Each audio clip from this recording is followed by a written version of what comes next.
5:51, Eagle City, 6 o'clock, and O'Keene at about 6:15, Lacey at 6:16. So if you live in far western Canadian County, northern Caddo County, southern Blaine County, western, southwestern Kingfisher County, prepare for this damaging hailstorm here. It is rotating, not a tornado.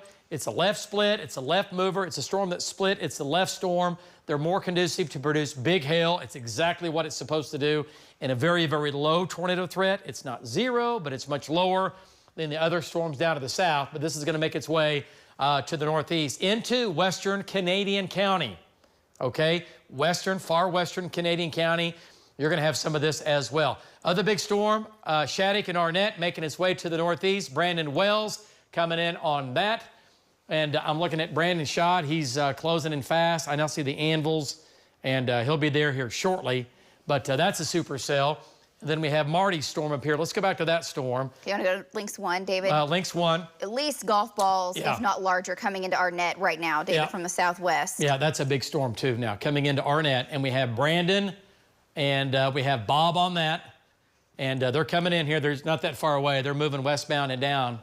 And they'll be coming in here shortly. And then the storm that Marty was on, it's got a hook now developing north of Marty. He's looking at it here, and we'll see what it does. But this is going to be lifting into Kansas, and it's doing it right now. What does shear rate look like out of that? Anything crazy? That's Dodge City. Nothing organized. No, it's there. Again, it's a supercell. It's a rotating storm. It's V-notched, right? And mesocyclones tucked back in here, right where it should be. This cell kind of went up, and now that's absorbing it. That's now becoming the flanking line into the back of it there. It's kind of eating that southern part of the cell. It's kind of merging into it there. So nothing too crazy with that. All right, so hopefully this will just go ahead and push into Kansas, and we won't have to worry about it any more than Kansas. It'll be Kansas's problem, right? So if you know anybody that lives up in Ashland or Coldwater, Kansas, or Medicine Lodge, a lot of you folks up in northern Oklahoma have friends and family or co-workers or whatever live up in here, tell them to watch this storm. It's a big storm. And it's going to try to produce a tornado at some point. All right, other supercell again, now moving to Arnett, quarters and golf balls with that. Winds 60 to maybe, boy, Arnett right now should be getting some big hail. And folks, that's going to go to, is it going to go to Woodward or south of Woodward? It's going to be close. It'll be close. It's almost trying to make more of an easterly shove. Yeah, it is. It's going to be moving through Woodward County very shortly. Yeah, it's you folks, Sharon, Mutual, Woodward on the north side, Mutual, Sharon, watch this storm. We're watching it. Trackers are just about in place. Big wind, big hail, quarters, golf balls with that as it races northeast. Okay, let's go back down to the Red River and supercell that Hank's been on. What's it look like?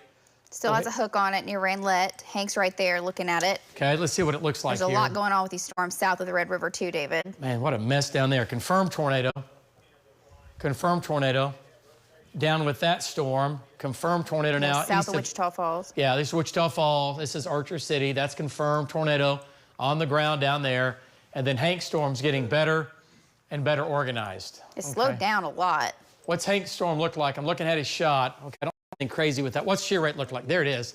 Wow. Size hail down by Weatherford, south and southeast of Weatherford. And so let's get an update on that storm there. That's a big one right there. Weatherford, this storm continues to lift up to north. Let me check in with Michael here. Michael, this cell, the storm that you're on, by the way, it is pulled away from the southern storm. It's acting all by itself now, and it's dropping some big hail. It has been, still doing it. Michael, what do you see from Storm Command? Yeah, there's some pretty strong inflow on the north side of it. Now, I'm not able to see that right here from my location where we're just getting, again, extremely heavy rain, huge raindrops with this thing. The hail, though, is a little north of us this path over Colony, and it's coming up toward Hydro in the Bridgeport area. And let me tell you, man, there again, if you're on I-40, please stop at Weatherford. Don't drive into the storm. Same thing coming west out of El Reno. Let's do not try to drive in. But there is a really strong inflow there.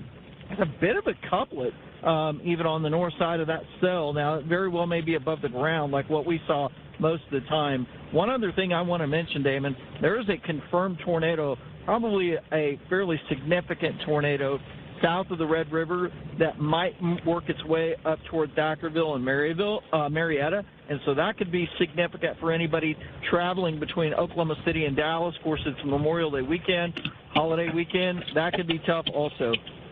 There's a lot of hazards out there. And again, that storm that's going to be making a run into far southern Oklahoma, we'll be watching it as well. I believe Nick Smith is going to be down in that area watching that storm. And so, as you heard Michael mention, anyone that's on I-40 traveling, just hang tight. Get off at one of these exits. Don't pull off on the side of the road, but get off at one of these exits and just wait for the storm to go over. This storm is rotating, and this storm, I'm looking for something that might make this thing look a little bit better from my vantage point, and I don't see anything right now that's going to make this thing any better. This thing is still rotating, moving to the east. We're going to have to watch it. Let's go back up north. I believe Derek Klein is going to be on this hailer that we have up to the north here. Derek, what do you see?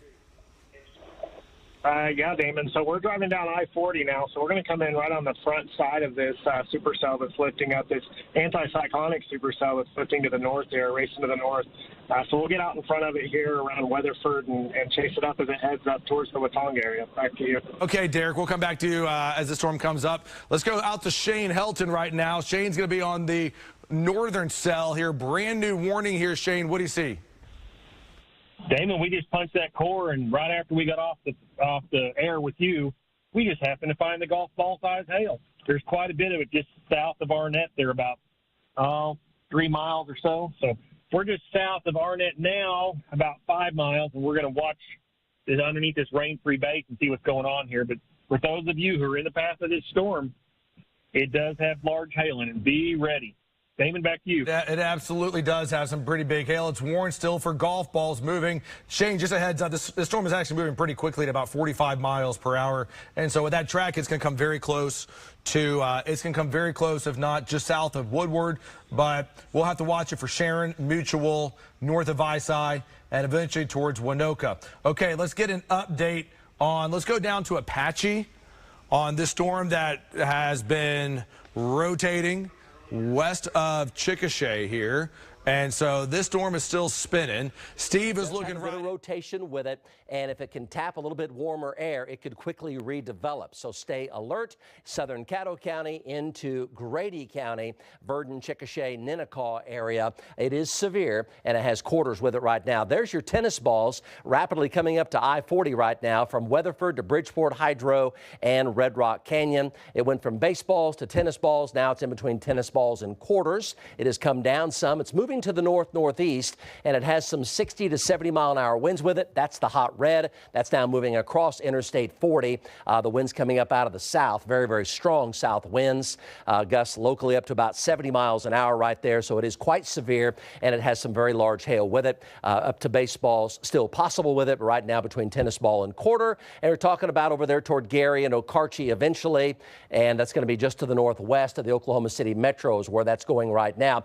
If it were to turn a little bit more to the east, it could affect Oklahoma City, but it's likely going to go up into western Canadian County, into Kingfisher County, and maybe even Blaine County, Gary Greenfield area, Loyal and Omega. So that's got big hail with it and 70-mile-per-hour winds right there. And again, there's your time of arrival there. Again, basically from Okarche to the west is where that's going out of Bridgeport and Hydro. That little bitty circulation near Apache is heading over there toward Chickasha at about 6 p.m. and then potentially around Yukon and Midwest City by around 6:50. So there is a hail threat in the metro in that 6 to 7 p.m. time frame with these incoming thunderstorms that are severe. Again, there is a hook out here in northern Texas, confirmed tornado here. This is a heads up for the Red River Valley and eventually the Ardmore area. So 7:10 p.m. Ardmore, you're under a PDS tornado watch. Healton, Lone Grove, Ardmore at 7:10. The Davis area at 7:29. It has a confirmed tornado. It's in northern Texas right now. Okay, this is a supercell with a forming hook, and this may be one of the big storms of the day that has that opportunity, hope not, but has an opportunity to produce one of these bigger, potentially longer track tornadoes. That's why there's a PDS tornado watch. This is in an untapped environment. It is a supercell. It is severe. It's heading from Arnett right now through Sharon and Visay. Down the road, Major County, Fairview, Bouse Junction, Clio Springs, Orienta, Helena, Gultry, Jet, Nash. Heads up for you. This is a right-moving supercell. Eric Dixon's right there on it. What do you got? Yeah, Mike, we're stationed up here by Mutual right now. That's the storm that you're looking at the distance right there. We're just monitoring it. You know, these things are fast movers, so, it kind of looks partly cloudy in this area, but, that could quickly change. Conditions will go downhill. So anybody that's got activities outside, out in the pool, at the lake, you can start wrapping those activities up here pretty quick because we're going to have storms in the area moving through, and they could be very volatile type storms. Back to you, Mike. Okay, so again, let's go back over to radar. That anvil right there, that was a really sharp, thick anvil. So this may be one of those storms that has that opportunity to produce more of these bigger, longer track tornadoes, all right?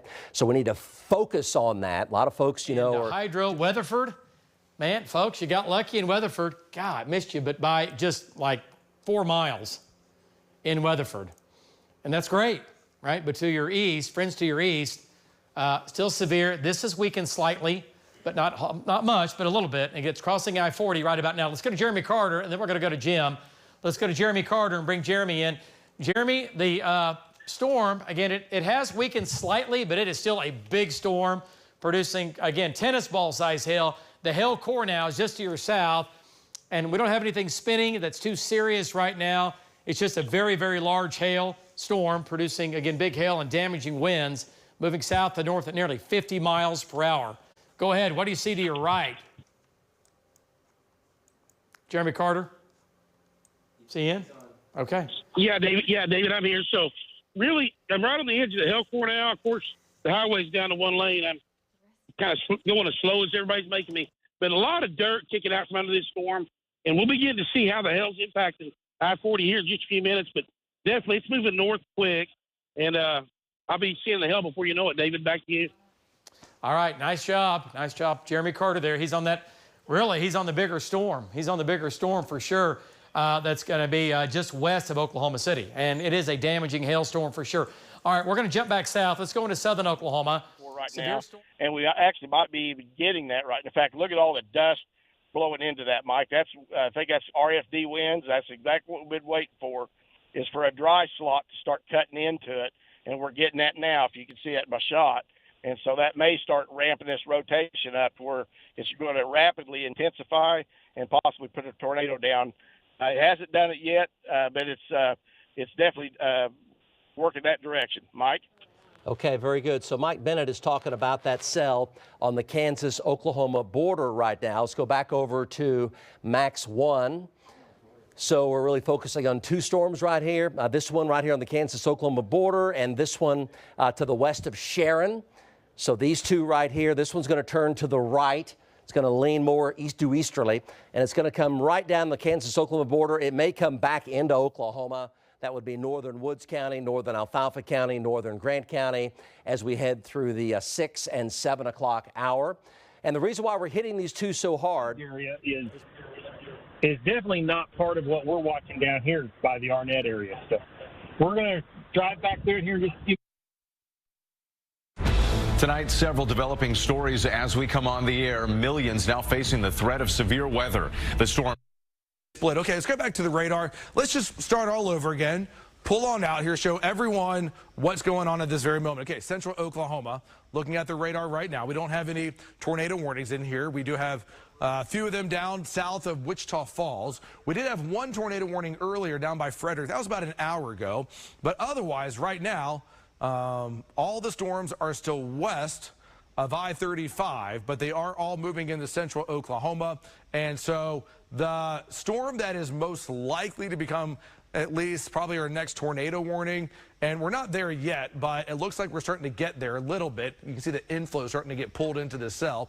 It's going to be this one that's going to be west of Chickasha. This is currently moving to the east-northeast, headed towards Laverty at 5:56, Verdon 5:59, about 6 o'clock there, Chickasha at 6:13. This storm is starting to act all by itself. It's no longer attached to any of these other storms, and so basically this storm is going to go to the east here. It's going to encounter some strong southeasterly flow. The instability is extremely high. I mean, I wish I had a word that was, higher than extremely. It would be that today. I mean, it's just off the charts, literally. And so that's what this heat, that's what this humidity has brought into us. And so as this is moving to the east, again, we're going to have to watch this for any type of at least increase in rotation. Jonathan, you and I have been watching this storm. Our entire team has been watching this storm. This one really concerns me, especially for the next, I'd say, 30 minutes. What do you see, Jonathan? Right. The storm, the hail sizes have come down a little bit, and the storm is a little bit shorter than it was just a minute ago, but it does have some structure with it, and so it has a little kidney bean is what we'd call it. So a little bit of inflow. Steve's right. Steve Crono's just in the perfect spot right there to have good eyes on the storm. If the storm would continue to intensify, that would be the storm that we'd have to watch coming into OKC here in about an hour and a half. So I think we have plenty of time. That storm moving northeast at about 25 to 30 miles an hour. It first comes through the Verdon, Chickasha area, then eventually Middleburg and Blanchard, and then it'll just kind of come up the turnpike. And I think that one's lined up to come into the south side of the metro. Now, even though it's not as robust as the storm moving up to Weatherford, and there is a big canopy of high clouds. So if you're in OKC right now, it's overcast. Down I-35, it's overcast. But underneath those clouds, we have very high heat from earlier. I mean, it just clouded up here in the last hour and a half. And high heat and high humidity. So these storms can tap into that fuel and still ramp up. So we're going to have to watch it real closely. Again, it has some small signs. And you can see that lowering has gotten even better and bigger and more pronounced. You can see movement there above those trees from the right side, and you can see a better rising motion. And on the left side here, you can actually see circulation in it. So it is starting to rotate quite a bit more than it was. So northeast of Rendlett, moving towards Temple. It's been kind of slow. It kind of took its time, and then once it started spinning, it started to pick up a northeast motion, an east-northeast motion to it. So it is increasing. We're going to move to the east just a little bit and then get back north with it towards Temple just to make sure it doesn't get away from us, David. Back to you. Okay. All right. Nice job. And we'll see what it does here. These storms have had some struggles down here today, at least in Oklahoma. And we've had tornadoes confirmed on the ground in Texas, just south of the red. So we're talking about the area coming into southern Woodward County right now. It's on this supercell right here. Notice this is called a left split. This is a left split, so that's going to have some really big hail and damaging winds. So the updraft split in two pieces. The left split usually has high winds and damaging winds and extremely large hail. The right mover, the one that split to the right, is the one that often produces the tornadic activity. And it's heading basically for Visay and Sharon, then from there Sealing and up toward Bouse Junction and Fairview is where that one is tracking. So we're going to go back down here to northern Texas. There's a tornado on the ground down here by Archer City. That's heading for Ardmore by about 7:17 p.m. This is in northern Texas. It looks like you're north of Eakley, and you're on the backside of that storm, and that storm has produced some big hail, and you've got the other storm off to your left, it looks like. So just an incredible shot there covering these storms. Go ahead, Jim Gardner, give us an update. Well, that's right, David. I'm over Highway 58 shooting back to the west. That's the Anvil from the one that's behind around Corn. Coming up through Corn and Colony there, that's the Anvil. Now, if we come down and go back to the right again, we can starting to see a break right there. Then the storm that is moving up towards just northeast of Weatherford there, it is dropping a lot of rain, David. There is a lot of rain, so there may be localized flooding in some areas here. Haven't seen too much cloud to ground lightning. There's definitely some hail in that. We'll keep you updated. Jim Garfling live from Bob Mills, Scott News 9. Back to you. Okay. All right. Nice job, Jim. So, again, folks, Jim's not looking at a tornado. He's in between storms. He's slicing and dicing and flipping and flopping. And we've got storms west and southwest of Jim that he's kind of going back and forth on, keeping an eye on these storms. So, again, nothing tornadic right now or he'd be all over it, right? So, either way, big storms, but they have come down some. We saw lots of people underneath the underpasses kind of blocking traffic. You got to not do that. We just need to stay home if we're ahead of this and stay sheltered until the storm comes through instead of blocking thoroughfares. Mike, we'll continue east. Back to you. Okay, thank you so much, Aaron Brackett. Let's go back over to Max 1. So that's an update there, about 55 miles to the west of Oklahoma City on I-40 near Baseballs. So then we got these cells up here in northwest Oklahoma and the one right there on the Kansas-Oklahoma border. They're not tornadic right now. However, they are severe. Hail up to baseball size here, but tornadoes may form pretty quickly with these. So this cell right here on the Kansas-Oklahoma border and the cell also down west of Sharon. Let's go back over to Mike Bennett on that storm north of Buffalo.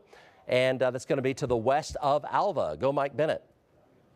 Okay, Mike, I don't know if you got our feedback or not. We're in a pretty bad cell area, but we're working our way back to the highway. I believe it's 183, and so that we should get good cell coverage there. But right now, it's not tornado, but I tell you what, it's got everything going for it.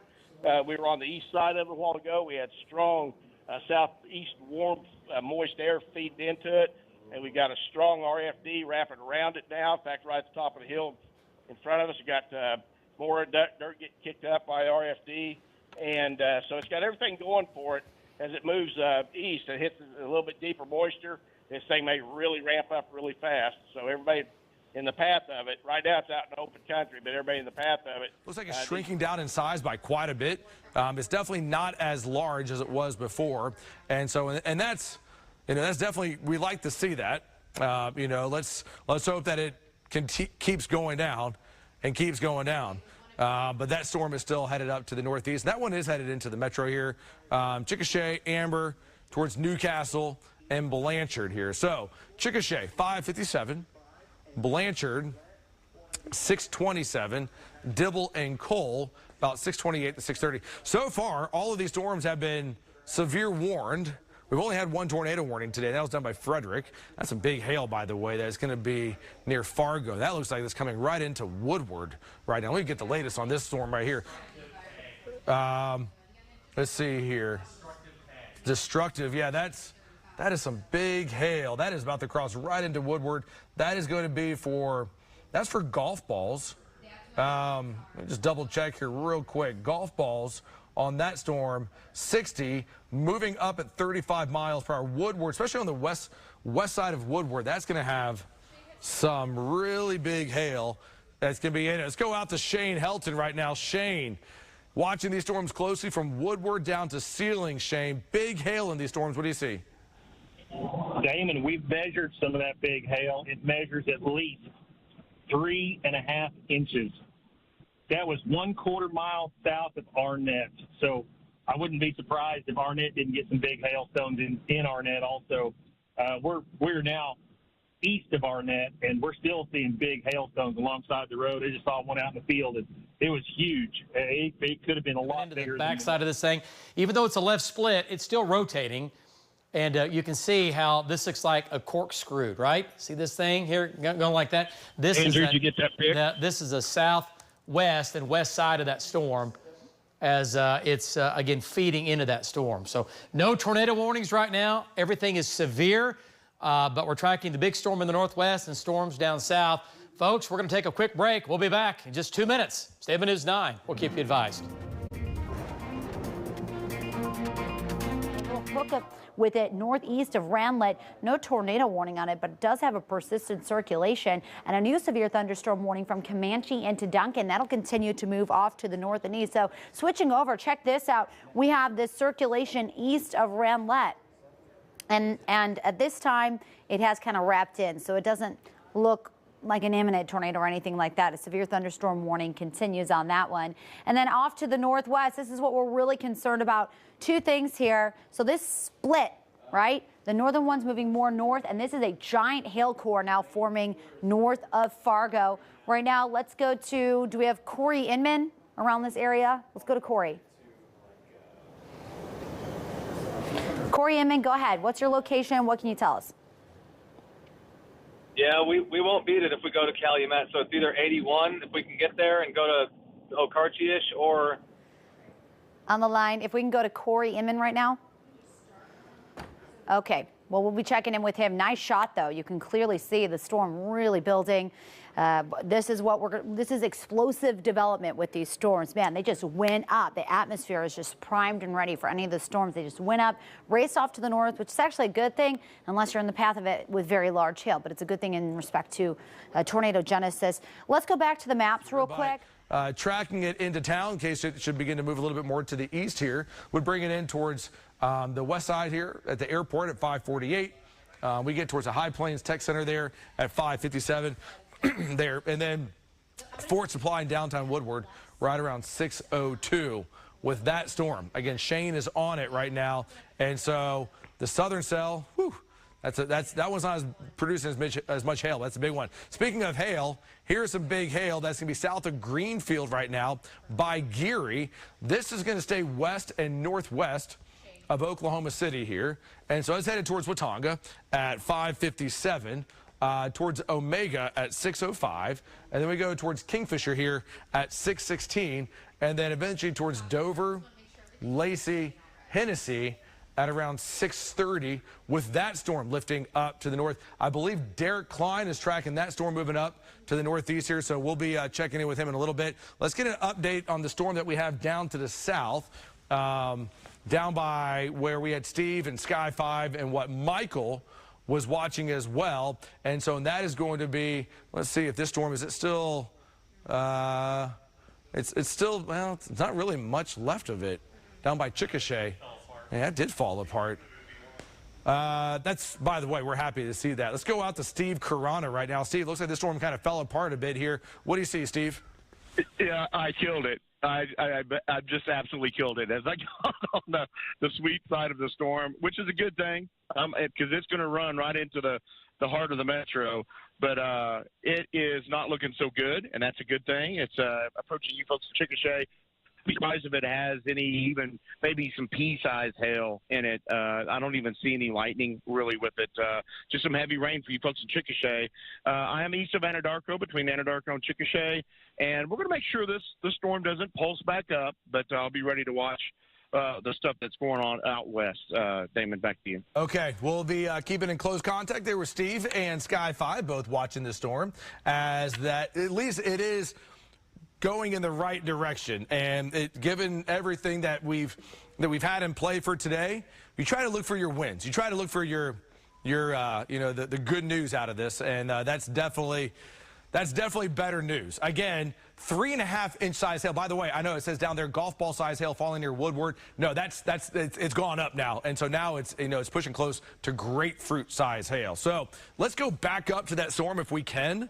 Let's go back up to that storm that's going to be up near Woodward, where we have Shane on it right now. Shane, again, you reported there that, finding some really large hail, and that is a big hail core there. Destructive, severe thunderstorm warning. Woodward, your phones went off moments ago. It is for this storm and that large hail, Woodward. Looks like at least this storm. If you want to take him. Yep, let's go back to Hank Brown. He's on that storm down south. And Devon's on the other storm, too. Hank, there's your mid-level there, well, lower level. Shear funnel. I see it in your shot. It's right here. Go ahead. Give us a quick update.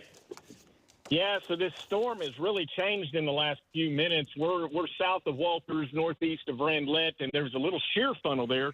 I think this storm is actually dying. I'll have Patty back out and show you the whole vault. It kind of looks like an LP supercell like we were talking about. Mm-hmm. And that little shear funnel is just off to the right. So this storm, it's kind of done another split. Today so far has been, storms just making a bunch of splits. It's split off of the storm that Vaughn is on.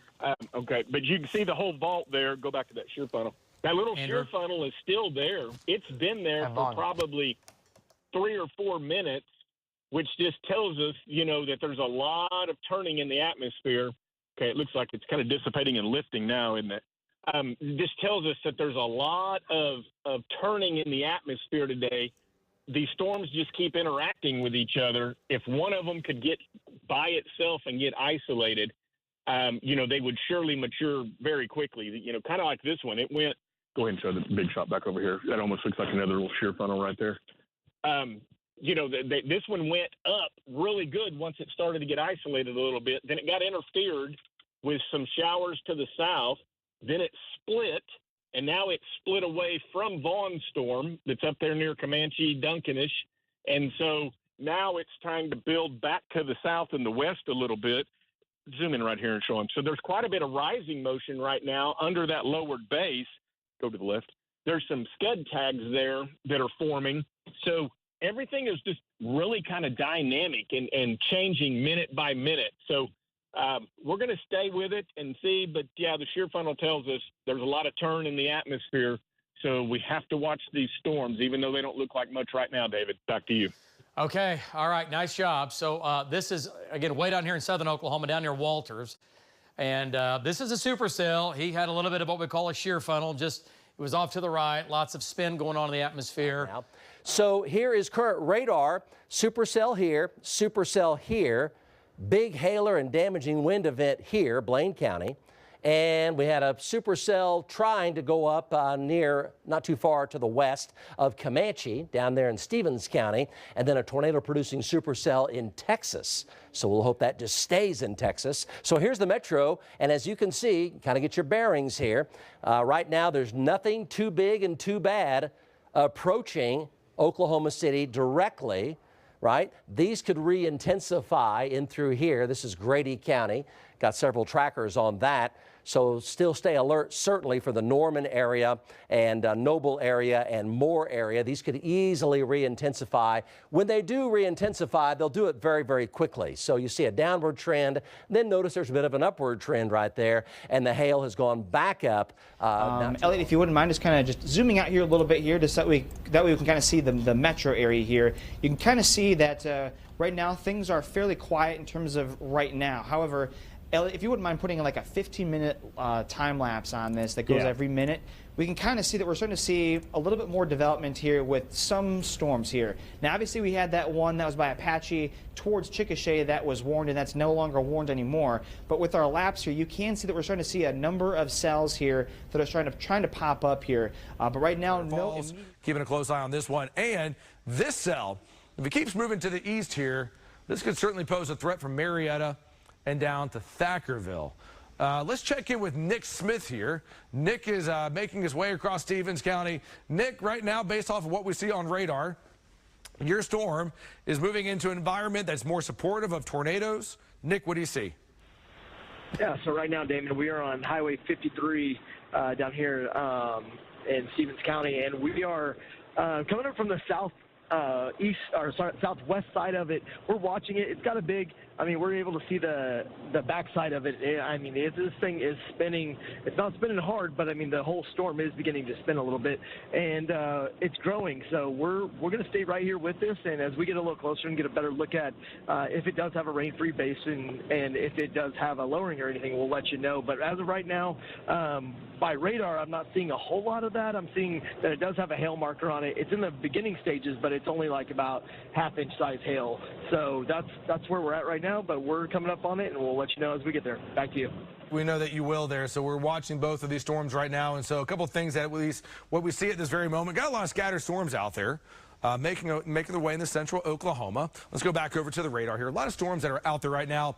This one headed towards, let's see here, Pruitt City, Ratliff City around 629, Tatum 634, Hennepin, Elmore City, and Katy around 645. There's about another hour from now. The storms went up a little bit earlier, and so given the earlier development of these storms, at least if we can keep the storms out of central Oklahoma during, I'd say, the 7 to 10 o'clock time frame, that would be an even better step here, because that is when the low-level winds are going to begin to increase. But wherever these storms are during that 7 to 10 o'clock time frame, that will be a zone to watch. And so we're probably going to be, certainly looking east of I-35. So that storm, once again, moving to the east here, headed towards eventually I-35. And so basically west from Pauls Valley down the Sulphur, down towards Turner Falls.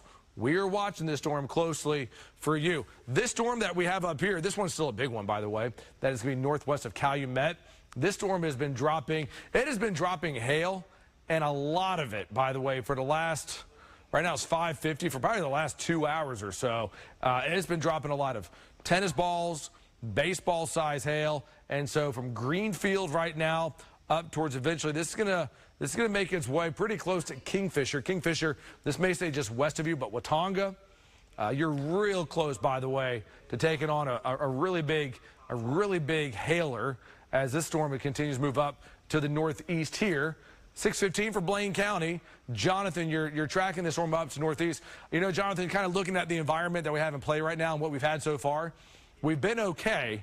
But I still think, Jonathan, the next couple of hours are probably going to be the worst when it comes to an increasing tornado threat. Jonathan, what do you see from the radar?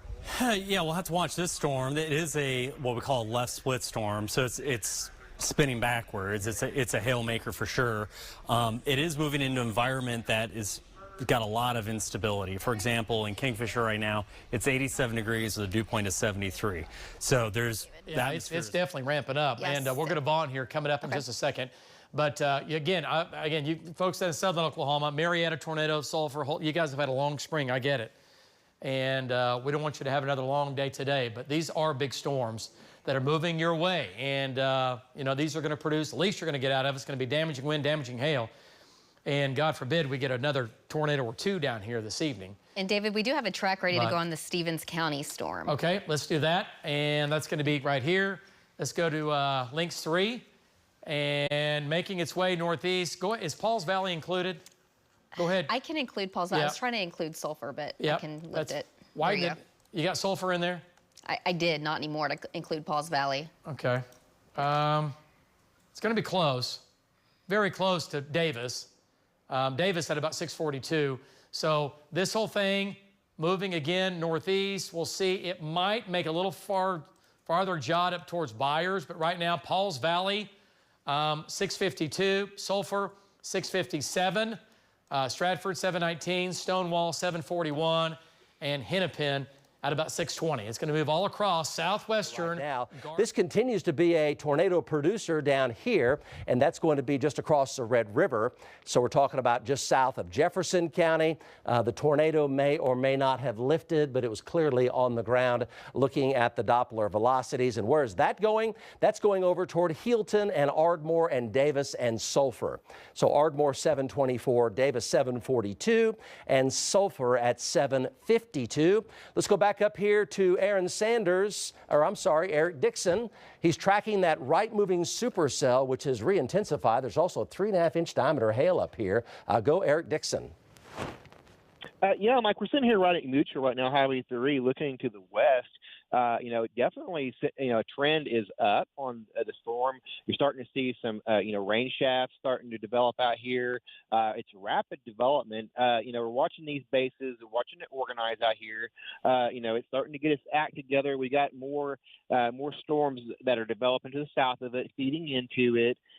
So it's just a matter of time, before this thing produces a mesocyclone, which, I think it really. And one thing that I noticed is that as the storm went up and then crossed east of Lawton, it laid down a strong rotating track that basically ran across Stevens County and then made its way towards like Wayne, Paola, Pauls Valley, and Wynnewood.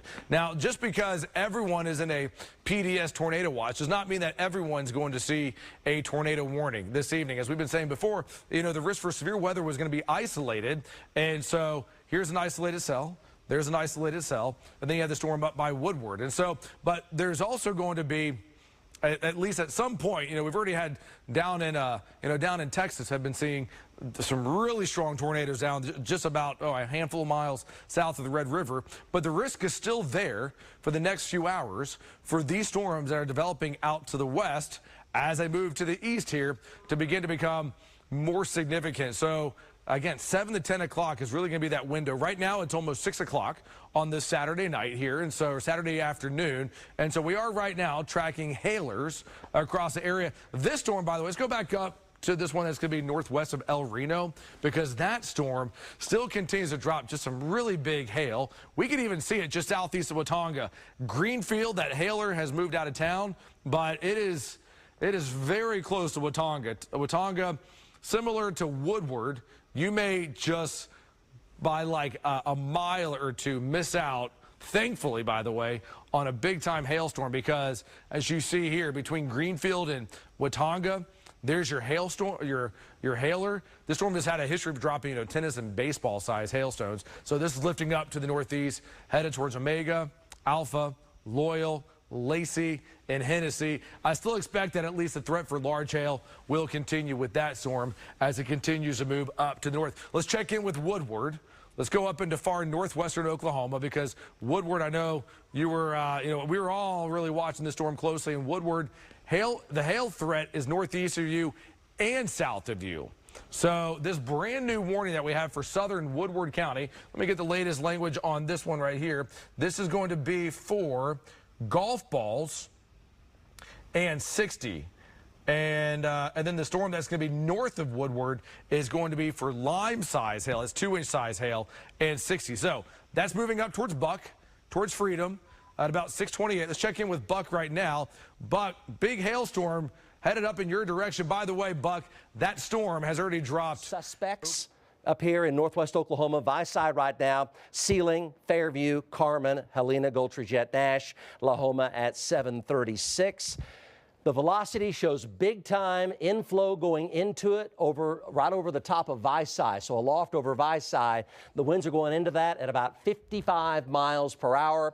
Let's go back over to Eric Dixon's live stream on this. Talk to Eric Dixon. Again, big broad base right there and a lot of potential here. Go, Eric.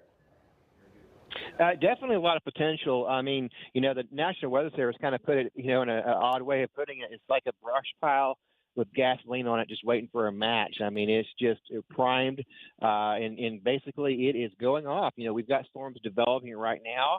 A lot of fuel, a lot of gasoline, so to speak, for these storms. And we're right here at Mutual. We got a storm coming in from the south. So we're going to have to reposition here in just a second and get out of this hail core as the storm is, evolving.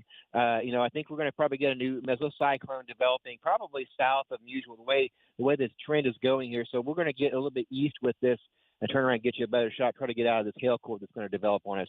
Back to you. Okay, so let's go back over to radar here, and we're going to show you the view. We're just watching this area very, very carefully. We focus on areas where the potential is higher that could cause things like damage and a threat to property and life. So we're looking at radar everywhere, all around the state, all the time. We got a lot of folks here. John Slater's here, Damian Lotus is here, Emily's here.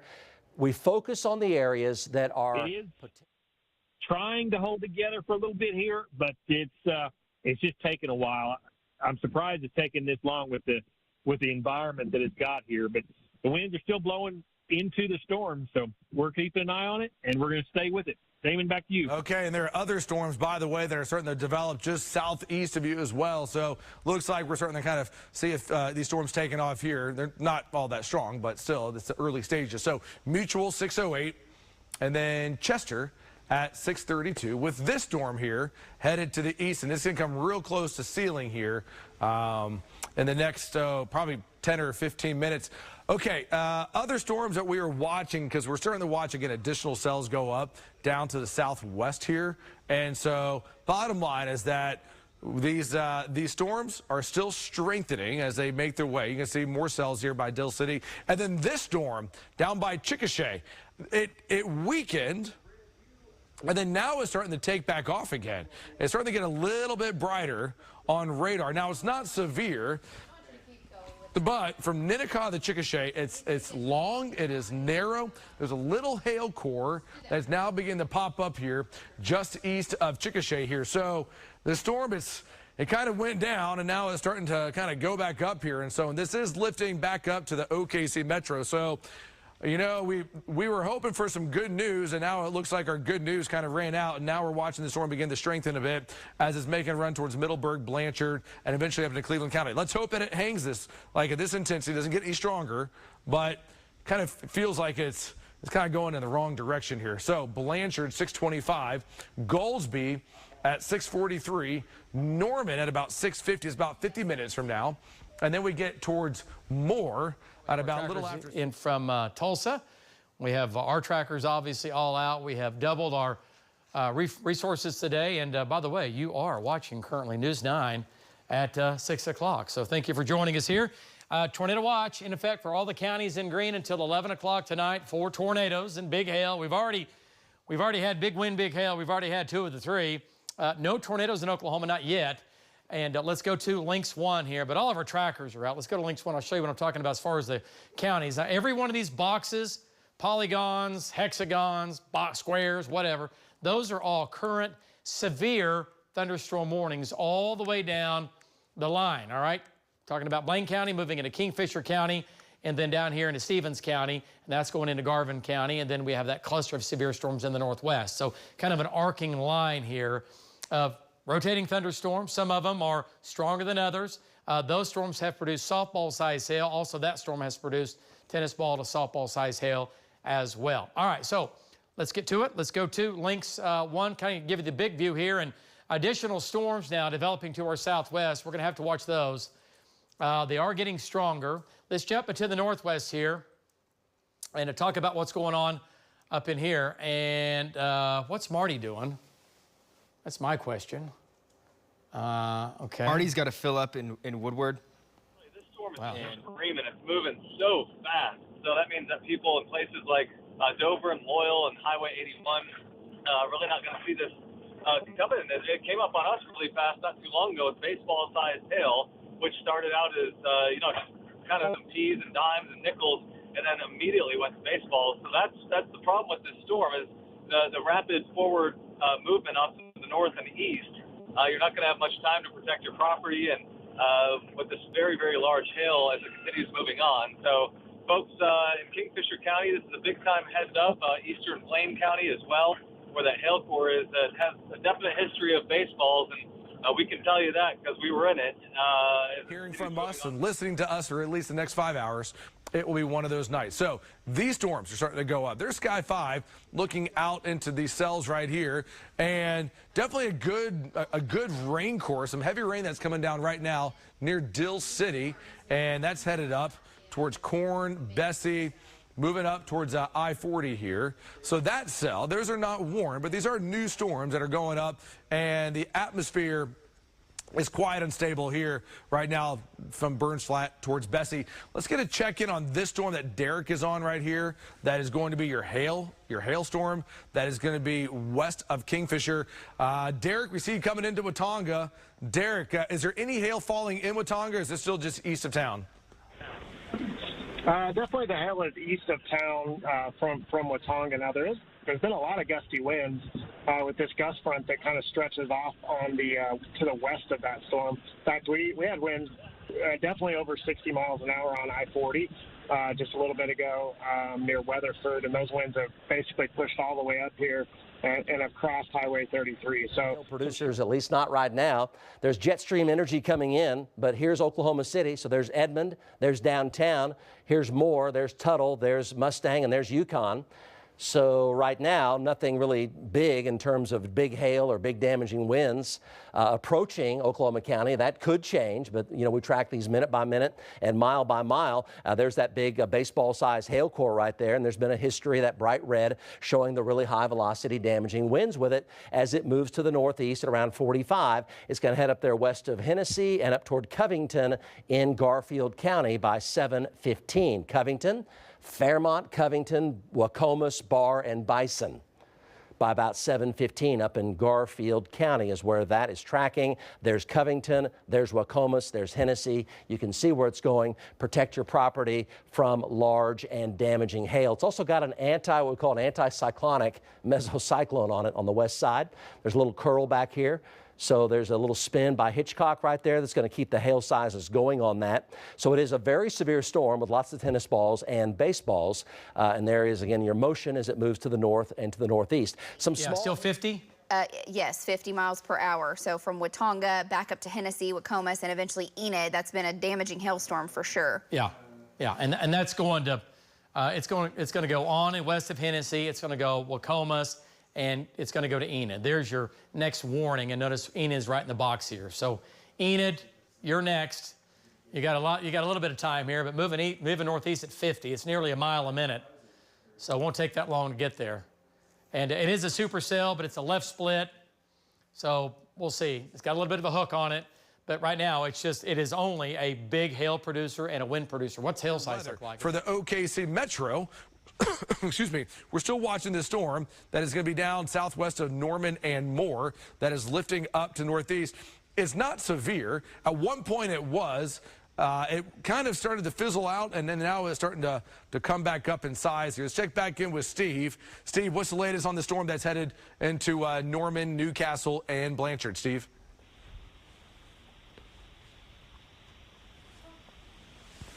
Okay, we'll get Steve back on here in just a moment.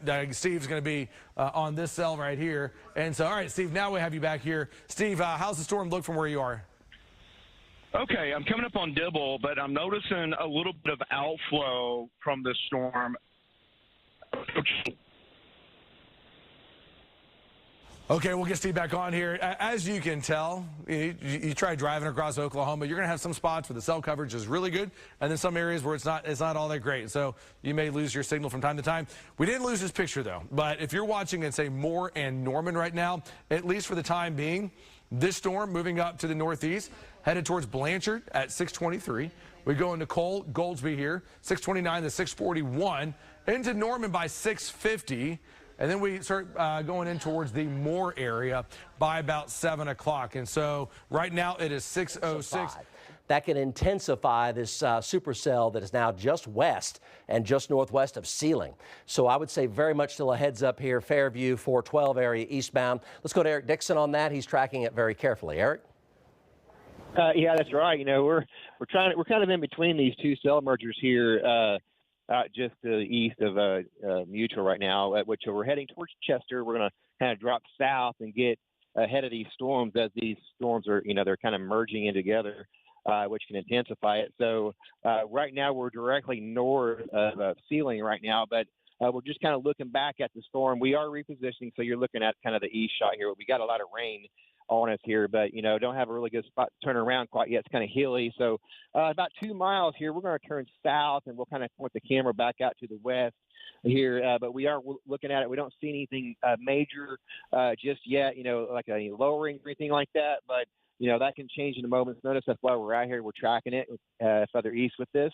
Back to you, Mike. Okay, let's go back over to radar here. It looks like it's developing a low-level mesocyclone right now, very close to Mutual. So there's your time of arrival again. Heads up, you're under a PDS tornado watch. And 5-inch diameter hail, 90-mile-an-hour straight-line winds. Let's zoom on in, go to velocity. So there may be a little tight circulation forming over Northwest Highway just east of Mutual. Need to go to Corey Inman on this. This is going to be northwest of Sealing and west of Fairview and southwest of Bouse Junction. Go Corey Inman. That's what we're doing. Okay. All right. Yep, go Corey Inman. We're talking about the area near Mutual, east of Mutual right now, west of Fairview. A little bit of to get hit with A, really big hail, B, a tornado risk, and we have a lot of shear. That's changing of wind direction with height, right? Our winds are still the south and southeast. We have really high humidity. We have the heat that built in most of the day. So these storms could still take off. So we literally have to kind of wait and see. Are these storms here from Chickasha to Blanchard to Slaughterville? Are they going to ramp up here in the next half hour? They absolutely could. Kind of watching again the storms back to the west. This area has seen, I think the storms that initially went up over Apache sent out a little bit of a gust front and kind of stabilized the atmosphere a little bit. So watching the storm that Sky 5 is on east of Burns Flat near Corn, that one's hasn't really done much. It has a little bit of structure with it. The Blair storm, again, we're just going to have to wait and watch. I think right now it's pretty evident the biggest storms to watch right now are the storms that are to the north. The Kingfisher storm, the storm northeast of Visay, and then the Freedom storm. Those are big storms. And seeing that storm there, especially just now starting to go up over Sealing and Tologa, these are new. By the way, I mean, those just bubbled up here probably in the last 5 minutes. And so, yeah, you can definitely see, watch how these storms are just going up here. And so you're going to have a much stronger supercell here that is going to be in eastern Woodward County near Sealing. Sealing right now, storms coming in. Largest hail core is going to be north of Visay, but certainly does look like at least these cells are. What's that, Jonathan? That's the right split. Yeah, that's not the left split. And now it's getting really big hail on it. So I'd be concerned for this storm that Shane's looking at, that this one maybe potentially, we'll see what happens, becomes strong, maybe tornadic. It's going to ingest those cells down to the south near Tologa and Sealing. We'll see what happens. But that's the right split. That's going to be the one that has cyclonic rotation. Yeah, when you hear us talk about splitting storms here, if you ever hear the word left split, those go north. Those are typically hailers. The ones that split right, and it's kind of the first time we've said right split in a little while here, that one begins to have an increasing tornado threat. So with this one beginning to move to the east here, we will have to watch this cell that is going to be by Steely. Now, we still probably have a little ways to go before, if this storm were to become tornado warning, that it would, probably at least, I'd say 20 minutes, well, maybe not so much. Looking right there, that area of rotation by Mutual. We'll see how these storms are getting pulled into it. Yeah, Emily, I'm over here just to the northeast side of the ceiling right now. I'm just, getting ahead of these storms. That's the thing about these storms is they are racing. They're hauling to the east here. So, the folks ahead of the storm won't have much time. And I know it's a Memorial Day weekend, and we really need to start thinking about shutting down our activities and getting ready for these storms, because we're in a particularly dangerous situation for these storms. But we're trying to get ourselves out of this rain. We're going to drop south and kind of get ourselves in a better position where we got a little clear air to look back up into it. Don't want to get caught up in all this hail that's coming at us. So we're kind of in between the cell mergers. So we're going to work our way out of the cell merger and get towards the south of this storm to watch the new mezzo that's trying to form down there. Back to you. All right, thanks for that, Eric, as we continue our team coverage. And let's go back to the maps where we are still tracking more storms farther to the north as well. I want to go farther south at this time, show you the newer development. These aren't severe, but we have storms going up near Cordell, another one north of Altus as well. Off to the north and east, this has been the big hailer. Now bringing hail into Loyal, moving northeast towards Dover, towards Hennessy, and eventually this is going to be tracking northeast at 40 towards Enid. So I went ahead and put a track on it. This is going to be moving into Loyal at 6:18, Wacoma 6:55, Enid at 7:06, moving into Breckenridge at 7:17, Garber at 7:24, and Palm Creek in northern Oklahoma at 7:34 p.m. We're also tracking the very large hail here in this area. We have Aaron Brackett. Earlier, Aaron, in your intercept. They were severe at one point. They're not right now, but they are going to come right through the OKC metro here. They're narrow. There's debris on the ground. This is going to be a tornado warning now. North of Mutual. North of Mutual. How far are we? The debris clouds getting more pronounced. Tornado on the ground. Very close to Mutual. Brandon, you're northeast of Mutual, so this is going to be northeast of town, correct? Tornado on the ground now. That is correct, David. Yes, we are 1 mile northeast of the town of Mutual, just about 2 miles south of 270, Highway 270. This thing is on the ground. It's very large, and it is rotating hard, David. If you are downstream of this, be very cautious. Okay, that escalated quickly. So this was the storm that produced the gargantuan hail, still is, and this is your tornado. On the ground right here, there's your debris cloud. This is going to be only on News 9. Tornado warning now for you folks. It's getting wider, David. Yeah, no doubt about it. And also your debris cloud is getting more pronounced as well. So if you're joining us, tornado warning. This is a News 9 tornado warning, and for good reason, right? Look at the swirl going on. There's your cone. Look at the sunshine, and there's the tornado on the ground. Brandon, do me a favor. Zoom in on the debris. Zoom in on the debris on the ground. Let's see if we can find any subvortices in here. And there it is. Wind turbines in the back. There we go. Watch the motion here. Look at this. Watch this. Multi-vortex. Yep, there we go. That's what I want to see. Multiple vortex tornado now. 1.5 miles to 2 miles northeast of Mutual, okay, in Woodward County. This is going to be southeast. Go ahead.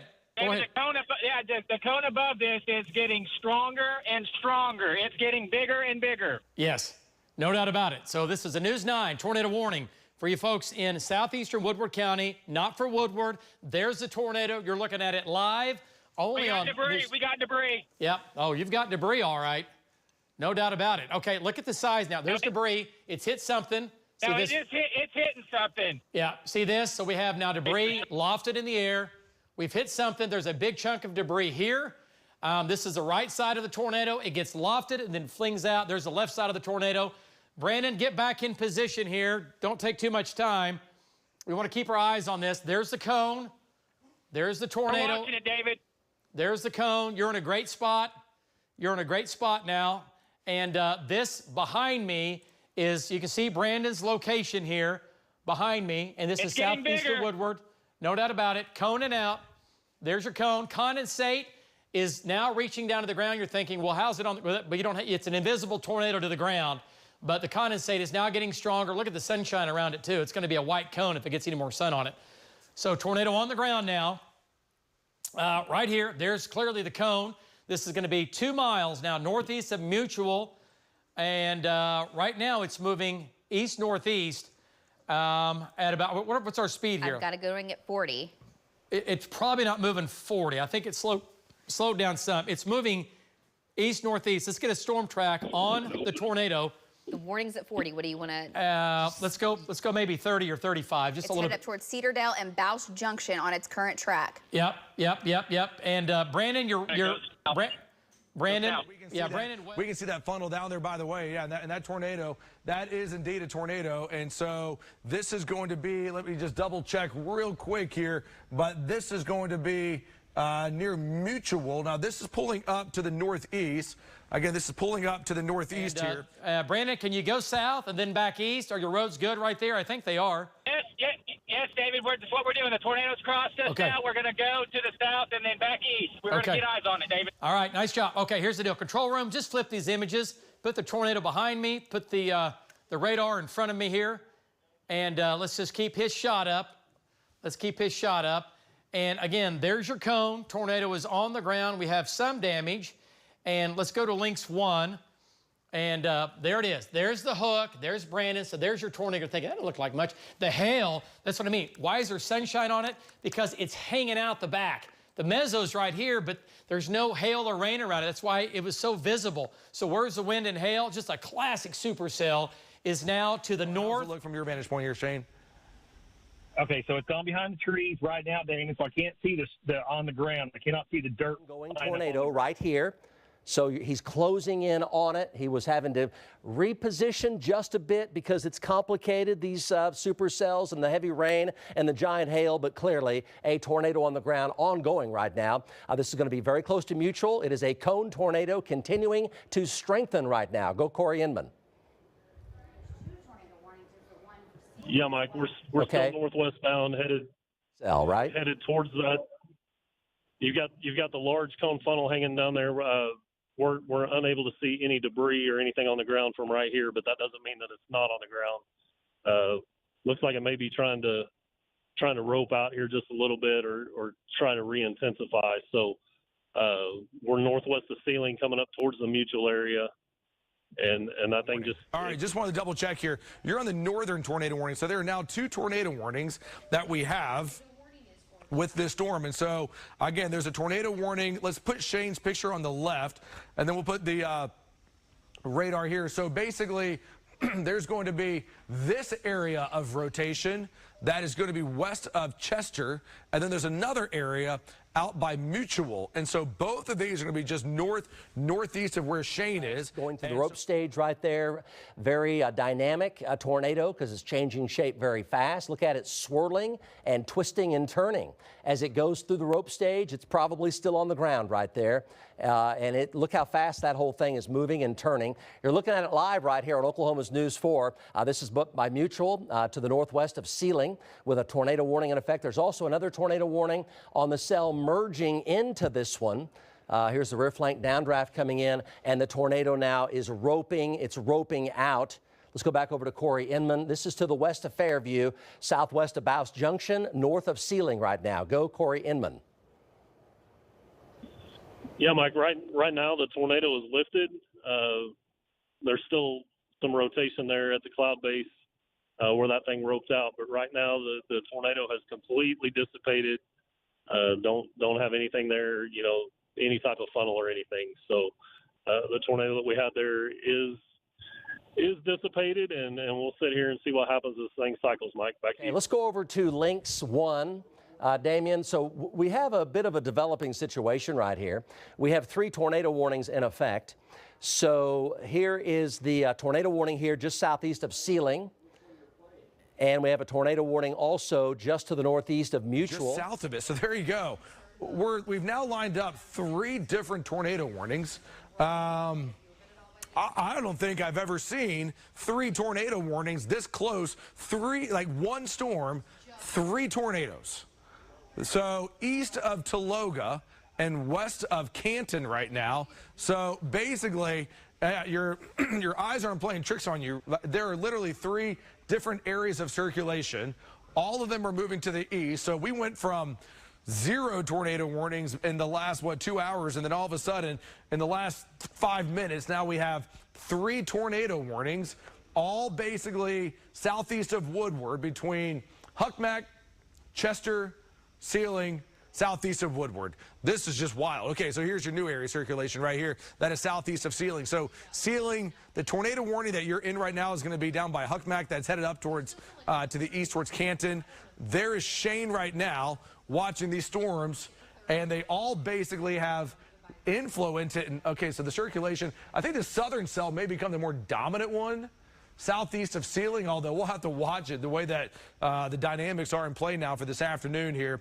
Definitely, some crazier things can happen, but this is just wild right here, east of Mutual, near Chester, and then northeast of Tologa. These are all confirmed tornadoes, by the way. Let's go back out to Shane. Shane, watching these storms, and Shane, just a heads up, there are 3 tornado warnings right in front of you, Shane. So point your camera in whatever direction you need to point it to, because you go up to the northeast or southeast, Shane, you're going to see a tornado here. Shane, what do you see? Okay, so I'm actually surprised that we actually saw a tornado off that one, because, and that's the direction the camera is still facing, because the others we're not seeing, but it had a higher. Of Sealing, just southeast of Sealing and east of Mutual. 3 tornado warnings up here. Eric Dixon, go. Yeah, we're about 15 miles west of Fairview right now. We're looking a little bit to the northwest. There's kind of a base back in there. It's kind of getting occluded by the rain, so we're going to have to keep up with this storm. But the visibility on this tornado is going to be very limited on this, so we're going to go ahead and keep repositioning and trying to get into a clear spot as we're heading towards the Fairview area. Back to you. Okay, very good. So we have 2 tornado warnings here, 3 technically, and we'll go ahead and back up and take a look. They look like they're getting ready to consolidate into that massive storm over there that's got the tornado warning. I am seeing some features now that I have not seen so far today. A lowering of a wall cloud right in front of me. Okay. So we're kind of anything is game right now. So I'm watching beginning to form. Brandon, your shot. You are hot. Is the tornado on the ground? Just keep busting east. Keep going with it. Go ahead. Yeah, David. So we're moving towards Chester and 281 east here on. Give me 1 second here. Anyway, the tornado is not on the ground, but the cone is becoming more evident. It's starting to do what it did earlier and wrap back up. The new mezzo is just off to our north and east, probably about 1 mile. Right now we are on East County Road 54, heading east towards Chester. And right now, the tornado, I cannot confirm that it is on the ground, David, but it's going to try again. So anybody downstream of this needs to be taking this very serious. It could become very intense very shortly, David. Okay. All right, Brandon. Well, stay with it. Nice job. Stay with it. Just keep moving east-northeast. We have 3 supercells up there, Brandon. Yours is one of the strongest, and then also the storm down to the south. But, yeah, just keep going east. Keep going east. And get up on this thing. Get right up underneath it here. Let's see what it does as it makes its way through southeastern Woodward County and then now moving into Major County. Let's go back to Links 1, and this is a tornado storm right now. So I don't see a tornado, but I do see really, really strong inflow, and I see a lot of clean air to the south of it. So that has me concerned, and I think it might have even anchored on the outflow boundary from that left split storm, that hailstorm that was to the east of it that went, you see. So concerning, we'll have to see how those things interact together, but the storm is definitely very healthy right now, and that's not a good thing for the area just to the east of Sealing. Back to you. Yeah, that's definitely not a good thing. And so for the short term, I would say Enid, the tornado risk is definitely increasing now for you in Enid, as all of these storms are basically pointed in that direction, headed towards Enid here. So here's your inflow. I think the southern cell is going to become the stronger one as it moves to the east here. It's going to come pretty close to Canton Lake. You are at Canton Lake, Longdale, and eventually towards Homestead. So Derek's watching that. Real quick. just east of Sealing right now. Aaron, a big hook there forming quite fast, heading for Canton Lake. Yeah, Mike, we're just punching through Kingfisher right now. Came from Eakley with that storm. We're on the backside of it, and it looks like it's almost becoming absorbed by the 3 tornado-warned storms right now, which is just an absolute powerhouse in northwestern Oklahoma. We're working our way that direction, closing in on it, but with these 3 circulations right here, kind of absorbing the storm over Hennessy and Dover, the one that had a history of baseball-sized hail earlier on near the Weatherford area, that's kind of sucking it in. So really a lot of energy up there in northwest Oklahoma that's punching very quickly off to the east. So folks need to be aware, and parts of Major County and just anywhere ahead of this thing as it moves toward the Fairview area and places out ahead of it, even out of the warnings that are out ahead of it, Welcomas and Hennessy, Highway 81, and within the next hour, hour and a half. Exactly. Mike? Where are you located? Go ahead.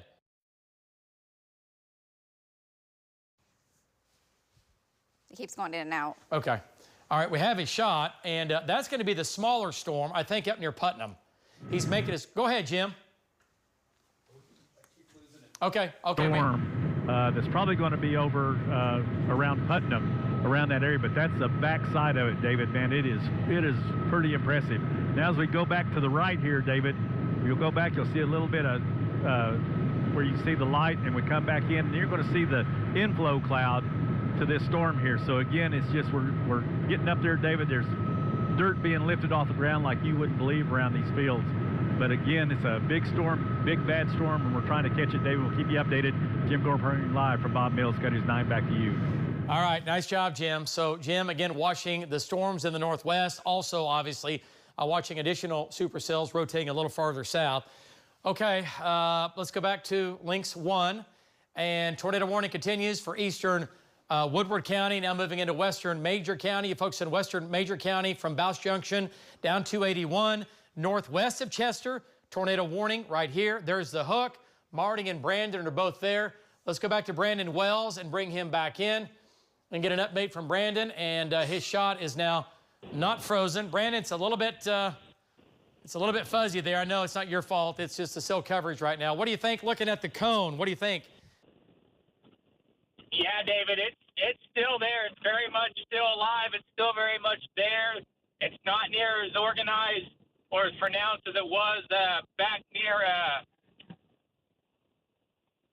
Mutual, but we're going to get up here to 281 and bust north and try to keep up with this thing. Right now, we're fighting a lot of trees, and cell service is horrible right now, David.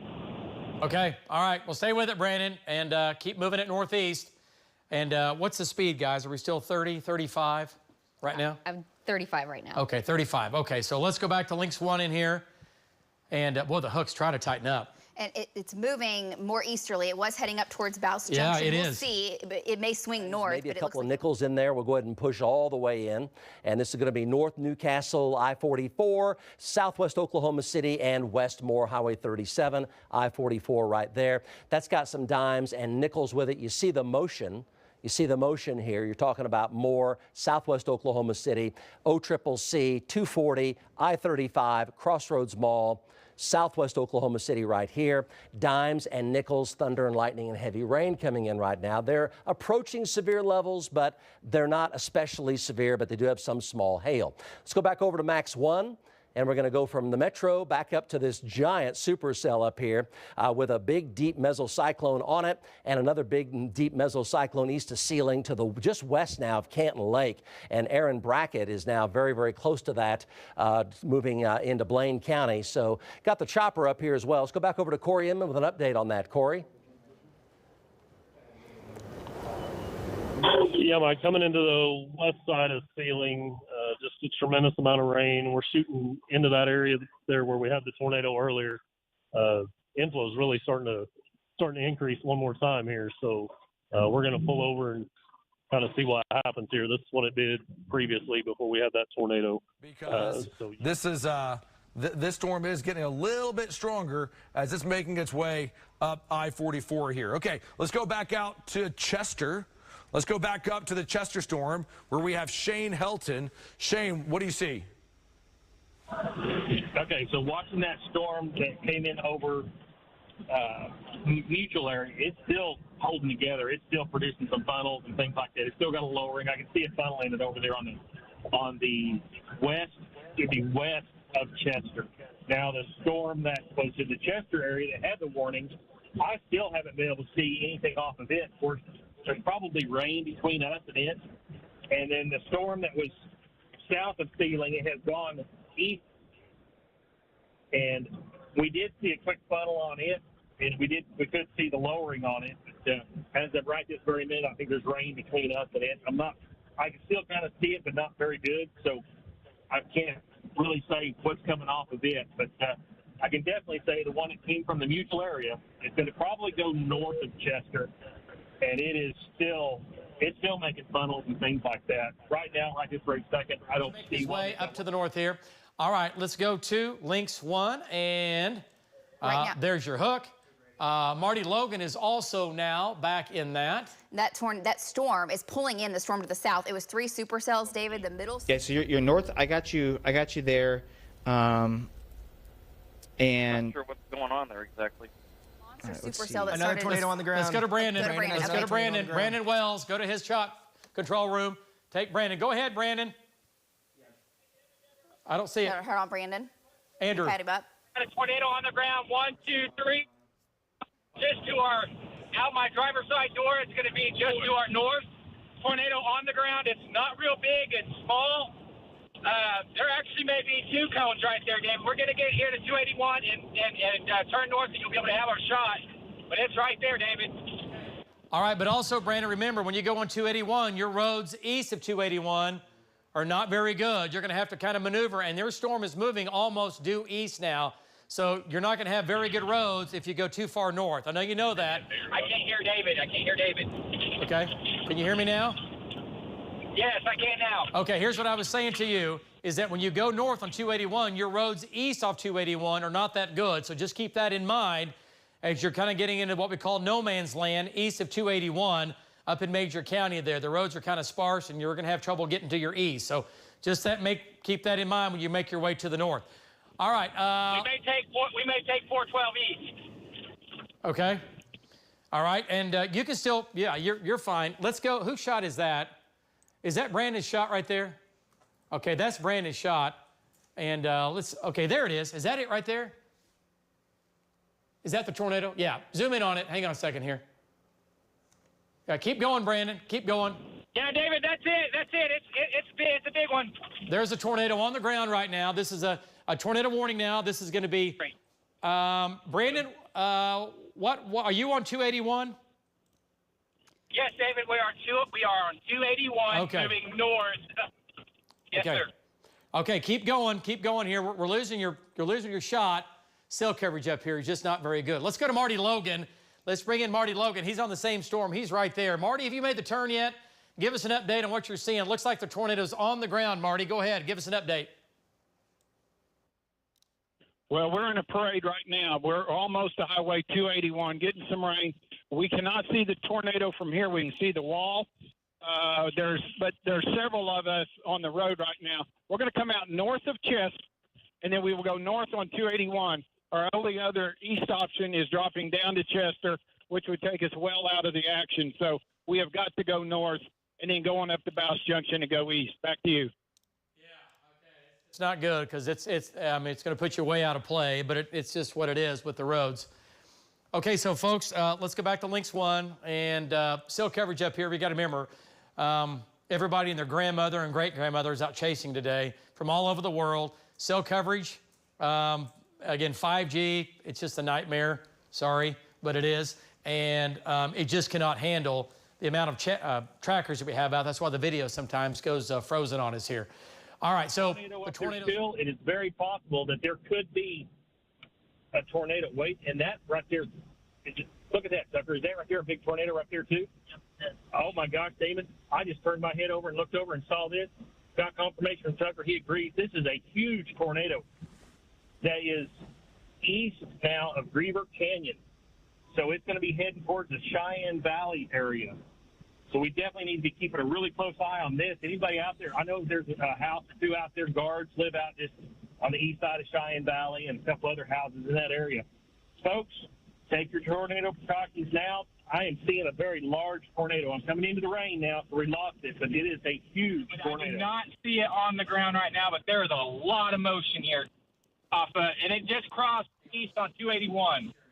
The green, the yin and the yang, that represents the tornadic circulation that has already crossed Highway 281. Right now, it's in a more rural part of the country, one of the bigger towns nearby, Sealing, that is north of Sealing. As far as the other storms go, so we're going to have to watch it, but this is kind of taken over, and so it looks like we'll get this little pocket of rain is going to get pulled into this, but there's your hook. That is going to be your tornado, and so you heard Shane just mention there just seconds ago, there is a huge tornado in this storm right now that is moving to the east, and so we still have Shane's shot there on the left-hand side of your television screen, but that is a well-defined inflow notch. This storm is rotating.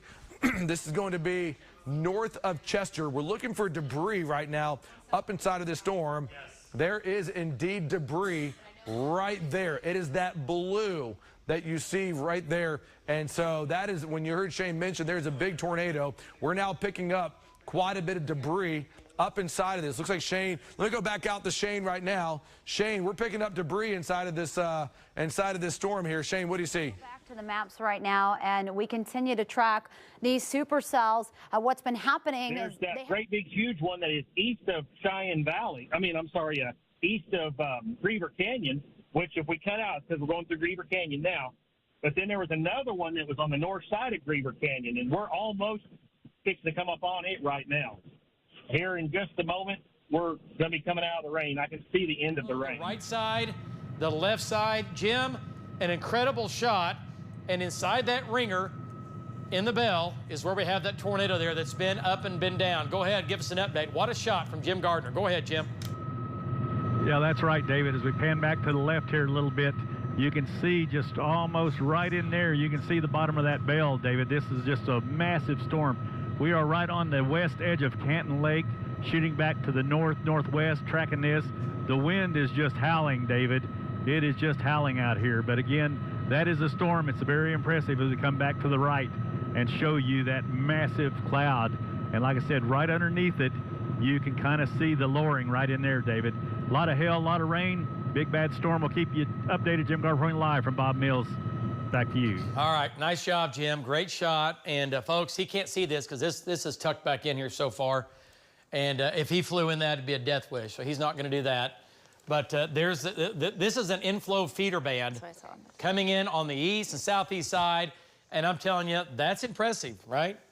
Look at that. Look at the size of that from left to right. From Jim. Southern Oklahoma, scatter storms here, nothing too concerning. We are watching some cells. They're going up back out near Hobart. We'll have to watch the threat with those and up towards Weatherford. But otherwise, this is really starting to take off here as the dominant cell. Let's go back out to Shane. Shane, what do you have? Okay, David, we have now come up out of Griever Canyon. We're on the north side of Griever Canyon. Now, there is an area of rotation right here on the north side. However, it did have I saw a tornado, what looked like a tornado in a little while ago. It's like 50% to the ground. And this right here is hail that is at least, it's bigger than quarters, probably a little bit bigger than quarters. Minor home damage, he's saying. Okay. So they're just getting there behind this thing and surveying. And that's exactly what we had. We saw that live on the air with those big chunks of debris being tossed. We know we have one home damaged. A couple of barns have been either completely destroyed or partially hit or whatever with that. Okay, let's go back. Let's talk about, first of all, the hook on this is here. Now, what's going to happen in here? Pay attention to this.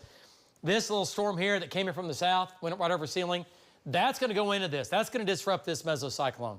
It's too big not to, right?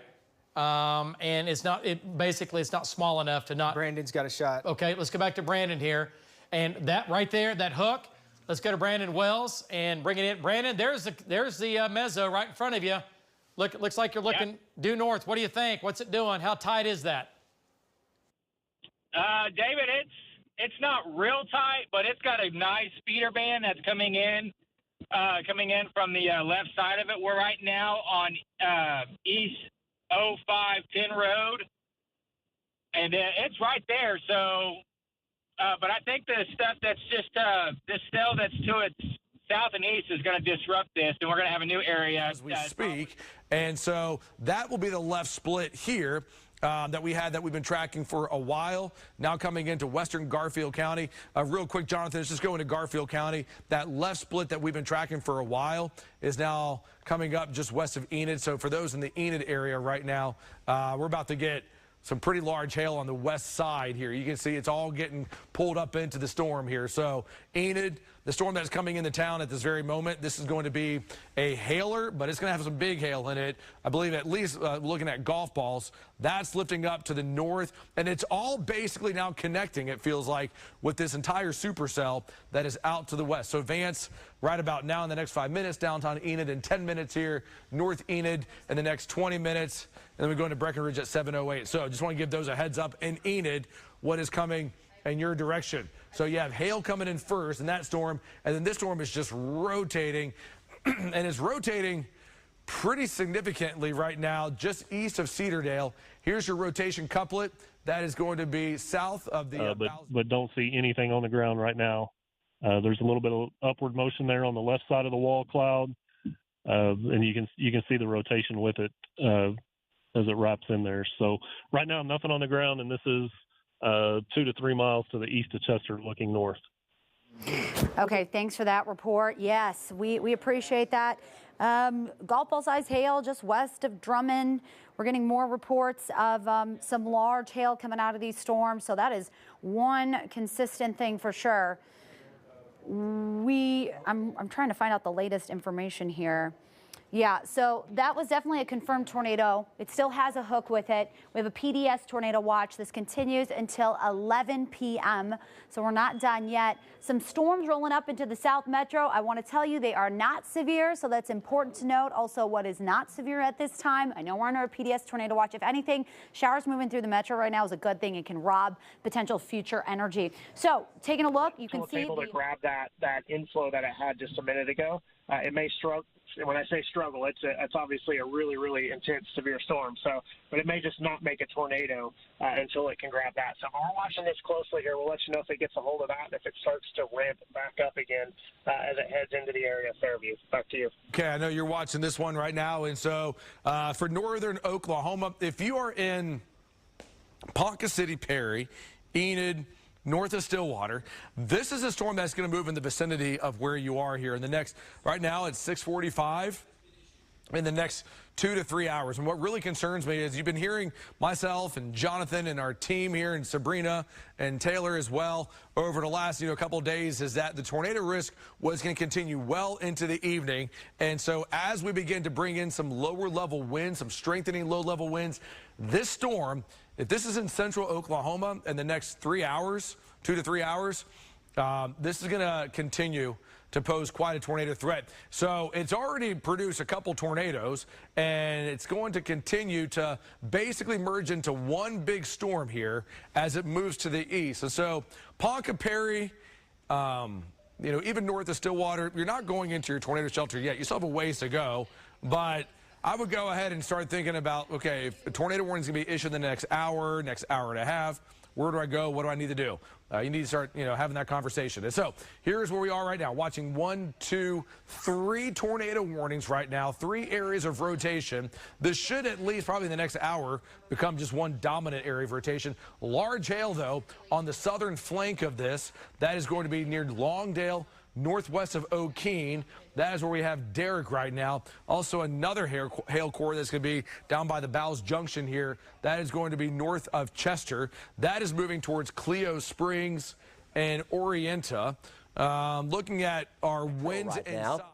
And notice that everything back here is somewhat de-energized because the atmosphere has been cooled by the big complex of storms that lifted fast to the north through west central Oklahoma. We're going to zoom on into the metro right here. So I'd say so far so good. That's not doing anything down here in Moore. We're fine. It's over here toward Tinker and Draper Lake. Heavy downpours of rain. That's it. Right here, brief heavy downpours of rain. That's it. So far so good. Now, we have to say in the same breath that with the dynamics in place, that things can change very fast. Now, this is going to be a troublemaker down here coming into Love County, south of Ardmore. And we've got Aaron Sanders on this in far southern Oklahoma, down here on the Red River. That's going to be a troublemaker down here. It's had a history of producing tornadoes, and it's got a strong mesocyclone with it right now north of Nocona and to the west of Leon and Thackerville. So a strong mesocyclone right there with a big hook. There's your time of arrival. We're talking about maybe Lone Grove, maybe Ardmore, probably south. We're really talking about the area in Love County around Leon and Marietta. Marietta about 7:15 or so. Near and south of Ardmore is where that one is going, and it's got quarters to tennis ball size hail with it. Now we're going to go up here. Big gust front has rolled through related to that big pocket of cooling air that has been moving through western Oklahoma, and it's undercutting the mesocyclones for the time being. Now, we're not saying that we may not ramp back up, but what I am saying is so far so good. There is a lot of baseballs and tennis balls here. Lahoma, baseballs lifting to the north, a lot of hail here, and tennis ball to baseballs west of Okeen, very close to Fairview, south of Fairview, and western Major County. For a while, and we haven't seen a tornado yet, but the roads are just keeping me from getting underneath it. If I could get 3 miles east, I could get right up underneath this circulation. So put it straight ahead of us. Right here, right over the road, and you can see what kind of road I'm on. That's the wrap right there. So that's the backside of the mesocyclone, that white right there. Point the camera up if you can. We're right underneath the backside of the updraft. So I'll see if Patty can get you a shot. Yeah, it's not really good, but the updraft is right there. So we're going to have to, play this game and zig and zag on these dirt roads and try to get to a place where we can actually see it. We just didn't want to stay up on a good road and not be able to see it, because it's going to take a while before it really crosses up into. Would be setting up east of Cedar Springs, northwest of Homestead, that's south of Fairview. And so with this moving to the east, headed towards Ames, Ringwood, Lahoma, and Drummond, basically that storm track there is pointed straight towards Enid. And so Enid, I know we're going to be dealing with some pretty stormy weather here for the next hour or so for those in Enid. And I can understand, you saying like, hey, what do I need to know? What's going on right now? When do I need to go into my tornado shelter? You don't have to go there yet.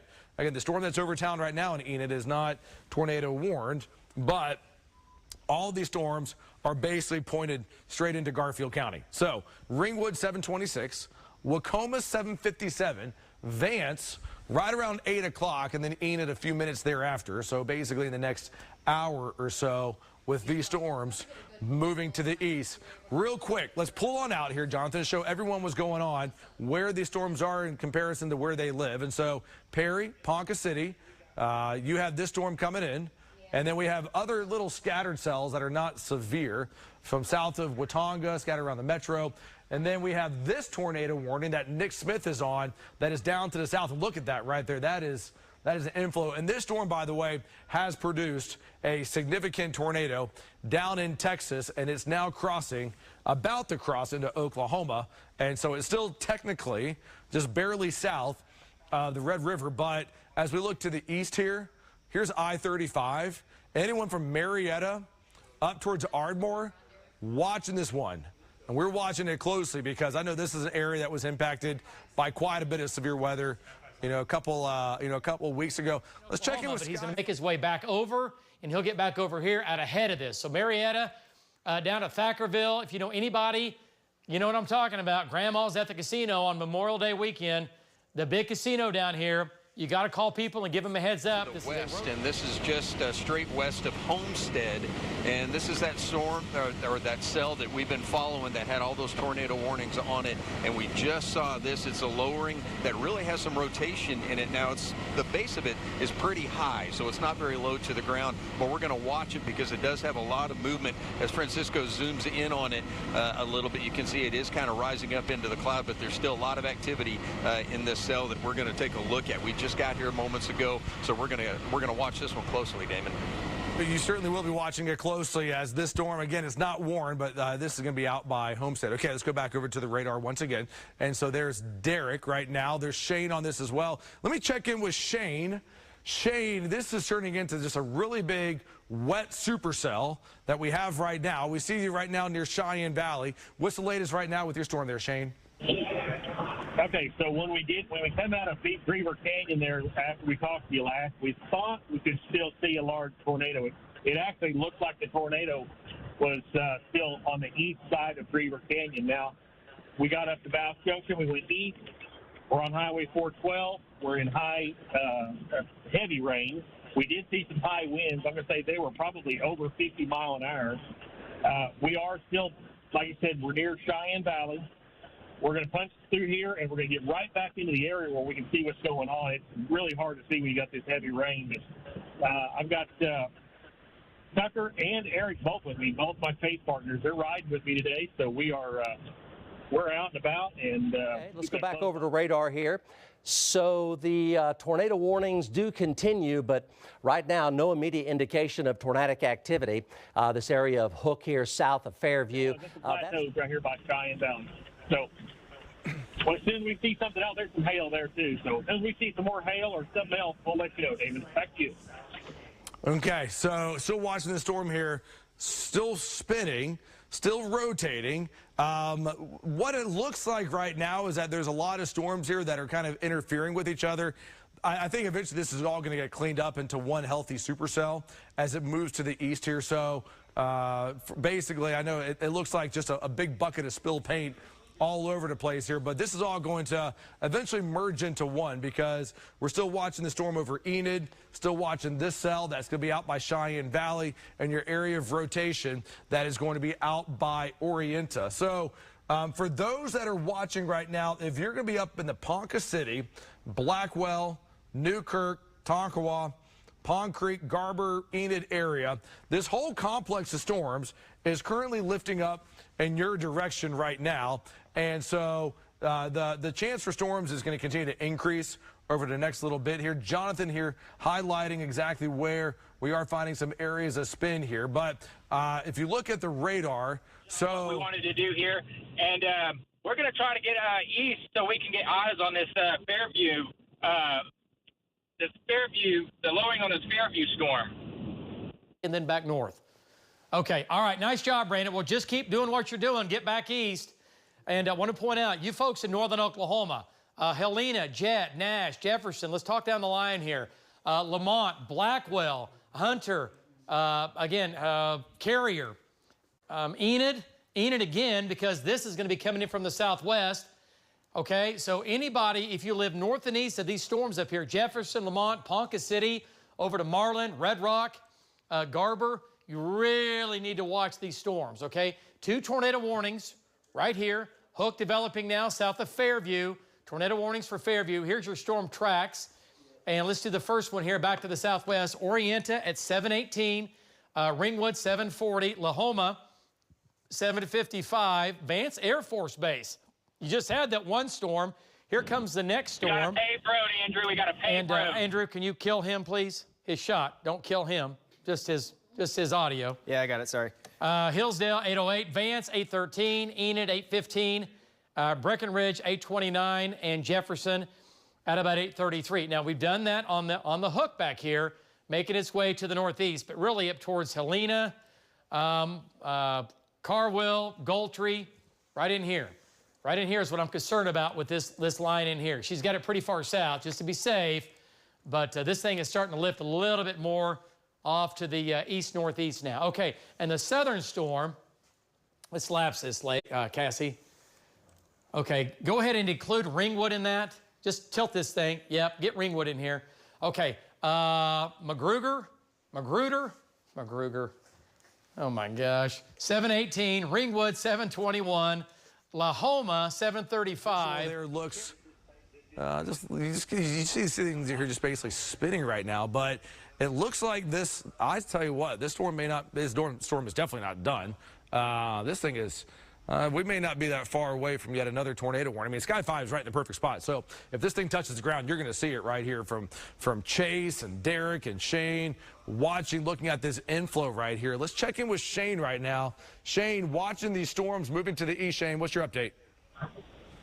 Okay, Damon, coming down Highway 412, but it's right where we wanted to be. We did see the funnel again. However, I'm not seeing it right now, so it did dissipate, but it still is capable of producing funnels. We're not seeing anything else. We're just seeing a funnel, or did see a funnel, and it just dissipated moments ago. So storm's still fairly powerful. Now, the only hail we saw was just itty bitty teeny tiny, so like smaller than pea size probably. But as we move east on Highway 412, moving east with it, as it comes up over the highway and heads up here towards probably up towards Cleo Springs. So we're staying with it. Back to you. Marty, do me a favor. Get east and get southeast. Get down towards Cheyenne Valley. Let that thing come right over you. The hook is almost on Cheyenne Valley, so you got to get farther east. I know you can see it, but just get farther east and southeast for sure. All right, great job, Marty. All right, let's come back. And Marty's right here. He's going to come in behind it here. Eastbound and down, Marty Logan. All right, so there's the Cheyenne Valley. There's your hook. This is where the tornado is going to be. Marty's looking right at it. It does not look like it's on the ground, but it's going to be crossing 412. Let's lapse this, and let's kind of get a view here of what you think. It's still moving northeasterly. Yeah. Maybe a little bit more east of northeasterly. Yeah. A little bit better now with kind of every little spot there. Let kind of your interpretation there, Mike. Yeah, and just the inflow is increasing. You can't really see the contrast in what you guys are seeing, but I can see that inflow increasing, and it's rotating as it comes in horizontal. Yeah, Emily, we're just west of Fairview, kind of playing in between storms, catching up to this lead storm. I've got the camera pointed back to the northwest. That's the storm that's produced the 2 tornadoes already. Looks like maybe starting to get another wall cloud to the northwest of Fairview. Maybe let me pan the camera here. Maybe right over just to the north of 412. Another little lowering starting to develop there. Quite a bit of inflow still blowing into that area. We're coming into Fairview here to get east of the storm, Emily. Okay, thanks for that. Let's go ahead and still take a look at the latest. So a wider view. I'm trying to see what source that is. Who is that right now, Mark? Behind me. Let's go to, okay, great. Let's go to Eric Dixon, where it's definitely tracking a wall cloud, a base of the storm. We're seeing it right now. Go ahead and tell us where you're looking and what you've seen so far. What's your exact location right now? Emily, I'm just southwest of Ames. I'm looking back towards the west-northwest. That's going to be just to the southeast side of Fairview. So this is a base up in here. It's kind of lowering a little bit. It's back up in where this is where that notch is on the radar back in there. So it's an area that needs watched very closely. You can kind of tell it kind of bowls out there. It's not a straight line. It's just kind of bowled out right there, which indicates, that's an area of inflow. It's where all the air is trying to go into this storm. That's kind of where, we'd be looking for a tornado in that area. It's kind of tucked back up in there just beside that rain shaft there, that rain and that hail.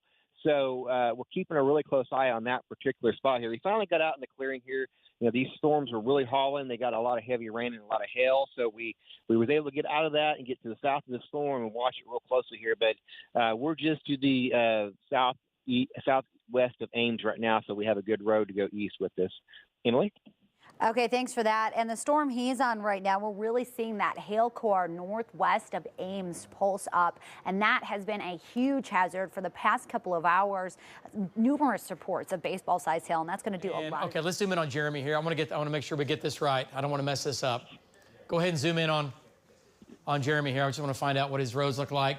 Okay, he's got to go to 51, and then, okay, Andrew Adams, I want Jeremy back on 51. And then he's going to go east, and then when he gets over to Lacey, he can start heading north. Okay, make sure he knows that. You got it, Jeremy?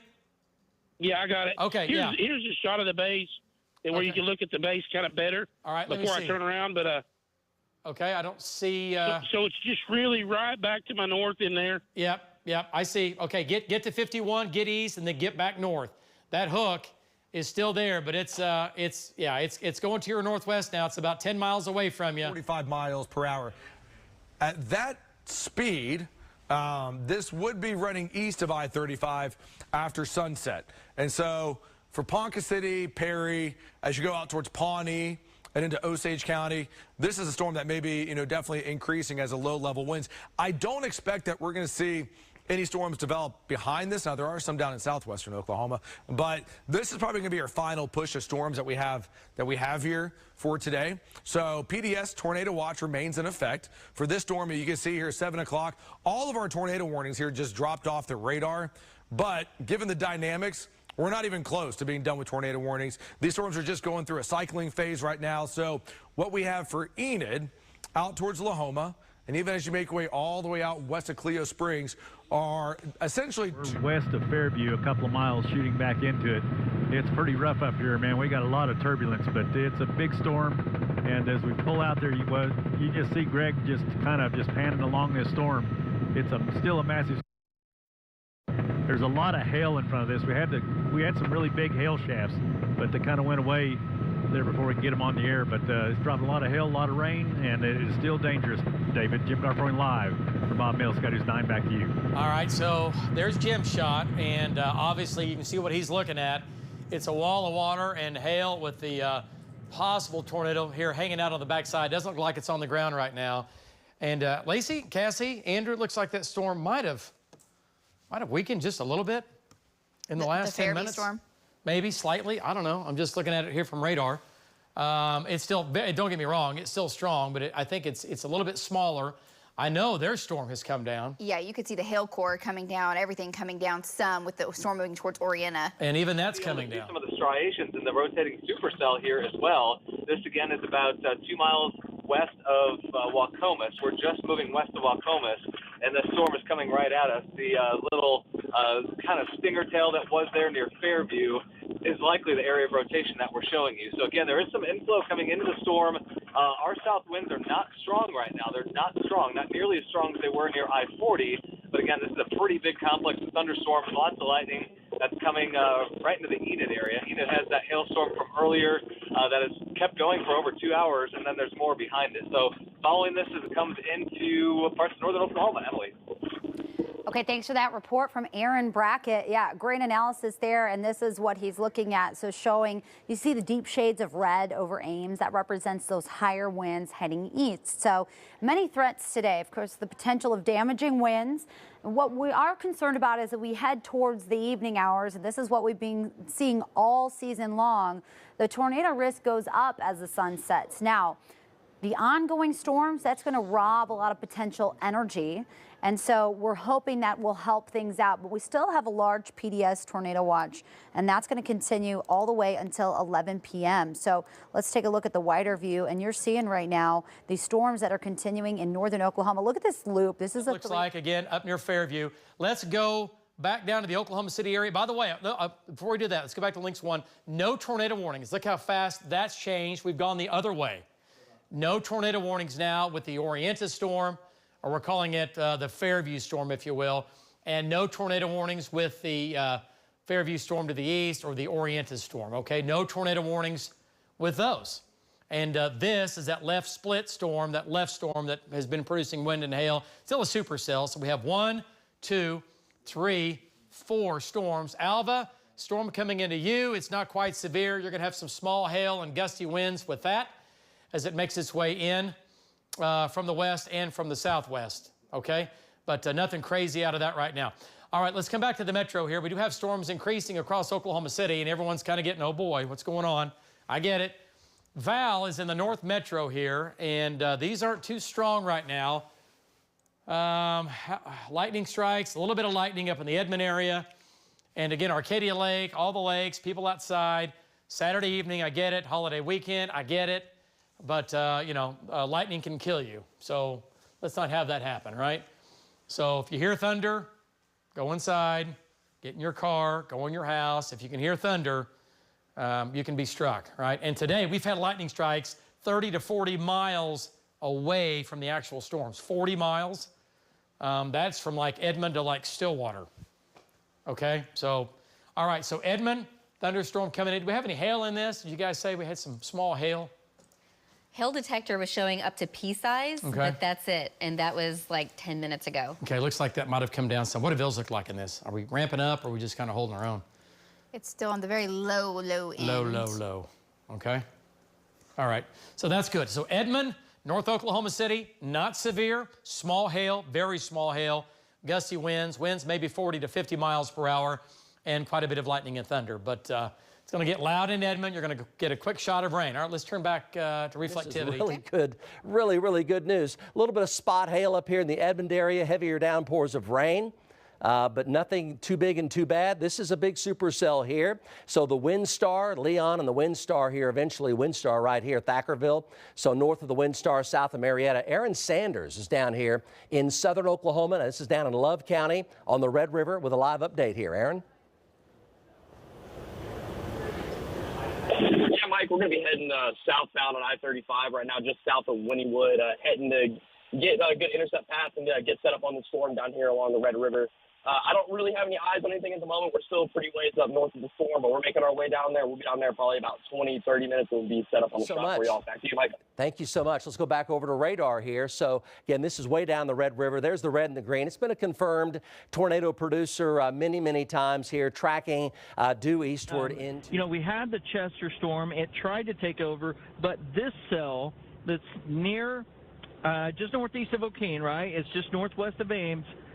It strengthened, and so it kind of stole some of the thunder from the storm that was there near Chester, even though it produced a large tornado. And let's not forget that. I mean, the shear is pretty phenomenal, and it's actually, the shear is increasing as we get here toward dark. So I know we got a lot of trees here in my shot right now, but I'm just letting you know that this storm may be the one that kind of starts to take over as that left split goes up toward Pond Creek. It doesn't look like it's quite as strong as what it was earlier when it was dropping baseballs south of I-40. I mean, now my attention is really squarely on this storm that's near Ames, and right now my storm projection has it on a beeline for Enid, unless, you know, if it takes over, it might turn right and pass a little south of Enid.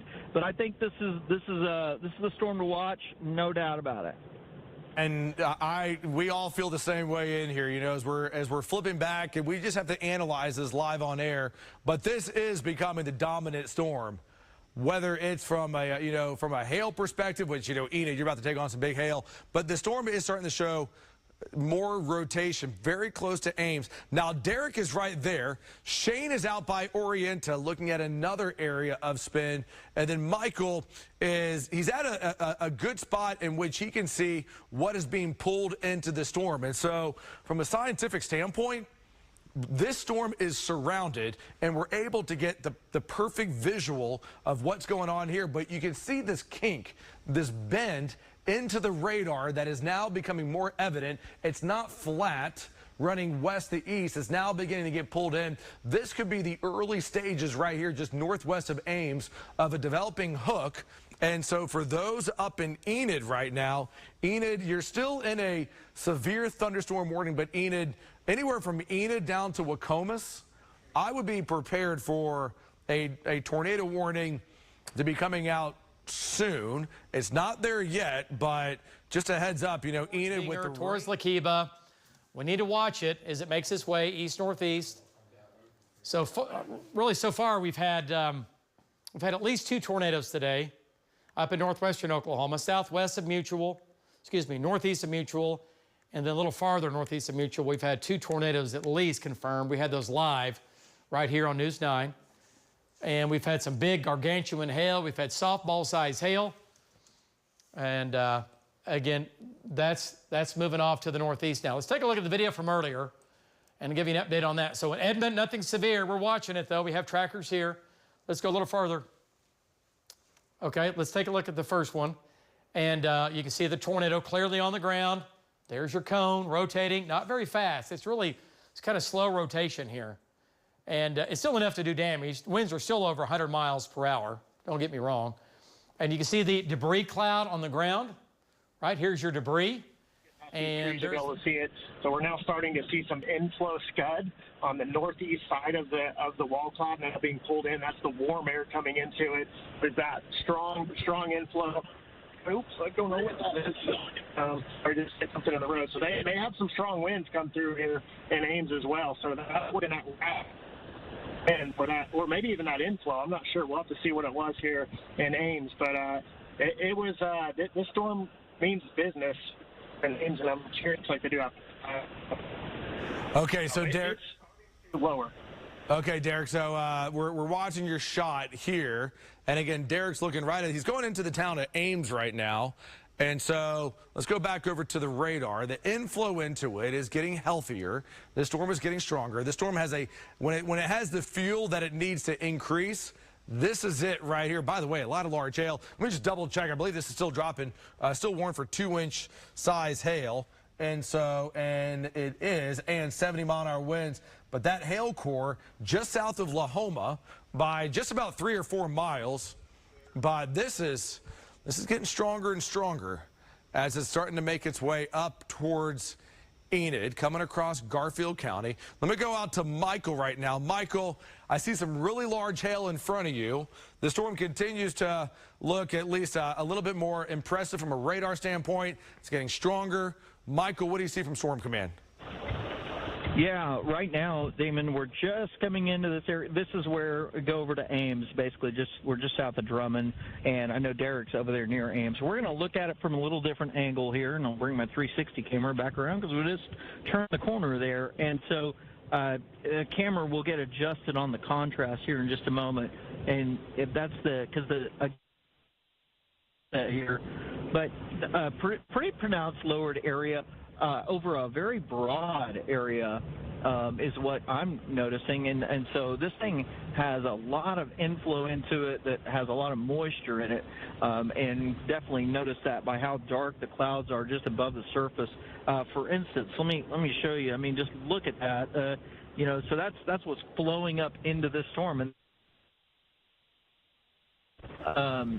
that's interesting. There's a lot of sinking motion coming in. There's a lot of motion in that cloud, even right there just to our west. So that's well out ahead of the storm. And there is kind of interesting. There's a boundary on radar from Vance. I don't know if you can have Jonathan draw a line on there or see that, but particularly in the velocity field, just northwest of Lacey, and also that extends on to the northeast up to where we are. And I think that's what we're underneath is just this boundary right here. So we'll have to see how that storm interacts with this boundary, because I think this may kind of mark where that really, really high dew point air that's being pulled into, like, basically it's just all being funneled into northern Oklahoma ahead of this storm. That's the one area where it's still really unstable.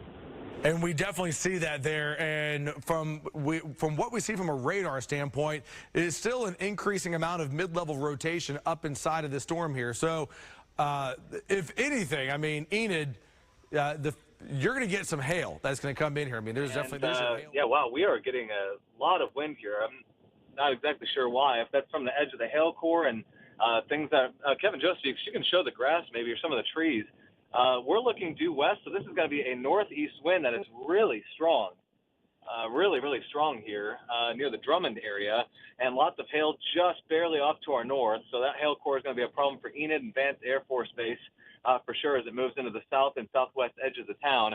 We're about to turn around right now and follow this eventually up back to Wacomas. We're going to be just on the south side of it. We'll get you a roof cam shot. Then we'll make our way into Enid and follow this closely, Mike. Okay, so Aaron, again, you're in Drummond, which is not too far away from Enid, and you have a wind, what you're calling an outflow wind. What is the temperature of that outflow wind, and is it blowing away from the storm?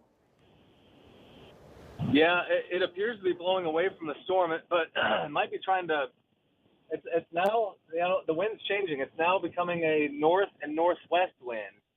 So it was northeast. Now it's a due northerly wind, almost northwest. Now it's northwest. So it's actually wrapping around the storm as we speak right now. Boy, is it strong. It's really strong. I'm going to move the vehicle around. Wow. It went from about no wind to quite a bit of wind and not a lot of time. So we're going to kind of angle the car around. Yeah, now it's a north wind. Now it's a northwest wind. You can see the rain curtains right there. And we are, again, right here. Past this big tree, Kyle. Just need to go back about 100 more feet. Oh, that's a power pole down. Kyle, look at that. Go up. Look.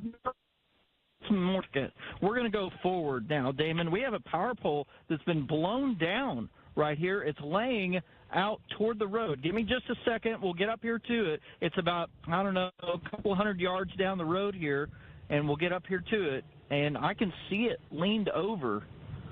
Yep. Let me switch over. I'm going to switch to a different camera. Hang on just a second. Sure. So what Michael is coming up on right here, again, Michael's coming up from some really strong winds that this storm has been producing. And so, and there were definitely some snapped power line or some snapped tree limbs there, but this power line is getting pushed over. And so, Michael, I mean, how strong are the winds where you are right now? Oh, man, I'm telling you, Damon, they were gusting probably 60 to 70. I mean, no, there's more than one.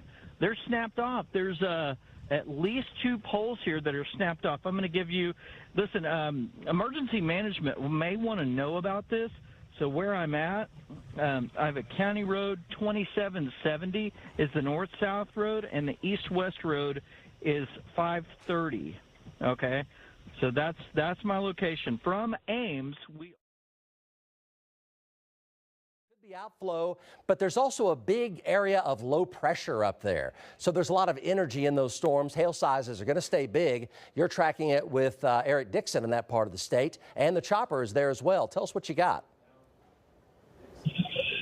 Yeah, Mike, we are just to the southeast, or I'm sorry, the southwest of Drummond, closing in on the backside of the storm that Aaron was talking about, from east of Fairview, north of Ames, all the way over here to southeast of or southwest of the Drummond area. We've encountered some areas where we had quarter-size hail that was covering the road. There's a lot of tree debris in here, you know, where the hail core came through and just kind of shredded the leaves off the trees. We haven't encountered any of the high-velocity winds that Aaron had. Actually, right here where we're at, the winds are almost calm. So we're just a few miles behind the storm here, so we'll be coming in to the south side of power lines down. Okay. So Eric Dixon has power lines and power poles apparently down. Let's go over to Eric Dixon. A lot of wind here. Yeah, there's power pole down. So this is up here in Garfield County. There's some pretty high velocity winds. Wacomas, Barr, Bison, Drummond, Vance Air Force Base. It's heading for Covington and Fairmont. Winds could be 70, 75, maybe 80 miles an hour locally. There's a big, strong area of low pressure right now in northern Oklahoma. So no one really has to worry about. But if we see any new development south of I-40, kind of like with this Carnegie storm, that's a new developing storm. These have already passed through. They're not going to do anything. These ones that are developing, now we got to start paying attention to our southern counties. I mean, some of these areas did get storms earlier, the ones that are now way up here, but this new area by itself, still plenty of instability left over, so it's going to feed off of it. Let me see what this was warned for. Looks like that's kind of what Aaron was talking about here. But I'm right here on the south side of this storm here. I've been watching this new base kind of forming back in here. You kind of see it off in the distance, but I wanted to give you an idea of what this storm has done out here. So it snapped 2 poles off. So 2 miles west of Highway 132 near Drummond. Back to you. Okay, let's go to the chopper here, Mason Dunn. Mason, we've got quite a bit of damaging winds up there. You're tracking it, Garfield County, Drummond, Wacomas area, Vance Air Force Base heading for Covington.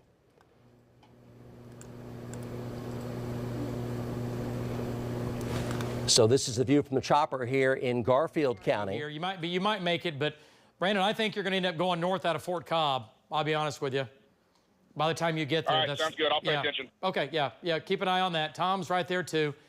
All right, so let's jump back into northern Oklahoma here and look at all the storms up here. Oh my gosh. Well, yeah, that's out of TLX, but okay, it still looks very, very ominous. The hail core over Enid, about passed out. I know that's one of the biggest hail cores I've ever seen. I mean, Enid's gone. Enid's gone from hail. It's not as big as it looked in that shot. So, okay, let's talk about this southern storm up here. You're over Winoka? Yeah. Okay. Yeah, hang on. Did it split? Or is it a new shower? Okay, it hasn't split. The hook is getting more pronounced now. Yeah, but is it going to split? Is that the left split? David, do we want to send Marty to that storm? Yeah, where is Marty right now? He's Yes. Yes, I do, actually. Yeah, good catch, Andrew. Let's have him go up to Carmen. Yep, let's have him race up, go to Carmen. Concerns me about this storm is, first off, what it's done in Texas. I mean, it's produced a lot of significant severe weather. It's still there, still has a well-defined inflow notch into this, but it's also headed towards Lake Texoma. It is a holiday weekend. It is Memorial Day weekend here, and so I know that the lakes are way more crowded than normal. There are going to be people down there that typically are not there. And so seeing a storm like this coming in certainly has my attention. So if you know anyone that's at that lake down there, by the way, you know, really the window, and I know they can probably see the storm west of them, but the window has already closed. They better not be on the water at all, not with this storm coming in, because this one's a big one as it's continuing to make its way towards around Marietta, right around 8 o'clock. And so Nick is going to be watching this supercell, this tornado warning, that's going to be most likely just north of Thackerville, but Marietta, south of Ardmore, that right there is going to be a big storm here. And so we're watching this one again as it's making its way into Love County. We'll continue to watch it closely. Okay, let's go back up to the north, get an update for those that are in the Enid area with these storms that are coming in right now. Big hail right here now starting to fill in towards Enid. So we have Derek and we have Storm Command close to one another. Looks like they're coming across a hail path of this. Let me go out to, let's see here. Let me go out to Michael real quick. Michael, how big, do you see any hail that's laying in the ground? No, I don't right now. It's just rain at the moment. I'll keep watching for hail, but I don't see any yet. Damon, something's interesting though. Like, you know, we saw those power poles laid over, but there's lots of just little low-hanging tentacles, like fingers, coming out of that entire line of wind that's going to be west of Bison. That is a weird boundary, and I'm going to be interested to see what this storm does as it interacts with it here. Yeah, and so looking at your picture and what we see in your path right there, from a hail standpoint, you know, we can definitely see at least the hail core flaring up very close to Vance and just southwest of Enid right now. That black right there, that's going to be your largest hail. That right here, this is warned for 2-inch size hail. There's a shear marker on it just west. We'll bring Jeremy Carter in here, control room. Jeremy, we have your shot up. It's frozen right now. It'll catch back up here in just a second. Go ahead and give us an update. Do we have Jeremy? Oh, yeah, I'm here. I'm sorry. I couldn't hear you, David. Go ahead. So I'm just right on the edge of this heavy hail core, and I'm going to be looking back east. You'll be able to see the updraft here pretty quick. There's a little bit of scudding out of it, but really nothing too crazy, David. Back to you. Okay. All right, Jeremy, we'll stay with this. And, again, he's going to be south of Drummond, making his way towards Waukoma. So, Jeremy, start heading east. Jeremy and that Carter continues to move east, southeast, and eventually on its current track, if it continues to move east or if eventually turns right, it could be moving towards far northern Oklahoma, eventually north of Renfro, way north of Wichita. So something we'll be eyeing. For now, it's staying in Kansas, but that does not look good. Let's go to Corey Inman right now, who's also been tracking this area. Earlier, Corey, we had that confirmed tornado about 4 to 5 miles north of the town of Chester. You had a few funnels earlier. What are you seeing now?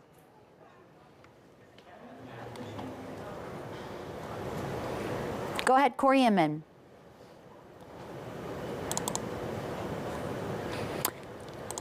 All right, let's go to Eric Dixon, who was also showing us earlier some of the down power poles. So power poles, power lines down, indication of damaging straight line winds, although we had some tornadic circulation earlier, but this is mainly straight line winds. There was a brief moment, John was pointing this out earlier, in that area, tiny little circulation. So the winds bowed out, and then there may have been a brief little circulation and then damaging straight line winds. Either way, they'll cause damage. What can you tell us? Yeah, we're here just to the southeast of Drummond and just a little bit to the southeast of us. Our camera's kind of shooting.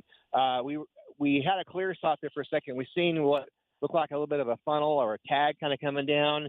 Kind of in the velocities on the radar came up there for a moment. They went down.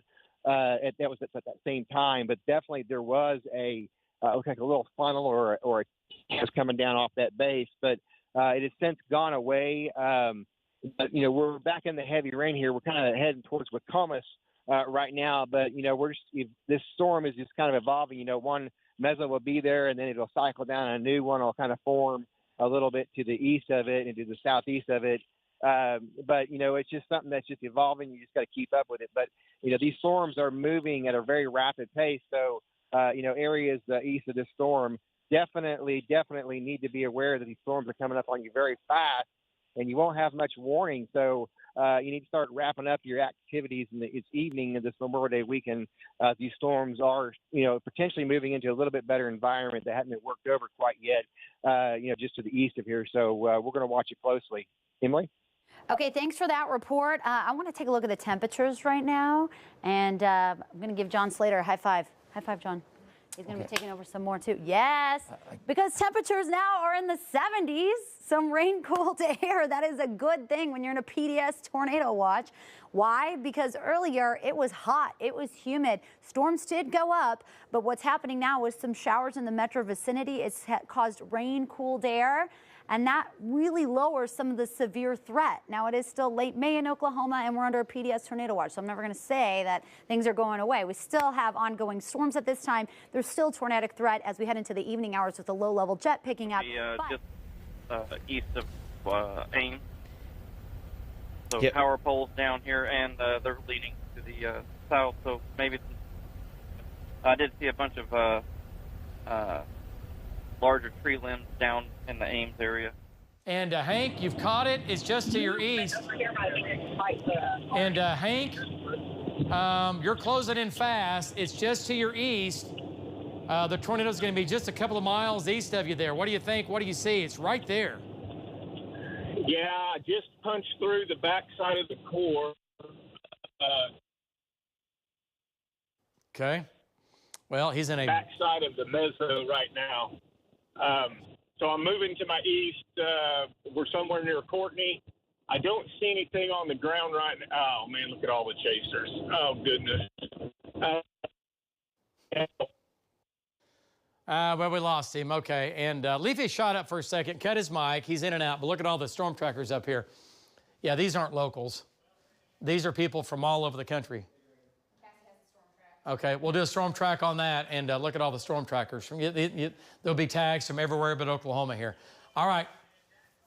Okay, there's Hank's shot. Let's go back. There it is. All right, Hank. Okay, let's bring Hank back in, Andrew. Hank, there it is. Okay. What do you think? Go ahead. You're hot. I'm underneath it, so there's a huge, it's just a real large wall cloud. I don't see any defined bowl. Feel my winds. My winds are pretty calm here. I'm right on. Yeah. Did I mention I don't like 5G? Have I said that today? I think a couple times. I don't like it at all. It's horrible. Okay. Goodness, boy, look at the monster up in southern Kansas. Yeah, that's pulling in all these storms. This is going to be one massive complex here before long. Yeah, it is. For northern Oklahoma. Okay, Val's making his way north too. Okay, so this is down on the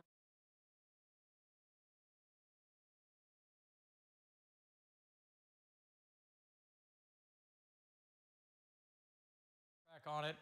And again, Hank's right there. If it does anything, he's going to see it. All right, so there's your storm track on the tornadic part of the storm. It's not on the ground. You can see it in Hank's shot.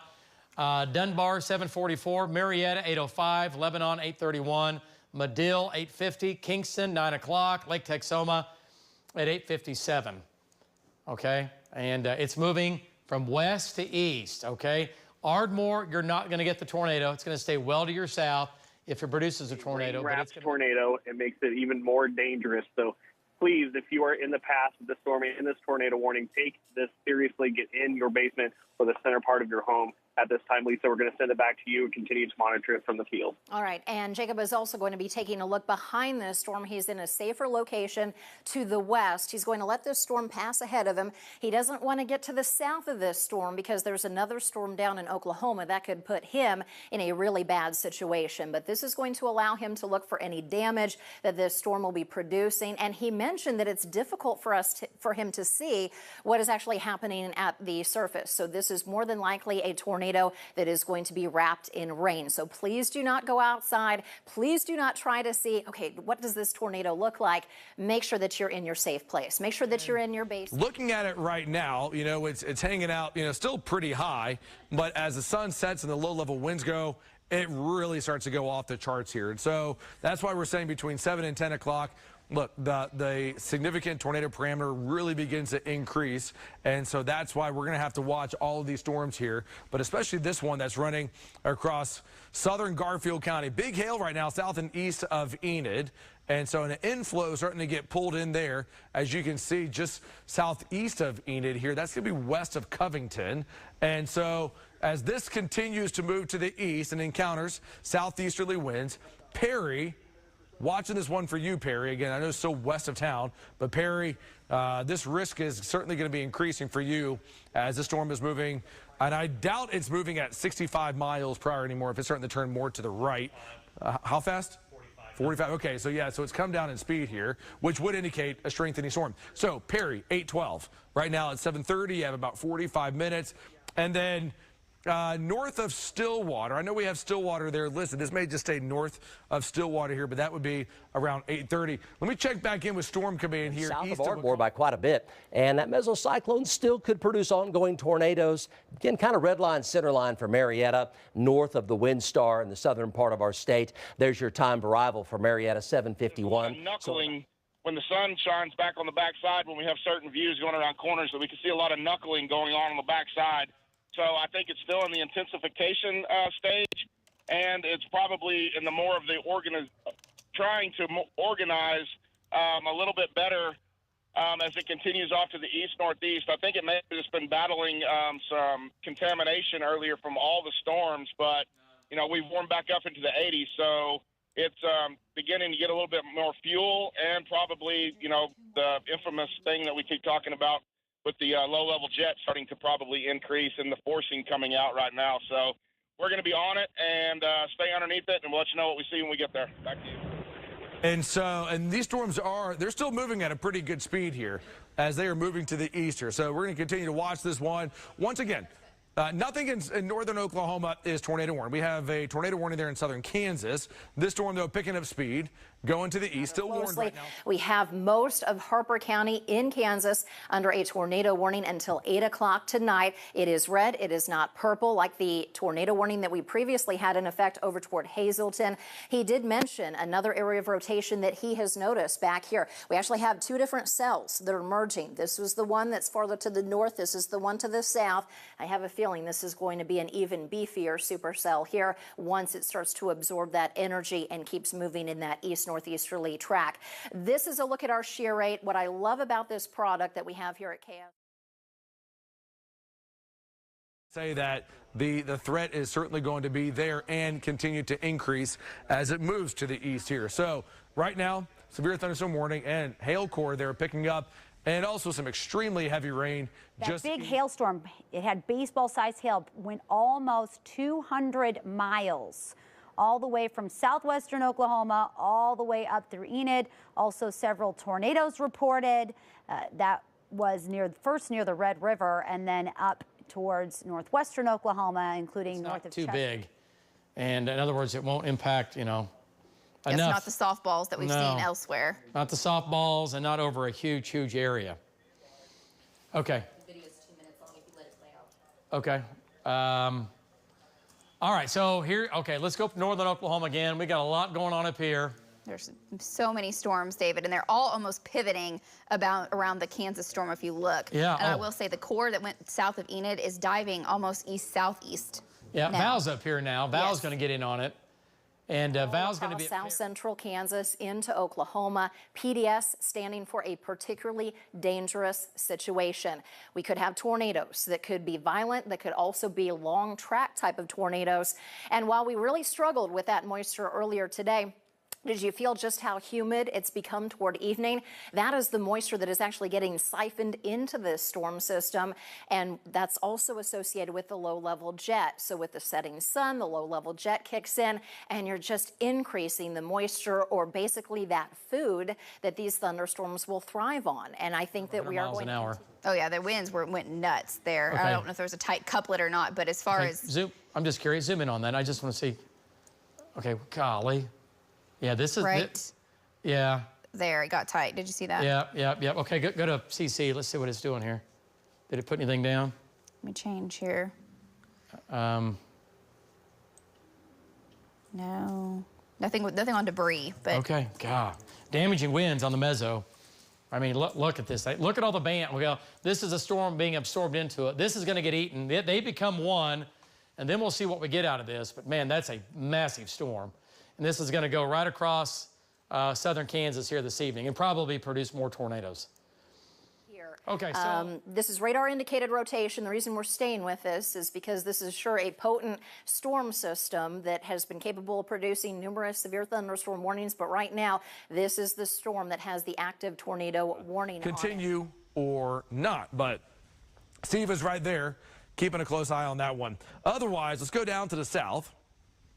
Down on the tornado warning that we have Nick Smith on. And again, this is really the only tornado warning that we have in the state right now, but this storm has just been a big one. There's your rotation there. That is going to be, let's see here. Oh, I'd say about 10 miles or so west of Marietta, maybe a little bit farther than that. But this storm has been a big one, and this has been doing, this has produced some pretty large tornadoes in Texas when it was moving out of Texas, or when it was moving across northern Texas. So, now coming on the radar, or look at your roads here, right where Highway 2 takes that sharp bend to the east. We are sitting there right now, just southwest of Attica. At this time, it's still the same situation where we have strong winds coming from the backside of the storm into the hook.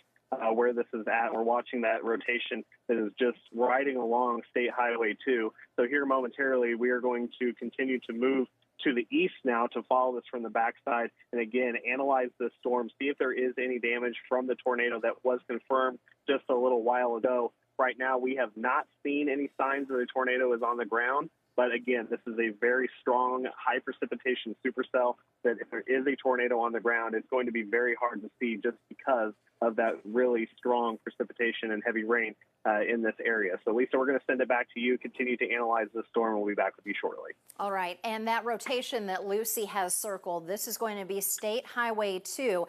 The path of that, it's going to be going to the east-northeast, so it's going to be making a close call with Attica, but if it takes more of an easterly jog, that's going to take it right over toward Anthony and potentially Harper.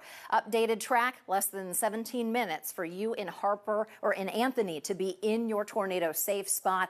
We are still getting a tremendous amount of rotation that is happening here immediately to the south, and it seems like it is traveling right along. He captured that live right here as we were continuing our coverage. We also have a lot more video. This is as it comes through, and I mean, if people are still on the lake at this point in time, but even if they're trying to get their boats off the lake, there's some large hail within this. I know it's warned up to golf ball size, but I mean, water. This is going to be a wind and a big hail thing for Covington. What do the trackers have down south? Anything going on with the storm down south? Vaughn's shot is still, well, it's frozen along with trees that were downed in that area that we got sent to us. You can see some of the damage that's starting to come in as these storms continue to 60 miles per hour plus, if anything, and that creates some pretty serious damage out there. But let's look at hail, because definitely we saw a lot of hail today. Earlier we had this hydro. Chewy Rodriguez sent this in. They mentioned baseball-size hail. If you could go ahead and put a dropper on here where you see those bright greens, let's put a dropper on there and let's take a look at just how strong some of those winds are. And I looked at another another Doppler radar image, and it is definitely starting to tighten up here. So we could have another tornado that is going to be developing out of this. We don't know if that tornado is still on the ground, but from Jacob's vantage point down inside the thunderstorm, they go up to the freezing level. They form a coat of ice. That raindrop does. Then it comes down into the warm layer again, and then it gets blown back up again by the updraft. And then it comes back down again, gets more But easily, we are having some winds south of Anthony in the brighter greens, close to 60 miles per hour, but also you have 50 to about 55 mile per hour winds. So we're going to get some pretty strong winds out of this, even if we do not get a tornado. And you can also get some of that large hail up to about golf ball to maybe even 2 inches in diameter. And what's interesting is that we're starting to hear the thunder here in downtown Wichita. But Lucy, let's zoom things out and take a look at our reflectivity, because there's one thing that I want to point out. Because this is the storm that has prompted the tornado warning. We actually have additional cells that are trying to pop up over parts of western Sedgwick County. But this is what's happening. You have all these different severe thunderstorm warnings, and you have that tornado warning for Harper County until 8 o'clock tonight. It is possible that maybe this storm is going to win out and it's just going to absorb the energy of all of these storms. But also these down in Oklahoma, they're traveling to the northeast. If they continue to move on this track with that strengthening low-level jet, then we might even have a tornado threat that's going to continue closer to that state line. This is one severe thunderstorm warning for Sumner County until 8:15 tonight. This moves over toward parts of western Cowley County. And you folks might not know this unless you live in Udall, but today is the anniversary of the Udall tornado that struck in 1955. So certainly this is uneasy for those folks and for all of us across central into eastern Kansas who are under tornado watches at this time. This red, this huge area, this red from south central Kansas into Oklahoma, this is a PDS tornado watch. That PDS standing for a particularly dangerous situation. The large hail, the damaging wind threat, and a few tornadoes will be possible. Plus, we have another tornado watch. We're not going to exclude these thunderstorms that are immediately to the west of Concordia because this is still within the KSN viewing area. These are not tornadic. That's the reason why we're talking about that storm down toward Harper County, because that's one of our strongest right now that's had a history of producing rotation, producing wall clouds, and also producing a tornado that's been witnessed by storm spotters within the area. We also have a severe thunderstorm watch that is in place across extreme. I'm so used to Greg being back here. Okay, got so many people here today, it's crazy. All right. All right, nice job. So towards the Oklahoma-Kansas border. Right now, again, it's been hanging out near Kansas, and that's a pretty well-defined velocity couplet right there. And it looks like that's headed right towards the town of Anthony. Storm here over Cherokee, lifting up to the north, is producing some strong winds there. Otherwise, from Hillsdale down towards Nash, Gultree, watching this storm. A little bit of an inflow notch there, just west of Carrier, but not rotating significantly there. Didn't see any of that red and that green connected there. There is a little bit of inflow there as that's moving to the east. But as the evening progresses here, and now it's about 7:45, these storms are starting to get, they're starting to pick up some speed, moving to the east. And so picking up some speed, you heard Michael mention, like, wow, these storms are going really fast. That's the jet stream that's helping to surge these storms to the east here. And so that means the warning continues. You're right there looking off to the west. There's the ball. How fast is the rotation in that right now? Well, it definitely has rotation. I've seen some little funnels come down that almost looked like there was no condensation, but it went all the way to the ground because I could see it coming up from the ground. So this definitely has pretty tight rotation with it right here. I'm right here in the notch. I'm looking southwest, right here on Highway 32. Highway 32 and Highway 96 is exactly where I am. And that's where the rotation is crossing right now. So it has definitely got rotation with it. Obviously there's nothing on the ground. I'll widen out here a little bit. But it's right on top of me right now, David. Okay, nice job, Vaughn. So there it is. That's the couplet right there. And he's on Highway 32. He's just to the east of Turner. He's down in Love County, but that's the area that we're watching. But as you can see, tornado warning continues, and this is rotating from left to right, but it's not on the ground. Andrew will be listening for Vaughn if this thing does something weird. And Hank is just behind it here. What's Hank's shot look like?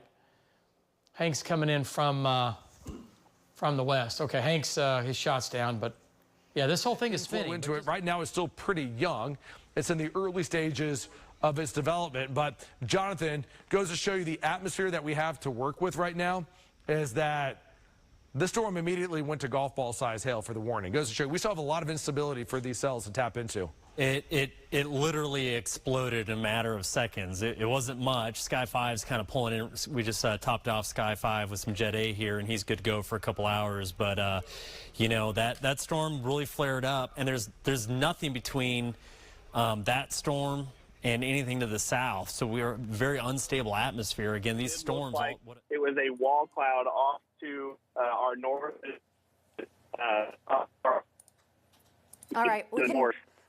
We continue to have some issues with Jacob's feed from down here. Like I said, this part of our state, definitely not the best when it comes to cell phone coverage. I've experienced it when I've been down here in this area, and also our other storm trackers are too. Lucy, if you could maybe get in contact with Jacob and just text him and ask him some questions about what he has been seeing in relation to a wall cloud in this area. I picked up a little bit of that from what he mentioned here. But it looks like maybe this storm is doing the breathing in, breathing out technique, just like us as humans, as thunderstorm wants to do the same thing, and it wants to maintain its severe status. And I think it's probably exhaling before it starts to spin up again and produce some other stronger winds. Also got a report of 60-mile-per-hour winds about 6 miles to the north of Arkansas City in Cowley County. That is going to be with the other thunderstorm that is immediately to the east. And it also looks like we're starting to see a little bit of rotation that's trying to organize north of Caldwell, but also over towards south of Mayfield. This is going to be over towards Sumner County. Lucy, if we could put reflectivity back on, let's go ahead and take a look at some of these storms, because this storm also capable of producing some of those damaging winds over toward Cowley County. But I think we could also have that damaging wind threat, but I'm also seeing some rotation here in this part of this storm. So we have some rotation across southwestern Sumner County, plus we also have some of that rotation that is approaching the Anthony area as we speak. Lucy. We are seeing multiple areas of rotation across the state of Kansas today. We do have this one severe thunderstorm warning in place for Sumner County as well as parts of Cowley County through 8:15 p.m.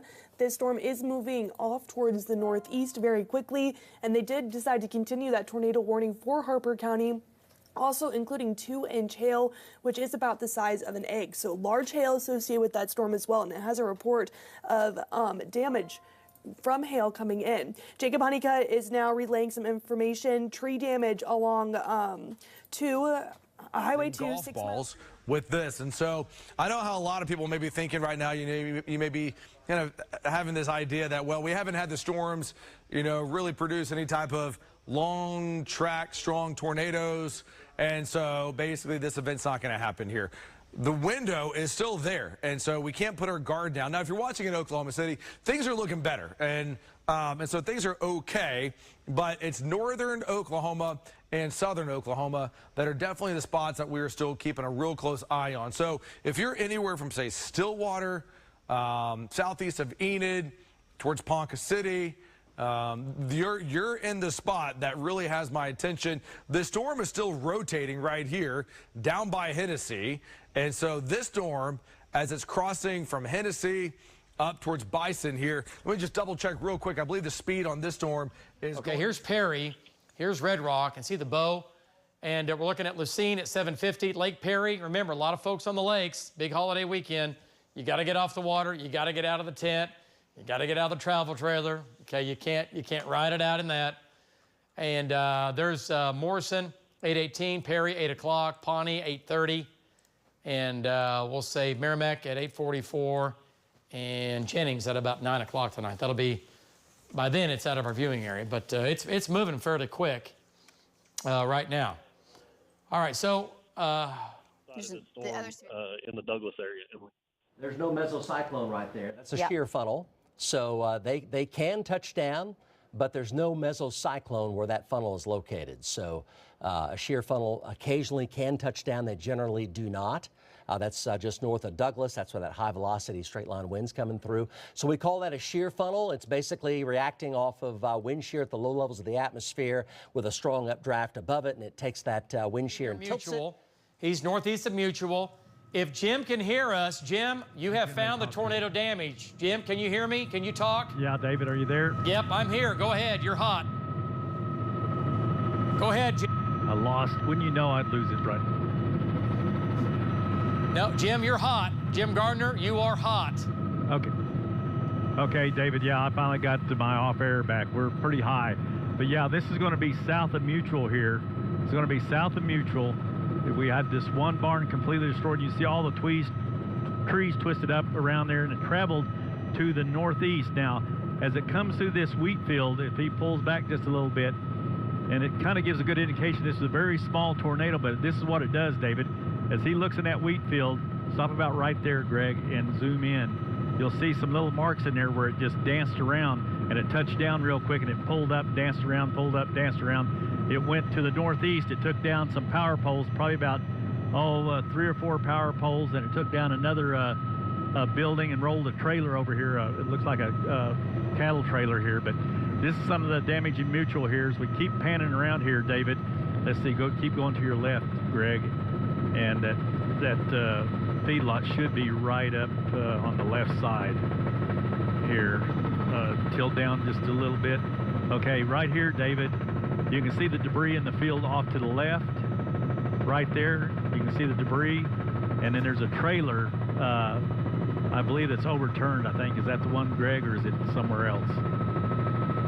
It may be at the other place, but this is some of the damage here. Oh, there it is. There's the trailer that's rolled over. Some of the pins are messed up.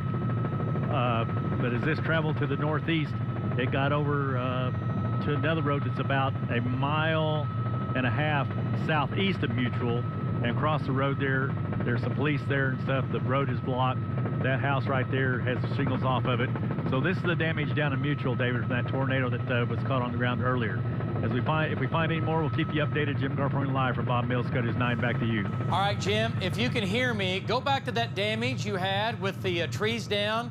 That was just to the southwest of that, if you can. Go to that other damage. When we first came to you, we were kind of talking over you before we took your shot. So if we can get him to go back over that, I want to see that again. Yeah, if we can go back, and I know he's way up there, and he's in the ionosphere, and he's in northwestern Oklahoma, so. Okay, you might have to call him, but Jack, if you can have him get back above that again. Okay, is Jeremy busting south here? Honeycutt, one of our storm trackers who's been watching this storm rather closely. Jacob. Highway 2, we are right in the middle of this notch that is going across the highway. I do have a rotating wall cloud that is off to my right.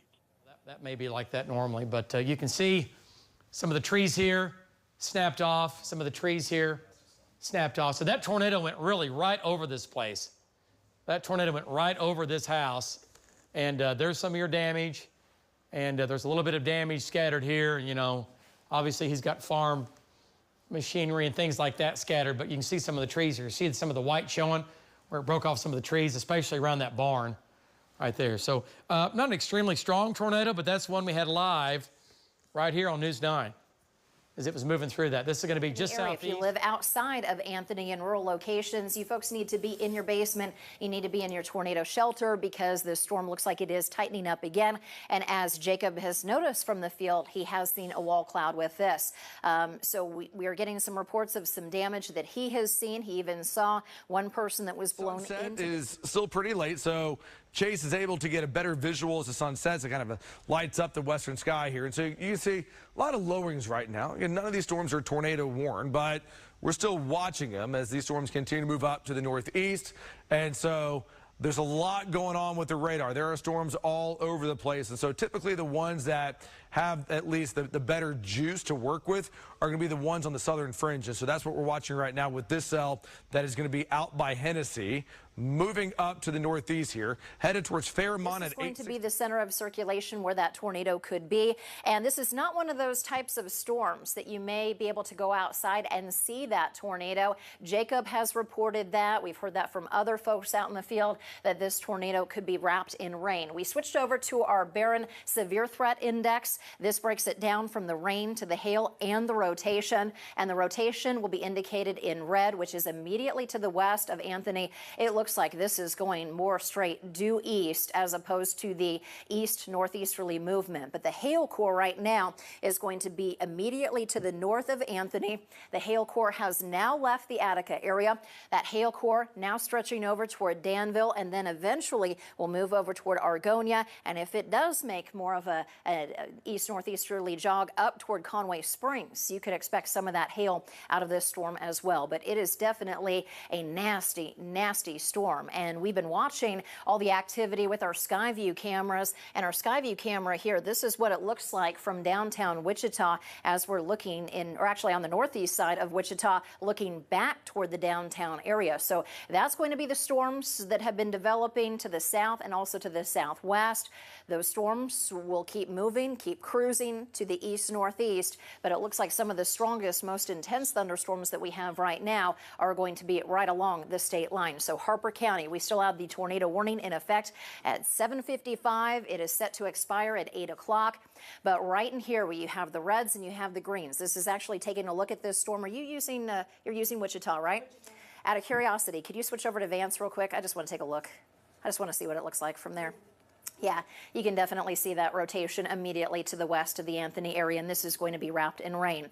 South of Highway 50 remains the most favored area for severe weather tonight. This is where we have the PDS Tornado Watch, PDS standing for a particularly dangerous situation. That's why outside of this polygon, you can see the flashing lines. That's the tornado warning. But outside of that, we actually have a PDS Tornado Watch, which includes the Wichita area. It includes folks down here toward Harper County. That's going to stay in effect until 11 o'clock tonight. And then farther north, we have another tornado watch with multiple severe thunderstorm warnings in effect across north central Kansas. That is closer to some people that are confirming there's a tornado. They're reporting there's a funnel or a tornado on this. So we're going to be able to, a tornado. So we're going to be able to see this. And that was reported at 7:52, so 4 minutes ago. So if this thing still has a tornado on it, it is going, I mean, we are right here. We're going to be able to see it here in just a few minutes. Back to you. Okay. We'll be checking back in with Nick in just a couple minutes with this storm. Again, for anyone that's down by Lake Murray or Texoma, this warning here moving to the eastern, you can see, I mean, there is a well-defined inflow notch. We're just barely north of the Red River, but the reason why we're watching this storm is because so many of us, we know people that are just headed down to these lakes. They're traveling. It's a holiday weekend. It's Saturday. So we're going to be watching this one. So, again, tornado warning. Aaron Sanders is down there tracking that in far southern Oklahoma. Again, it is a supercell. If there were tornadoes, it'd be coming from this type of storm right here. Say that again. Reports of brief weak touchdowns with that tornado warning in Love County, 1 mile east of Highway 96. And there you go. That'd be out there by Leon, out there to the west of Marietta a little ways. Here's Aaron Sanders looking at that storm right now. Aaron? Yeah, Mike, we're going to be southbound on 35, coming up on Marietta. We just punched through the hail core. We're just on the south side of the storm right now. I'm looking up into the storm. I don't see any real lowerings or any wall clouds, anything right that would point out direct tornadic activity at the moment. In probably 3 minutes of seeing exactly that, Damon. I have not seen any hail, heavy rain, barely any lightning with it. Just a few strokes. You can see my shot here. I'm waiting on the storm to pull over me so I can see any inflow into the storm, but it just does not want to have any characteristic of a supercell, although it's all by itself. The only thing I'm concerned about, and the reason why I've stayed with it, is because of its proximity to the metro, for one, and two, if the low-level jet does kick in like we think it will, close to sunset, and thereafter, this thing could very well spin up. So I'm going to stick with it all the way to the metro if I have to. But right now, it is a no-show here in Binger. Okay. Well, and Steve, that information really helps us out. And again, with that cell right there. Okay, let's go back up to where Sky 5 is right now. Sky 5 is going to be looking at this cell that ran through. Oh, I haven't talked to him. I thought you were talking to, I'm so sorry. I was looking at this. I thought you were talking to Andrew. I was talking Let's to just go to him. Hey, Tom, can we go out to you, Tom? I know that storm came right over you and Brandon, but Tom, what do you have? Do you have any hail? Let's take a look.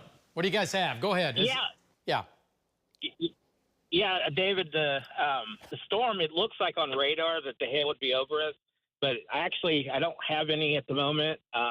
But that core is just like right to my west. And right now it's actually in the reorganizing stage. So it looked like it wanted to maybe split a little bit.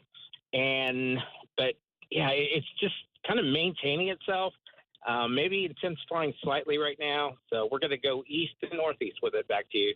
All right, nice job. But there's some lowerings here that are getting a little bit closer to the ground. David? Okay, and you are looking right into it. You have good visuals on this. You don't have a ton of rain that's getting wrapped up inside of this, so we'll continue to watch it. Again, these are not tornado warnings. Brand new severe thunderstorm warning that was just issued just seconds ago. So let me get the latest on this one. This is going to be that Jacob Honeycutt has reported, and also the destroyed structure. Also, trees are going to be down in that location. So we do have damage that is immediately to the west of the Anthony area associated with this storm. Tornado warning stays in progress for about another 10 seconds, but I have a feeling they're going to extend this tornado warning, or are they just going to let it go with a severe thunderstorm warning? Looks like they're going to let it go for a severe thunderstorm warning. But there's still another strong storm across parts of Sumner County, arcing over toward western Cowley County. This part over here in Ark City, we do have some reports of some power lines that are down. That's conducive with some strong winds. But also here in Sumner County, let's go ahead and take a look at this notch just to the southwest of Wellington, if we could. I'm seeing a little bit of inflow that's going in closer to the Mayfield area. Does not look, we're going to get some strong winds out of this from Mayfield over toward Wellington. Let's put our dropper on here and let's see how strong those winds are. Do we have 60-mile-per-hour winds in here? Close to that, 50 to 60-mile-per-hour winds. That has prompted the severe thunderstorm warning for Sumner County until 9 o'clock tonight.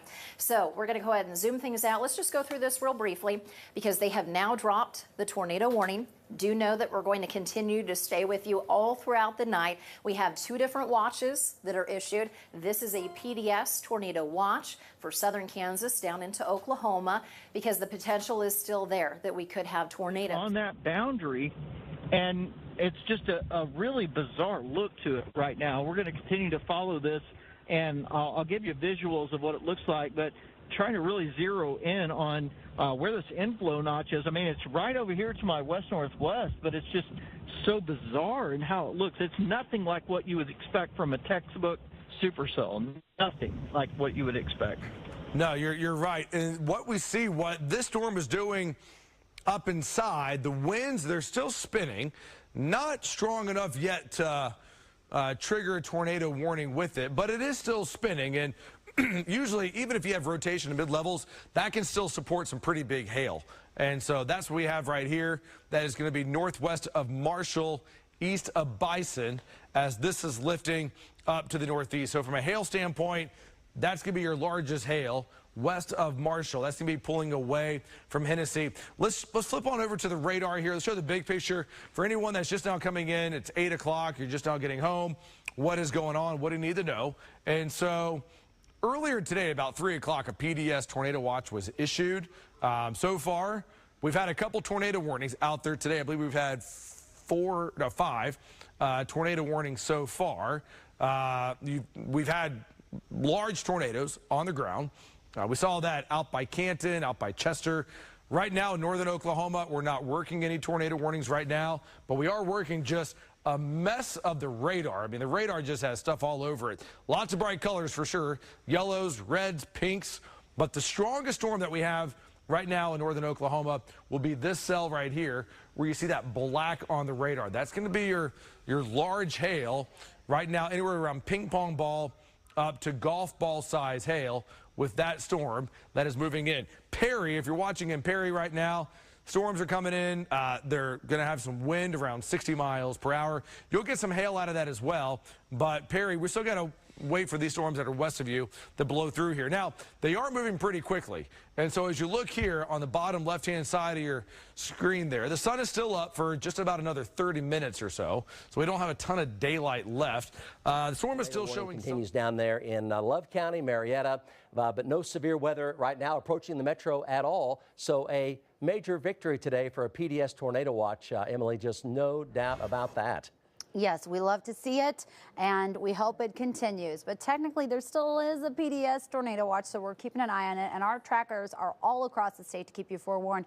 Look at this beautiful view from Norman. Yes, a friendly sunset. Now, we have a little thunderstorm heading towards the Oklahoma City metro, but it is not severe at this time. Right now, let's take it out to one of our trackers. We can go to Gage Shaw, who is tracking this storm as it heads towards Oklahoma City. Not severe, but I know people are on edge given we're under a PDS tornado watch. Let's go to Gage right now. Go ahead. Yeah, Emily, we're coming up just to the west of Minco. This thing has a really cool barber's pole structure to the back side of it. So you can see kind of maybe through my shot now, we've got a pretty sunset, but the lower levels of this storm are pretty much all but evaporated. We're not seeing much in terms of a base. We're getting a little bit of drizzle here from the anvil fallout. I do believe this storm is on its way to a pretty rapid death. Okay, thanks for that. We are tracking it, yeah, but we're happy to see that this is just a friendly storm heading our way, just some rain out of it. And a PDS tornado watch, rightfully so. People are going to be on edge after the severe season we've had so far. But you can see what Mike was talking about, western Oklahoma no longer under the PDS tornado watch. It has been tapered down a little bit. We still have flash flood warnings in northern Oklahoma. And taking a look at some of the rain totals, Enid especially, where we had the flash flood warning, over 2 to 3 inches in that area. Today has really been a prolific hail day, including that one supercell that traveled from Altus all the way through Enid. I'm going to say, like, Lake Murray really needs to be careful at this point in time with the amount, like, we've had some inflow that's kind of, the winds have actually gone up a little bit for the inflow. I would definitely be taking my tornado precautions in that area. It does look like it's actually, oh man, we're sitting here watching it. We're not able to see it right now, but that big mass in the middle, like if you look from where just the middle of the shot, that's where if there was a tornado, we would be seeing it right now. If it wasn't so hazy and it was on the ground, we're just not sure. I'm still waiting to see if there's any other reports of it, but we have not seen anything. Back to you. Okay, well, we'll keep in touch there with Nick. Okay, let's go back up to the north. And so we were watching a storm earlier out by Marshall that was showing at least some rotation in the mid-levels, and so it was spinning. Now, it's not tornado warned, but it's going to be this cell right here down by Marshall where there's a little inflow that comes right into Marshall.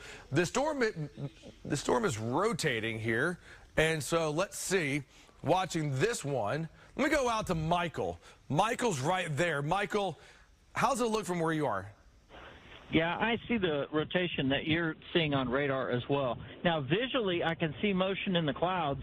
What's difficult to tell, Damon, because of that huge band that I showed you just a moment ago, a lot of these lower clouds are hanging down underneath that and not necessarily underneath a really powerful updraft, which again, just visually is really, really challenging from a storm chaser standpoint. I'm trying to describe that to you so that, and folks at home, just to know that it's not textbook. And yet, we're seeing in some rotation right now in the cloud base, and the atmosphere is weird today, and you can see some very odd things, and we're kind of seeing that right now up here near Marshall. So I don't know. We'll see what the storm is going to do, but it is definitely it's definitely increased from what it was a little bit ago.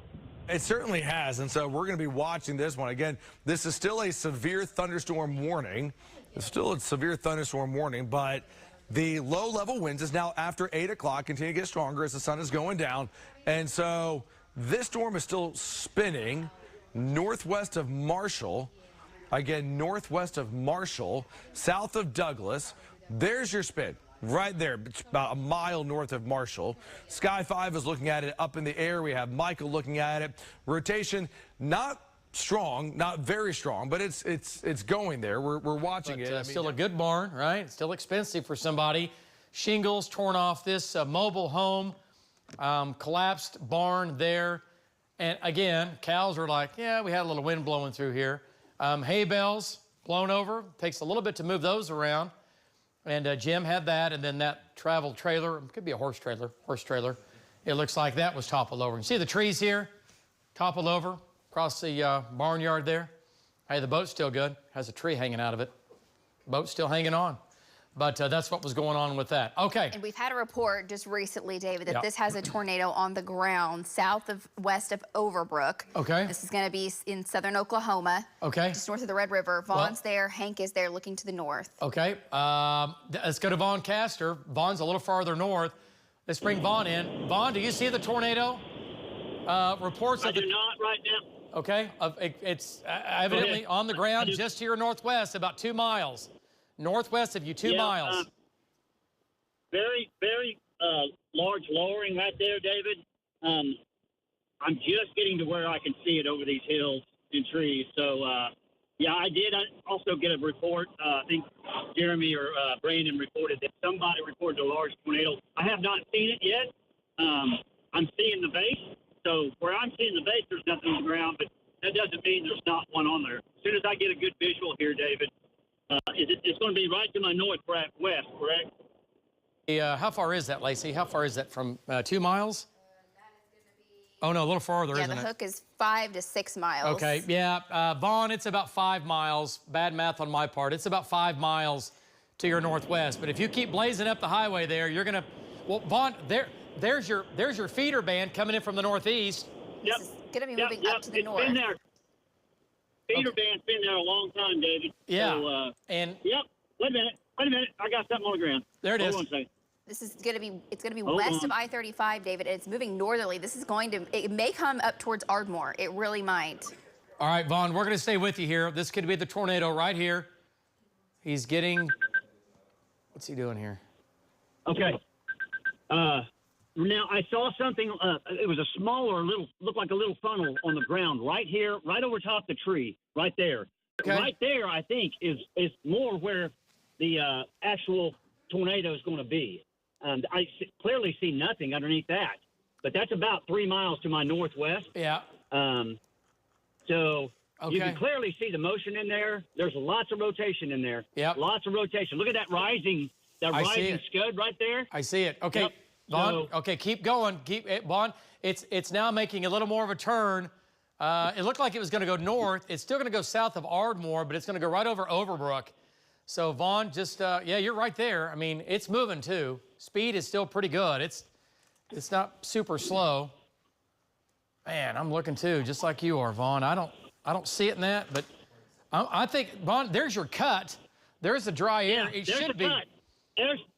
There's the cut. So it should be right here in front of me. Yes. Right here in front of me. There it is, right here. Yep, right to my right. Actually, this thing took a hard right turn, David. Took a hard right turn. Right here it is. Right here. There it is. Yep, it's right over me. 1 or 2 miles just west of Overbrook. Yep. Is it on the ground? Nope, nothing on the ground right now, David. Nothing on the ground. I can clearly see the whole wall cloud. It's rotating right here to my less than a half a mile. Yep. Now, once in a while you'll get some right. That tried to sneak out of there. Looked like a little funnel, but we're gonna have to stay with this. I'm gonna have to find roads because I got a lake. Yeah, you don't have right to my east. Yeah, you don't have any roads. So- That's the problem. You don't have any roads. You're going to have to get north and get back east. Man, the roads are just horrible. You're right. Be watching this. Okay, we can see there's the contrast. Nick, I think you just went into night mode, so we can see it a little bit better here. Have you seen any power flashes? I have not, but that's where it's not. That's where it's tucking up in there. It's tucking up a little bit closer to the right side of the on the a little bit northern part of the mezzo. Let's keep going up here a little bit further. We're going to get a little closer to it, Damon, as it comes closer. It's still going to be south of Overbrook, but it's going to be real close. It will be close. And with this new tornado warning down in southern Oklahoma, the polygon gets pulled all the way up very close to Sulphur. It should stay south of Sulphur and south of Turner Falls. But we are watching, again, this tornado that is now crossing over I-35. And the polygon kind of shoots a bit up to the northeast here more than to the east. And so, again, if you're in Sulphur, we're watching this. Now, this is north of Marietta. Again, this is a tornado crossing over I-35. This is going to be north of Marietta and moving up to the northeast here. And so... Further north. Hank's a little further. Oh, yeah, he just passed him, didn't he? What does Hank's shot look like? Let me see Hank's shot. Okay, he's making his way up to Overbrook. All right, let's go to Hank and bring Hank in here. Hank's on the north side. Hank, it ought to be just to your... Hank, is it just to your north and east? Is it right there? It should be just right there, right, Hank? Yeah, it's probably just to my east right now. When Vaughn was seeing that little funnel, I was about a mile behind him on 35, and to me, I thought it touched down. It was a real wispy, ropey little funnel, but it came down really fast. But Vaughn said it wasn't on the ground, so I got to trust that. So, yeah, this thing is really, it started moving straight north. It's like it got to I-35 and just made a left turn and started going north. So it's just on the east side of I-35. We're coming up on the what is it?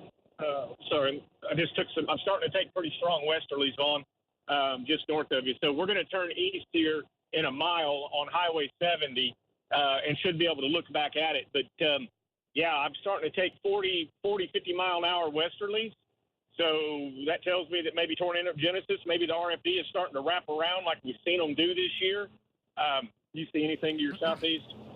It's really low, hanging to the ground. It's like there's no real well-pronounced wall cloud, or if it is, it's like 4 miles wide.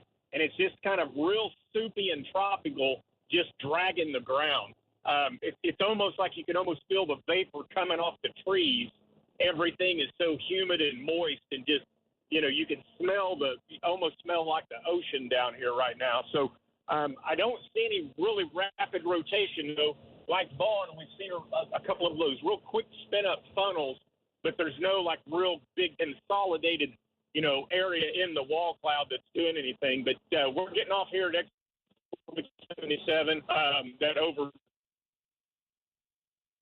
All right, sir. Get a little bit of a look and work our way around. Okay, nice job. So that's what he's looking at. Tornado warning now. This is for Love County, now moving into far southern Carter County. Folks in Ardmore. Area just up in front of me, like straight due right in front of me, there's another area. But we saw a brief tornado that was on the ground just for a second.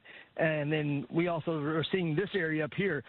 Things are definitely rapidly intensifying here, and I think this is like a new area that's just a little bit further to the south, south of Overbrook by about 3 or 4 miles. That is now going across the road right in front of me. It's going to go real close to the it's going to go really close to the Lake Murray area, Damon. Well, and as I was just pulling up some mapping software, I-35 is showing like that dark red right just south of Overbrook. And so we'll have to see if there's any type of accidents or any type of incidents that happen there right on I-35 as this tornado is crossing right over I-35. But there is Nick. He's in Greenville. They're looking right into it. There's Overbrook. And so this is going to be right on top of I-35 with that storm right there moving to the east. Okay, we're just bouncing back and forth right now with a couple, you know, with southern Oklahoma and then northern Oklahoma being the areas to watch for you know, severe weather. Again, for severe weather. Let me go out to, by the way, let's go out to Michael right now, let's go out to Michael. Yeah, Damon, I'm trying to see what's going on here. That pronounced lowering just developed in the last 30 seconds, and it very much has a funnel-shaped appearance to it. We may have a developing tornado here very shortly. Kind of keeping an eye really close on that area. There's multiple lowerings in that area.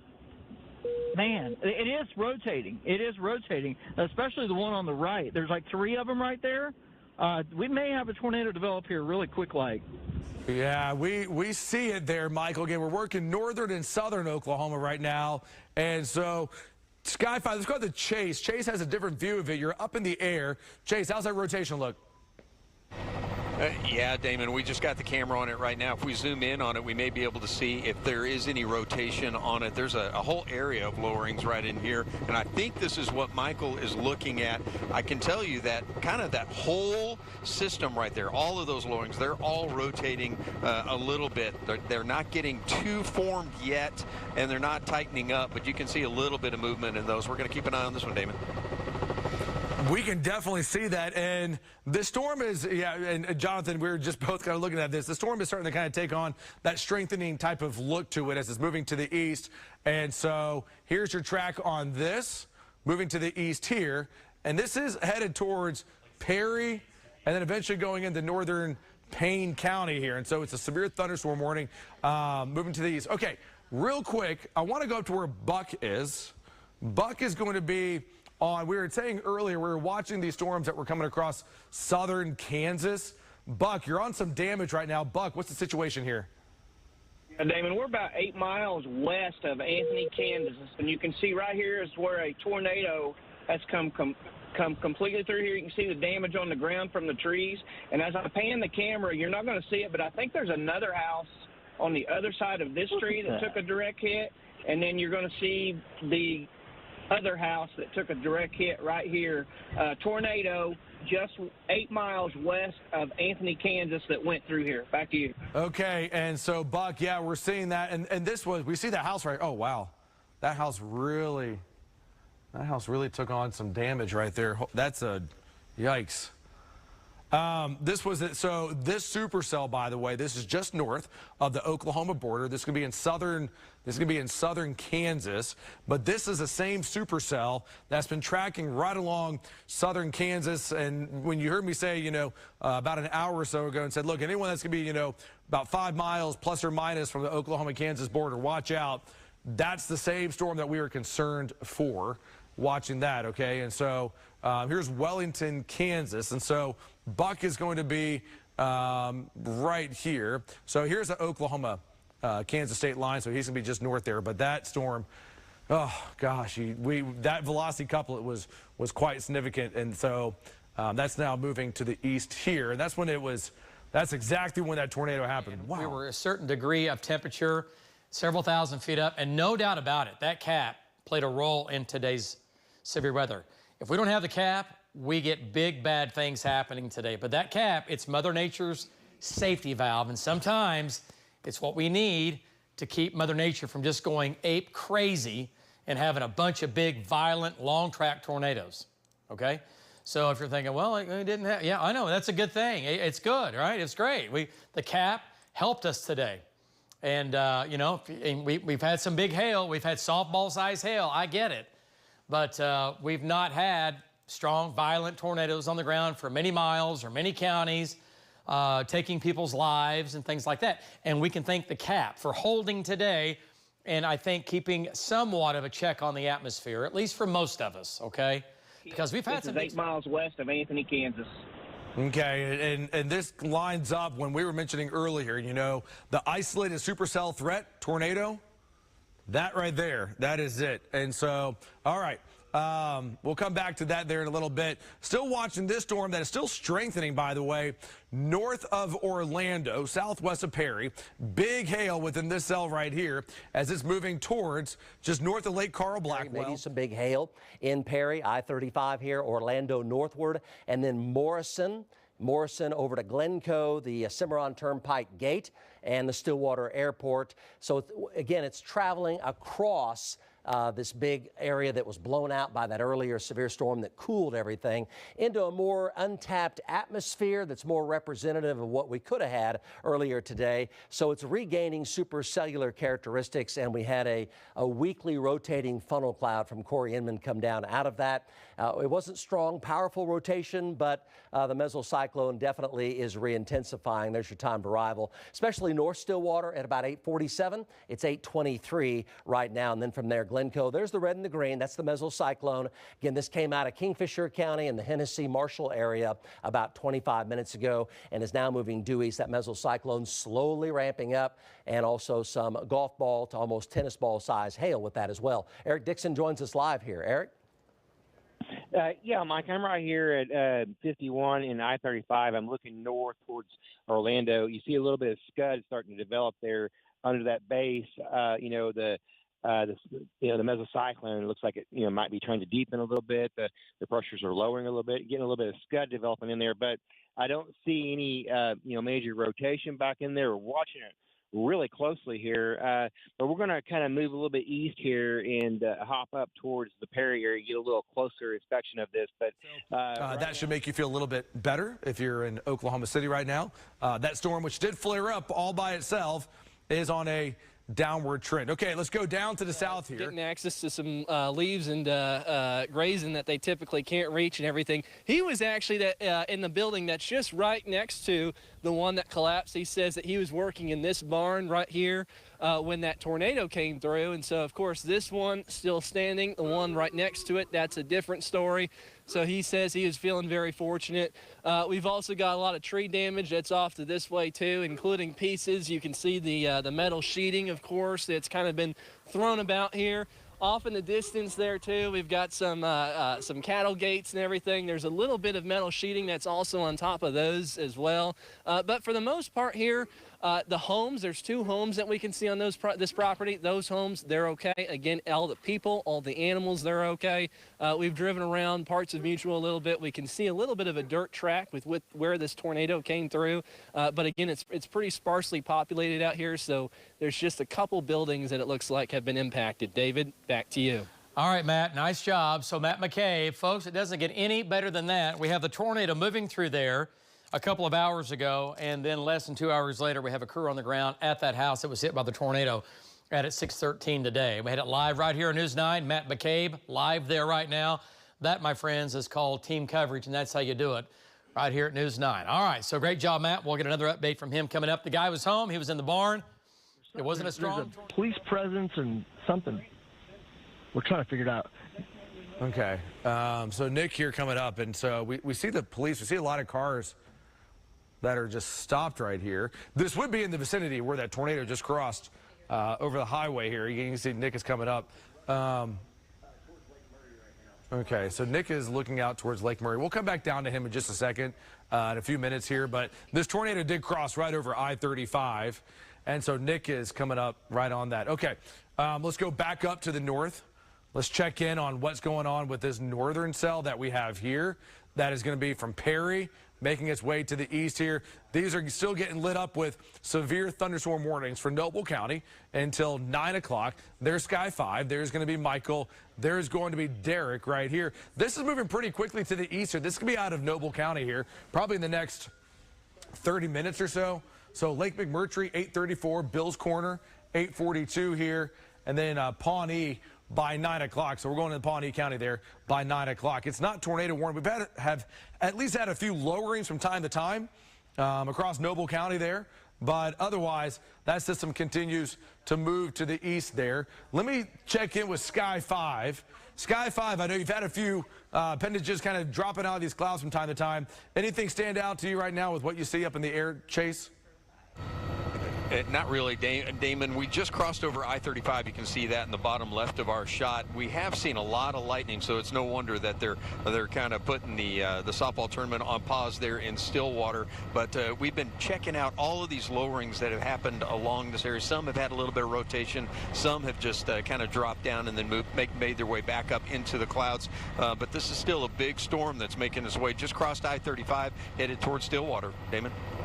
Watching it closely. Right now it is 8:30. As you can see here, the sky continues to get darker and darker as the sun sets on these storms that are continuing to move to the east. Let me jump back down to where, at least where Nick is. Looks like there's definitely some tree damage that is there with these storms. That looks like this tornado went right over I-35. Nick, I know it's just been a few moments here, but Nick, what do you see in front of you? Well, we're pulling up. There's a police presence here as well, but we're going to try to find out what's going on. I believe the circulation came over. I'm not going to say there was a tornado right here, but there was an area of spin that came right through this area. So I'm going to ask the sheriff what's going on, and then I'll get right back to you. Okay. And so Nick, let's see. Nothing crazy right now. And they've got the shots up, so I don't see a tornado in their shot. Folks, we're going to regroup. We're going to take about a 2-minute break. We'll be back, as always. Stay on News 9. We'll keep you advised. It as well. And you're looking live, also boxed in at our OSU cam. So it's going to look really dark and scary near Stillwater, but it is going to remain north of you, which is certainly some good news. But for the town of Perry, getting walloped with some hail that is now heading towards Morrison and Glencoe. And that's where we had our storm tracker earlier saying that Corey Inman saying that he had some brief funnels. This continues east of Orlando too. So let's go back to central Oklahoma, and that little thunderstorm is just a tiny little innocent harmless shower moving into Yukon and Mustang. So Oklahoma City, this is fantastic news. It's just going to cool us down even more. Just a friendly little shower during a PDS tornado watch. That is awesome news. To the south, not so awesome. Still tracking the ongoing tornado warned storm in south central Oklahoma. That continues. And then switching over to velocity, we're still tracking that couplet. It's just south of Dixon as well, and our trackers are on top of it. Let's go ahead and talk to really quick. Who do we have down there? Aaron Sanders? Yep, let's go to Aaron. Go ahead. Yeah, Emily, we're going to be on Highway 70 looking to the east right now. I don't have anything really too much in my camera shot at the moment. But looking off to my right side, I do have a little bit of a lowering, and I'm seeing some pretty decent rotation in this lowering at the moment. It's not on the ground, and it hasn't really been making its way any lower over the last about 30 seconds to a minute or two. But we are keeping our eyes on it, and we'll just be here watching it and tracking it. Back to you. Okay, we appreciate that.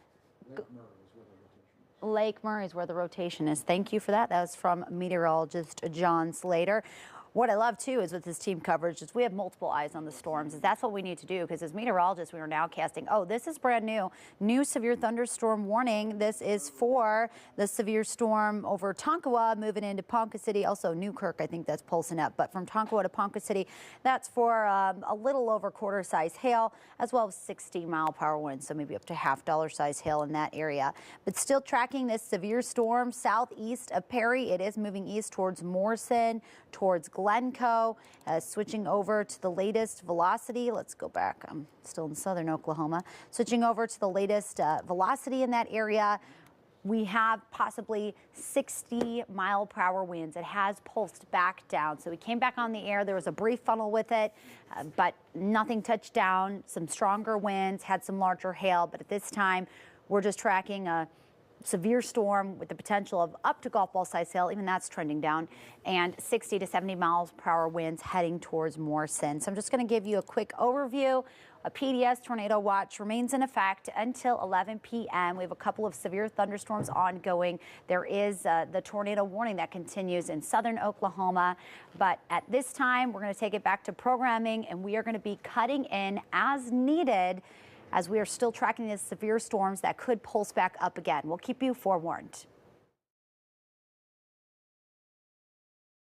South and east of Ardmore with this cell that is moving up to the northeast, headed towards Mansville and around, say, 9:04. Let me check in with Nick Smith here. Nick, we know that you kind of pulled up onto that police scene there. What's the situation?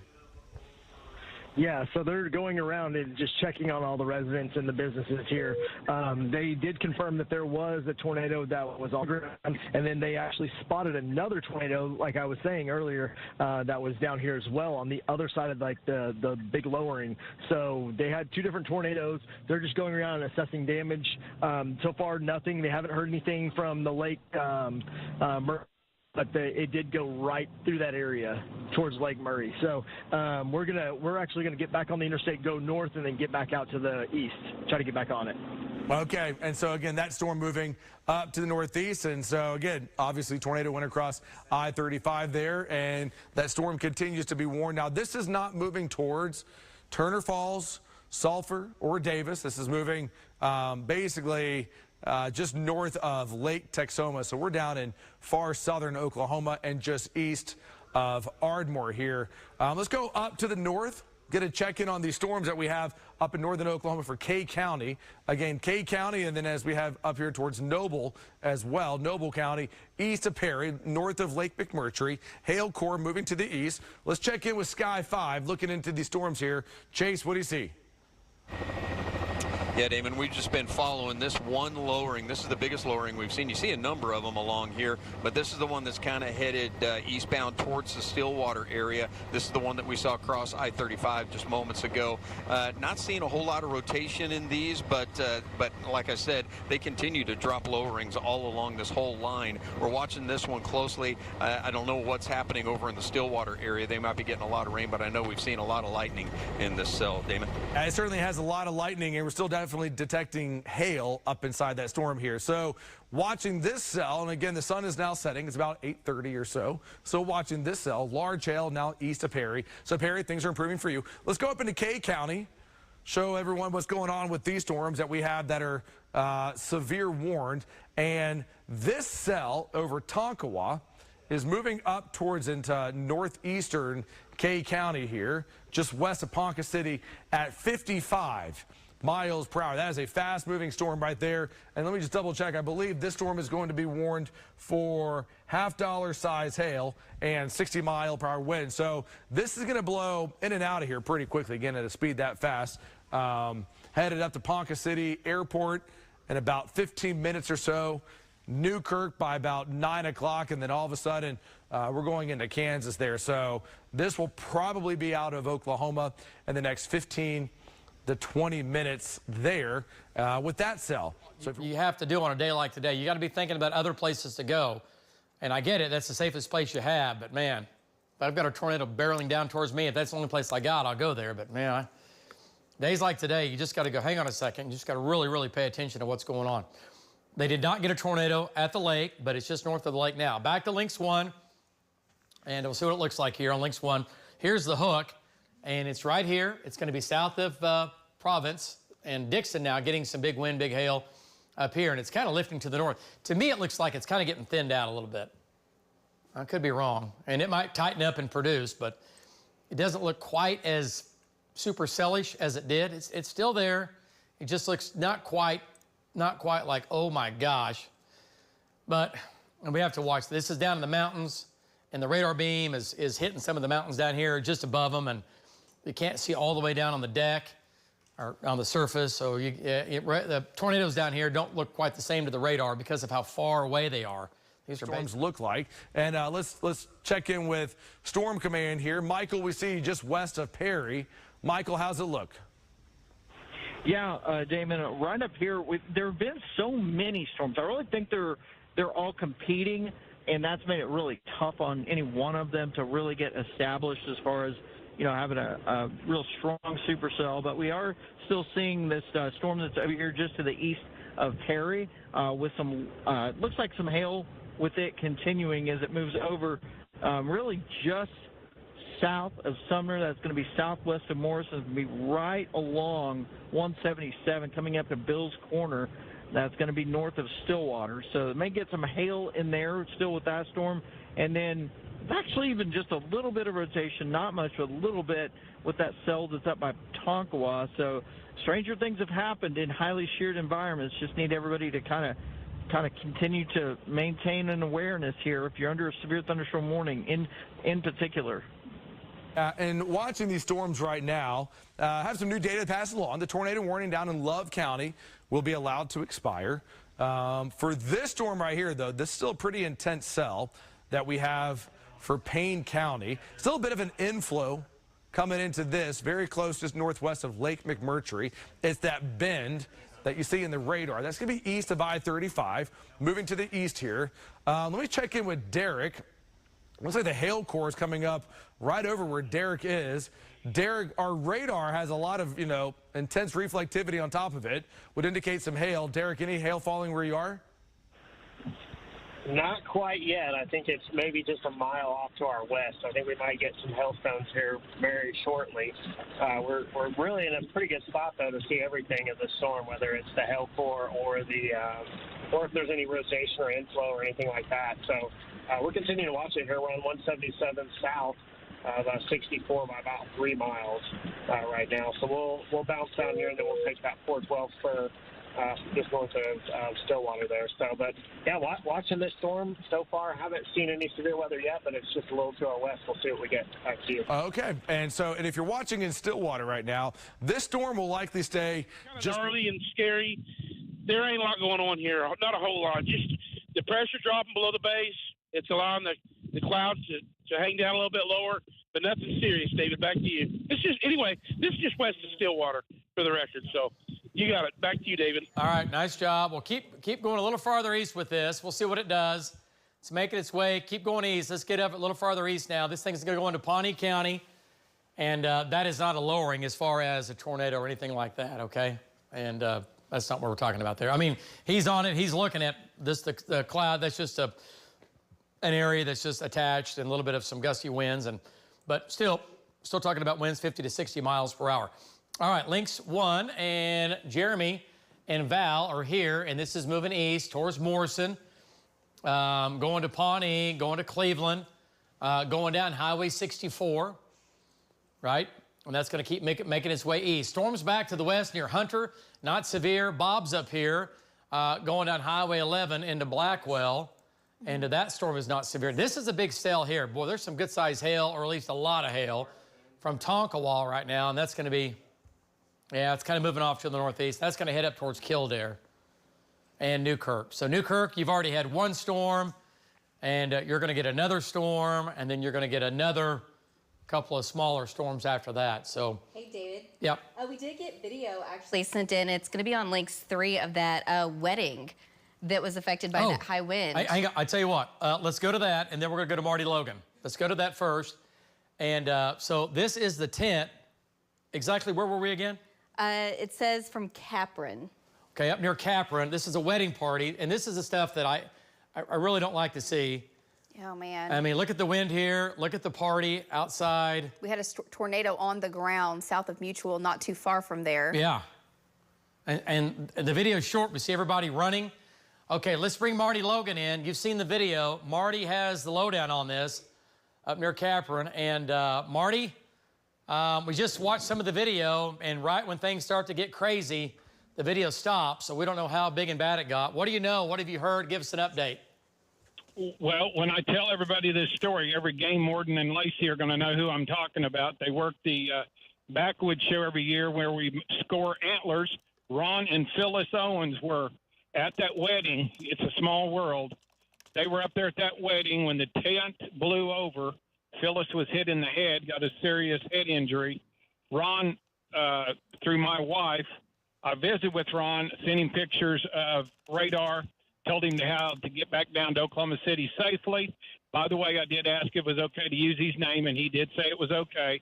But he said also another gentleman under that tent was hit in the head and was knocked out. He's back conscious now, and then numerous other minor injuries is what Ron said. So when I say that name, I'm literally every game warden in Oklahoma knows Ron. So Ron's okay, but Phyllis took a hit on the head, and as long as she comes out all right, I can just say she's a not hit, and I'm pretty sure she will be okay. Back to you, David. All right. So, Marty, do you know where they were? I'm guess taken to Alva or a hospital close by? No, Ron's going to try to go back down to Oklahoma City area. They're from the metro. He's an artist. We bought several paintings from him. Okay. And so that's kind of his background, and he enjoys working in the wildlife area. So I'm sure Lacey remembers him. Okay. But so him and his wife, they're going to come back down here. He's going to bring her down here then. So she's okay to travel. Yeah, she's been bandaged up, looked at by some medical personnel up there. Okay. And I sent a deal to Andrew and Lacey talking about Burlington Fire Department was paged out to that incident. So I got that a while ago also. Okay. Whenever y'all were talking about it, a man sent it to me. Okay. Back to you. All right. Nice job. So wedding party, having an outdoor wedding, and storm went just about right on top of them there, and looks like blew the tent down, and we've had some injuries, but it looks like the worst of the injuries was to the woman that Marty was talking about, and it appears to be right now that she is going to be okay, as that she was treated on the scene and now making their way back to Oklahoma City. So, folks, this is what we talk about this time of year. Weddings are great, but if you're going to do one outside on a big day that we're talking about, we've been talking about it all week long, you got to pay attention. You can't just unplug, and that's what we've been saying all week. You can't just unplug and assume it's not going to hit you. Something is going to hit. Real quick for those in Ponca City, we're just going to bounce back and forth here. Up towards, so Perry, you're good. Ponca City right now, our friends up in Kay County, there's some large hail right there with that cell that is west of Ponca City. That's already dropped about golf ball size hail, and so that hail core is lifting up in towards up into northeastern Kay County. It's gonna move in between Ponca City and Blackwell, but that means it's headed straight towards probably Kildare, and then eventually towards Newkirk. And so that has golf ball size hail in it in Tonkawa, south of Blackwell. And so that's going to be coming close to Ponca City at 8:55, Kildare, and then Newkirk around 9:01 to 9:15 towards Caw City. Okay, let's go back down to, let's go down to Perry, northern Payne County here. Get an update here. So Stillwater, the hail core is just north of you. It's right there, just west of Glencoe. And so still watching that storm, moving almost more to the east here. It's not tornado warning, it's a severe thunderstorm warning. Still moving to the east here. And so we'll continue to move to the east. There is some rotation very close to Glencoe. That's northeast of Stillwater. Stillwater, you're not in the warning, but if you are watching the OSU game and you're like, hey, when's this gonna return? They're still in a lightning delay. Lightning's still way too close to campus there. You can get some lightning strikes that certainly can occur well outside the storm here. Let me check in with Michael here on I-35. Michael, we're still watching two severe storms, one to your east, one to your north here. Michael, what do you see? Yeah, we have that. We also have a little bit of a strong storm that's over here just to my north and west also that we're kind of keeping an eye on in case it intensifies further. So far, it has not. It has not organized really at all. But we are still monitoring the storm that's up near Ponca. And so right now I'm showing there could be some hail moving into the west side of Ponca City, right over on Waverly, moving up toward Ponca City Airport there on the west side of town. And just, it looks like, well, it's going to be mainly north of Highway 60 and north of South Avenue, but it is going to be lifting up toward Hubbard Road and the northwest side of Ponca City here, coming in toward Prospect, and also lifting to the north of Ponca City also, and that'll put it up moving into Kildare. We can definitely see in the last radar scan, it looks like there was some brightness that came in on the reflectivity here. And so it's going to be this pink that you see just on the west side. And so here's the airport. Michael, and this is home to him, so he knows this place very well. And so here's the hail core and that pink there. You can see it extending just up to the north and northwest side here. So Tonkawa, you took on just about $half size hail there not that long ago. Now this storm is lifting up to the northeast. So anywhere from Ponca City, Kildare, as you make way towards Caw City here, Caw Lake, I know that this is definitely just a very active weekend. Every single lake, I feel like in central Oklahoma, has probably been impacted by some form of storms today. And here we are once again watching Cade County now being impacted by severe storms and a hailstorm that is moving in. And so Newkirk, Kildare, and then northwest side of Ponca City, that right there was going to be, that's your $half size hail that fell in Tonkawa, and so it's lifting up to the northeast here. And so this storm should be moving out of Cade County here in the next 20 minutes. It is moving pretty quickly right now, of about 45 to 55 miles per hour. Considering what today had in store, the amount of instability that we had, there have been some pretty large tornadoes in Oklahoma. We had them up near, east of Woodward. We had them in far southern Oklahoma, but those were isolated. As we mentioned earlier, isolated storms with the threat for strong tornadoes. We had some strong tornadoes, but it looks like right now, from the at least information we've been able to gather, most of the damage has been either across far southern Oklahoma, going into Texas, or down into southern Kansas here. So exactly these storms what we are needed. So what's that picture there? That's from Arnett. Man, look at that. And again, that's going to be about tennis ball, maybe baseball. And there's your problem. You see a dent. It looks like maybe a dent right there. Windows are blown out. Are they blown out on both sides or just one side? It's hard to tell from that shot. I'm not 100% sure, but definitely damage there. Yeah, that's not good. So yeah, and Arnett. there's so many pictures, David, just now getting a chance to go through them. I know Cassie and Andrew have been compiling them, but there was so much hail that fell with that storm through Ellis County. Yeah, and look look how smooth that is. And I've received several pictures from folks that looked like that, like it was sanded down or something. Yeah, the only way that, somebody held it and, kind of held it for a little while, or it came down like that. You don't see them like that very often. Looks almost smooth like an egg. It's melted perfectly in that shape. Yeah. I saw several pictures like that, though. Okay, well, it did it then. Too many to argue with that. And then we have the other big hailstones, and man. All right, so the good news, no tornado warnings in effect for Oklahoma. We had the storms down south that Hank and Vaughn are on. Tornado warning on that, but it continues to gradually weaken. I think we've dropped that tornado warning, have we not? Yes. Okay. Let's see here. You want us to zoom in down there? Yeah, Okay. just for fun. Let's just see what it's doing. And oh yeah, it's going away. Okay, so the tornado threat with that is leaving. This is what I was talking about. It's becoming a little more elevated, kind of pulling off to the north. And Hank's down there, Vaughn's down there, and I certainly don't see anything too crazy out of that. It's going up towards Reagan, going to have some hail down there, and the hail core is going to go west of Tishomingo, but no longer tornado warned. Okay, good news. Let's go up north. Nothing up I-35 to the city, nothing coming our way. We don't have anything to worry about tonight. Tomorrow looks great. I like where we're going. Let's go back north here. Okay. What do you think of northern Oklahoma? Are we going to go back to Matt?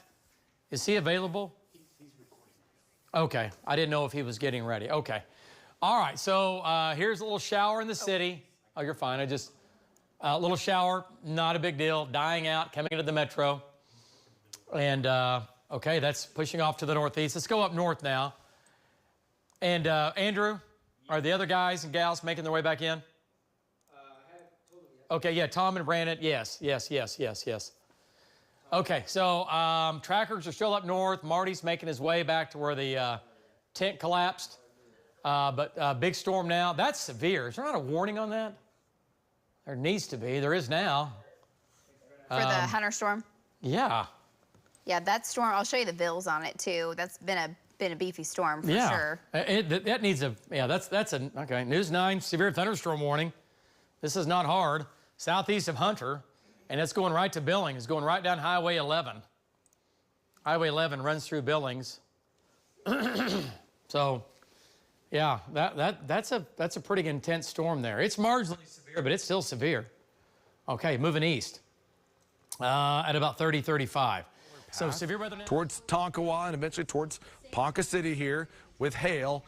And so in Kay County, we've had some pretty sizable hail that's been moving through here. Ponca City, that hail threat still not over for you, Ponca, because we're going to have to see this cell that's going to be down by Garber, see if that one takes a similar track. At that current path, it would run pretty close to Tonkawa, Blackwell, and back up into northern Kay County here. So it definitely has been a pretty active day of severe weather threats across across Oklahoma. Oklahoma City, we have one little shower right now. Believe it or not, it's still going. That's making its way across OKC. And then, it's nothing too concerning, but it's a little tiny shower over the village, Quail Creek, headed out. Or if you're out this Saturday night, got a little bit of rain. That looks like it's going to be moving right in here. Not detecting any lightning with this, so nothing that would probably wake you up, or if your kiddos already went to bed, that would wake them up. Again, it's just a nice little downpour that's going to last for about a minute or two, and that's about it. Southern Oklahoma, our tornado warning that we had down to the south, that has been allowed to expire. That one dropped, and so as of right now, it is currently 8:52. We are not working any tornado warnings in central Oklahoma. Looking ahead, though, for the rest of the night, I want to watch at far northeastern parts of the state for any threat of severe weather, as all of these storms that you see on the radar get pulled up towards Tulsa and then up in towards the northeast. Again, this storm right here dropping hail. This storm right here is probably starting to drop some hail as well, north of Garber, west of Billings here. Let me go back out to Michael. Michael, there's a storm up to your northeast. There's a storm out to your west as well, Mike. I know we just spoke moments ago, but what do you see right now from Storm Command? Yeah, David, still watching the storm that's out to the west. Got that 1-inch diameter hail marker that's still on the storm that's out to the west of Billings. We're right here in position to intercept it as it comes across I-35 and kind of keep an eye on it as the last storm that's getting ready to kind of come across here in northern Oklahoma and impact this area. You know, a lot of folks actually out at Caw right now, and so up east of Ponca, with it being Memorial Day weekend, so you still got another storm headed in your direction, and you got the one actually still some lightning around Caw City and right there at, just east of Ponca anyway, so that's still posing a risk. But what we're not seeing is any tornadic activity right now at all. Back to you. Yeah, and that's a good thing. That's a great thing. We love to hear that. Again, while we have not seen, much in the last hour or so of tornadoes, there have been some pretty sizable tornadoes that we have had today. Right across southern Kansas. We had them east of Woodward. At one point, we had 3 tornado warnings that just took off. And then we had some pretty sizable tornadoes across North Texas and into southern Oklahoma. As you have probably heard us say, throughout the last couple of days, the risk for severe weather today was isolated. This is what we call an isolated event. Not everyone's going to get severe weather. Not everyone's going to get tornadoes, but we always have to watch these isolated cells. And really that's what today turned into. Now, obviously, as these storms are pulling away from us, we're not going to see any more storms out across western Oklahoma, and the risk for severe weather is going to be decreasing in central Oklahoma, but we're still going to have to watch it closely for northeastern Oklahoma for any additional threat of severe weather. We're approaching 9 o'clock, so we still have a PDS tornado watch that remains in effect for another 2 hours there. Our team, we've been watching these storms closely. Sabrina has been working with our storm chasers up in the air, on the ground. Jonathan here working the radar as well. And all of our chasers out in the field have been, doing just an incredible job here to make sure that you knew the threat that was coming in your direction. So for Ponca City right now, the threat that's still coming in your direction here is what Michael's been reporting on, and that is going to be this storm that we have west of town. That's not severe, but we'll see if it triggers the alarm. And then we have this storm that's north of Ponca City, headed towards Newkirk and Kildare, that at one point did drop, $half size hail on top of Tonkawa there. This storm, that's going to be where Derek is. Big birthday. News on 6's Jaden Brannon caught up with Yarman at his party, and she 400 customers or 1,200 people without power. Garfield, Major, Woodward County. Boy, that's good, folks. That's all good. Tulsa has about 400, and I'm not sure what that's from. But either way, that map could look a lot worse for sure at 10 o'clock or 9 o'clock. All right, back to Links 1. Severe weather in northern Oklahoma, moving to the northeast. Nothing out west. There won't be anything redeveloping tonight or tomorrow or Monday. Rain and storms return next week. More on that tonight at 10 o'clock. And again, everything here pushing off to the northeast now at around 35 to 40 miles per hour. All right, let's go back into northern Oklahoma here one more time. Storm down south is no longer tornadic. Big hail. There you go. Northwest of Billings. What's out of TLX? Let me switch it. It's big hail. It's just not that big. Yeah. There you go. Northwest of Billings, though. Yes. And it's going to go to Billings, going to go to Alicorn. Bob's right there. Let's see. Brandon Wells also. Yeah, and Brandon's to the north of it. He's going down 177. And north of Ponca City. So, I know that we have not seen, really much in the way of tornadic activity. I know you mentioned the one up in Anthony, Kansas. We do know that the low-level jet is very strong. We know that we have a lot of moisture. We know that there's a lot of instability in the atmosphere. And we know we have a severe thunderstorm, and we've had a tornado watch that goes, in fact, a PDS tornado watch that goes until 11. I say all that just to say we're going to keep a very close eye on this for you guys in northern Oklahoma. We're not going to let you go uncovered up here. We'll let you know from Billings over to Marlin, Ponca City, what you can expect with this storm as it moves in. Yeah, for sure. And so right now, by Lamont and Billings, we are watching this storm closely as it's making its way up to the northeast here. Let's see here. Doesn't have a ton of, we're looking at the velocity inside of this right now, and so just seeing if this storm is showing any rotation. There's your hail core, by the way. And so northeast or northwest of Billings, that's going to be southeast of Lamont, moving to the east here at about 35 miles per hour. So at that speed, that would bring it into Tonkawa here about 917. Marlin to White Eagle about 917 to 926. Ponca City at 934, and then Kildare here at 941, and then McFadden Cove and Caw City at 945 to 954. Hail size still there, by the way, with that cell. That's where you're going to have your $half size hail. It looks like it's kind of going up just a little bit here. The severe thunderstorm warning that we had for Payne County, that's been allowed to expire.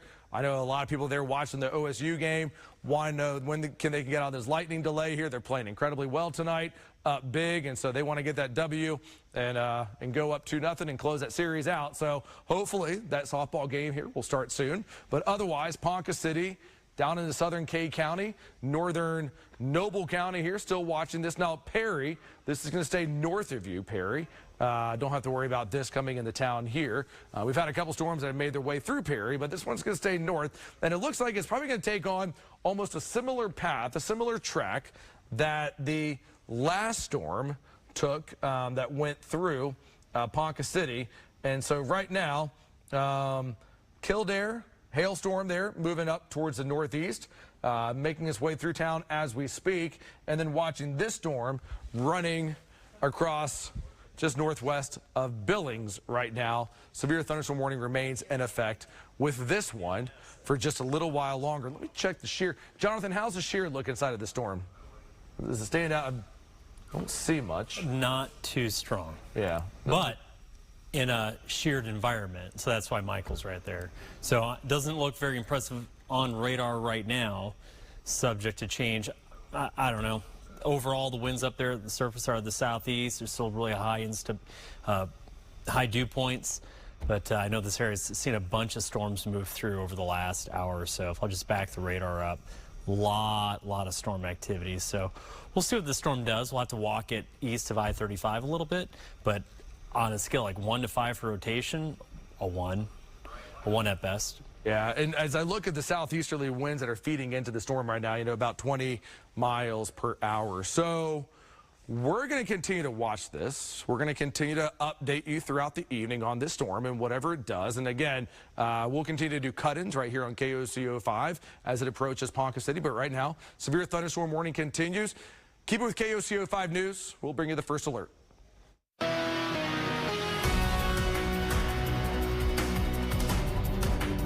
In the break, when the ball went to the other side of the floor, you see him say, I got hit in the back of the head.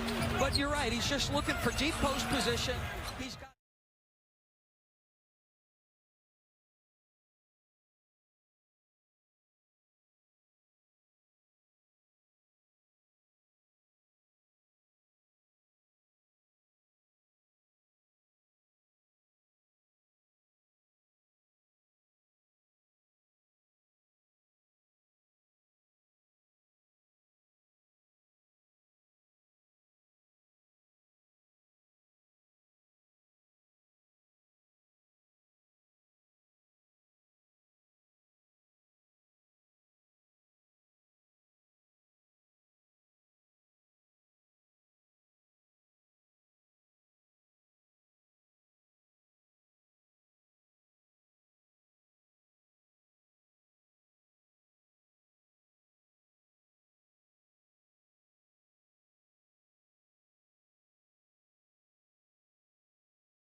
the area downtown Tulsa where my hand is, and you see where Ron is located. Alan's into the storm. We need to get Alan probably moving back west because he's been in the middle of that storm right around the Merrimack area, and so that's where some hail could be. Let's go to Alan and get an update since he's in the middle of that severe thunderstorm. Alan, what do you have for us? What's going on? Travis, got 25-mile-an-hour winds. I think we just missed the hail core, which I'm not too upset about. Yeah. Moving along just north of us. Everything else seems to be just like a nice normal rainstorm for now, light on the lightning side of things and just pushing north and eastward as we can see it. All right. Thanks. I appreciate that. Stacia's been watching the storm track on that. Good news is, again, with the hail core maybe not as big, hopefully that's going to keep from having some damage. It's still a warning. Stacia, what do you have? That would be a blessing if that ends up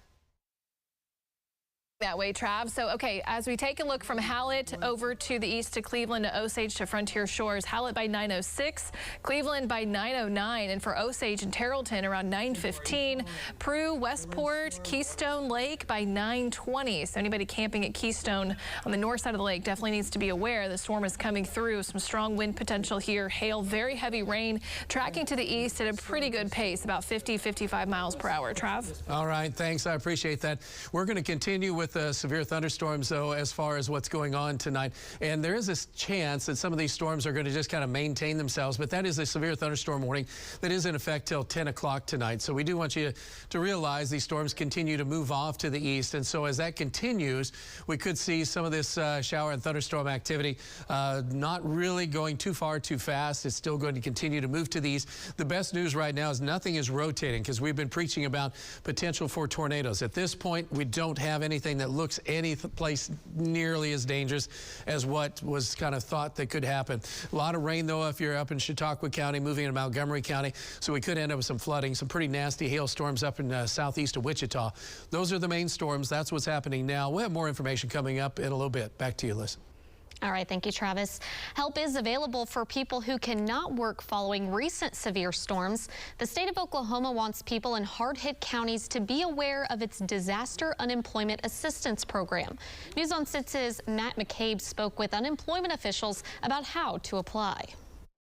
For Oklahomans who are recovering from a disaster, the amount of government assistance that's out there can sometimes be overwhelming, but Oklahoma's Employment Security Commission says it's available to help. Storms across the entire state have destroyed homes and businesses in recent weeks, leaving people not only without their belongings, but also without a way to work. If you wouldn't traditionally qualify for unemployment insurance, you could qualify for disaster unemployment assistance. Christopher O'Brien with the Oklahoma Employment Security Commission says small businesses in areas hit by disaster face a long recovery. They lost their business. They lost their home. You have employees that they no longer have a job. It could be a car. Maybe their only way to get to work has been destroyed. Maybe a road was wiped out, and that's the only road to get to work. He also says so much help is available, it's easy to miss the windows for some programs. You see people helping people, and that's what we do here in this state, but what they don't understand is there's also some government assistance that can come assist with that. Some Oklahomans might be eligible for help but not know it. But O'Brien wants everyone to know the timeline for getting money back in their pocket. And that deadline is July 1st of 2024. We know government can be complicated many times, so we have many experts on disaster unemployment assistance on the phone in these local offices that we have around the state. They're going to take care of everything for you. Now, before you can receive disaster unemployment assistance, you first have to apply and be rejected for traditional unemployment. And you can find a link to apply at newson6.com.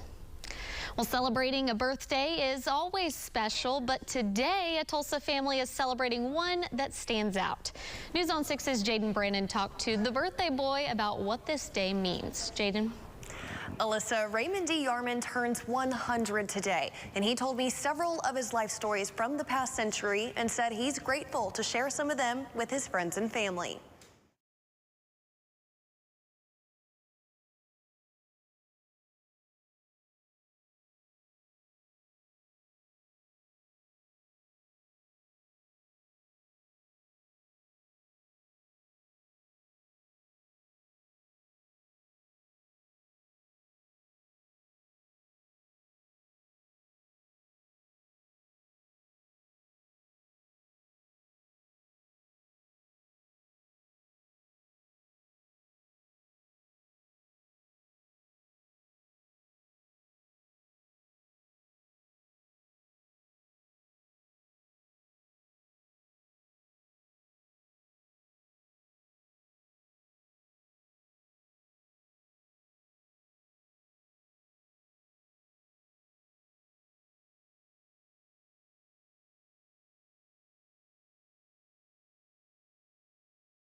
Tornado warnings at this moment, and nothing is rotating at this particular moment. A little bit showing up just out to the west. Bob's not too far from a storm up west of Marlin, but at this hour, rain and thunder and lightning going on across southeastern Kansas. We've had some pretty nasty storms up by Wichita, 75-mile-an-hour winds causing power outages there. Our storm that is severe at this time continues to move into the Tulsa metro area, but we do think there is some outflow associated with this, which will probably even kill it a little bit more. Allen is in the middle of it, and this severe thunderstorm warning is going to take us to the 10 o'clock hour. A little bit of hail. Allen's following it along right on 412. Allen, if you're with me right now, can you give me an update on what you're going through with this thunderstorm? Yes, sir. We've had a dynamic change in our winds since the last time we talked. We had about 45 to almost 50-mile-an-hour gusts as we're cruising along east alongside of this thing. I'm not sure if it's starting to bow out now or if I'm just seeing something. But it looks like the wind's definitely picked up quite a bit, blowing us all over the road. Quite a bit of lighting off the distance as well. All right. That's all we got for now. Back to you. All right. Thanks, Alan. I appreciate that. So this storm is continuing to move to the east, and you see this outflow. Stacia's working on a storm track, and so what we're seeing with this cell is it's had a little bit of hail, not a whole lot. Stacia, what do you have on a storm track? Trav, it's moving at about 55, so that will track it over across the north sides of Tulsa, potentially over to Tulsa International. But for Keystone Lake here at 9:18, then up next would be Sperry by 9:30, Sand Springs north of the river at 9:40, Owasso 9:40 as well, and Tulsa International by 9:44. All right, thanks. I appreciate that. So again, that's the one that'll be getting into Tulsa, but it is not tornadic. It is a severe thunderstorm, but you can see this boundary, which is outflow from the storm, and that really helps because that keeps it just pretty much stable. The one that we're watching out to the west, Bob is watching that right now, and it's a storm that is getting stronger as it continues to grow. Hey, Bob, just a quick update from you. What do you have on that storm? What do you see back to the west of Red Rock right now? Yeah, I'm going north on 177, excuse me, towards Ponca City, and lightning's starting to intensify on that cell, so I'm not going to be too surprised if it's going through an intensification process right now and maybe building its hail core. Back to you, Travis. All right, thanks. And also, we do have a new tornado watch also, which is in effect for northeastern Oklahoma. We did have before with that storm. That's going to take a little bit to get here. So that's the one that Bob is looking at right now, and that's moving into Pawnee and western Osage County. Biggest thing we want to mention, though, is a new tornado watch has been issued now for Tulsa, Washington counties, and all of our counties to the north and to the east. That goes until about 5 a.m. in the morning. And so this is going to be for the potential for damaging winds, large hail, and a few tornadoes. So that's so if you're in southeast Oklahoma, it doesn't look quite as bad. We're going to continue to monitor what's going on. But if you're in northern Tulsa County right now, we could get some winds of 40 to 50, maybe 60 miles an hour. And we're going to continue to monitor, and we'll have more information that'll be coming up a little bit. Keep it here. We'll keep you advised. Speaking of which, we want to make sure that you have all the latest. Stacia will have a forecast in a minute, but we do want to point out as well with this cell, before we go, this is the one that's out west of Red Rock. You see there's a little bit of kind of like a circulation type of look to it. There's some pretty good size hail associated with it, but this is rotating right now. And one of the things that we're a little concerned with, and Stacia, you probably do a storm track for us on this one, is as it moves across 35 right now. And again, that's quite a ways west. We have Brandon, which is going to be at Ponca City. Bob and Val, they're near pretty much they're right around Stillwater. And so this is moving to the east. So we're still concerned about what could happen. And Stacia, where's that headed right now? Trav, it's moving east at about 35. I've extended a track now out an hour just to give folks a lot of time here, because if this continues east, that would track over to Ralston and Pawnee. And Trav, they just put a tornado warning on it. But Pawnee by 10:13, Ralston also about 10:15. All right, so if you are in these areas out to the west, so this is going to take it real close right now to just north of Stillwater, and then getting real close to getting into our viewing area. It's not quite there yet, but we're going to be going continuous coverage possibly with this storm. So if you're in that area, just be advised for the potential for a, well, I mean, it's just potential for a tornado is going to be a lot higher here. And you can see what's happening with this. This is a rotating part of the storm. And as that moves to the east, we'll continue to see this moving closer to our viewing area. It's not in our viewing area yet. So since it's not, what we're going to do is we're going to be able to talk a little bit more about news and sports, because that's what's coming up right now. It's going to be back here. It's going to be west of Sears. Go back to velocity you had. What were you looking at earlier that looked really, really clean? This is Vance. Yeah. And if you look at a TLX, you're hitting it higher up. Yeah. Okay. Well, that's it, though. Yeah. So it's going to be, yeah, west of Sears. And I guarantee it, the warning was based off that probably. So let me look. This is going to be about 6,000 feet up. Yeah. I'm just going to switch radars really Coming quick to home make sure we're... right there. This is about 2,500 feet. Yeah, big difference. It's definitely a lot lower. Yeah. It's not as strong, obviously. So it's there. It's tornado marginal criteria. I mean, it's there. We don't want to mess around with this. So if you live in Sears, over to Red Rock, Seven Clans, Paradise Casino, tornado warning. Once again, moving east. What's the speed still? 30, 35? I've got it going at 25. Just watching this super, super close. Let's go a little bit further, Kyle. We're going to go just kind of down a little bit further south, Damon, and see if we can kind of peer up toward this wall cloud. I mean, this storm, Damon, it's amazing how fast this storm intensified. Absolutely incredible. And it just goes to show you not only how fast the storm intensified, but despite all the other storms that ran through this part of the state, that there was still enough energy. It goes to show you how much we had out there this afternoon, that this storm was able to rotate. So right now, the tornado, the circulation will be just a few miles, about 2 to 3 miles west of I-35. This is north of the Perry Airport, but anywhere from White Eagle, Ponca City, by the way, you're not included in this tornado warning, but from White Eagle, Marlin, and down towards Red Rock, the storm is moving to the east. Oh, look at that couplet right there. That is your velocity. That is southeast of Billings. So Billings, you are not in the, this couplet is going to be east of you, but now we're going to be about 1 mile west of I-35 here. This tornado warning moving to the east here at about 25 miles per hour. So zooming in, we're about 1 mile, probably now just about half a mile or so just west of I-35 here. Again, this is going to be your area of spin. City, so switching over, it's going to be the hail core east of Billings. You see this little appendage sticking out. That is likely a hook forming. That's going to be heading towards Red Rock. Switching over, you can see the circulation starting to pulse up now. This will be located just southeast of Billings. Let's go now to Corey Inman, who's been tracking this around this area. Corey, brand new tornado warning here. What can you tell us? Yeah, Emily, I'm here on Highway 77 at Sears, which is going to be just west of Red Rock. You're looking back at the area of rotation. There's a large lowering in there with rotation at the cloud base. Looked like what may have been a funnel there just a minute ago, but as we turn the corner here, we couldn't find it. So we're right here. It should stay south of Billings. This is going to be due west of us at Sears, and it's almost moving straight east. So probably affect the areas, like you said, north of Red Rock over towards the Marlin area, Emily. Okay, thanks for that report. So you're right on top of it, Corey. We can clearly see the base right now, getting a good view of the storm. So should it have a funnel, drop a tornado, we know you're going to be right on top of it. If we can, control room, let's keep his shot handy in case it does start to drop a funnel or a tornado. We want to be right on top of it. But at the same time, I want to take you back to the radar to show you where this is heading. So right now, this is heading straight towards Red Rock. Red Rock, possible tornado forming heading your way. You want to go ahead and get in your safe spot. So you're either a storm shelter or basement or just an interior room away from windows. That's where you need to be. In addition to that, we've had a lot of big hailers today, and there is a big hail core associated with this, at least golf ball size hail northeast of Billings.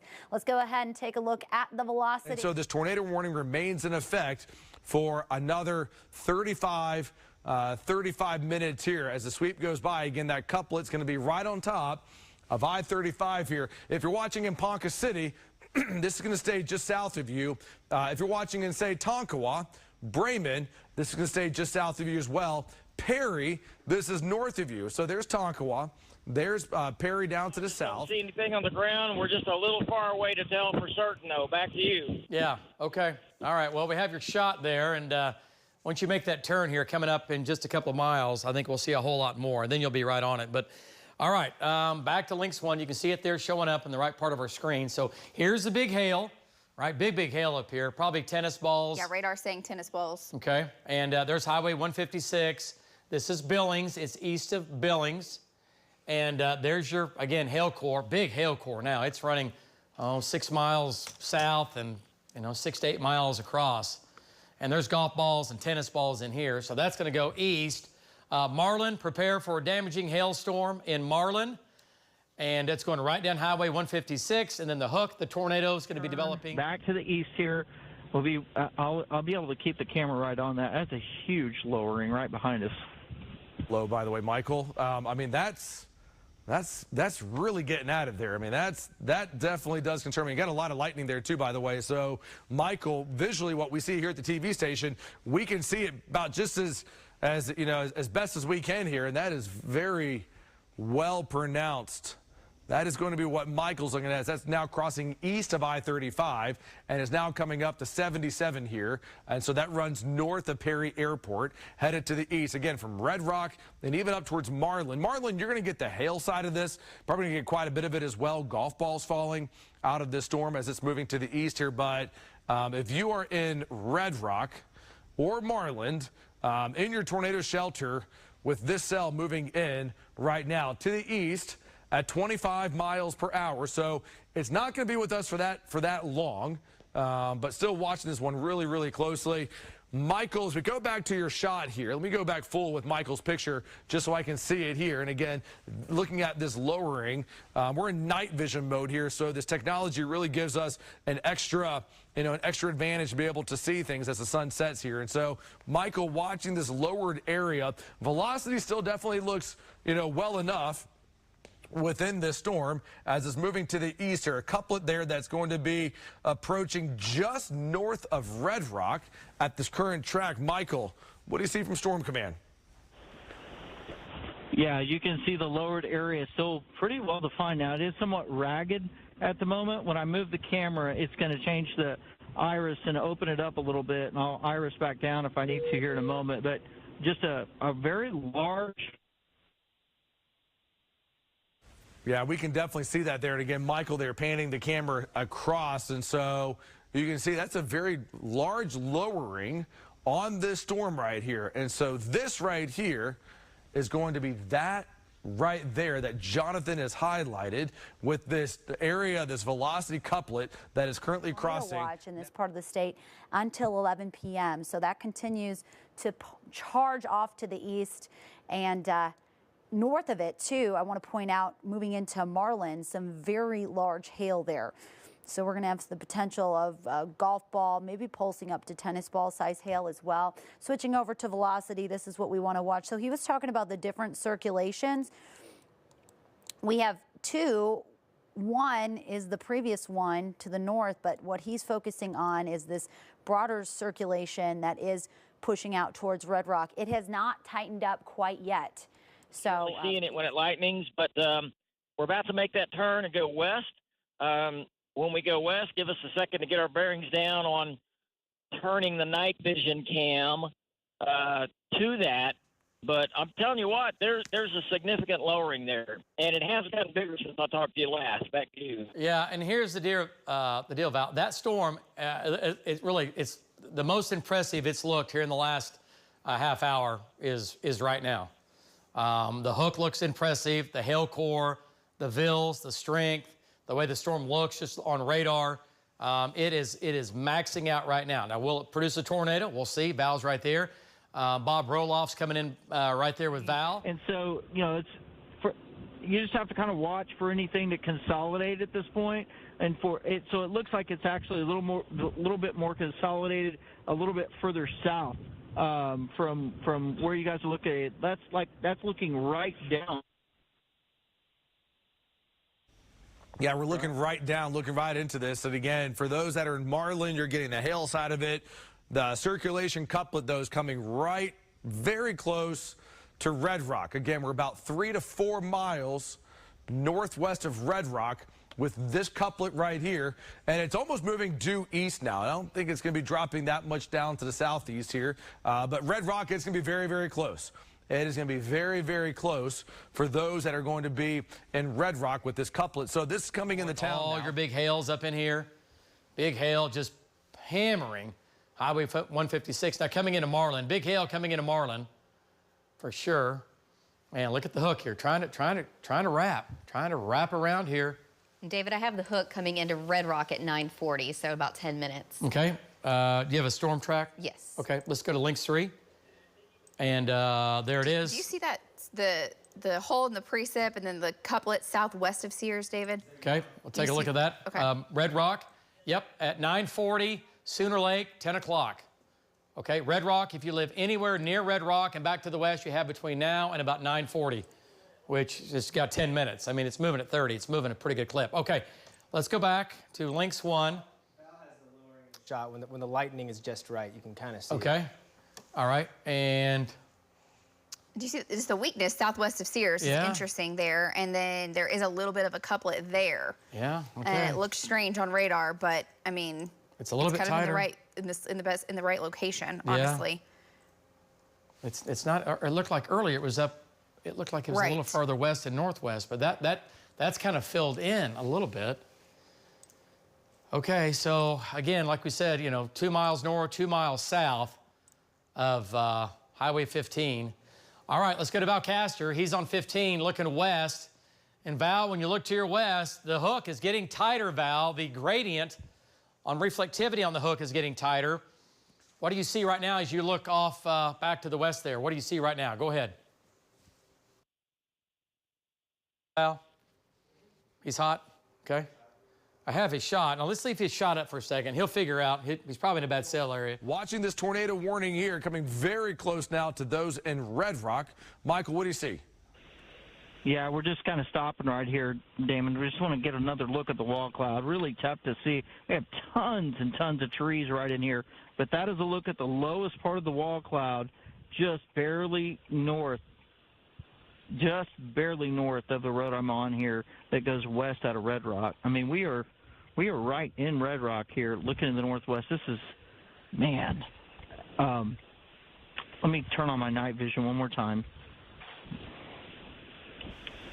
Yeah, we're looking at this, Michael. And so for those by Red Rock, that's really low to the ground there, Michael. Really low to the ground. I mean, there are times whenever you see a wall cloud get that low and you actually have tornadic winds in contact with the ground sometimes. Well, that is really, really low. And so, Michael, using your night vision technology, this is, and tell you right, this is for those in Red Rock. Ponca City, this is south of you. Perry, this is going to be north of you. This is going to be for Red Rock. Marlin, you're getting hit with a ton of hail right now, and some pretty big hail, too, by the way, probably pushing about golf balls. But for those in Red Rock, again, in your tornado shelter or the innermost room of your house right now with this storm that is crossing to the east here. This tornado warning is picking up a little bit of speed. At first, it was going 25 miles per hour. Now it's 30 miles per hour. And so here's your inflow into the storm. And it's getting closer and closer coming into Red Rock right now. Let me check the winds that are just fueling into the storm right here. Double check the direction here. They are moving southeast here, about 20 plus miles per hour. So that's enough.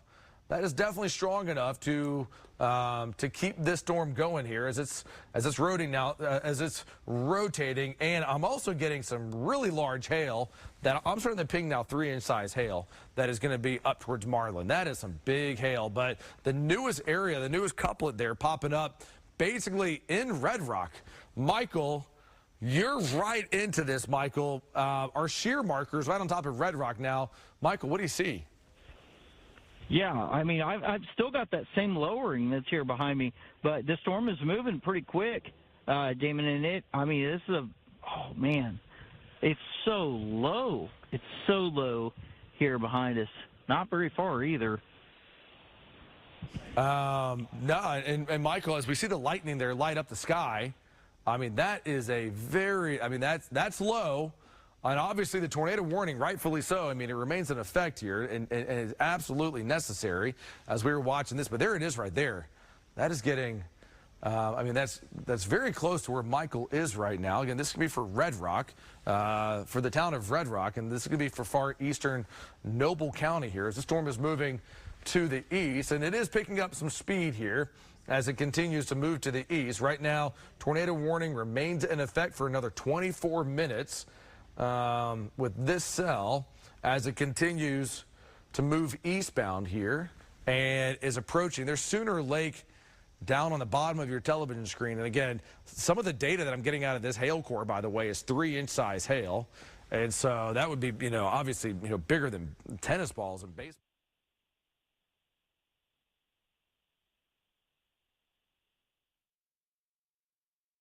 To produce a tornado, but doesn't mean it's going to. It's spinning for sure. You can see the classic hook here, your inflow notch. This is where all of its life support is coming from.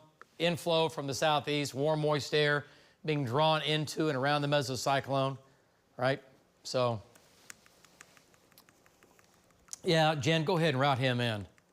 If he can be, his shot, if we can route him back in, that'd be great. Where's Brandon Wells, by the way, right now? He's north. He's way north? Okay. Yeah, he's coming into Osage. Okay. Oh, he's up here. Yep. I see him going to Burbank. Okay, so It's coming right into Red Rock now. Do you see this right here? This feeder band now is... Oh, yeah, I see that. Look at that. I mean, that thing is... Watch that develop. So that's really... And this is ripping into the northwest at a high rate of speed above Val's head. He's right underneath the inflow band coming in from the southeast. So that's another sign that this thing is really trying. It's really, really trying. Okay, so... 70+ mile-an-hour winds on the north side. Yeah, you're out of Vance?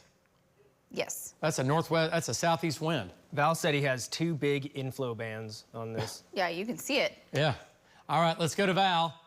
And Val, we were just talking about that. We can see the inflow band above your head on radar. Go ahead. That's how pronounced that. Yeah, that's how pronounced. We were just talking about that. That's how pronounced that is. Go ahead, give us an update. Boy, that thing is really trying. Yeah, you can see that right there in our shot. I mean, to the right, there's the inflow bands, and that's looking just a little, almost overhead, but just a little bit northwest from where we are right now.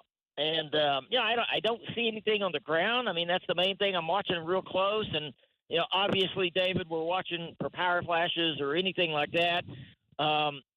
When a tornado drops at night, like the other one we had, west of Yukon the other night, it was visible. You could see it even in the dark, but we especially be able to see it with the night vision cam here. So if anything happens, we ought to be able to see it pretty quick, I would think. Right now, nothing. We had inflow a little bit earlier. Our winds are light northwest. I mean, at least they're not ripping. So this thing still does have inflow, we think. But that's a pretty good sized wall cloud there, almost right over us. Back to you. Okay. And it's just west of you. And there you okay, shear rate looks so pretty it's racing off to the east, but boy, has this pulsed up. Even if there isn't a tornado, which I do think there is a tornado developing south of Marland right now, if there isn't, there's still going to be a lightning strike here. I can see that lowering right there. Michael, as you switch kind of back and forth between night vision and then your normal vision here, what do you see from your from where you are right now, Michael? Well, I'm waiting. Honestly, that's as low as I've seen it. I mean, it's possible that it's on the ground. It is that low. I mean, it is, I don't know how to say it. It is that low, and it may, if that's the case, it may be turning out to be a large tornado. I mean, that's similar to kind of what we've seen here lately with some of the bigger tornadoes, Damon. I mean, I don't see the velocities that support it, but that may just be delayed. And the radar beam may be shooting above it, but I'm telling you, that is, you can see it in my shot. Just how incredibly low that is. Oh my gosh! I mean, it's a huge cone. Look at it. That is on the ground. I mean, from what we see here, that is, and that looks like a large tornado.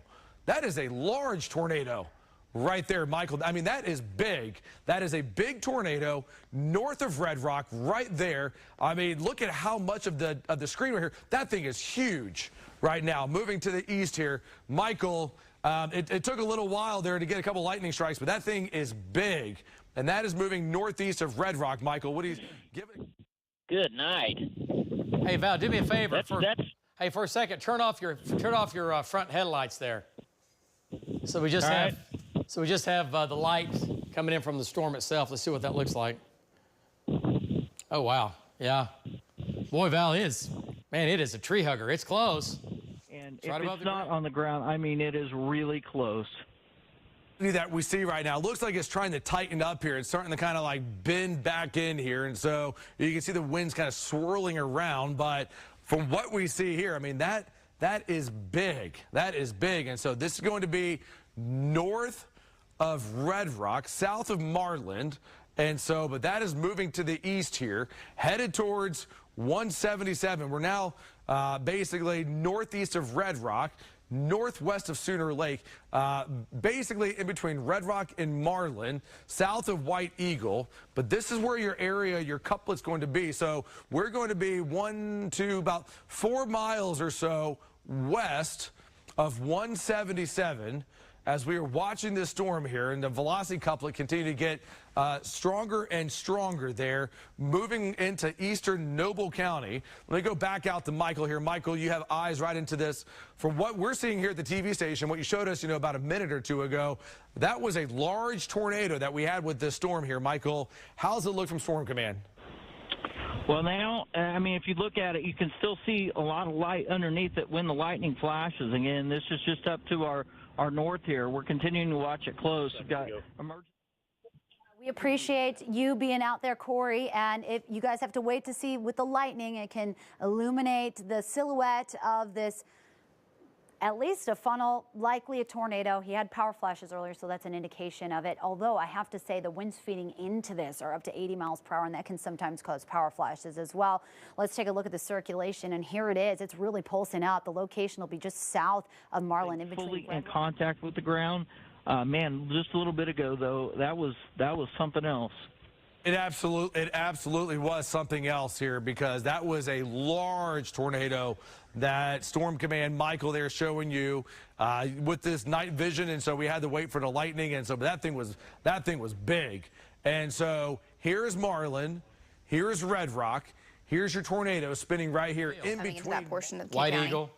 Yeah, White Eagle's getting some hail, but yeah, this is well south of the K County, the tornado threat. It's right here.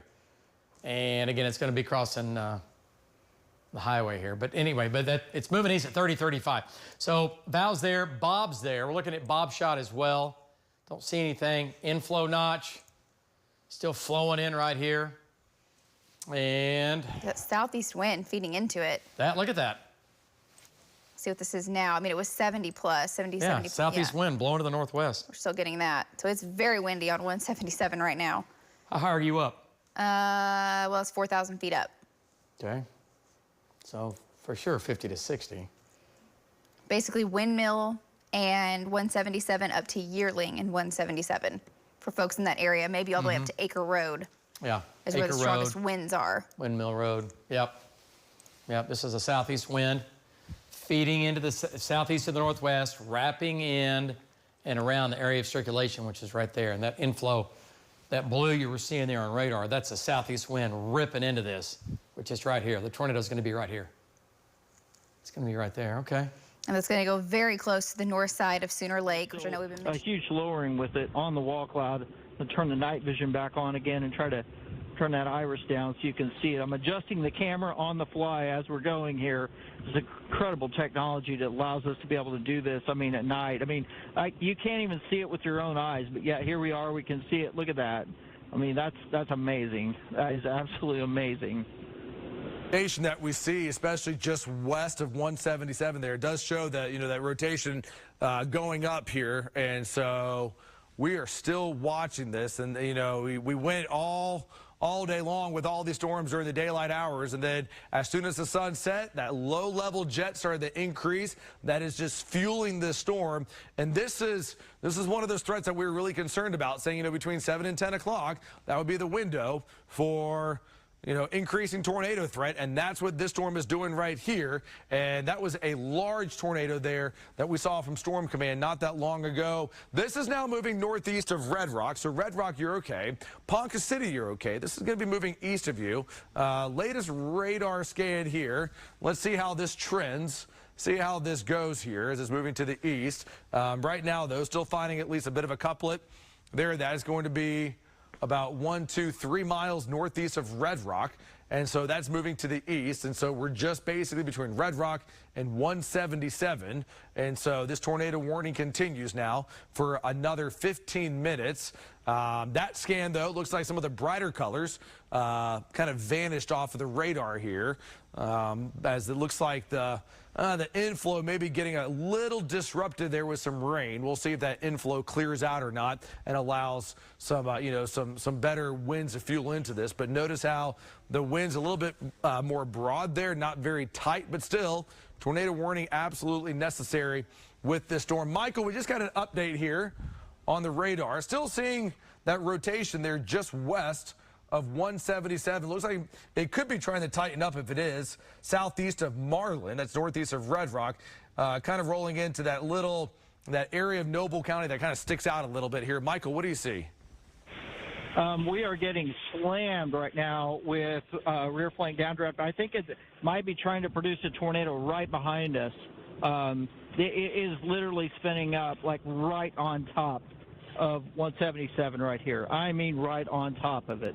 We're out of it. We're going to be okay, but I think a tornado's imminent right now.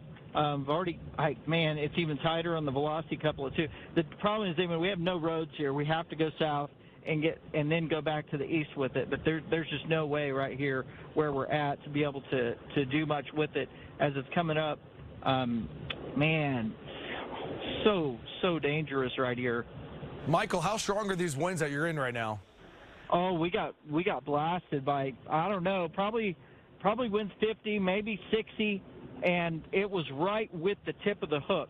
So I looked up on radar, saw the tip of the hook, and that was right when we got slammed with the wind. So I was just getting ready to say we were starting to get some outflow that seemed like it was kind of cutting it off. Then all of a sudden, just wham, just like that, we got that notch that you can see. You can see it very clearly on radar. We see it from Storm Command east of Red Rock. I mean, it is just about a half a mile east of 177. Yeah, so half a mile there, you heard Michael there say east of 177 as this is crossing into eastern Noble County. Once again, my truck might be big, but it's not big enough to go across that river right there. And this is where it's headed. It's straight east.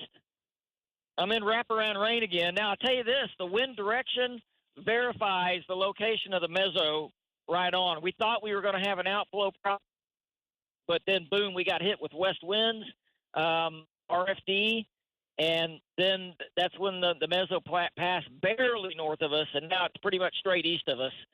Possibly, I've lost that lower area right there that we had. It's kind of got wrapped with rain, so it's hard to see.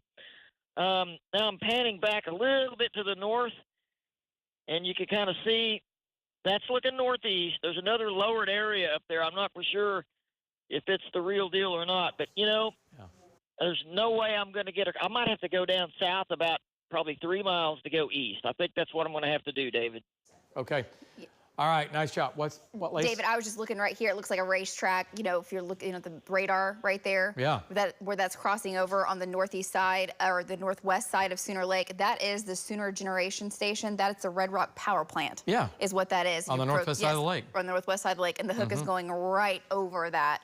But from all indications, you're looking right back into the hook there, and you've got that one area that's kind of lowered and looks a little ragged.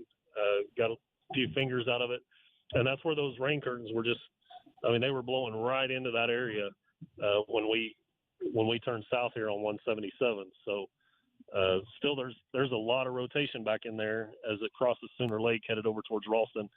We are eastbound on Highway 15 now on the south side of Sooner Lake. Okay, thanks for that report. So he is on top of it, and he's going to keep following this tornadic storm as it moves off to the east. And the track is still off to the east. In fact, I'm going to pause it right now and go ahead and put a track on it, watching the hook as it's going to be moving east and moving into Ralston at 10:29 and Fairfax at 10:35 and Gray Horse at 10:42 p.m. So we're eyeing that closely. Let's switch over to velocity, and you can see how it really pulsed up. Now it's pushing off to the east. We still have winds surging out, still some high winds. Bend that you see right here, and so we have Osage County, Noble County, Pawnee, and so this is moving now essentially east of 177, but on the north side here of Sooner Lake. Still has that inflow into it as it's moving to the eastern. That couple is getting stronger and stronger. This storm is starting to definitely pick up there. That is going to be basically just on the north side of Sooner Lake. That minimum right there. Let's see if that turns to blue. That would indicate definitely debris that would be inside of there, and that's what I'm looking for with this debris tracker. I know you see a bunch of colors and you try to figure out what color means what. But earlier, the inflow was a little bit more pronounced. Now it's shifted down to the southeast, and so here's your inflow into the storm. Here's your hook right here of possible debris in this track right in through here. That dark blue area there surrounded by the dark red area. Looks like intermittent debris there being lofted. Not guaranteed, but it sure looks like hail cores come down a bit, but still. Let's try Val's video. It looks like he's got some raindrops on there, and it's got a little bit of light. This is, let's take a look and see what we can see. He's moving, and then we're going to talk to Bob here in just a minute. So it's a lowered cloud base over here. We just had a wall cloud associated with that.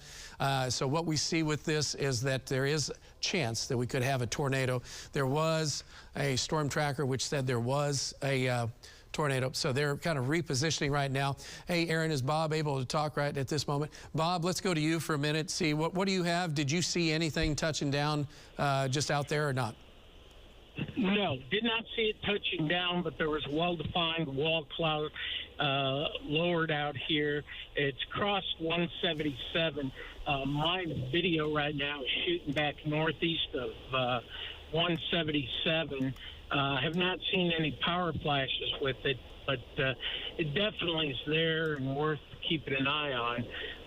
And we're still getting quite a bit of lightning. It's just not in the right spot to make it easy to see. Back to you, Travis. Okay. Hey, thanks. I appreciate it very much. Stacia's looking at the storm track on that. Stacia, what do you have? Because I know that circulation was Red Rock. Now it's moving to the east. What do you have? Yeah, now it's right kind of on the northeast sides of Sooner Lake. So that's going to take it and track it over towards Ralston by 10:07, Jobs by 10:09, Fairfax by 10:10, Gray Horse about 10:15, and Blackburn by 10:19. So I'll zoom out and give you kind of a more broad picture so you can kind of see where you're located in reference to this storm track. So again, this is talking about Pawnee County, far southern Osage County, Burbank on the north side of this tornado warnings. This will continue east. It's pretty much due east at this point at about 40-45. So this will take it into Osage County, Winona, potentially down the line from this storm. A large ragged wall cloud back in there, just going to come between maybe right into Ralston,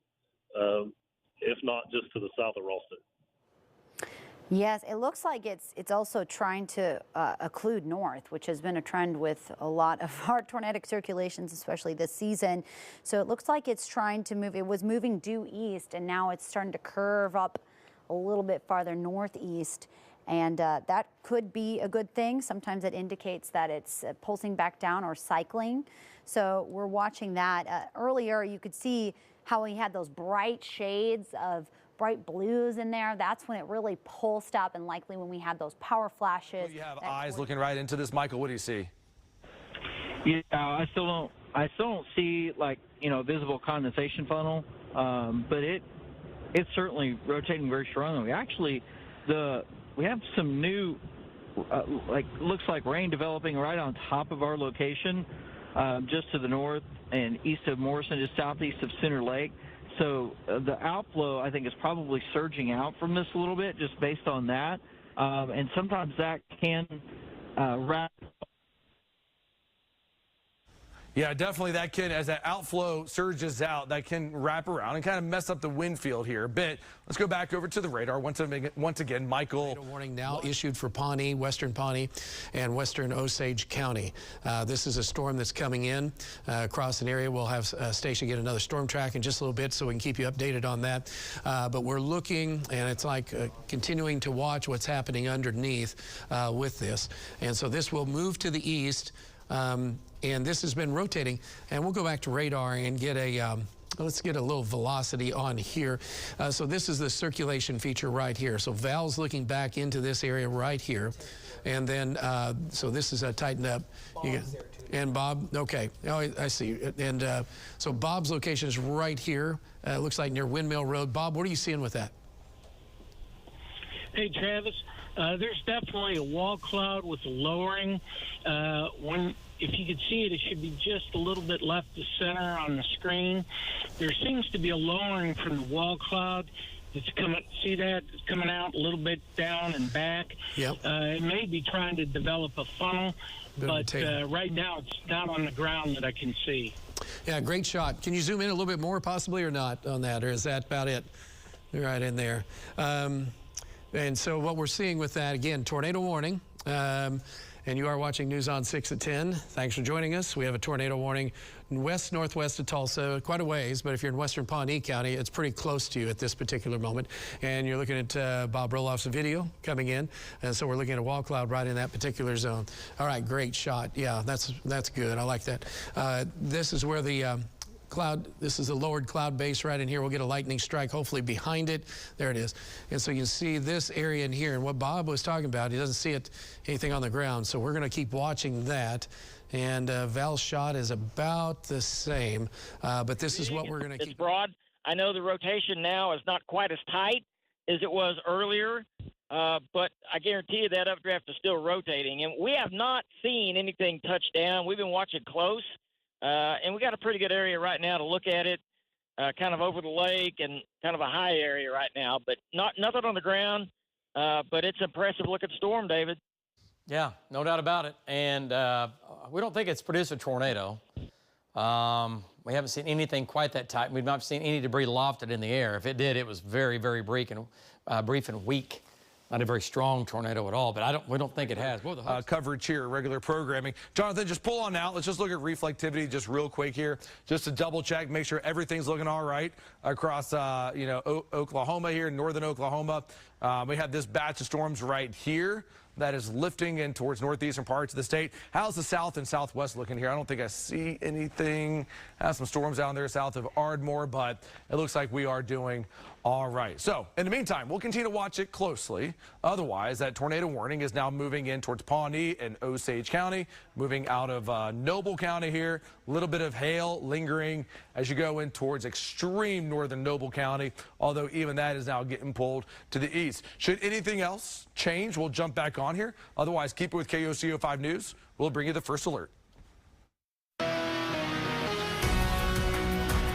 Let's pull out so we can see Tulsa for a sec.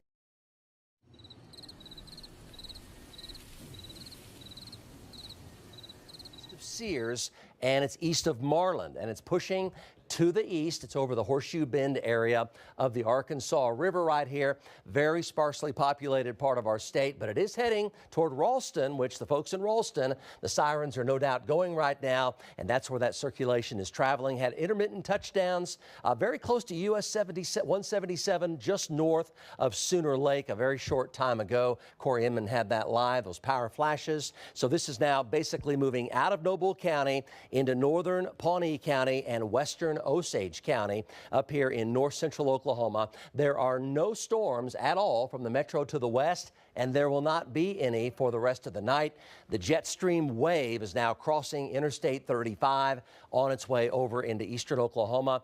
Let's zoom on in here. We're now at 10 o'clock here on our Saturday night. One big supercell, clearly well-established hook right there north of Pawnee and coming up on Ralston. So folks in Ralston should be in their safe spot away from windows. Know that it has produced intermittent touchdowns near 177, near Sooner Lake, and very close to Red Rock, Oklahoma right there. And we're checking on any possible damage there, but there were confirmed power flashes from Corey Inman, but the hook's still well established, and it's had some baseball, perhaps even some softball size hail very close to and in and around Marland. So you see that icon popping up. That was for big hail around Marland. So there it is traveling over toward Ralston. Big hail heading for Fairfax. Let's go to Corey Inman back live. This 10 o'clock hour. Corey, you had intermittent touchdowns, power flashes earlier. This is over there in very sparsely populated countryside, but it is moving over toward Ralston. What do you got right now?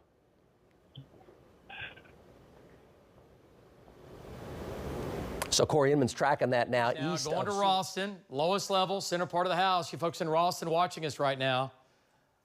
And by the way, thank you. You are watching News 9 at 10 o'clock. And the feeder band here is beginning to enhance a little bit, and still a pretty impressive inflow notch. And look at the banding going on now. Look at that. See that? Start to see that. It's starting to retract a little bit, starting to pull in. And there's one, there's one, there's one. This thing is really starting to just, looks to me like it's tightening up. What does storm strength look like? Anything? Last time I checked, it was still all the way pegging it. Oh, it may have weakened. Might have come down. Yeah, it might have weakened on that. Okay. So might have weakened a little bit. Okay. Yeah, and if you look at velocity, there's still a lot of wind feeding into it out of the southeast. Yeah, southeast wind here. And you can still see Yep. the circulation right where the hook is, basically. Yep, it's right here. It's coming right in. So folks in Fairfax and Ralston, if it swings further north, it's going to lift up towards Fairfax on Highway 18. Yeah. Boy, it's trying to, isn't it? Yeah. It's trying to go right down the river. Okay, what does shear rate look like? Anything out of that? Here's where it is. Looks like maybe trying to form a new circulation just south of that. So it's going to be right in here with us as we turn north to go towards Ralston. So okay, so Corey, let me ask you, any power flashes since the power flashes near Red Rock about 20 minutes ago? We haven't seen any, Mike, since north of Red Rock, but I mean this whole stretch here across on 15 from Sooner Lake over here to north of Pawnee, it's nothing but hills and trees. So our visibility was pretty obscured. We were just able to, faintly make out the wall cloud. Wasn't really able to take a good look at the horizon, but we haven't visually seen any power flashes since back north of Red Rock. Okay, let's go back over to radar. Where is this? It's not in the metro. It is clearly a big, big supercell, though, right? Great big hail core.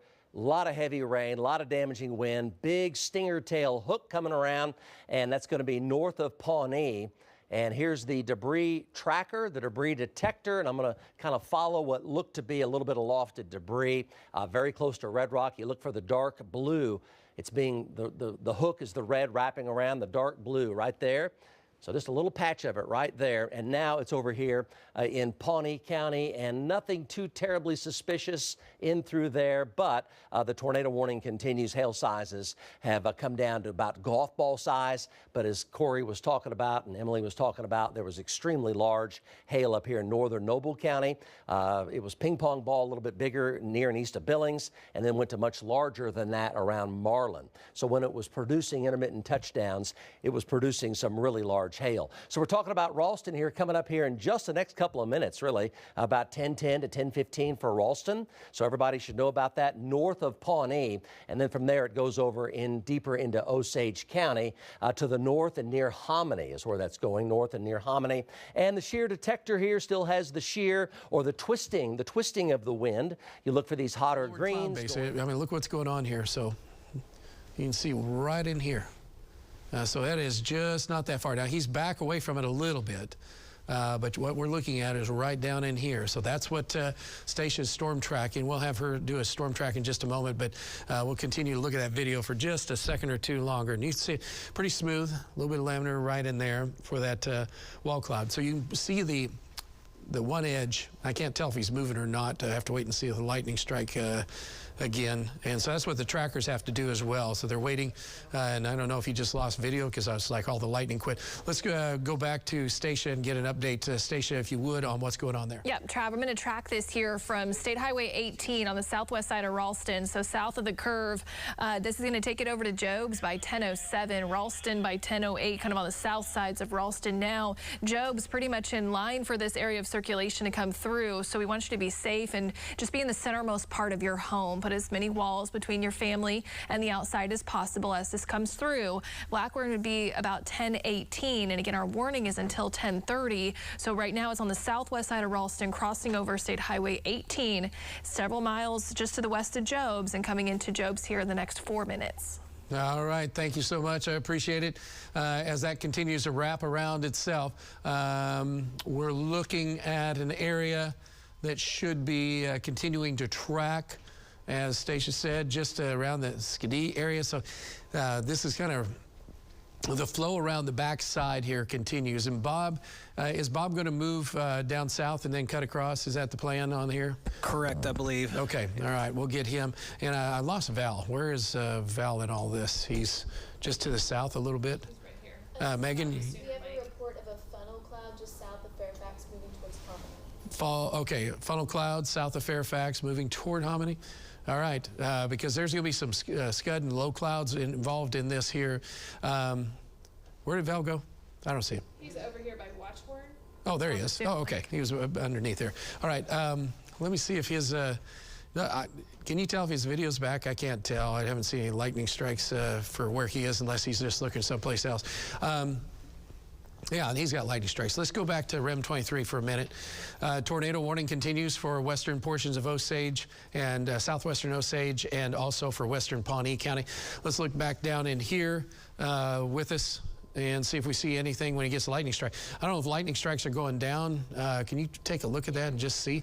Because I don't think it's his video, because it was popping up. 1.7, that's a really tricky situation. That is correct. It has increased? Well, we're just, man, look at that. So look at what's going on here, right in here. Base of it is, that looked like a tree almost. Hopefully that wasn't a tree. No, it's right there. I think he is moving, and I think as well. I don't know if Bob, can Bob ask him does he see anything, Aaron? Because looks like that's really down low. Are you seeing anything from your vantage point, Bob? I know your videos are having issues. Can you visually see anything? So right in here, you can kind of nothing you can see. Okay. All right. But anyway, so this is what we're keeping an eye on. This is where the storm's located. Let's go back to radar and get an update. And so this is wrapped up. You can see what's going on here as this kind of coming back around. Here's the tornado warning. And we'll talk to Stacia here in a minute again. And it's a tornado warning, I believe, until 10:30. For those areas of Pawnee and Osage counties. And it's surrounded by a severe thunderstorm warning box for the threat for up to tennis ball-sized hail, as well as damaging winds over 60 miles an hour. So there are a lot of weather hazards going on with this one storm system in our northwestern coverage area here into Osage County and Pawnee. The rotation detector, it's matching up with the hook right there, and it looks like there might even be a couple of areas of, we know that there's when you have a large supercell, you can get more than one area that's rotating, and we know that, and you have to watch and see which one wins out as far as which one will produce the tornado. I'm not sure if we have any word on our storm chaser Adam McAdoo, guys, and as to where he is in all of this. I know he was near all the way down to the ground. It looks ragged. I mean, it doesn't look super laminar or anything like that, but it could be weakening. I mean, it could have happened just a while ago. We were kind of behind the rain. Yep. Hang on a second. Val, I saw it. Yeah, and that's north-northeast of us. Are we rolling on Val maybe still? 2.5 miles. North-northeast? North-northeast. Yeah, he's looking right up where it, I mean, if it's going to be. Yeah, it sure looked like a tornado. I mean, it was all the way, condensation all the way down to the ground. I saw it, yes. Okay, I'm going to turn left here. Our only real option is to go north, and we're going to have to go in the rain. Okay, are you going to keep going east? Well, I mean, there's a small county road. We could try it. Yeah, but, your roads are not good. We're just going to have to go north in the rain and bust out of it somewhere. Okay. They thought they had a funnel cloud on the ground, which would be a tornado. And so this is where it's headed. It's moving almost due east, and you see the hook feature associated with that if it continues. And as Stacia's mentioned, you know, Ralston is with it at this very moment, and then that's headed over possibly to the east a little bit more. So that's what we want to be aware of. So here's the latest, and this is continuing to wrap up on itself. So it's right in Ralston at this moment. Let's look at velocities if we could. So this is going to be just south of Ralston a little bit, where it's wrapped up a little bit from Job's Ralston area. But this is the main part, and so Val is looking right into that area. And then that looks like, and could we look for wind shear and see if we have anything? So that's, so that's just from Ralston back down to the Job's area. So you're basically a couple miles south of Ralston, and then Val is looking at that at this point. So that's Val's video in the lower right-hand corner. And so you've got a pretty good idea of what's going on with that as that moves off to the east at about, what was that, 30 miles an hour, Stacia? I had it at 40, 45. No, okay, it sped up a little bit. Okay. So we don't see it. I'm looking with you guys as well, in the lower right-hand corner, just trying to see if we can see it on the ground at all. And we don't have any confirmation of that. But it is a wall cloud sitting there. The atmosphere is still conducive for these a few of these really strong storms. Lots and lots of lightning just north of this storm. So again, tons of lightning right up here in the Ralston area to the north, and then moving off to the east, and so around Gray Horse area. So if you're in these areas, hail, let's take a look at that too. I haven't really looked at that for a few moments and see what's going on. We have hail cores to the north. It's dropped down. That's good. But notice all the lightning strikes, most recent lightning strikes are showing up now from Little Chief, Remington areas and Fairfax areas. So again, you're getting a ton of lightning out of this thing, and that's going to continue to move off to the east and go most likely not too far from where Brandon is located. Hey, Aaron, is Brandon where he's turned around looking at the storm right now? What's he doing? Is he? He is stopped at one of those Osage County one-way construction things. Okay. Yeah, we don't want to talk to him. He's probably a little grumpy right at this moment. And so we're looking at the main part of this storm to the southwest of that. And you know, it wasn't a very big, yeah, it's right here. It's right there. There it is. Yeah, so you can see that it became more localized. It was a really stretched out area of circulation. It started to become a little bit more finite. A little bit.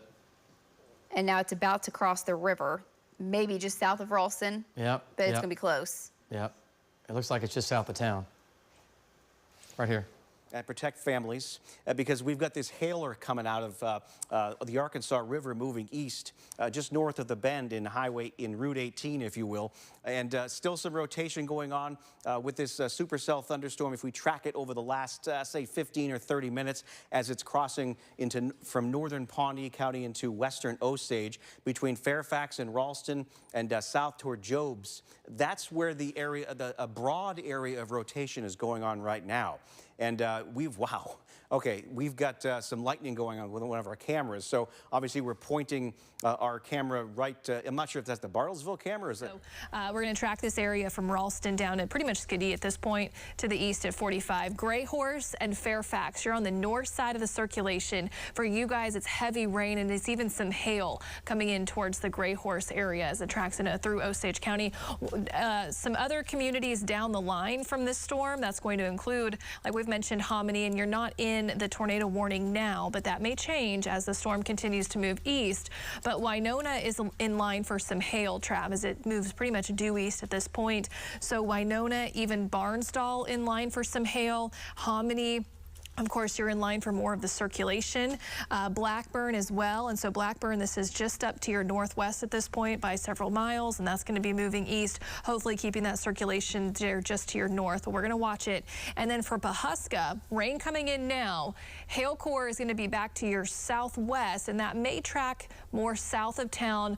Winona, I think, still Trav more in line for the hail at this point. All right. Thank you so much for that update. So as we're looking at the locations around Blackburn, and if you're in the areas around Blackburn, you're probably seeing some pretty low clouds and what's happening there. Looks like, did Val's video go offline? It looks like. From what I can tell, yeah, looks like it is right now. And is Bob coming back online? At this point, has he? He's working on it. He's still having camera issues. He's trying to reset it and get it going. That out. We do have John. He's not quite in position yet, but he's heading west on 20. They're over Skytook Lake now. Yeah, so he'll be close eventually. 'Cause we've got, you can see what's going on right in that area. Strongest winds have moved now just through into Ralston and just to the south and east of Ralston. So that's up around the Blackburn area. And the circulation associated with this is going to be right in here, just southeast of Ralston to the Blackburn area. So this is where that wall cloud's hanging out at this moment, right across the Arkansas River, the Jobs area, and then extending over the Arkansas River and then back to the east. So if you're right around those areas, especially if you're around County Road 5715 and County Road 5320, and then of course right now you should be under it if you're on East 420 Road. That would kind of put you right near the center of it. There should be. I believe it has, yes. Yeah, it's right on the river crossing now. It's right here. So, okay. Moving off to the east. All right, so anything else on the big view? Nothing else showing up north still. A couple of showers, eastern K County, not a big deal. And all of our trackers are down here. Had to make their way back into the metro, and then we still have our trackers still spanned up up to the north. All right, so that's the only game, folks, and this will be it. Once we move this thing out of here, we're doing good. It'll be quiet the rest of the night. Big storm down in Texas now, going to Gainesville. All right, let's go back to this one more time. Okay. And again, a couple showers east of Newkirk, not a big deal. Up near Granola. And the Hook. Big Hill, south of Gray Horse. Counties until 10:30. So again, safe place is where you need to be right now. We've got a tornado watch in place for much of Green Country.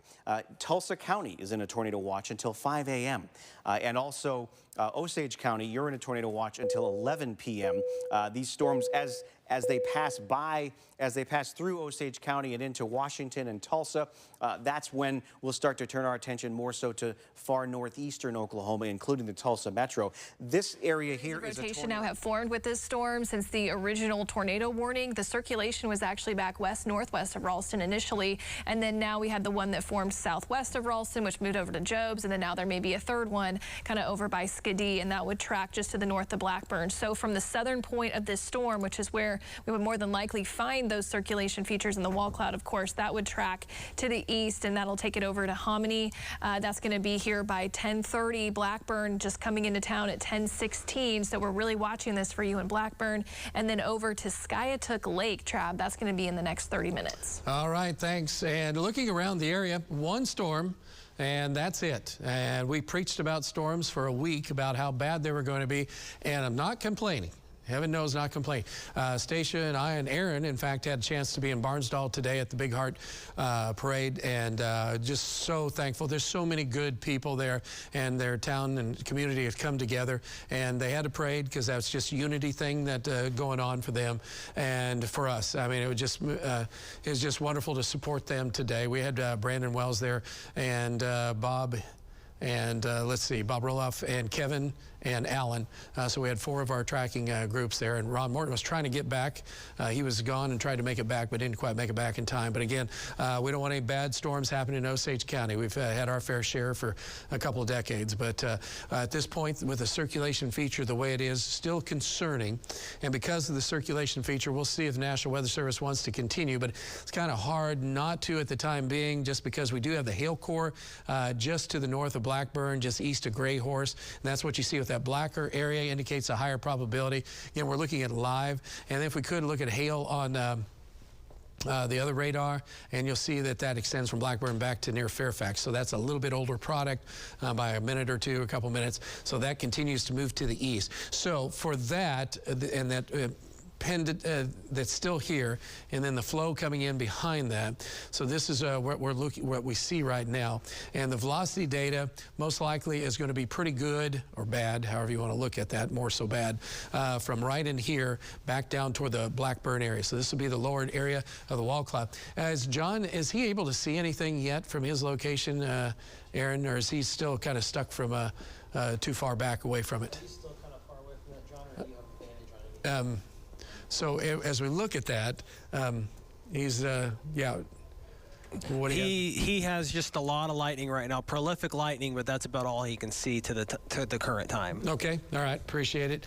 And then let's take a look at the shear for that. And they're going to extend the tornado warning? Okay. Sounds very reasonable for what's going on. And so this is the strongest winds are kind of Blackburn back to the north, and that's the core of the rotating part of the storm. Again, let's put it in perspective from Tulsa if we could, so folks can kind of see what's going on. If you're at Bartlesville right now, that's in the up here. We do have rain and thunder and lightning going on for you guys. Not a whole lot, but some. And then the main part of the circulation feature is right here. So we're going to extend that. And so since that's going to get extended to the east, most likely we're going to see that in Hominy, and maybe, hopefully not, but Barnsdall's right in here. And last thing we want to do is have Barnsdall involved in it, but it looks like it's going to continue to track to the east. And we had that rain a little bit earlier. We'll see if that was enough to kind of slow it down a tad bit, but unfortunately, unfortunately, with the circulation feature going on here, and that's going to be extended. We're going to see that happening and getting on over closer to John, and that's a problem for that. What do you have, Stacia, on the storm track?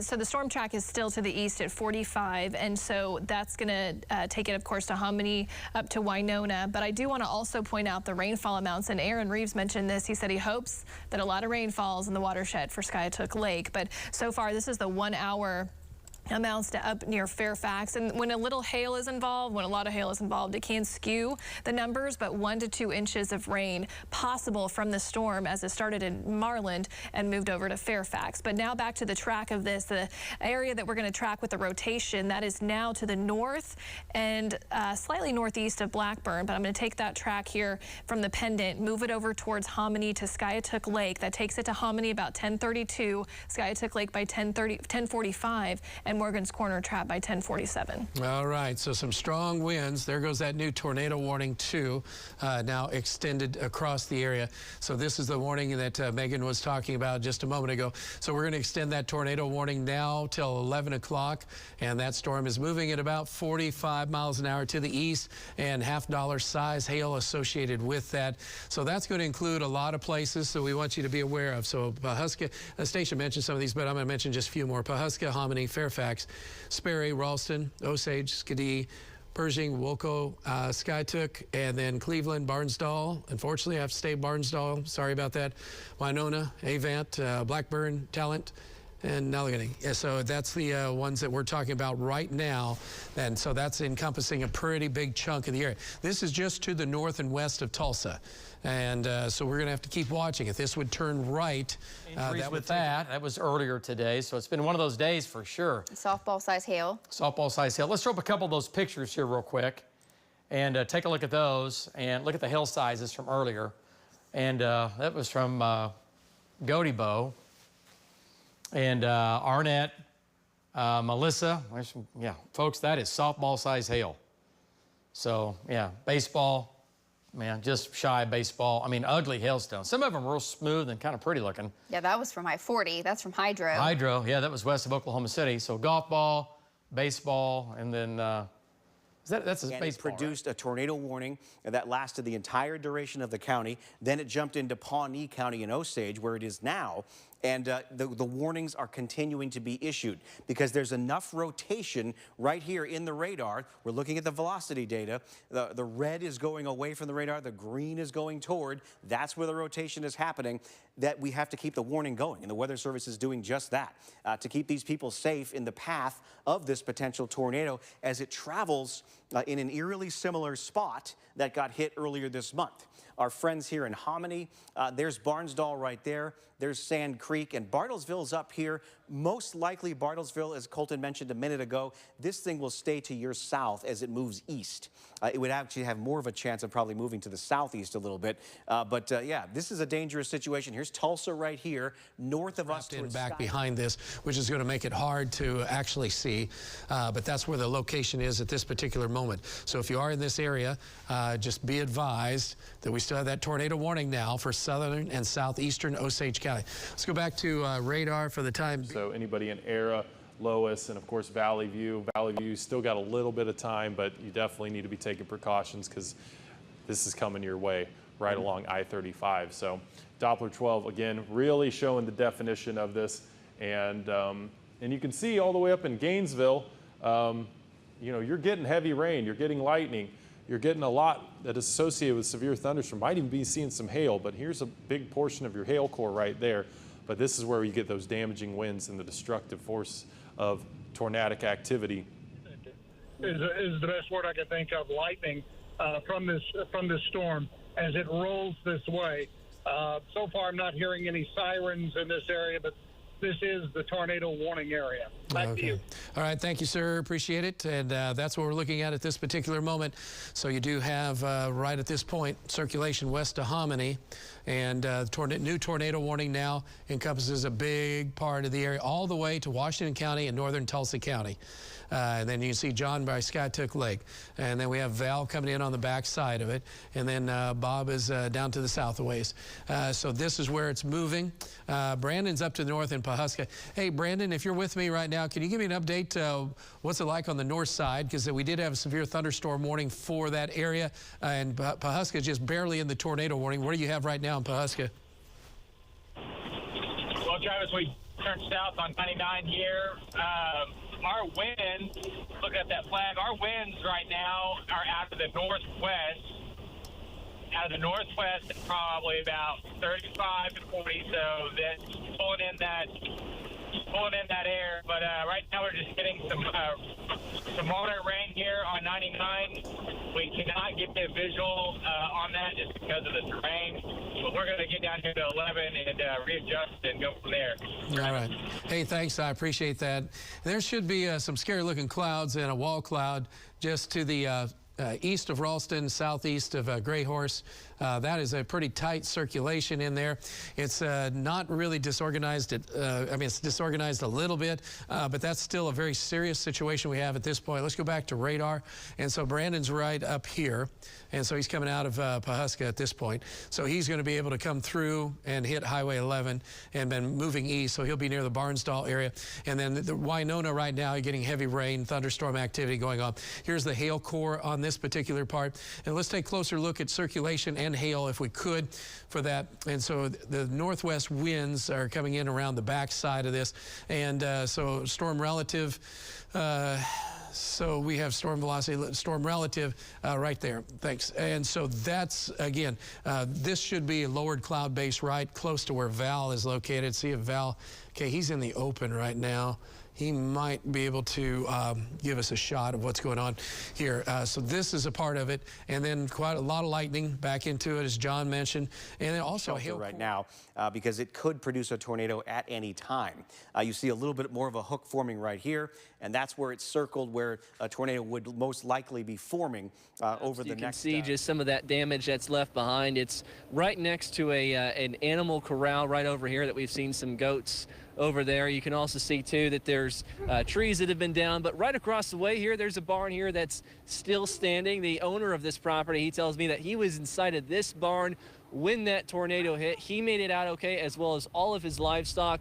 So overall, a pretty good situation in terms of what could have happened versus what did happen. We talked to other neighbors, people who live nearby, that they saw that they said they saw that condensation funnel forming. Here's what they had to say. 1 second it wasn't there. We was looking for this one north up here and just happened to turn around and look and seen that one.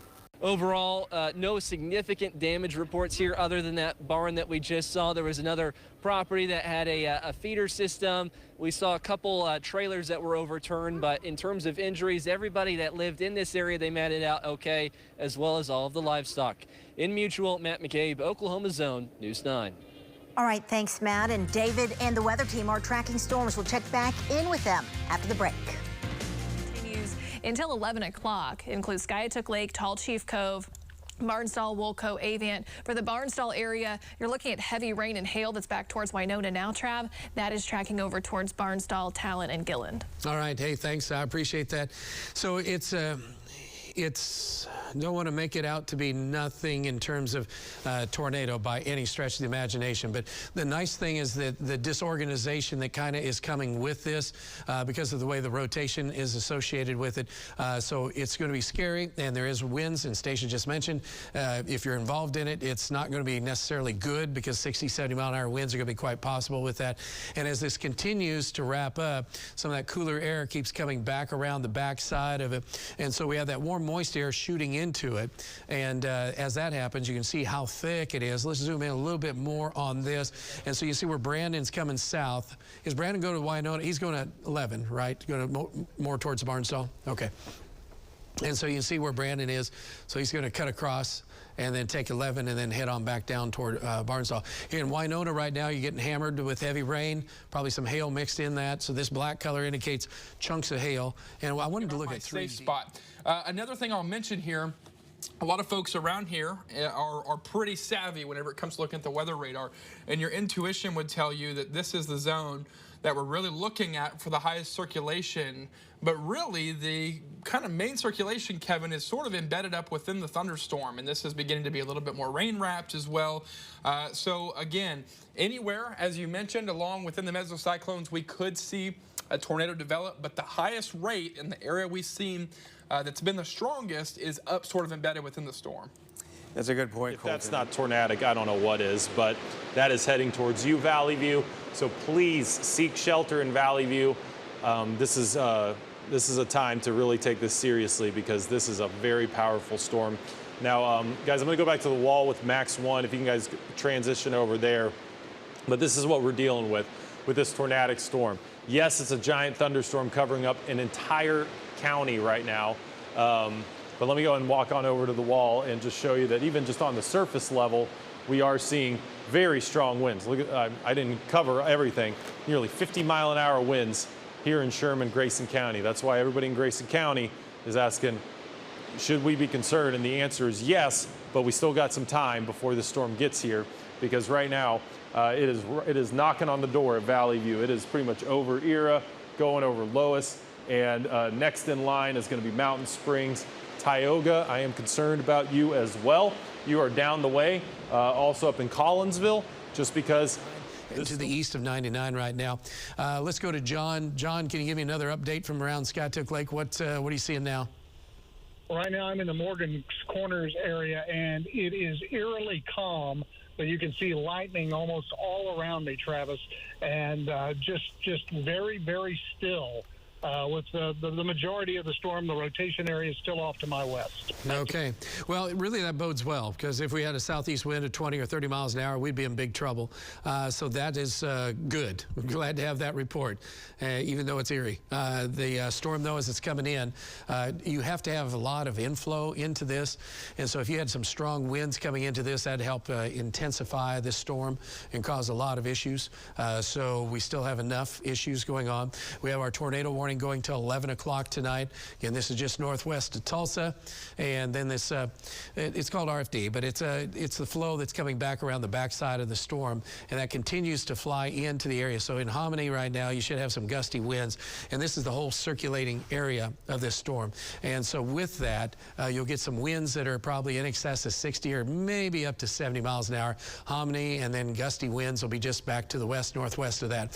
Stacia, what do you have for storm track and what's going on right now for this storm? Trav, I thought it'd be good to do a track kind of on the entire storm. Yeah. So we're going to track that and also include and account for more of a southeast movement if it does start to again make a little more of a dive to the southeast. And so the entire storm here, Barnsdall, you're looking at 1036, about 6 more minutes. Rain's already started in Barnsdall, but the meteor worst portion of the storm is still back to your west, and that's coming into town with some wind, some hail potential. For Gillen, 1036 as well. Skytook Lake to about 1038 for the storm. Wolco by 1042. Avant 1042 as well. Tall Chief Cove for folks tonight at 1050, and Ramona also at 1050. I'm going to extend it a little further out, and we're also going to add a few more cities to it, kind of some larger communities across the area, just to give you an idea that as if this storm holds itself together, Skytook would be in line by 1054, Owasso potentially by 1010, and Claremore also further down the line, but just want to give you a heads up. Again, if it holds together, 1120, Verdigris about 1120 as well. All right, thank you so much. We're going to go, Brandon, you see where John is located. We can zoom out just a tad bit. That gives us a pretty good idea, and you can see our guys are lined up for this so that they can follow it along if it continues for a while. Brandon's getting rain. Brandon, give us an update. What is it like on the north side of this storm? Yeah, sure thing, Travis. So right now we're at 99 and 11. We're looking off to the southwest, just getting a ton of lightning. It's putting on a lightning show here. Moderate rainfall right now. Still haven't encountered any hail. And our winds are 10 miles an hour right now, Travis. All right, yeah. So, I mean, that is awesome. As long as we don't have much inflow into this storm. Really, you're behind it a tad bit at this point. We'll get you moving east here in just a moment so you can stay up with it. But that gives us a pretty good idea and perspective of what's going on, as we said, just to the south of Pawhuska at this time. All right, back to radar. And this is the picture of what's happening. If you're just joining us, tornado warning is in effect for southeastern Osage County. Core of this storm is now east of Hominy and getting closer to where John is located. Rain, heavy rain, mixed with a lot of lightning, and Brandon just went through that. So Brandon's going to be headed toward Barnsdall in just a moment. Circulation feature now, this is kind of interesting because it's kind of evolving once again. And so we'll look at velocity data in here. Sherman, that's where we're at. We're here in the heavy rain, but the big show is not yet here.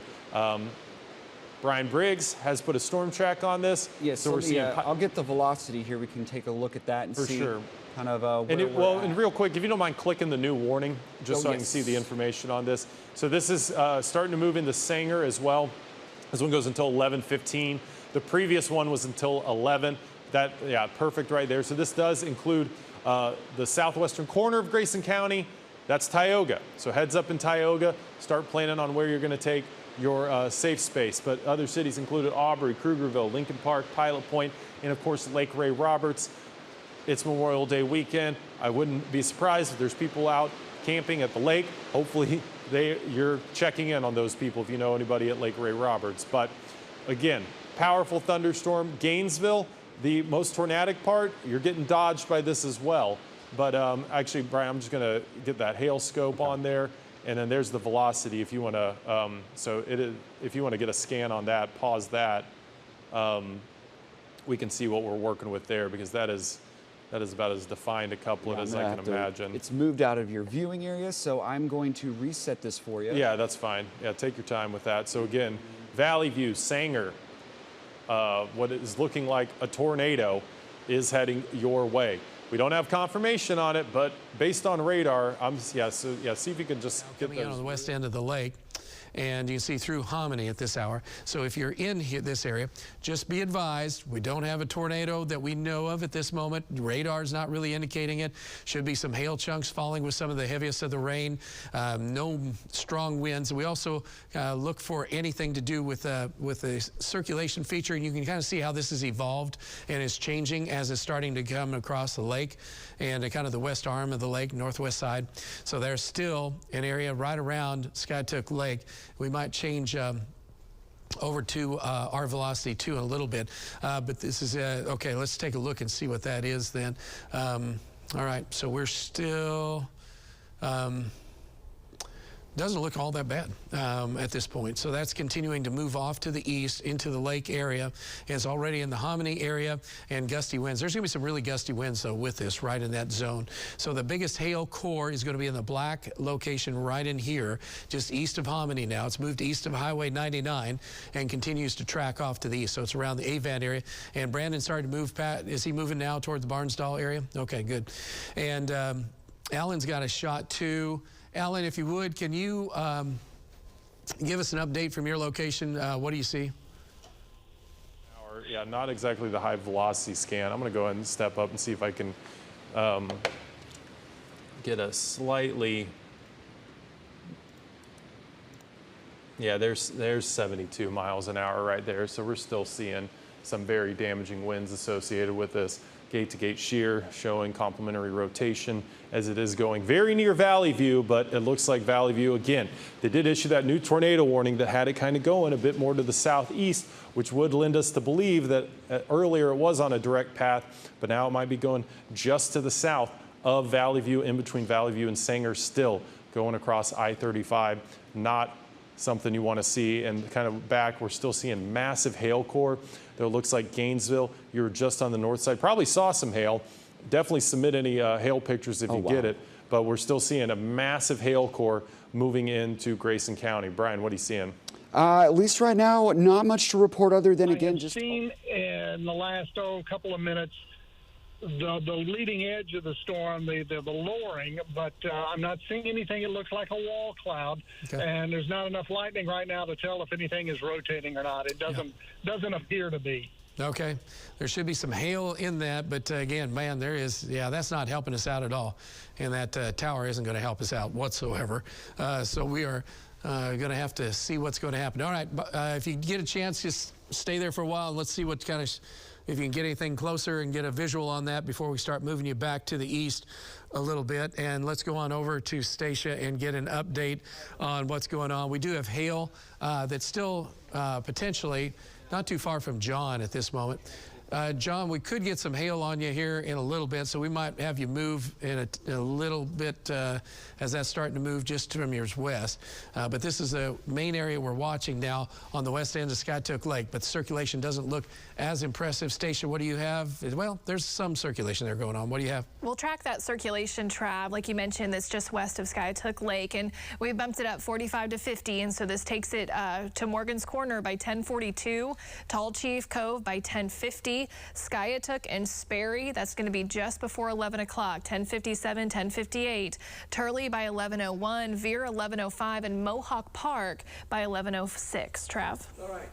Thank you very much. Kind of interesting because that's kind of tightened up just a tad bit right in there. So let's go back to, yeah, there. So John is moving just a little bit. And we won't have him sample it right now, but that's just right to his west. Has John turned back around to the east? And okay. Did he see anything right before he turned around? Because I really wanted to get an idea of what we have right in there. Because there's just a little bit of a concern. So if you're in that area, did you have anything? Okay. He can talk to you. Okay, John, yeah, if you could, just go ahead and talk to me for a second. Do you see anything in your rearview mirror right this second? Because we're kind of watching what's developing just to your west. I need a view from there, and I know you can't see much, but what's going on? I'm looking straight west right now on Highway 20. I pulled over on the curb. Okay. Looking straight west. Not seeing a lot of lightning. I did get a big chunk of hail just a while ago. Cook County is the area of concern for sure, and this will be spilling into southern portions of Grayson County here in the not too distant future. So again, going to be kind of pulling this up here, and we're going to kind of look at this, go a little bit back and recoup. As you can see, a large storm still drifting, and it is drifting to the east-southeast essentially. So Weather Service is continuing this tornado warning. Let's see, now it looks like we have a confirmed tornado. As of about 2 minutes ago, we have a confirmed tornado now near Valley View, moving east at 40 miles an hour. So I'm going to pop this up here. I'm going to jump up. Actually, I'm going to circle. I'm going to get this up on velocity here. You can see right where that tornado is. It's confirmed now by weather spotters. So at the time, of course, we've been talking about a likely tornado through most of the overnight. Let me get zoomed in on here properly. So yeah, this is near Valley View now, likely just to the south. It's moving east at 40 miles an hour. Also is producing golf ball size hail. So definitely folks in Valley View, Ray Roberts Park, Johnson Branch, Pilot Point, Ray Roberts Park, Isle de Bois, and Tioga Boulevard, Era, Roadrunner, Valley View, Louise, Lincoln Park, Providence Village, and Louisville Lake now. So this is kind of getting out of our area, but again, a lot of people are out tonight because it is Memorial Day weekend. So there is that likely tornado starting to kind of wrap here. Actually, I'm just going to circle this real quick. You can see right where those reds and those greens touch, that is where that confirmed tornado is now. Again, this was confirmed by weather spotters. So definitely seek warning. If you know anybody that is south of Valley View right now on I-35, hopefully they are getting off the highway into a safe place. Again, it's going to be a very dangerous ride on I-35 here pretty soon. It's just that circulation is just to the west. Notice backing up here, it is completely rain wrapped. You're not going to be able to see this tornado, and it's nighttime as well. So definitely getting your tornado safe place. I'm going to do one more track for our friends a little bit further down the line. Valley View's had plenty of time to get in their tornado safe place. So now we're going to kind of look at folks for, I'd say, the rest of southern Cook County, and even those spanning, we're going to be conservative here, kind of spanning all the way from southern Cook into southern Grayson County. So there are some ETAs again and some locations on when this possible tornado could be pushing. Allen is located on 20. John's right there, and the circulation pendant is still wrapping up a little bit on 20, and it's tightened up just a little bit in this zone as well. So we do want you to be careful. Hail core is a bit to the north. And John, what do you have, John?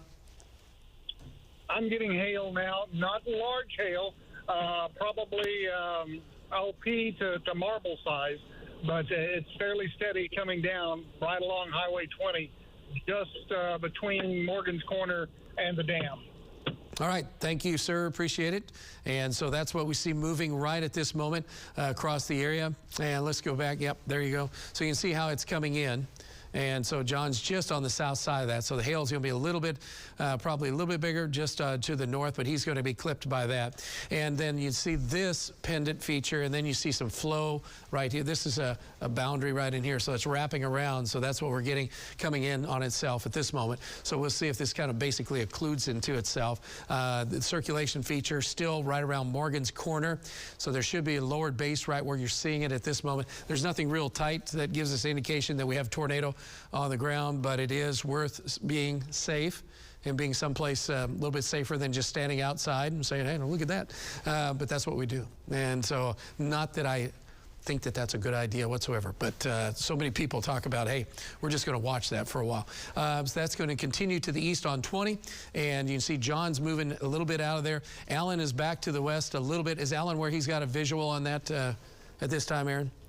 I believe he could get you a good lightning shot. I do want to pass along that John said his hail is getting larger. It is? Okay. Yes. Yeah. And we can get you Alan as well if you want to talk to him. Okay. Hey, well, is John where he can talk for a second? Is he good? Warning you about this for a while, but there you go. Tioga. Position so now you can see a little bit, because I know, like you said, it's going over rural areas, likely going right over I-35 right now. But yeah, there's some more of those communities a little bit further downstream. You can see them a little bit Pilot Point and Tioga, I'm definitely concerned about. Tioga, you might be in the clear if this does keep on a southeasterly track. It might just go down below you, but still I would expect some very strong winds. And we'll look at the hail here in just a moment, but then it would be heading down towards Prosper, Salina. I don't know if it's going to, yes. They are extending the tornado warning now to portions, or lingering Cook, but now there is going to be or this is a tornado watch, I apologize. This is a tornado watch until 1 a.m.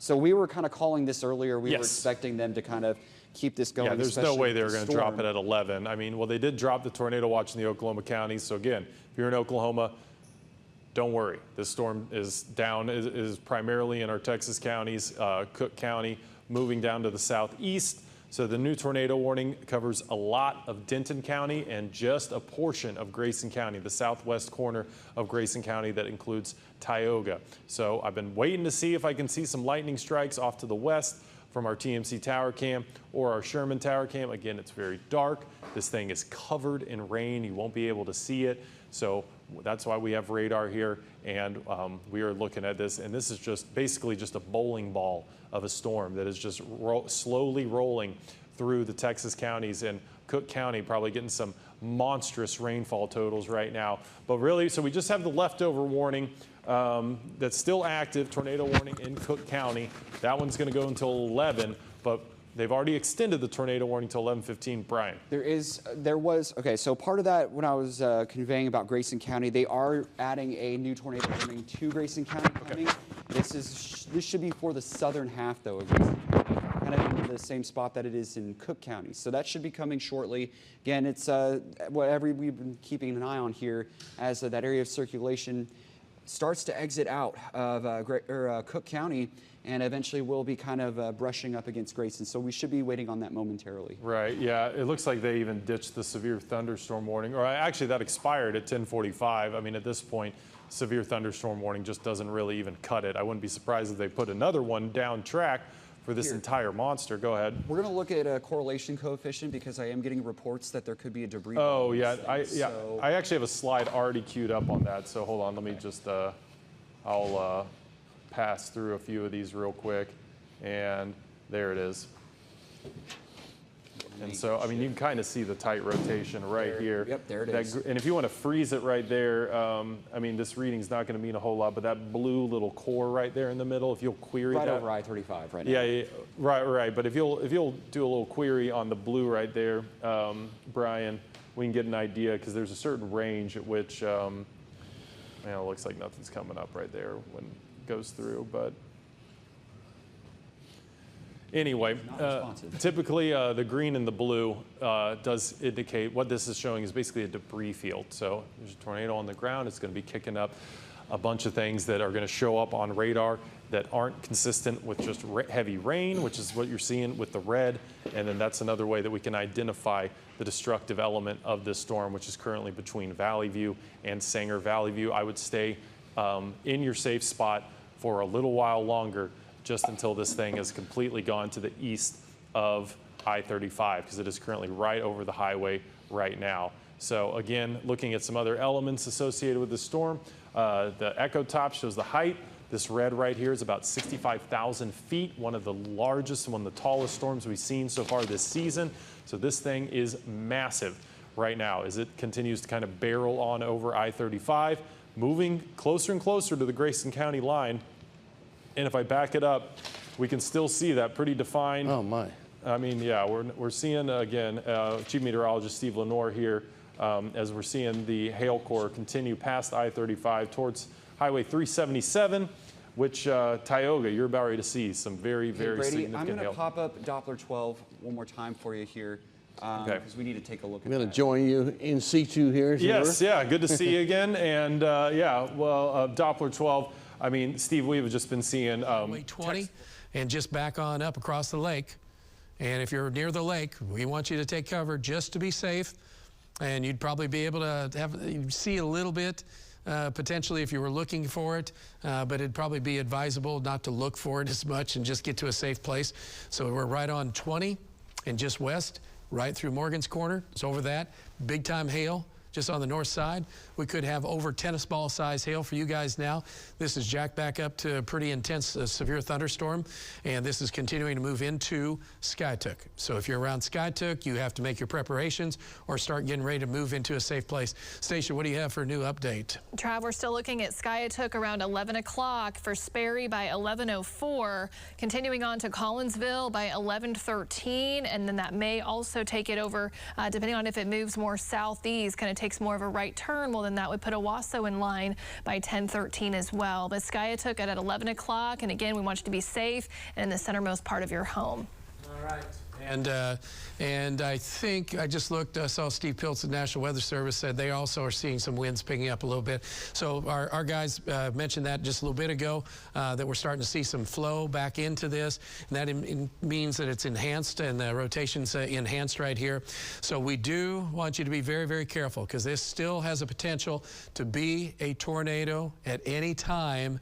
Doesn't look like a monster thing right at this moment. Just has. Hey, you know what? I've done that about 75 times today, so we'll give you one there. Yeah, there you go. Even though this is the portion of the county that is under the warning, Tioga really, and I would think I would put that over to Gunner if I was making the warning. The northern part of the viewing area of Grayson County, just some lightning and thunder, but some pretty heavy rain expected from Whitesboro over to Dorchester, South Maid, and Sherman. In fact, if you step outside right now in Sherman, stay close to the house. There's a ton of lightning out there. It is really an incredible amount of lightning, Brady, already, and the core of the storm. Back here, of course, this is the area where pretty high likelihood of a tornado. I know there was a confirmed tornado earlier. Brian, do we have any updates on the last time that we spotted one? The last time I heard, it's now in Ray Roberts State Park right now. Okay. That's where the Weather Service is reporting the circulation. And we do have our storm chaser, Mark Smith. I talked to him. Yep. And he said he is positioned in Whitesboro. Okay. And we'll head him south to intercept that, which would be a good place to. Well, yeah, he's going to be driving through a lot of hail and rain, so yeah, good luck for you there, Bad Mark. side of the storm to be going in on. I can kind of see it starting to sink just a little bit, Yeah. like drop down a little south. So pretty much Highway 82 is going to pretty much soon be the kind of top edge of this storm, which does put Sherman in good hands. And of course, down the way, I know people in Fannin County are worried. Bonham, this looks like it's going to miss you. I can Leonard. do an extended storm track on And you that. do an Aeromaster on that and track the Yeah, core. right. I think if you did that, you would see it, like Brady just said, folks, it is moving a little bit south of due east. So the threat to Sherman Bottom areas north along or north of Highway 82 is very small. We don't think there's really any chance this storm, as far as the tornadic portion, will impact you at all. But Yeah, maybe a little small. south of there. Yeah, I'd stop at Melissa. It's a different story. I'm going to step out of the frame, let Brian do his work there. It's a monster storm. I can only imagine the top on that thing must be 60,000 feet. It was 65,000 when I checked it. Yeah. 65,000. Yeah, that There's is. some ETAs. It's the biggest one of the night, folks. Yeah, absolutely. I think it might be the biggest one of the season. That's what I've been saying. Yeah, I was like, I haven't seen one. I mean, we were surprised to see 60,000 just this week. You are not really in immediate jeopardy. Okay, you're not in immediate danger. You are if you are in Skiatook, though, because with John's winds now at about 30 miles an hour, that means inflow has increased into this, which means it's enhanced, which means there's a higher probability that this is cycling to where it could be a tornado shortly. So if you're right along Highway 20, and John's really close to this at this point, and he'll be able to look and see if we can, with Alan, he'll be able to, how are you setting up Alan there? Or you got him? So the circulation is right around Crystal Bay at this point and just to the west Quapaw Park. And so this is a circulation right in here, just to the west of John. What did you have, Aaron? You got Alan just go sit there. Point. There's the and we are covering kind of hook of that storm at the moment. Dangerous situation so as described by the National Weather Service. Right a tornado at night. Point, along Highway 20, just along the lake. And then you see Cross Timbers here on the south side, Crystal Bay. This is it right in here.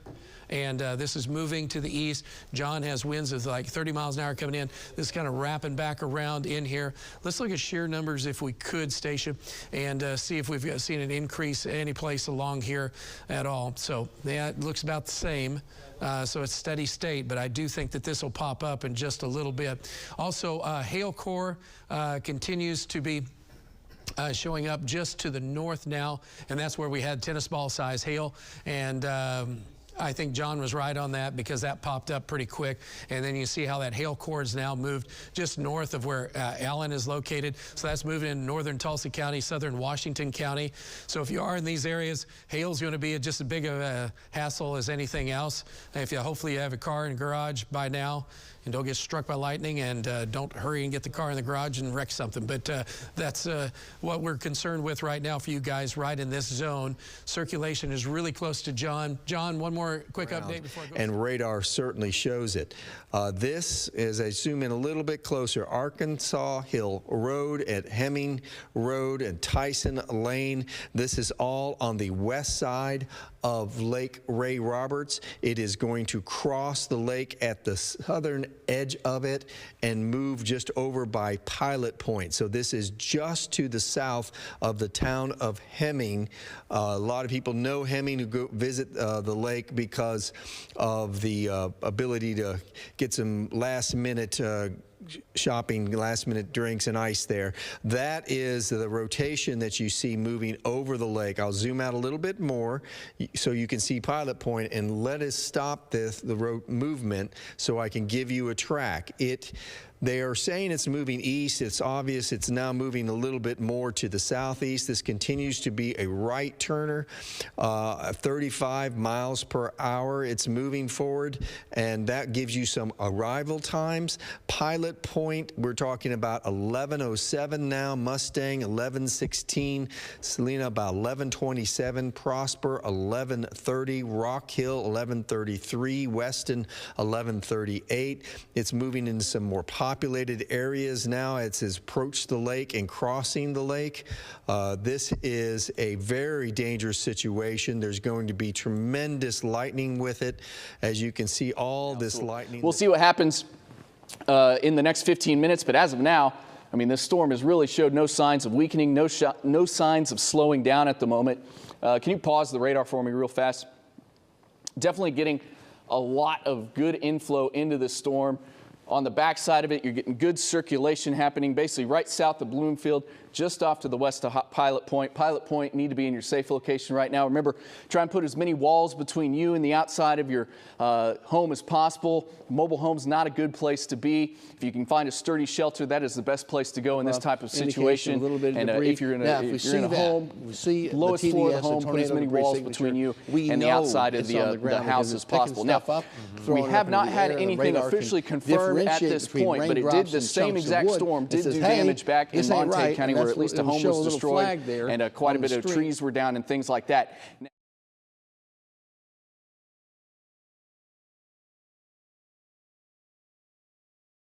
Could be either on the ground or intermittently touching down and picking up in that region. And Yeah, again, you can really see it when it was coming into Valley View. I mean, right there. Yeah, you see right there. That There it is. blue looped in with the green. And with the track, I think we're definitely looking at this, for the most part, staying down in Collin County. I mean, it's in Denton County right now. Yeah. And tracking into Collin County. So for Right. most of Grayson County, you're going to escape this mess. But there could be some damaging hail and Like wind that. right here around the And now periphery we're, of that. unfortunately here in seeing the Southwest benefits of Grayson. all the Again, fuel. Sherman, Whitesboro, Pottsboro, over the bottom, you're good. This storm will not impact you in any major way. You'll have some lightning. Oh my God, look at the hail core in this. Yeah, Tioga is seeing at least golf ball sized hail right now. Yeah, and sometimes what can happen, folks, is because these severe storms are not vertical, they're tilted. You can have the tornado here and the hail 2 or 3 miles away. So it's not always all stacked vertically, but it's fairly close. So we know the tornadic portion of the storm is a little south of Tioga, whereas there still may be damaging hail falling in Tioga. Either way, we don't think Whitesboro is crossing the lake and going right into the campsite that is there on the side of the lake. The Ray Roberts Lake State Park Isle and Ray Roberts Lake State Jordan unit. Both of these are in the path of this tornado, as in the southern parts of the town of Pilot Point. That road is 377 that you see that links Pilot Point with Audrey to the south. That is about the best I can describe where the Sanger, and but it is kind of going southeast. So I mean, Gunner's going to see some hail. Pretty much anywhere along southern Grayson County is going to see some very significant hail. But as far as for the tornadic bit of this, it looks like it is just now on the county line of Denton County and Cook County, pretty much right on that triple point between Grayson County, just to the west of Grayson County, but this will be tracking into Denton County and Collin County. Can we pause that and do a velocity query? Because I got to suspect there's some 100-mile-per-hour winds in this down on the last frame. Folks, again, this is what we're talking about when we talk about velocity couplets and the intensity of them. Cook you County, see bright green, all of and southern bright red Grayson close County, together. almost all of And let's southern try Grayson clicking on County, I that one should right say. there. The northeastern corner of Denton County and the northern Collin County now. So remember I was saying Salina, Anna, Van Alstyne, all of you were I was putting you on alert saying that everything was kind of moving your direction eventually. Yeah, now you're underneath the warning. That warning runs until 11 o'clock or 11:45 this evening, so another 45 minutes for that storm. But remember, the intense part of the circulation right now back towards Sanger, or not back towards Sanger. I was just reading a report on Sanger, so that's why it entered my mind.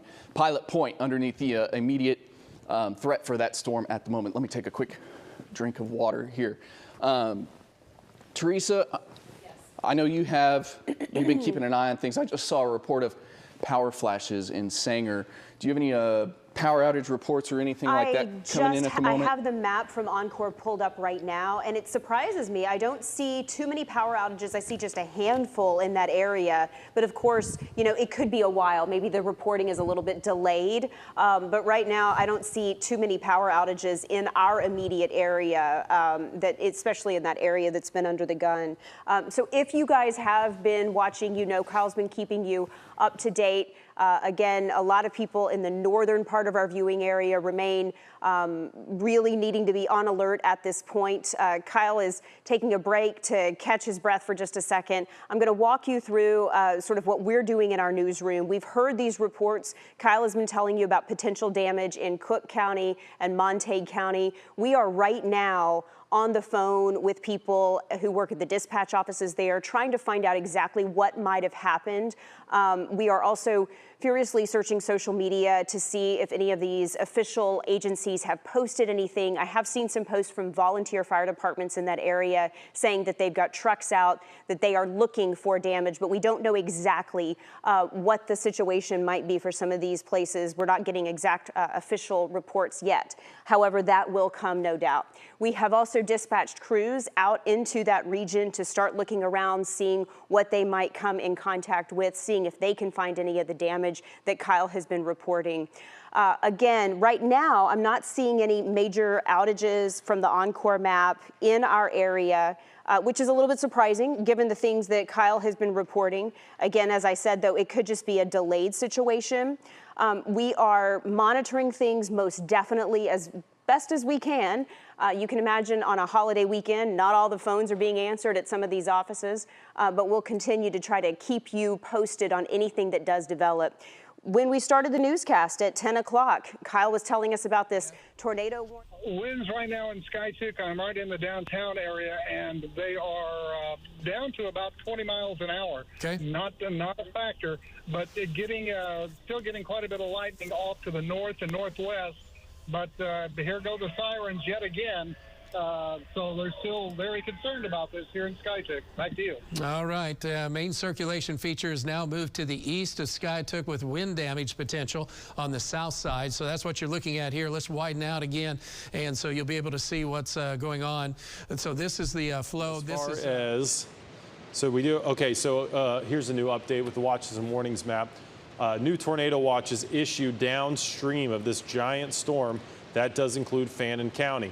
So heads up if you're in Fannin County, this goes until 1 in the morning, tornado watch. And this tornado watch does include Collin and Hunt counties. These were just added moments ago for this very significant storm that is going to be. Strong rotation happening within that storm, and that's why I mentioned it's basically right on top of Pilot Point at the moment. Wind speeds in Pilot Point estimated to be 60 miles an hour. A gas station sign was blown over, and some mailboxes blown over in the city of Pilot Point. So at a minimum, this storm has extremely strong winds. I mean, it doesn't even take a tornado to get strong winds within a supercell. You have those downburst winds. You have what we call the radar. What we're dealing with. But the circulation is very clear on radar, and there are reports of the tornado on the ground. Again, this is a tornado warning for Collin County now to 11:45 and Grayson County to 11:45. It is right now over Denton in northern parts of that county near Pilot Point and the lake. It will continue to move off to the east at 30 miles an hour. I'm going to put it back to reflectivity as we deal with this tornado in a very dangerous situation in Denton County.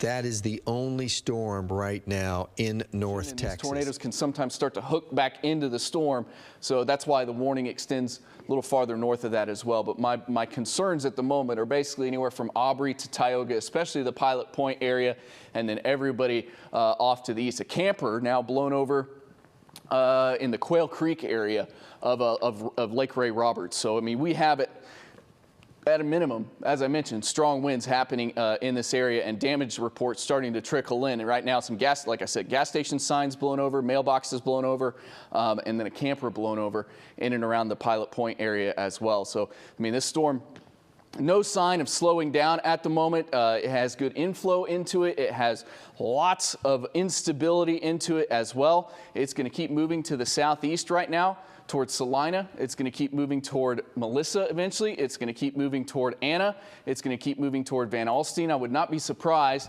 if all of these communities are sounding their sirens as they should be at the area. And then that extends back to the east away, so just south and west of Talala, you're going to get some chunks of hail. Circulation still back down to where Allen is located, right in here. So there is a couplet close to where Allen is. This is the radar out of Spinks and Fort Worth, and you can see that circulation that is now past Pilot Point, headed towards County Road 10, and will continue to go off to the east. This is towards Gunter, this is towards Weston, this is towards Anna, this is towards Melissa. So we are really getting into some higher populations now. All these areas and parts of northern Collin County have really increased in population over the last couple of years. So this is getting to be a more populated area than it was just 10 years ago.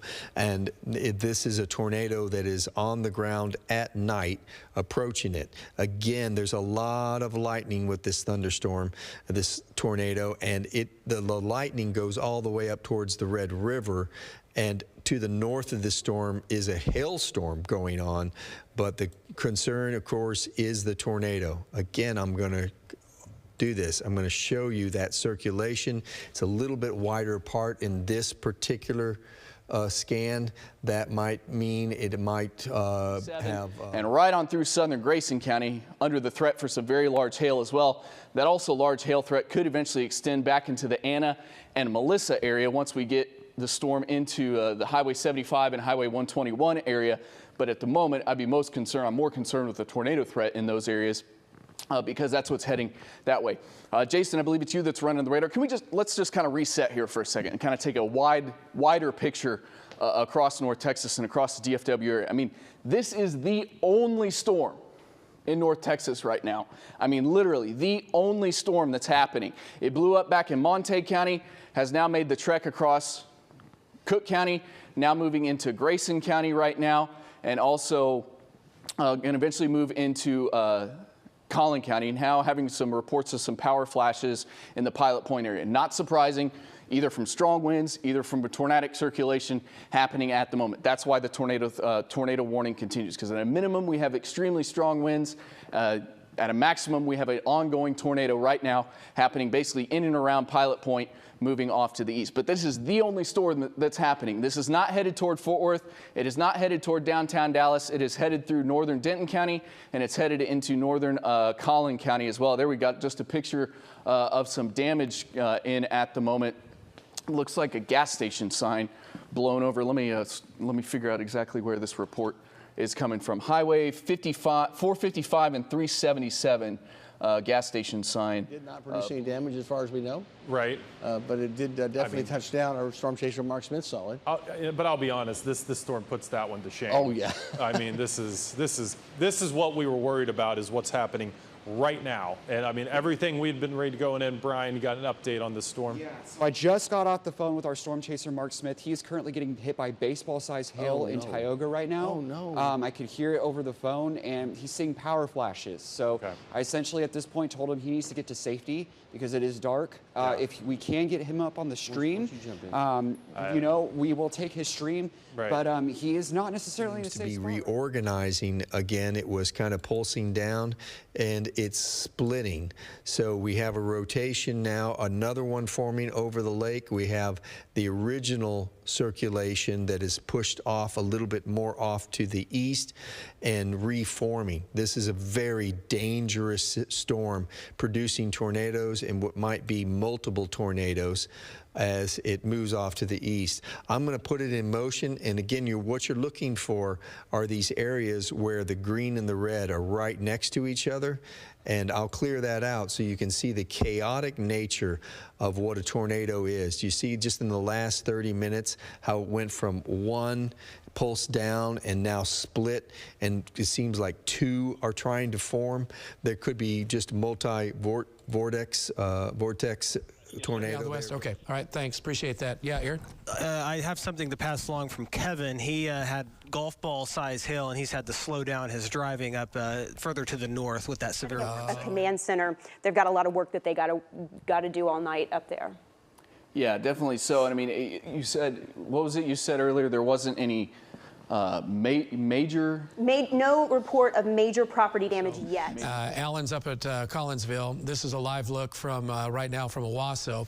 And so you do see, and I'm pretty sure, kind of have to see if we can get a lightning strike in here for just a second. We got a lot of light pollution, so to speak, from off of the building a little bit or off to the area. And then that popped off, Stacia. That's okay. There you go. Okay. Trying to see if we can get a lightning strike and see if we've got scary looking clouds coming underneath that at this point. Dubois, maybe, I'm not sure. Dubois, maybe, I'm not sure. There were minor injuries where that camper was blown. And you know, that's something that's concerning to me when I hear that, because it is Memorial Day weekend, and this is sort of the kickoff, you know, so there could be a lot of people who are out camping this weekend. So I'm hopeful that anyone who is in the path, who maybe they heard your warnings, I'm hopeful, because that would not be a good place to be, is in a camper when a major storm like this is coming. No, and to be honest with you, I know a camper, it's you know, it's got four walls, but to be honest with you, they can get blown over in winds a lot less than what you think they might be. I mean, it can be 60, 70 mile an hour winds can blow over a camper. But from what I've seen in this storm, from what we've seen with the damage so far, I would wager that even if it was straight line winds, the winds were much stronger than that. And from the circulation we've seen, we've probably had multiple tornado touchdowns stretching back into Montague County through the southern portion of Cook County and now stretching into Grayson County as well. Power flashes east of 377. New tornado over 377 right now. Tornado is approximately 1 mile north of Highway 377 and St. John Road. And I did notice just a second ago, Jason, throw that velocity back on here for a second, because it looked like the storm kind of cycled up again. What happened is it had that first part, there you go. That first part, it looked like we might have had an initial tornado, and then that tornado kind of spun out or kind of weakened, and the storm cycled again, and now we're getting it cycling in another tornado, and another area of rotation is formed once again. So it was kind of moving toward Pilot Point. That area of rotation kind of weakened, and then you have another one here just north of Pilot Point, and there may even be almost two areas of rotation if I'm looking at kind of a little bit closely here. One off to the east of Pilot Point, that might be the original circulation that we were concerned with, and then also here might be the second one, or the new area of basically right there. There's almost two areas of rotation, and that can happen when these storms start to cycle. You get, potentially two tornadoes happening at the same time. One could be the old one could be the new area of rotation as that inflow keeps feeding into the storm. So Pilot Point still absolutely being your safe location. We've already heard of power flashes up and down Highway 377, which absolutely means trees uprooted and the road blockage on Highway 377 now. So there, absolutely evidence that something occurred, probably a tornado that crossed 377 at one point, and another one may cross just north of Pilot Point. I think they've been doing a lot of damage to the communication systems, and we are been efforting, trying to get a hold of Mike and what he's been seeing. But this twin circulation area, another one coming over Pilot Point. Can you believe they just got through one and now another one? That is just hard to believe, but that rotation that's in front of it is the bigger one, and that is the one that is moving off to the east at 20 miles an hour. I'm just seeing this circulation continues to be. One of the things you want to vet, check out a tornado. Can you see clearly the horizon? Yes. Can you see the clouds in contact with the horizon? Yes. Is it a funnel shape? Yes. Tornado on the ground. Now, where was this, guys? Where was this, guys? North of Denton County. Okay, so it's probably north of Sanger, which is where it's been going through. Okay, so that is an evidence of that tornado probably about 10, 15 minutes ago, something like that. Well-defined tornado. Tough to say, okay, well, how big is it? It's tough to say on the nighttime shot like that what the winds would be. I would guess based on the velocities we're seeing, it's at least last several hours. Hopefully this storm kind of just burns itself out over a little while. But for the time being, it's going to continue. We had the original tornado tracking northeast toward Tioga, new circulation, the Denton, Collin County. Yeah, so that's what I was talking about. It's like two different areas of circulation there. The original one kind of moving toward Tioga, and another one there on the Collin, Denton, Grayson County, kind of where they all meet. And that one is basically moving right east along that area. So let me step out of the way. And there's some arrival times for the storm. So Gunter, it's 11:32. That's another 15 minutes or so. You have Weston, you have Kelly a little after 11:40. You have a Van Alstyne at 11:50. You have Anna at 11:53. And then Cannon a little closer to midnight. Another storm report for you. Let me read let me see what's coming in here. Not much to mention with that one, but remember we do have the power flashes that were reported back along 377. We have trees down along 377, and we have other reports as well. Teresa, take it away for a second. Yeah, I'm going to continue combing over these power outages. As I mentioned earlier, I was a little surprised we don't see many in our immediate area, right in that area where you've been talking about maybe seeing some power flashes. But again, this could just be that it's a little bit of a delayed reporting. You've got the map right there. You can see that giant blob. I'm kind of surprised that we don't have power outages in that area. We've clicked on several of these that are in that region, and the numbers are relatively small. Okay, I I believe that we might have on the phone with us right now meteorologist Jesse Hawila. We're going to try to bring Jesse in right now, and he can kind of walk us through a little bit as Kyle takes a breath and looks over some of the data. Jesse, are you there with us right now? Okay, I might be wrong. Jesse might not be with us, and that's okay, no worries. But I'm going to continue to just walk you through and reset a little bit. It is now 11:18. As we came on the air around 10 o'clock tonight, Kyle was telling us about one tornado warning in Montague County that is very far to our north. And then over the course of the last hour and 18 minutes or so, that storm has really erupted. That's why the warnings and the watches did extend down south closer to the immediate DFW Metroplex. We know that there are lots of people who have been under the gun and may be watching right now to find out the latest. I know we've tried to get Jesse back on the phone. Let's see if Jesse is with us. Are you there?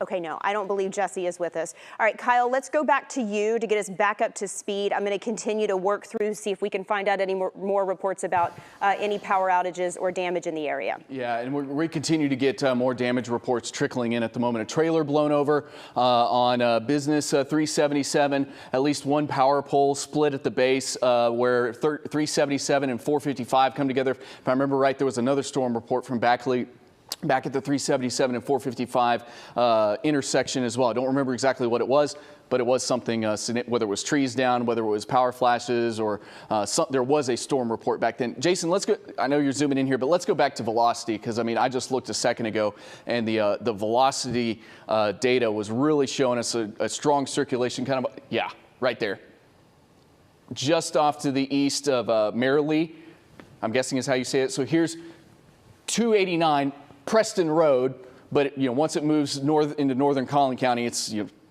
289, but it's really Preston Road. Eventually it moves down into Frisco. Circulation, I mean, right there off to the west of 289.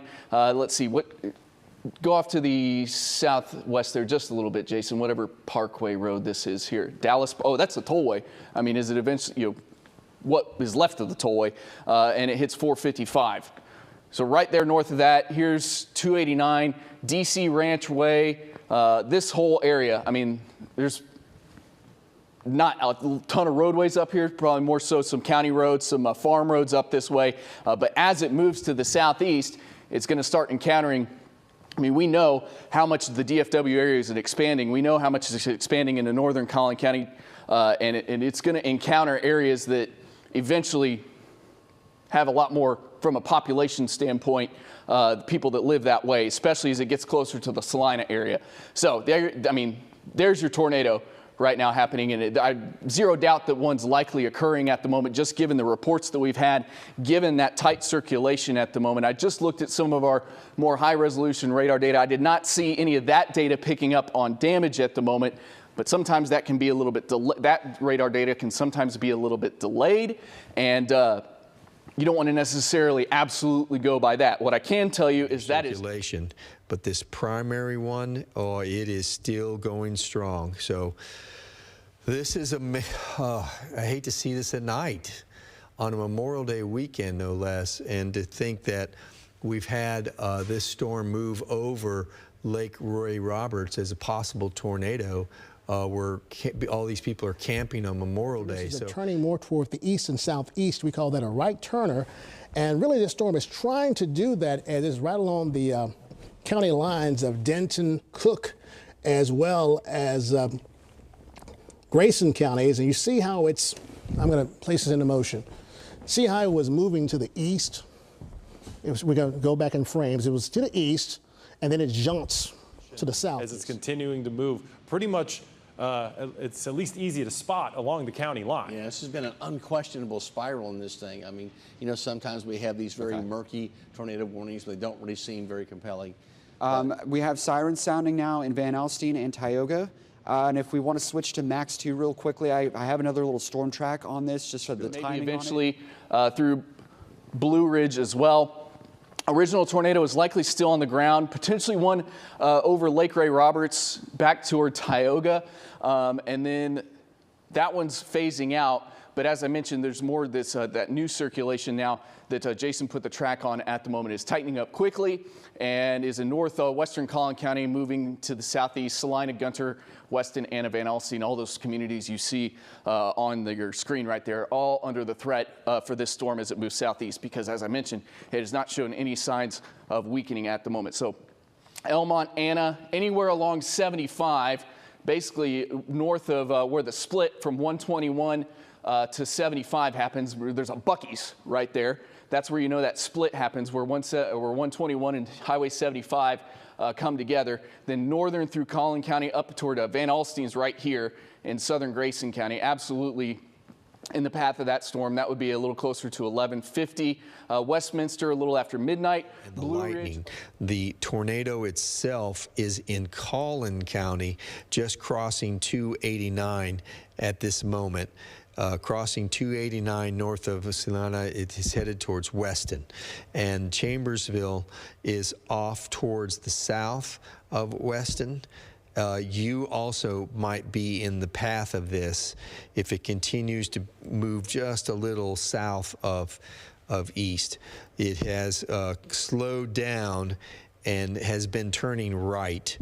And now the lightning and the humidity you were talking about, just because it's so hazy, it just makes the whole sky light up in some of this. Yes, but like I said, you know, we have that fuel indeed.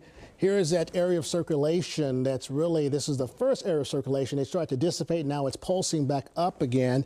And between Gunter and Salina, I'm going to change gears and go toward our debris tracker to see if we're picking up anything with this storm. And I hope we're not picking up any debris that is happening with this storm. But as I go to the debris tracker, I'm going to zoom in. And at least right now from this vantage point, this is really what I want to see. I'm not picking up any significant debris. So that's 455 as it cuts. Remember, we had reports earlier near 377 and 455. Now that's 455 as it moves toward Weston. So anywhere from Salina. Okay, so it's coming in on Claremore right now. Ron, if you're with me, let's move this radar back to the just left a little bit if you could, so we can see Ron a little bit there. There he is. Okay, Ron, give us an update. What are you seeing coming in? You're there. Travis, I'm looking back to the west of town. I'm going to try to get to town, but I did see a big imminent. That's what we're talking about right now for that tornadic circulation moving into your area. Expanding the view farther out, Anna, Van Alstyne, Melissa, you're going to be a little bit later on, but you are still underneath the tornado warning. Absolutely need to be in your safe location at the moment. Let's move back to the west just a little bit, clear a few areas from that. I don't see that other circulation. That one's kind of fizzled out. That was back closer to the Tioga Pilot Point area. Let's put back on reflectivity. I mean, if there's no reflectivity in those areas, there can't be circulation. So Tioga, Pilot Point, anybody along 377, you're in the clear. Salina, you're not. Weston, you're not. Van Alstyne, you're not. Anna, Melissa, all underneath this warning. I'm seeing another picture come in here, so let me reset and walk over here and see what this is. And Kyle, let's while you're looking at the picture, Kyle, just to reset with everybody, we have had tornado warnings and watches throughout this northern. We know we have a tornado. So again, if you're in Claremore, take cover. I need to also, do we have, Ron, do we have any confirmation? Are you still getting power flashes? And Bob, anything from Bob? Bob, what do you have? Yeah, I had power flashes a minute ago. I'm getting intense wind coming out of the west right now. I'm not too far off of it. I'm trying to keep traffic from passing me on 66. Okay. Right now, they're not doing it, but you can see right now where the wind's coming from. Okay. And it's really picking up. All right. Thanks, Bob. Appreciate it. Again, tornado on the ground in the west, southwest sides of Claremore, coming in on Claremore at this very moment. So we have an emergency at this point with a tornado moving in on a highly populated area. We want you to take cover immediately, especially any place from a pretty much Lowry Road back to the south. And if you're north of that, you're going to be awful close to it. It doesn't look like it, but we have continuing power flashes continuing, both of them. Okay, so this is in Claremore at this time, coming across areas, and it looks like it's just to the north of Bob at this moment. Just, Bob, be careful. You're getting awful close to right into it. Then it's right into almost downtown Claremore. Ron's right in there. Ron, give me an update. What are you seeing? Should be right in your face. Ron. South about a half mile. Okay, say it again. I've got a southeast wind right here. It's wrapping around me to me. I've got a southeast wind of probably about 50. Okay. Tornado on the ground. This is an emergency in Claremore. You have to take cover right now. We have a tornado in here. And what do you have? Still, yeah, there's still debris showing up into the tornado. So this is coming into town. So we're getting a lot of damage out of this right now. And Bob, any update on you? Do you still get power flashes? Bob, talk to me. Bob has turned around and hightailed it south. Did he? Okay. All right, let's go back. All right, get off. Back south a bit. That's fine. Let's go back in. So you're in Claremore right now. You have to be in cover. Ron, you're close to it. You're going to have to watch out. Ron, what do you have? You're right close to it, so be careful. This is coming in right in the center part of downtown. Tornado right now, Claremore. So if you've got to cover right at this point. Damaging winds over 100 miles an hour. With this is tight couplet. We saw this developing here for the last 15, 20 minutes. Ron, can you talk to me for a second? Ron, what do you have? Right now. You there? Still right over 289, but we need to get another radar update here. And I imagine, I mean, because the storm is moving, it's probably moved to the east of 289. We had the report that the tornado had crossed 289 at Grayson. And now to my south and east, Travis. A block and a half just to my southeast right here, Travis. Live radar. Okay. Do we have his video? His video has gone down. Okay. Yeah. All right. So he's right now. Claremore again. So this, yeah, he's right near it. So yeah, get out of there, Ron. And if you're in Claremore, you have to take cover right now. This is the core of the tornado right in here. So this is the core of the tornado actually in Claremore at this moment, moving across town, right across pretty much the Highway 20 corridor. It continues to wrap up and is around this area, moving to the east. This tornado warning is now going to extend to the east, but this is a very damaging, dangerous tornado in Claremore, now on the east side of Claremore as it continues to move to the east. Ron's right next to it, and then Bob is off to the south. Bob, I got to get you back in that area if you can a little bit. What do you have? Ron has basically took a sample of the tornado. Okay. What do you got, Ron? Probably winds 100 to 110 miles an hour, Travis. Okay. All right, Ron's right there.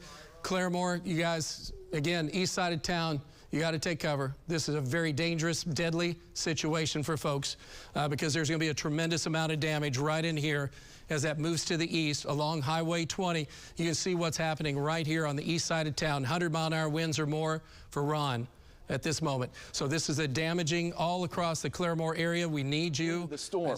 And then you have the winds within the storm interacting with that inflow, and that's why we get the tornadic circulation that's happening.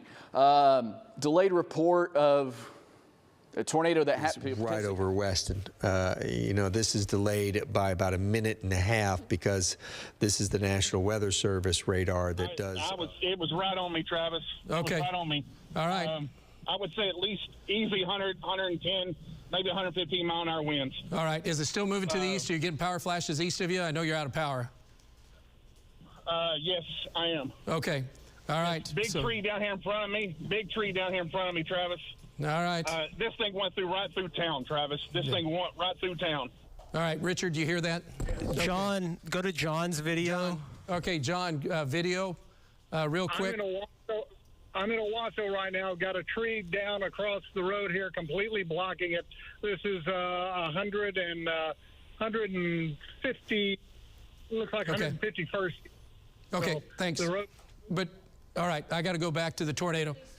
All right, here's the tornado continues. So we know we've got damage. Bob is here on the south side, and so this is moving east. So this is continuing, rapidly rotating around right across the areas now, east side of town. This is moving on Highway 20, still expecting to experience winds of 100 miles an hour or more, as this has kind of like been a pendant of just rotating. And so you see what's going on in town right now to the east. And so damaging tornado continues in this area. As this has moved across the area, you can just see it rotating. It's a big ball, basically, going on 20, continuing east at this time. And so a lot of damage being reported. Is Ron able to continue moving east, Aaron? Aaron. Easy. What'd you say, Ron?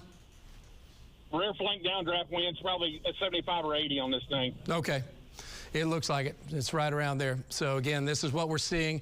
This is live radar right now, and you have friends in Anna, or you have friends in Melissa, or you have friends in eastern and northeastern Collin County, even toward Blue Ridge, even into Fannin County and Hunt County. Give them a call. Don't text them. It's one of those situations where, they may be sleeping. It would be better to give them a call. Just give them a heads up, because this supercell has had a history of producing numerous tornadoes. We've seen these. It looks like that's about, let's see, that would be 4170 Road to Southeast Swan Road. Anybody in advance of it on Highway 20, we just need you to go to a place of safety all the way to Harmony Star. And so this has just come through town.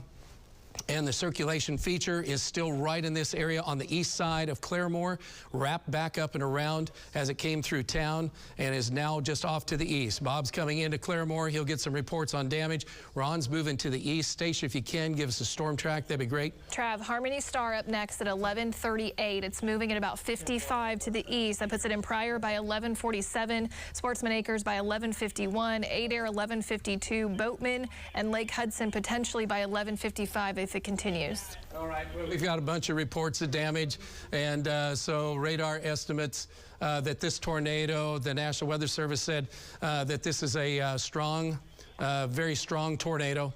Could be EF2, EF3 levels. So, I mean, again, this is more power flashes, yeah. So this is still a very strong tornado. And so that means it's going to be a deadly and dangerous tornado if we're at EF3 levels. What? Okay, to who? Hey, I think we got the cone. We got the cone. Do you have it? Go. Do you have it on video? Okay, Yep. It's you gotta wait till the lightning illuminates. It's directly above us. It's directly just to our east. Hang on a second. Let the lightning illuminate the. Oh, these trees are killing us. Hang on, it's back in right there. See it? It's right there. Yep, there it is. Okay. All right. It's a big cone. All right. Big cone. Big tornado on the ground still. Highway today, and how much fuel and moisture is driving into the storm, and it has been able to sustain itself for quite some time now, even though it's after dark. I will say that's the other thing. It is after dark. You are not going to be able to see anything. That 75, if you live up and down 75, you need to know that there's a possible, well, I keep saying possible because the velocity at moments. Back. Okay, go back to velocities if you would. Yeah. So again, here's what we're seeing at this point, east side of town. So that you can see South Lake Road, you see Swan Road. This is wrapped up again on the east side of town. So this is the tornado right in here. CC is still showing the same damage. And then you'd see how this is wrapped in this area. And yeah, still there. All right, what's he saying? Do we need Aaron? They're being cut off by debris, yes. They are? Some of Okay. them, yes. So this is going to be a major emergency situation, the way things are going right now. So we want you to be aware that this is the east side of Claremore. This is wrapped up now with a tornado. Tornadoes come through Claremore. Bob's coming through downtown right now. See if you can get them around anyway to get around this. But this hasn't moved too far. This is occluding pretty much still into itself. And this is Stacia, this slowed down? It has, yeah. I think because it's occluding, yeah. I think it slowed down. Okay. So unfortunately, if you're on the east side of Claremore, this is still going strong right here, Highway 20. You see 480 Road. You got to be in cover. I mean, there's just, this is a nasty situation for folks. East 470 Road, and you can see what's happened right here. It's pretty much just rotating in on itself at this point on the east side of town. And all along 121, I mean, you can see it on Google Maps, how much development has happened just to the east of this whole area right here. So this tornado is eventually going to move into a much more populated area if it continues to maintain strength. And it has showed no signs of weakening right now, so which is why Anna to Melissa, anybody along Highway 75, you need to be putting that plan into action. You need to be getting into your safe location right now. Anna directly or pass on the southern edge of Anna. All this has been built out, as you know, if you're familiar with this area, all this has been built out over the last, certainly the last 10 years, but probably more accurately say over the last 5 is with this building boom. This is one of the faster growing areas in the DFW area. And this tornado is going to move over where all this has been built up. We're getting more reports of power flashes in the western area as the rotation has been moving over there. The tornado is area. So anywhere, 470 road, back down the south, damaging winds. This is a very nasty thing. Aaron, is Ron available to talk for a second? I got to find somebody that can. He is working or trying to work around damage. There's major power lines down. You could talk to Bob if you would like. Well, we got to confirm the wind and also if we got tornado on the ground, because this is just rotating back into itself. It looks like right now, wrapped around. Can they see it? Yes, they can see it. Yeah, they continue. Who's Brandon's seen it. Bob's seen it. Okay, so he can still talk to me. Yes, Brandon? They should be able to. Hey, Brandon, if you're still with me, are you still visualizing this tornado? Travis, we're making the turn here on 20. We still have vivid power flashes. There's I wouldn't call it major damage, but there's definitely damage. There's power lines down. There's all kinds of damage here west of Claremore on 20. Right now, we cannot see the tornado, but we still have power flashes. There are still power flashes. Well, it's going. Yeah, it's still there at this rate. So again, all right, and come back and talk to me in a little bit here in just a second so we can keep going. Again, this is not too far east of Claremore. This is wrapped back Salina, up. Unfortunately, at least especially north of Salina along Preston Road or 289, took a hit from this storm, took a hit from the possible tornado. But now you are in the clear. It has moved off to your east. Tornado on the ground near Weston. Will track toward Anna, toward northern Melissa in the next 5 to 10 minutes, and eventually Westminster and Blue Ridge if it continues to hold together, which we've been saying if it continues to hold together for like the past hour. I hope in the next 5 to 10 minutes it just completely fizzles out. But given what's happened so far tonight, I don't see that happening. I see this storm continuing to progress off to the east, at least for the next. Or if it's going to want to turn a little bit to the right, tornado on the ground being reported near Weston. It is tracking towards Anna and northern Melissa in the next 5 to 10 minutes. I'm reading from the National Weather Service as they've been tracking it, and these are the things that we've been telling you as well. There is the debris signature that you can see. I'll show you the rotation is matched it. That has just a few moments old. There is the clear inflow notch that shows the circulation. Slightly northeast. Okay, because I mean this thing's kind of wrapped into itself almost right in here, and so it could cross the turnpike right in here or near parallel. So this is the tight circulation of what's going on. Can we look at CC for a minute? But if it's on the ground, we don't really need confirmation of it at this point. So it's still showing up right in here. And so this is a tornado on the ground. So if you're in this area, you need to be undercover. You can see Lowry Road. Kevin's to the north of it right now. Hey, Kevin, what are you getting for winds at this moment? Kevin, he's on East 450 Road. What do you have? Well, Travis, right now the winds blowing into it are about 15 to 20, but just a little bit ago they were upwards of 50, 55 miles an hour, Travis. All right, because this is still wrapped up on itself. We're east of Claremore right now. You see our guys are around it. Ron is just to the east-southeast of it at this moment. Hey, Ron, do you have an update for me? You're real close to it. What do you have just to your east-northeast? Travis, I do see power flashes back to the east. I think I'm having some mechanical problems with my truck. I can't really tell. It's not going very fast, so I'm trying to stay up with it, Travis, but I need to check my truck and see if I don't have any damage to it. Okay. Travis. All right. We'll let you do that. But again, power flashes continue.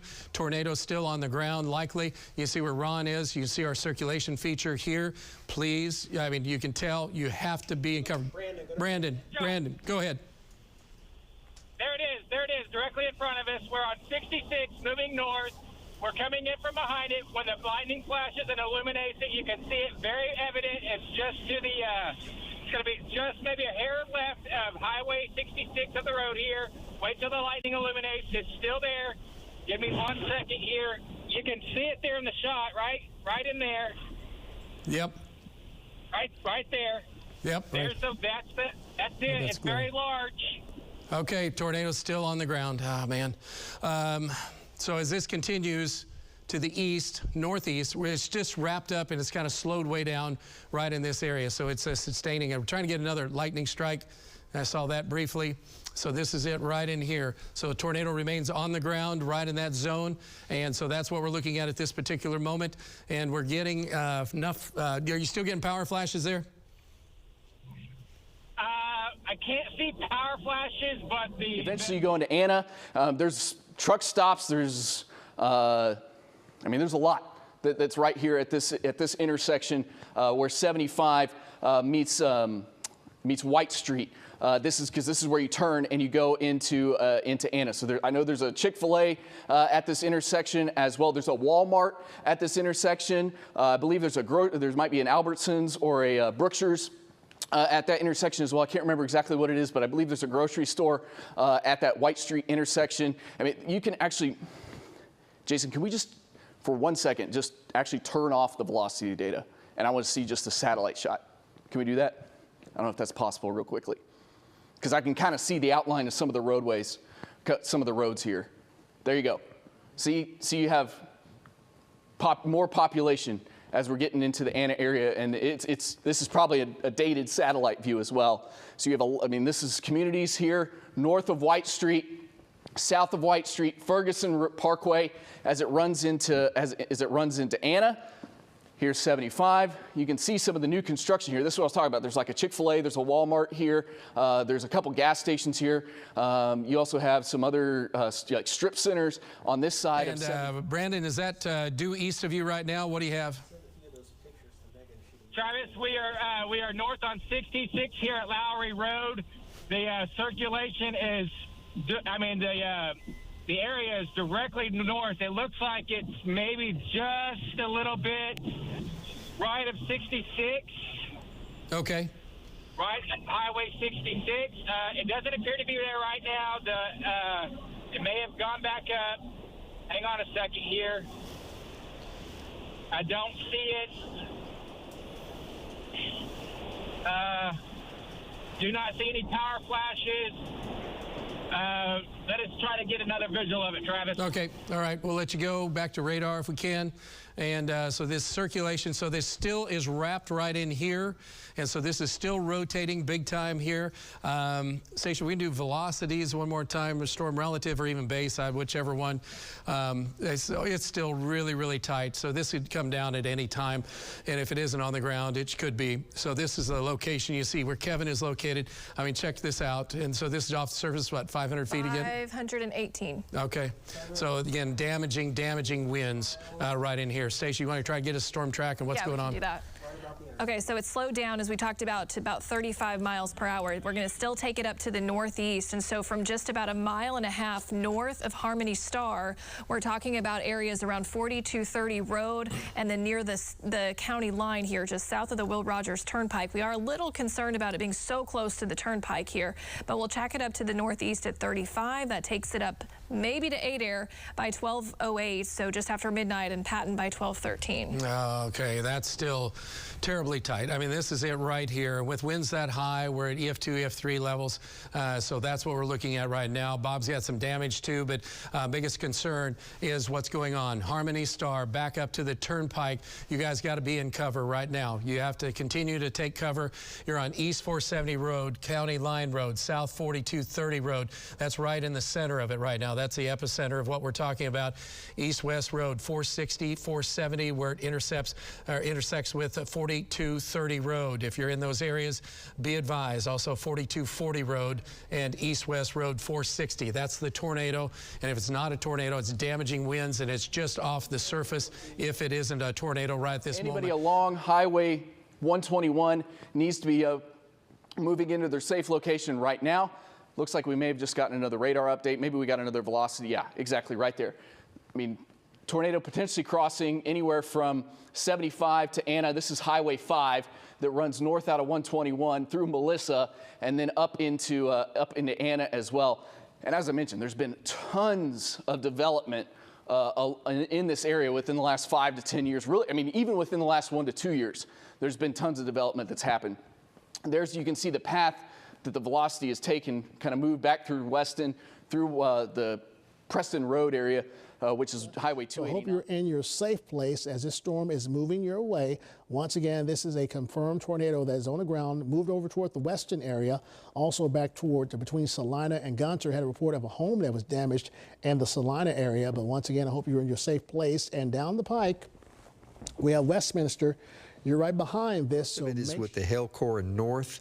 As you approach the Red River, it's just a tremendous lightning storm with this supercell.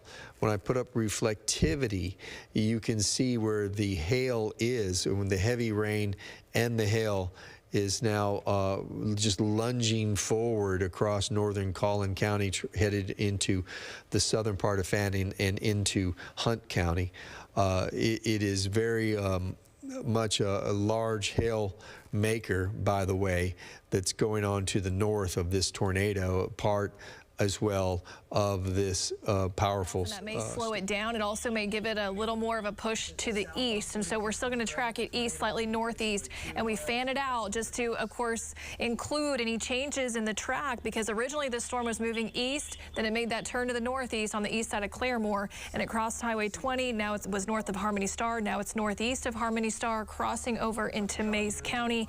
That is happening near 4070 Road, east-west 460 Road. Again, it's now moving into Mays County. Green by 1201, Adair by 1206. Down to Melissa as well. So Anna to Melissa, anywhere from 121 to 75. Imminent threat, tornado moving back into your area right now. Absolutely need to be in your safe location. If one is not occurring, it could potentially be imminent at any moment, because we've seen this already tonight. We've seen this thing wrap up at times. We've seen it put down a tornado, be on the ground, do some damage, maybe lift up, maybe kind of weaken a little bit, but then it wraps up again and another one occurs. And from what I'm seeing in this rotation right here, I have no reason to believe that that has happened and that anything is weakened, especially given the history of this storm and how strong it has been over the last, let's see, this all started a little bit before 10 o'clock is when the storm blew up off to the west of, or up in Montague County is when that storm initially blew up. It was a little before, not a little before 9, a little before 10. So it's been almost 2 hours now that the storm's been ongoing, and really is has shown no signs of weakening at all. It's hard to get reports right now because it's dark out. It's hard to really see exactly what's going on. Once again, this tornado could potentially be rain wrapped as well. So really all that we're getting at the moment is just after the fact damage reports coming in. But that's not good either, because that shows that the storm has had a history of producing damage, has had a history of producing tornadoes. And once again, I see no reason to believe why this is not producing a tornado right now, anywhere from 75 into Melissa, into the Anna area as well, especially along into newly built suburbs when you cross and get into parts of southern Anna. That's State Highway 121 that's going up towards the northeast. And again, the green and the red together, the green and the red together, gate to gate we call it.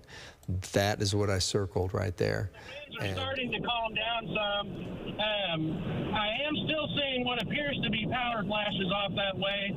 Oh, hold on. Hold on. Oh, good Lord. Okay, I can't get through right here because there's a large tree. Yeah, you're sharing that with us. Yeah, we see that. All right, be careful. We're going to let you go.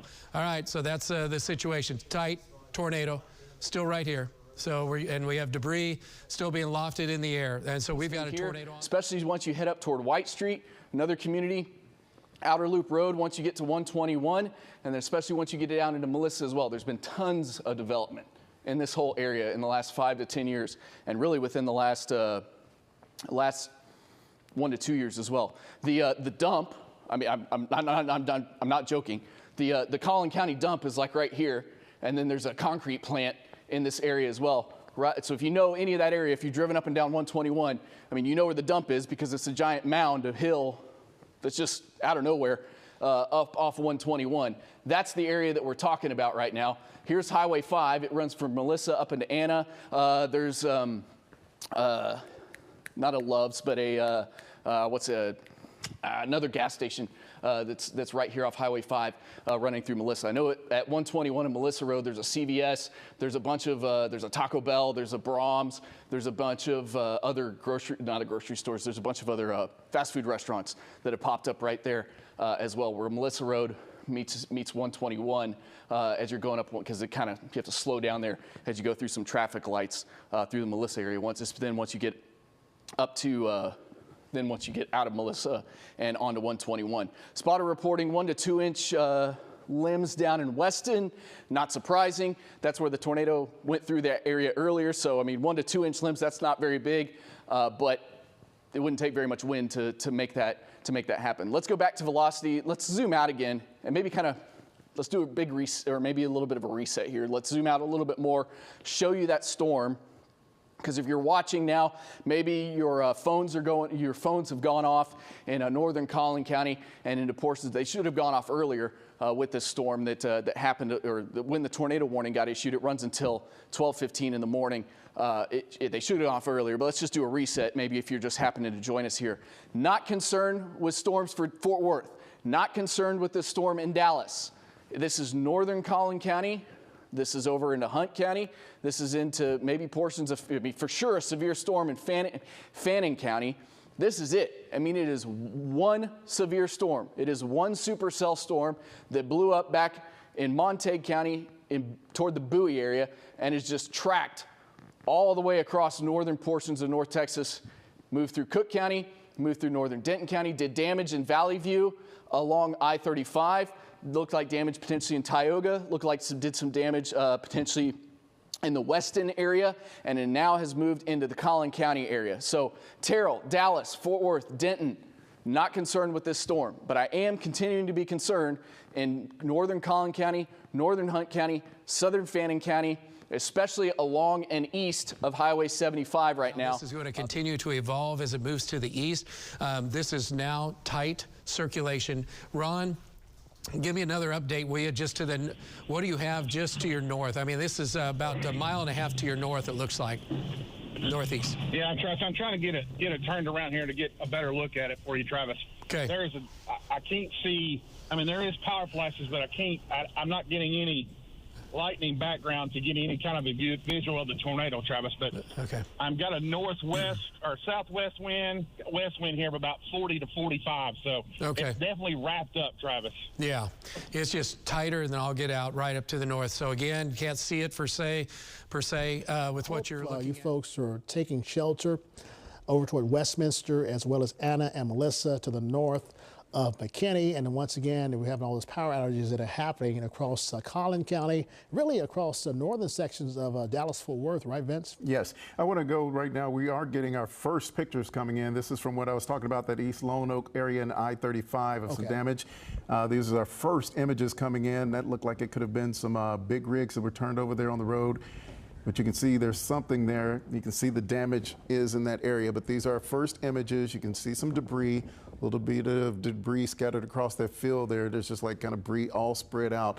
That looks like a wall or something that's torn up there. But this just gives you that first look. And Kevin, that's that I-35 and Lone Oak Road we were talking about, right there where it comes into that intersection. Strong damaging winds, probably 50, 60 miles an hour. Megan, have you seen any wind estimates coming out of that area at this point? So there's a circulation that's probably could be reforming here near Pryor, possibly. So where Ron is located, circulation right here, which is just, again, about 470 Road. And then that goes, as we're looking at it, it's occluding kind of into itself. We'll see what this does to it. But north-south 427, north-south 429 Road. And then also where it is hanging out right now, should be right over north-south 428 Road, intersection with 470 East Road. Those are what we're looking at this particular moment, and that's what we see down in that area. Looking at the pictures here and what we're seeing from our own video right here, the damage, the debris that is spread across there. It's a debris field that you see normally when we talk about storms and we cover these. You see that metal, the tin metal there that's wrapped around the fence. And then, as you said, that one has produced numerous tornadoes. It's produced areas of damage spanning all the way back into Montague County. Now it's getting closer to, it's in eastern Collin County, getting closer to Hunt and Fannin County. Leonard, you're under the tornado warning. Stay in your safe place. Don't move. But it does look like the areas of rotation are going a little bit farther to the south. But if you live in these areas, Pike, 1203. We're looking at 480 Road and off to the east now of Pryor. So this is a new potential circulation And so what we're dealing with, you got something? Bob said that there's a lot of people trying to drive around and look at this while it's happening. So we do not want that at all. So. Yeah, so if you can help out, this is probably one of the worst things that happens for first responders. People go out going, where's the damage, what's going on? Please don't do that. We have so many problems when that happens, and so many people come into a place because they want to see what's going on, and it makes it so hard for first responders to get in and around, or even our storm trackers. I mean, first responders are first, and then our storm trackers are trying to make sure that folks in advance know what's going on. Hate to say that, but again, please help out and don't become part of the problem when we have a serious emergency going on. Circulation feature, again, close to where Ron is. Ron, do you have an update for me, Ron? Any more power flashes just to your north or northeast? What do you have? Travis, I do not have any power flashes at this time, but I'm now moving east on 20. I'm going pretty slow to see if I can see anything, but I do not see any power flashes at this time. Okay, it's right there though. I mean, it's just hanging right across that area. With the strong winds, we anticipate that we could see that changing over at this point, and you see there a little bit of weaker circulation that's dying out right in there. Stronger circulation potential now coming up on the east side of Pryor. So the strong winds have moved through Pryor. And is Ron's vehicle good enough that he can make it on east on 20?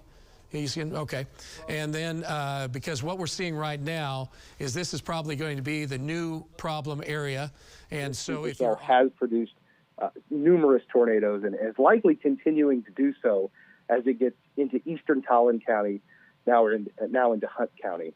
So Kyle, quite a thunderstorm. And I heard you say this earlier too. The atmosphere today very primed to support supercells like this. This one is all by itself, so it's able to take advantage of the atmosphere. That's when it started producing tornado warnings, when it was way up in Montague County, and it's been producing tornado warnings this whole time. So if I was to guess on the survey, what it's going to show us is a tornado path that's something like that, just judging by the reflectivity and where the hook has been throughout its path. And the newest warning now includes parts of Collin County, Hunt County, and Fannin County. Goes to 12:15. That's the latest warning, but it kind of reformed again. And so we have two of them. This is going to be moving in. For example, we were afraid some of this could happen. There's a low-level jet that's kicking in, enhancing stuff. Just to give you an idea, if you are west, if you're around portions of Chautauqua County, Cedarvale, this is a new tornado warning. We don't have it confirmed as a tornado, but this is wrapping up quickly, similar to what we're dealing with east of Claremore on 20. So if you're around this, if you're in Cedarvale, Sedan, Kansas, these are going to be moving east. And so there's a chance that you could have tornadoes here in Cedarvale and Sedan. Be advised. Let's go back down south. Yeah. Ron has power flashes just to his north, moving towards Pryor. Ron does? No, not Ron. Vaughn. Yeah. Where is Vaughn at right now? He's just south of Pryor? Okay. Oh, there he is. Hey, Vaughn, can you talk to me for a second? What do you have? Yeah, multiple power flashes to my north. I'm on coming into Sportsman's Acres here in just a little bit. I'm on the industrial road here headed east, and I'm seeing multiple power flashes. I've got trees in front of me, so I cannot tell if there's anything on the ground, but obviously there's Collin County to anywhere along Highway 69 in Hunt County, all of this is headed your area or your way. A storm with a history of producing tornadoes, a storm that likely is producing a tornado right now. It might not be the old circulation, that one may have weakened, but this new circulation, if it's like any of the other circulations we've seen so far tonight, it's going to produce a tornado or already is. Let's put a quick track on this as it moves to the east, and then I'm going to toss it over to Teresa to give us some updates on what's been going on, unfortunately, on the backside of this storm and some of the damage that it has already caused in portions of North Texas already this evening. So here's a track for you, and once we put that track on, I'm going to go to Teresa with the latest. So here's that storm. If it holds together, a new tornado warning is going to end up being issued, but as of now, the tornado warning for Pike, for Farmersville, for Floyd, for Celeste, for Tidwell, for Campbell as well. There are the times. Farmersville, it's here in about 5 minutes or so. Floyd, it's 12:18. Jacobia, it's close to 1230. Commerce, it's close to 1240. 4,800, 5,000 feet in the air. So a tornado is on the ground, chewing up the landscape and throwing debris way up into the atmosphere. We'll get some damage reports. Richard, will we have some damage reports coming in from Claremore? Yes, widespread damage reported across Claremore. Widespread damage reported across Claremore. Windows out, trees down, Megan? Okay. So again, we'll keep you updated on what's going on with that. This is still rotating right in here, just on the northwest side of Pryor. But here's the new area that we think probably is going to be part of the issue. You see where Salina is located to Lake Hudson. If you're around the lake, be advised for this. This is the circulation kind of we're going to be watching because it's evolving again. But this is coming in. So Stacia, good luck on trying to track which part of this you really want to track because it's all nasty. Valley View, you can see it is a major problem right now. We know that there are emergency vehicles that have been sent to this area. We know that there are reports of potential semis overturned in this area. We are working our hardest to try to get emergency crews on the phone with us. We do have a WFAA crew headed that way. Our Richard Solomon is on the road trying to get up there. This is in Denton County, but it is also in Cook County. And so you can imagine, given that it is after midnight, given that it is a holiday weekend, and given that we are dealing with multiple jurisdictions here, it's a little difficult to figure out exactly who is in charge of these scenes. But again, we know that emergency crews are on the way here because we do have some sort of a situation that has developed on I-35 with reports of semis that are overturned. All right, let's get you back to the live radar because, of course, this is an ongoing situation. And Kyle, before I turn it back over to you again, interrupt me if you need to. I have checked on power outages. Some new ones are starting to pop up in that area. You've talked about hearing of tree limbs taking down power lines. You've heard of many lines, power lines flashing and sparking and things like that. To your east. So I know you're still, you just now cleared the rain. There's probably still some lightning going on in your vicinity, but the tornado is now to your east. And it is producing a debris signature. So that tells me that this thing, probably the latest information now is that it's very close to Solis, judging from that debris signature. Yeah, these are power poles down. I'm on South 4130 Road, south of Highway 20, and there's a good half a mile worth of power poles down, just totally snapped. I haven't even been able to get the Lone Oak RV Park that sits right there on the lake. It's right in that area and would have been right there in that path, Kevin. And I'm getting reports maybe people tried to take shelter at that gas station because we want people to take shelter. And I hope that wasn't, the case, and we have some damage there, you said, Vince, at that gas station, correct? It does appear, for what I'm seeing just on some social media posts, it does appear it's around that gas station area. Okay. Looking at the traffic maps in that, just south of that Lone Oak Road is it's totally red on I-35, and it appears that they got it, the little marker that says road closed. Would be the situation when they have those little markings on that, and that's just what I'm looking at from mapping. But there's definitely the area. This is our video that we have here. Yeah. That's 15 plus another 30 plus another 30. I mean, you're looking at 75 miles potentially. I mean, of intermittent damage.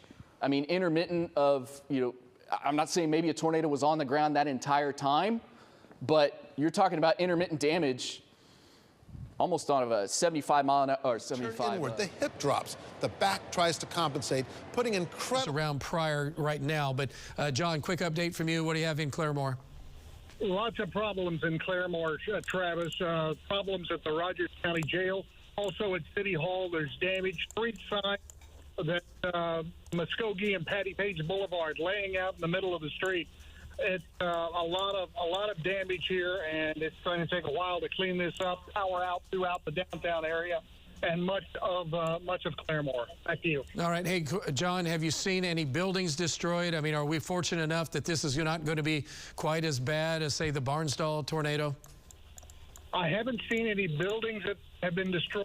numerous streets are blocked off. You can't get into neighborhoods. Okay. That's by design, so I can't really tell you that. Okay. The answer to that at this point. Thank you, sir. Appreciate it. Let's get back going on. Yeah. Vaughn and Ron are still seeing power flashes. Okay, so we still got it going on. So here's the back part of the storm. Here's the front side of the storm. Hey, Vaughn, update from you. What do you have coming in on Salina right now? What do you have? You there, Vaughn? Winds that are really, really strong. Another right there in front of me. You see it? Yep, sure did. Power flash, major power flash right in front of me. I don't know how far up. Is it already across the river or the lake? Yeah, we're at. It's just right along Highway 20 coming in on Salina right now. Highway 20 on Salina. Yeah, so, I'm just south of 20 by 1 mile, and I'm 3 miles west of These tornadoes can what we call occlude and start to spin up to the north a little bit. So I can't sound the all clear for Leonard.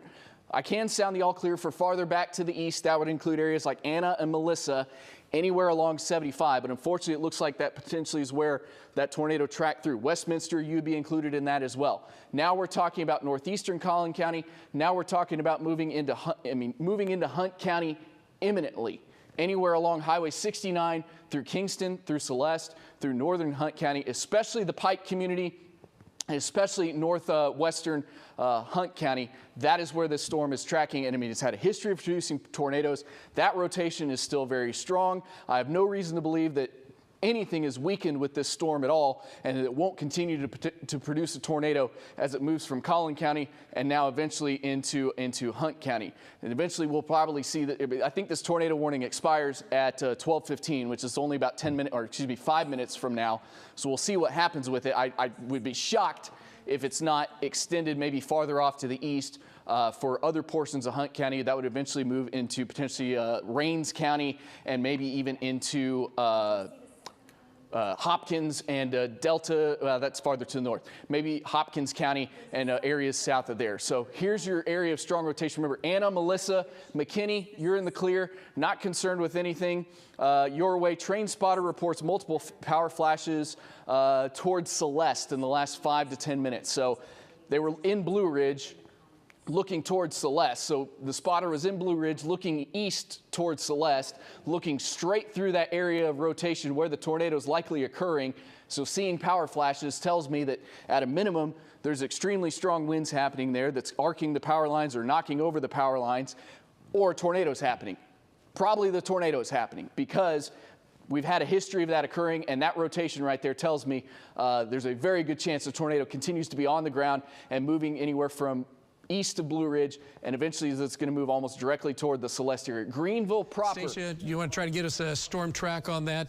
Because it's on East 480 Road, once again. That's just hugged right there, Highway 20, East 480 Road. Looks like it just crossed the lake and is heading now on the east side on 20. Yep, and staying just south of Hoot Owl, but around Hoot Owl Road to Highway 20, we want you in that safe spot. Kenwood by 1221, and then continuing on to Tag Flats at 1226. Again, right now it's about 2 miles north of downtown Salina.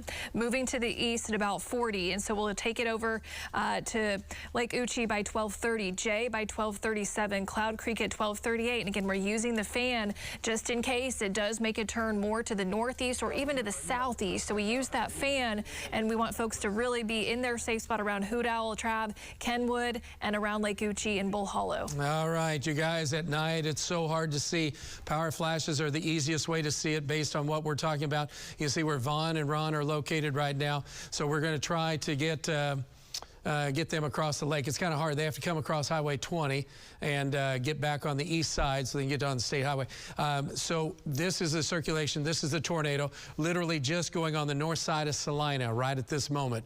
So again, tornado on the ground, across the lake, continues to move to the east now. So it's taking a Highway 20, still with this. If you're east of Highway 20, Stacia just told you, this is the area in which we're most concerned with additional tornado. So this is recycled, and this season, all of northern Hunt County. So once again, this new warning does not include the Greenville area, but does include Commerce, Ladonia, I mean, Leonard's kind of doubled up on warnings now because you were in the old one and you're also in the new one as well. At a minimum, the Leonard area is seeing some very heavy rain, lots of hail, lots of lightning, and probably some gusty winds as well. At the worst case situation is a tornado's moving in your area, but the main circulation just to kind of basically crossing Highway 69. Let's go back to the velocity data here for just a second so we can get kind of the latest information.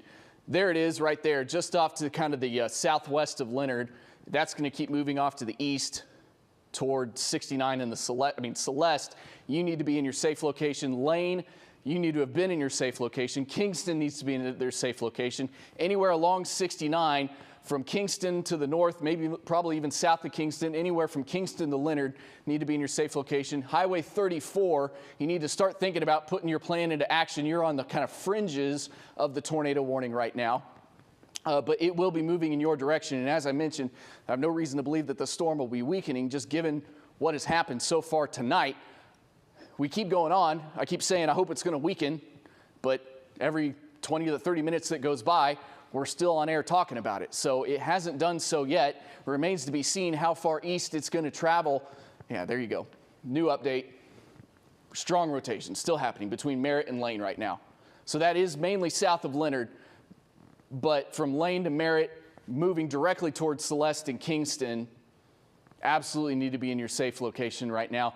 Remember, lowest floor of a building, put as many walls between you and the outside of your home or house or whatever it may be as possible. Trailers, campers, mobile homes, not a safe place to be. A sturdy shelter, interior bathroom or closet, the best place to be with that because of putting as many walls between you and the outside as possible. A new report on the backside of this system, Highway 75 in Van Alstyne is being closed to high water. So that's another thing to consider with this storm is the tremendous amounts of heavy rain that have been falling with it as well. Get on, it looks like on, Aaron, are you going to try to move him on 20 and then try to wrap him around? The tornado went across Highway 20. It's now to the east of Highway 20, northeast of Salina. It's the east-northeast of Salina. Circulation feature, strongest right in there. So what we're looking at, 480 Road, and then the circulation now just south of this area of Highway 20. And Stacia, you have an update? To the south of it is an anticyclone. Oh, yes, right in here. So we have two circulation features going on. I can't even make my hands do that. Anyway, so this is our tornado right now. Anticyclonic one is showing up in this area. We could have two tornadoes. Hey, Aaron, are you talking to Vaughn? Okay, I'm going to talk to Vaughn for a second, if you could. Hey, Vaughn, we're looking off to the east, just east of Salina. We have anticyclonic circulation due east, and then we have a cyclonic circulation east-northeast of Salina. I don't know if you can tell or if you can see power flashes on either one or anything. Nothing? I cannot right now, Travis. Okay. No. All right. Negative. I don't know if I need to go south to 412 and try to get ahead of it because I bet you 20 is going to be blocked. But I'll check it out. Okay, yeah, and Ron's right behind you. I'll let you talk to Aaron, and you can figure that one out at this point. Circulation continues right in here, so that's east. So he was kind of concerned about going up 20, but the circulation continues right here. Highway 20 goes up into this location, then we have to go, otherwise we have to go way south and get on 412. So that's what's really weird about this right now. So here's the circulation here, here's the circulation here. That doesn't happen very often. Can't even make my hands do that. So again, so as you go to the east, we're looking, and I'll have Stacia do a storm track. But right now, hey, can we look at CC one more time? We'll look and see how much debris is. There's still debris lofted in the air, so radar's still picking up debris, trees, could be some parts of buildings. It doesn't look as big as it did just a little bit ago, but that's still the tornado area right here. So it has moved on the north side of Salina, and now the couplet is right here just south of Highway 20. So if you're south of Highway 20, circulation feature is still very, very strong right in that area. Let's go down to city street level if we could for a minute, and then I'm going to ask you to do a storm track. So we're looking, main circulation feature would be just south of Highway 20 and close to 4455 Road, where it intersects with Highway 20 right now, and just to the south of it.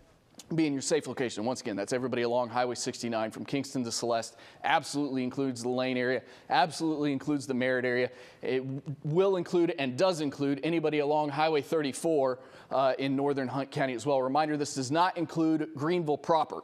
So this is north of Greenville, this is northern Hunt County, this is not Bonham in Fannin County. Part of the warning does extend into southern Fannin County, but it's well south of Bonham. This is all north of Fannin County as well. Let's do a big zoom out for you real quick, and then I'm beginning to see maybe we have some damage for you, and we'll get back to Teresa here in a second. So here's what's happening at the moment. We have this one supercell storm that started back in Montague County, has tracked through Cook County, has tracked through Denton County, has tracked through Collin County, now is moving into Hunt County, has produced either a long track tornado through all of those counties or intermittent tornadoes through all of those counties as well, at least 75 miles worth of potentially intermittent damage or maybe some damage all along that path. It is the only storm in North Texas right now, and that's why it continues to be significant, because there's nothing that's interrupting the storm. There are some storms that have developed back in the McKinney area, probably on the outflow from this storm, but none of that activity is concerning right now. Just some heavy rain, maybe some lightning. But the worst of this is definitely moving through Hunt County and will eventually move into Hopkins County, maybe Delta County, Lamar County. At the moment, looks like you're going to be mainly south of the main circulation, but Rains County and over into Hopkins County, especially the Sulphur Springs area, starting to be on standby as well for you. Teresa, do you have some new information? I see potentially some damage, so why don't you take it away? Kyle. I appreciate you kind of doing this zoom out and resetting. Again, it's now 12:19. This continuing coverage began right at the top of the 10 o'clock hour as we had that one storm in Montague County, as you said, that formed, and it has just erupted. And I was just doing some Google Maps searching, and it is about, as a crow flies, maybe 90 miles between Forestburg and Ladonia, and that is sort of where we started hearing about the damage and the communities you're talking about right now. So that's where things stand right now. Again, Kyle will interrupt me if anything urgent needs to get on the air regarding anyone who may be under the gun at this moment. But unfortunately, we have to show you some of the things that have happened from this storm. Look at this damage. This is in Valley View, which is in Cook County. This appears to be a convenience store, a gas station, and this just a lot of damage. And this is not the only photo that we're seeing that shows damage across North Texas tonight. But the thing that makes me nervous is that it is a holiday weekend.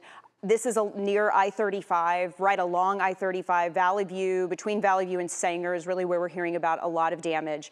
And why I'm nervous about it is because think about the fact that it's a busy weekend. It is a busy night for folks to be traveling. How many people travel I-35 on a daily basis, but particularly at night, coming back maybe from spending some time in the casinos? And this is just a very concerning situation. WFAA has sent a crew towards this area. I know Richard Solomon, I believe, is on the line with us right now. I don't think Richard is right there on scene quite yet. Richard, can you hear me? Yes, I can. Can you hear me? I sure can. All right, great. I'm glad to connect with you. Richard, tell me where you are. And I know you've been on the phone trying to get information from emergency responders, as have we. What do you know? Where are you? What are you experiencing? So right now we are on I-35 headed north. We just passed the McCormick exit. We're fine from where we're at, but that is not our concern, obviously. I've been calling multiple businesses of different law enforcement agencies. I did get through with a pizza shop in Sanger. I'm told the power went out for a while, right? They felt those heavy winds. It was lightning. Okay. All right. Not what we want to hear at all. Bob has a lot of power. It looks like he's got a lot of, first responders over there? Is that going on? Hey, let's stay on the radar right now. You see the circulation going on right before Kenwood. This is still most likely a tornado right in here. So this is east of Salina, and you can see what's going on right in here. And so that is what we're looking at. Most likely still a tornado. Stacey, you want to do a storm track, and then I'm going to talk to Bob for a second. But if you're around Kenwood, man, you got to be in cover still. That's pretty nasty. Absolutely. We want you in cover in Kenwood, in Bull Hollow. If you live around Lake Uchee, especially on the south side of the lake, this storm is moving east at about 40. It could speed up on us, but Kenwood here at 12:23, and then for Tag Flats by 12:28, Bull Hollow by 12:30, along with Lake Uchee, Cloud Creek by 12:40, Brush Creek by 12:42, Roe, Sycamore, Colcord, all included in the track. And again, we fan it out because we have track changes with tornadoes. They can turn left, they can turn right. Right now, the track, though, the latest about 5 scans or so has been more due east. So we're tracking it east at about 40, Trav. All right. Thanks. I appreciate that. And again, if you're in those areas, please continue to take cover. It has had a history of nasty tornado damage and issues associated with that.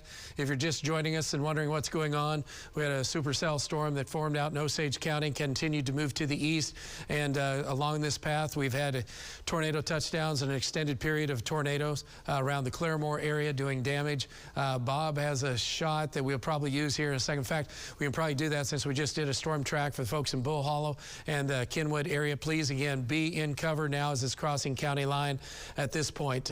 So that's where you need to be very much aware of what's going on at this hour of 12:22 in the morning. Circulation feature, highly suspecting tornado near Kenwood right now with this. And if not, it is cycling and could become a tornado. Huge hail back to the north of us. Bob, if you would, give us an update on what you're looking at right now, would you? You there, Bob? Yeah, Travis. I'm on Will Rogers Boulevard looking east, and this is just one of the maze of power lines and hot lines and power poles down in Claremore.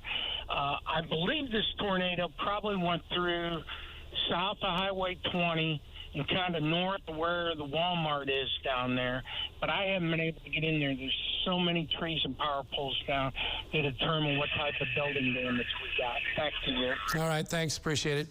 Again, severe thunderstorms and a tornado warning continue for several areas. Let's take a look at the bigger picture for a minute, and you can see our tornado warning. You can see heavy rain, thunderstorms. Brandon's on another storm that's up to the north. You see where Allen's located. We have a couple of big storms that are up in these areas at this moment, and a severe storm. We have the going to about 9:30. So at this point, you know, we have a little mess of thunderstorms there in southern Montague and Cook. Now, if we keep going to 10, you'll see how this monster supercell there east of Bowie takes shape, and it just blows up. There's at 10 o'clock. Now, if we play the loop, we go loop it from here. You can see the thunderstorm roll through Cook County. That tail end, that's where the rotation is, into Denton County, Collin County, and now here we are with the supercell moving into Hunt County. The tornado warning in effect for southern Fannin County and northern Hunt County. This does not include Greenville, but Dallas County sitting at 968 customers without power, and even further out, Van Zant is now reporting some customers without power. It's sitting at 141. Kevin? Well, I must say, I mean, Hunt County, I mean, you may get some power outages or maybe so because, as I said, the colors with this warning have changed. It's gone from a purple, which means it was a tornado that was on the ground, to a red, which means this is a Doppler indicated tornado, which means it's just some rotation that's happening with the storm. So maybe some good news into Hunt County. We're not getting reports of some trees that are down because of actual tornado that's on the ground, as well as some power lines and also some home damage. So some good news there. Let me see, they're extending the tornado watch in time. Time and area. So they've changed the tornado watch again. So let me see the latest information on just the watch itself. They're going to, it's now in effect at 2 a.m. So in effect till 2 a.m. I can show you the updated area here in a moment. But if you live in Commerce, now's your time to get into your safe space. And here's the thing, this has produced likely numerous tornadoes and likely strong tornadoes too. This supercell, while not as organized as it was earlier, is still very capable of producing tornadoes, and it very well may have one on the ground right now. So here's the track of that area of rotation that is near Celeste. as it moves to the east. It'll be in Tidwell around 12:30. Now, if you remember the last time I spoke with you, I said those folks that live in Tidwell, you might be thinking, well, this is too far away. It's probably not going to make it all the way to Tidwell. We had you in a track earlier. We had you in a track 30-plus minutes ago, and here it is getting very close to your area. Jacobia, 12:32. It'll be Naylandville, 12:38. Commerce at 12:44, and Emblem around 12:56. That, again, is the area of rotation. We haven't even really been Yvonne's just behind it, and so this is what we're seeing with the circulation feature, and he says 70-mile-an-hour winds coming around the backside. So here's the hail cores back in here. So when we look at what's happening with this cell, so it's just to the west of Bull Hollow right now. So this is the primary circulation feature is right in here, and so that's from the areas from Lake Uchi, and then from east of Kenwood. We'll just say Kenwood. It's all right through you guys pretty much, and then Bull Hollow. So if you're in this area, high probability that you have a tornado or excessive wind damage event underway at this moment. So that's School Road and County Road 470. And then as you look back to the south, right now you'd be in County Road 504, where it's coming in through Kenwood. You guys need to be in cover near School Road. I mean, it's just very, very dangerous right now, nighttime.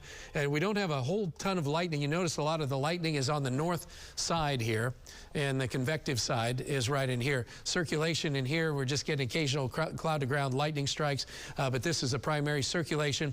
And just judging even from radar, we're getting further away from the radar side, but it's still a very impressive storm, unfortunately, and still wrapped up. So we do think that there's still going to be a lot of damage with this because of the wind dynamics at play. And Stacia, what do you have? That's exactly right. So even if there's not a tornado, you're still going to have wind damage here from this. I think we saw that in Salina, too, on the back end of the system. After the tornado had moved to the east of Salina, you still had, as Vaughn mentioned, 60, 70-mile-per-hour winds. Now the storm is headed towards Bull Hollow, and still a tornado potentially on the ground here. So Bull Hollow, we want you in that safe spot now as it's coming into town. Cloud Creek by 12:42, and then continuing on to Rowe and Colcord. That's going to be by 12:50. So that's the latest track here through the south central part. And you were seeing some video from Mike Prendergrass near Pilot Point. We know it crossed over Pilot Point, and what you're looking at there, is that Jake's shot in Mobile 11?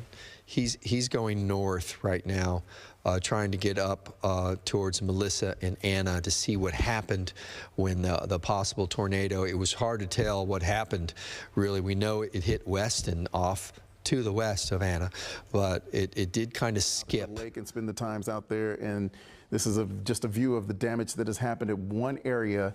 It appears to be in an RV park near Lake Ray Roberts. And you hate when it happens, like you say, it's a Memorial Day weekend, and you have a lot of folks that are out and about. We have a lot of visitors into North Texas, and it just happens that that area of rotation or possible tornado went over that RV park. And of course, we'll have more as we get more into the daylight. But once again, folks, ma'am and sir, please do not survey the damage tonight, because you could have some down power lines, some down poles across the area. That's Osage County.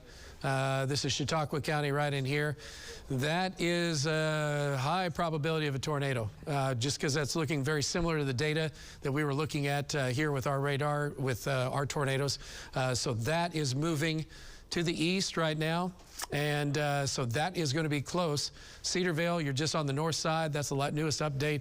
Again, that is one big rotating severe thunderstorm. I would not be surprised if we don't get a confirmation of a tornado out of that before too long. And that's going to be moving. You want to do a quick storm track just on there, just while we're up there, please? So that one's moving at about 40, 45. So that's going to take it over into Chautauqua County, the southern edge of Chautauqua County. And we're working with two National Weather Service offices. So on the Kansas side, the warnings are going to come out of Wichita. On the Oklahoma side, they're going to come out of Tulsa. So that's why you kind of see it split. So the Tulsa office went ahead and issued for Osage County, far northern Osage County, Granola, back over to Hula and Bollinger Landing. And then for Chautauqua County, The warning exists, of course. Now we're talking about Bollingerville by 12:54, Bollinger Landing by 12:55, the community of Chautauqua at 12:56, and we're watching Sedan closer to about 1 o'clock. Now the storm, it seems like it may even jog a little more southeast, so it's going to be really close to the Oklahoma-Kansas state line. So for folks in Elgin, I want you to be in that safe spot. Chautauqua, 12:56, and again, Bollinger Landing also in the path of this storm trap. That's going to be closer to about 12:55, 12:56. All right, thank you. Get a report out of Mays County from the Emergency Management Office with Mike Durham. So far, we've had reports of 2 houses destroyed and doing continuing process of damage assessments. So that's what's going on there. And so that was in addition to what's happening. Thank you for that update. Here's the latest. We still think we have a tornado in this area from around Bull Hollow. And there was some, if we can look at CC again, it's going to be a little bit more difficult because, man, again, we're getting quite a ways away from the radar site. But right in the area around Bull Hollow, there could be some debris being lofted right into this area. Vaughn's back to the west a ways. He's going to have a bit of a problem getting over into that zone. Hey, are you taking, Aaron, are you taking taking Vaughn up through 20 and then up and around in the, what's the plan on that? That was kind of the plan. There's just not a whole lot of good road options to go east until you get up to Spavinaw. Yeah, because it's a tough road to get over to Kenwood. And we'll have to see what happens to it over the next couple of scans. This is fortunately outside of Greenville. It's up to the north of Greenville, so it's not in the highly populated area of Greenville. It's north of there, up Highway 34 in the town of Tidwell. And as I look up towards the north, where was once a tornado, I still see this broad rotation going on and the weakening, but the latest scan shows that even that is having trouble. And the latest scan, sorry, it's really hard to read. That's really hard to read. But maybe that's the new circulation forming. Maybe that is it, if one's going to form. They canceled the tornado warning, by the way, for Fanning. I've been messaging back and forth with the person who posted this video on X, I guess I should say, and you can see a lot of damage. This is near Lake Ray Roberts. He told me this is near the marina and the restaurant there at Lake Ray Roberts. Now, just to try to set the stage for where this is, if you can imagine on the map, Lake Ray Roberts is east of I-35.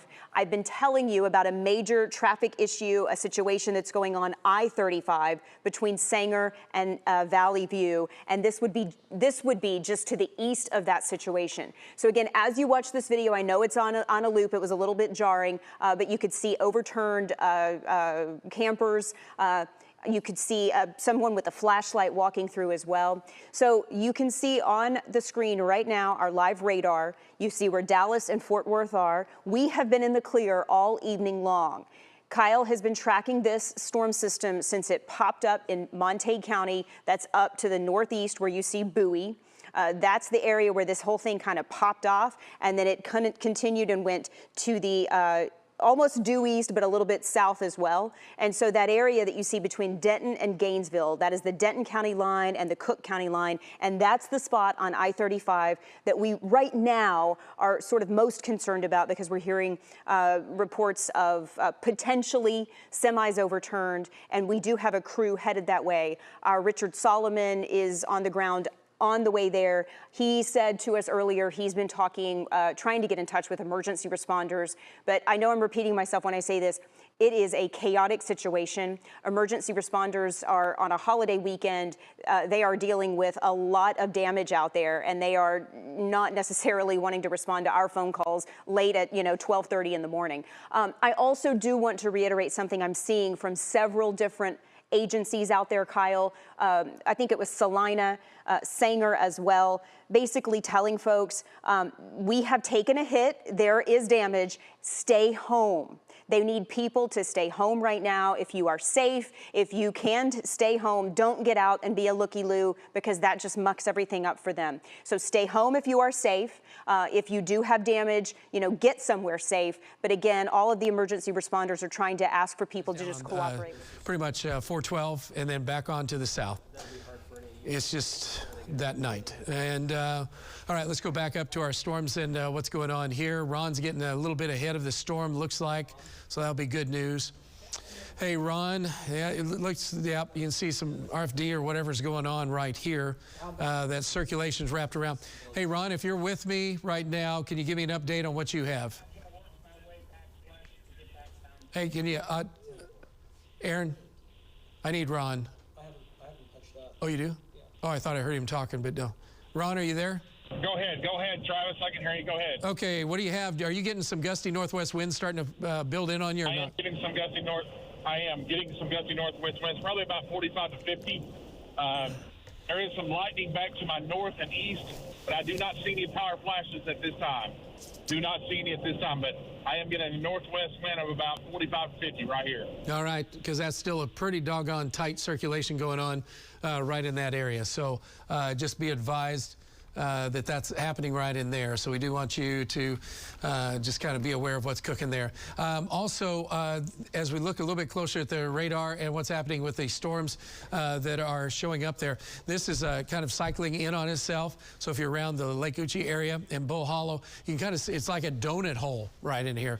And so this is just wrapped up and around onto itself. And so that's what we're seeing with the circulation. So it's very, very tight right at Bull Hollow. Pretty good chance there could be a tornado right here if you're around Bull Hollow. So this has just moved through the Kenwood area to Bull Hollow. We just had reports, as Stacia mentioned, search and rescue going on right now, and we're hoping and praying for folks in Claremore and Pryor. Unbelievable what's going on tonight. Bull Hollow, you guys, hopefully you're in cover. Stacia gave you a storm track a few moments ago. This has moved through Kenwood, still strong damaging winds around Kenwood, possible out of the north. This is the circulation feature right in here as that's moving to the east. So again, this is terrain that is not easy to get to. Give you an early heads up here for these storms. For as it moves to the east and into Delta County and into Hopkins County, mostly north of highway, or that's Interstate 30, not Highway 30, Interstate 30. I'll step out of the way so you can see some of the communities there. So Commerce, it's about 12:50. Klondike, it's about 1 o'clock in the morning. Fairleigh, it's about 12:45 for when that storm could arrive in your area, or that main area of rotation, I guess I should say. The storms and the wind and the rain and the hail could arrive before that. But this kind of main area of concern with the rotation, which isn't as impressive as what it was earlier, but it still could ramp up at any time, like we've seen at times tonight. So I can't sound the all clear until this storm moves out of the WFA viewing area, or until it just completely disappears. I'm not going to sound any sort of all clear tonight because of just what it has done so far at times tonight, and because of the fuel and the energy it has above it. So let's zoom out. Wide view of the North Texas area. And it's the only storm that's out there right now. There's a little bit of trailing thunderstorm activity, but the main area of circulation in Hunt County moving toward Hopkins County right now. I mean, look, Collin County, you're in the clear. Denton County, nothing headed your way. Tarrant, Dallas County hasn't seen a drop of rain tonight. The majority of North Texas has not seen a drop of rain happen tonight. Now, pretty much can't really. Who has power flashes? Ron does still. Okay. That's what it, I would not be surprised at this moment. Hey, let's go over to Ron. Give us an update from your location, if you would. Yes, Trevor. I'm moving east here on 412. I've kind of lost communication a little bit with my GPS. I'm trying to figure out where I'm at. But I am looking back to the north, and there is power flashes still with the storm in that rotation, just to the north. Just to the north. I'm almost just west of Little Kansas, Travis. Just west of Little Kansas. Okay. Back to you, Travis. All right. Thank you, sir. Appreciate it. So, again, thanks, guys. So, as we're looking at, and Ron's coming in on, he's like at Twin Oaks, and you see he's close to Twin Oaks right here. So, we're looking to the north and what's going on with that circulation feature. And so, it's tightened. there's a couple of areas very, very turbulent right now across this area. So we have very strong winds located across areas now, just northwest of Concord, and then also from around Bull Hollow, Kenwood area, still damaging winds through this area. 60, 70-mile-an-hour winds are going to be quite possible as this continues to move to the east. Active tornado warning. We've had a confirmed tornado. Can I look at CC one more time, and then maybe base velocity after that? And we're just going to see if we can see anything going on with that. Maybe right here over Bull Hollow. Could be, yeah. Can you loop that for the last couple minutes and just see what we've got right there? Doing on-the-fly analysis. That's not too far, yeah. So that's anyway. So this is part of the strongest part of the storm that wrapped up in through Bull Hollow and is now continuing to move off to the east. So it's very, very hard. We would like for you to continue to take cover in this area for the damaging wind potential. Circulation is now off to the east of you, and so that's what we're seeing at this particular moment as that continues to move to the east.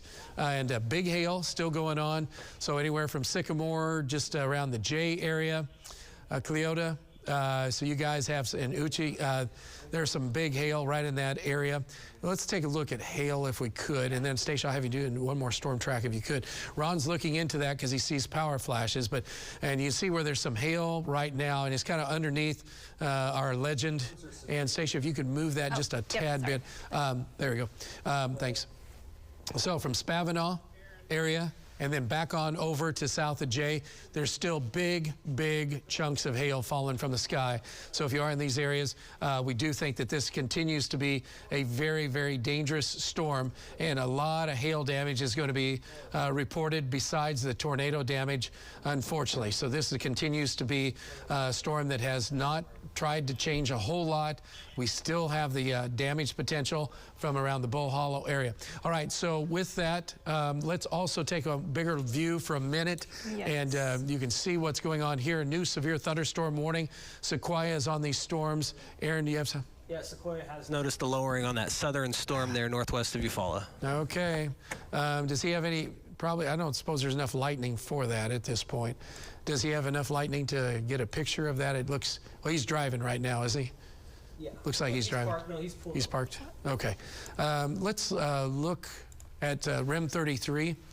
So this is down at Lake Eufaula area. So he's parked. He's looking back, looks like to his northwest. And we'll see if surveys tomorrow exactly if it was a continuous tornado track, if it was multiple instances of tornadoes along that path. We'll find out all that information once damage surveys are ongoing during the day tomorrow. But obviously did do significant damage in the Valley View area in Cook County, also ports in Collin County, Weston, Anna, back into the Montague County area in the Foreston. I believe that was the name of the community there that got hit by the storm as well. So I can't sound it all clear until this thing really does weaken a little bit more. So there's your area of rotation between Wolf City, north of Greenville. So Greenville proper, you're not underneath the tornado warning right now, but Commerce is.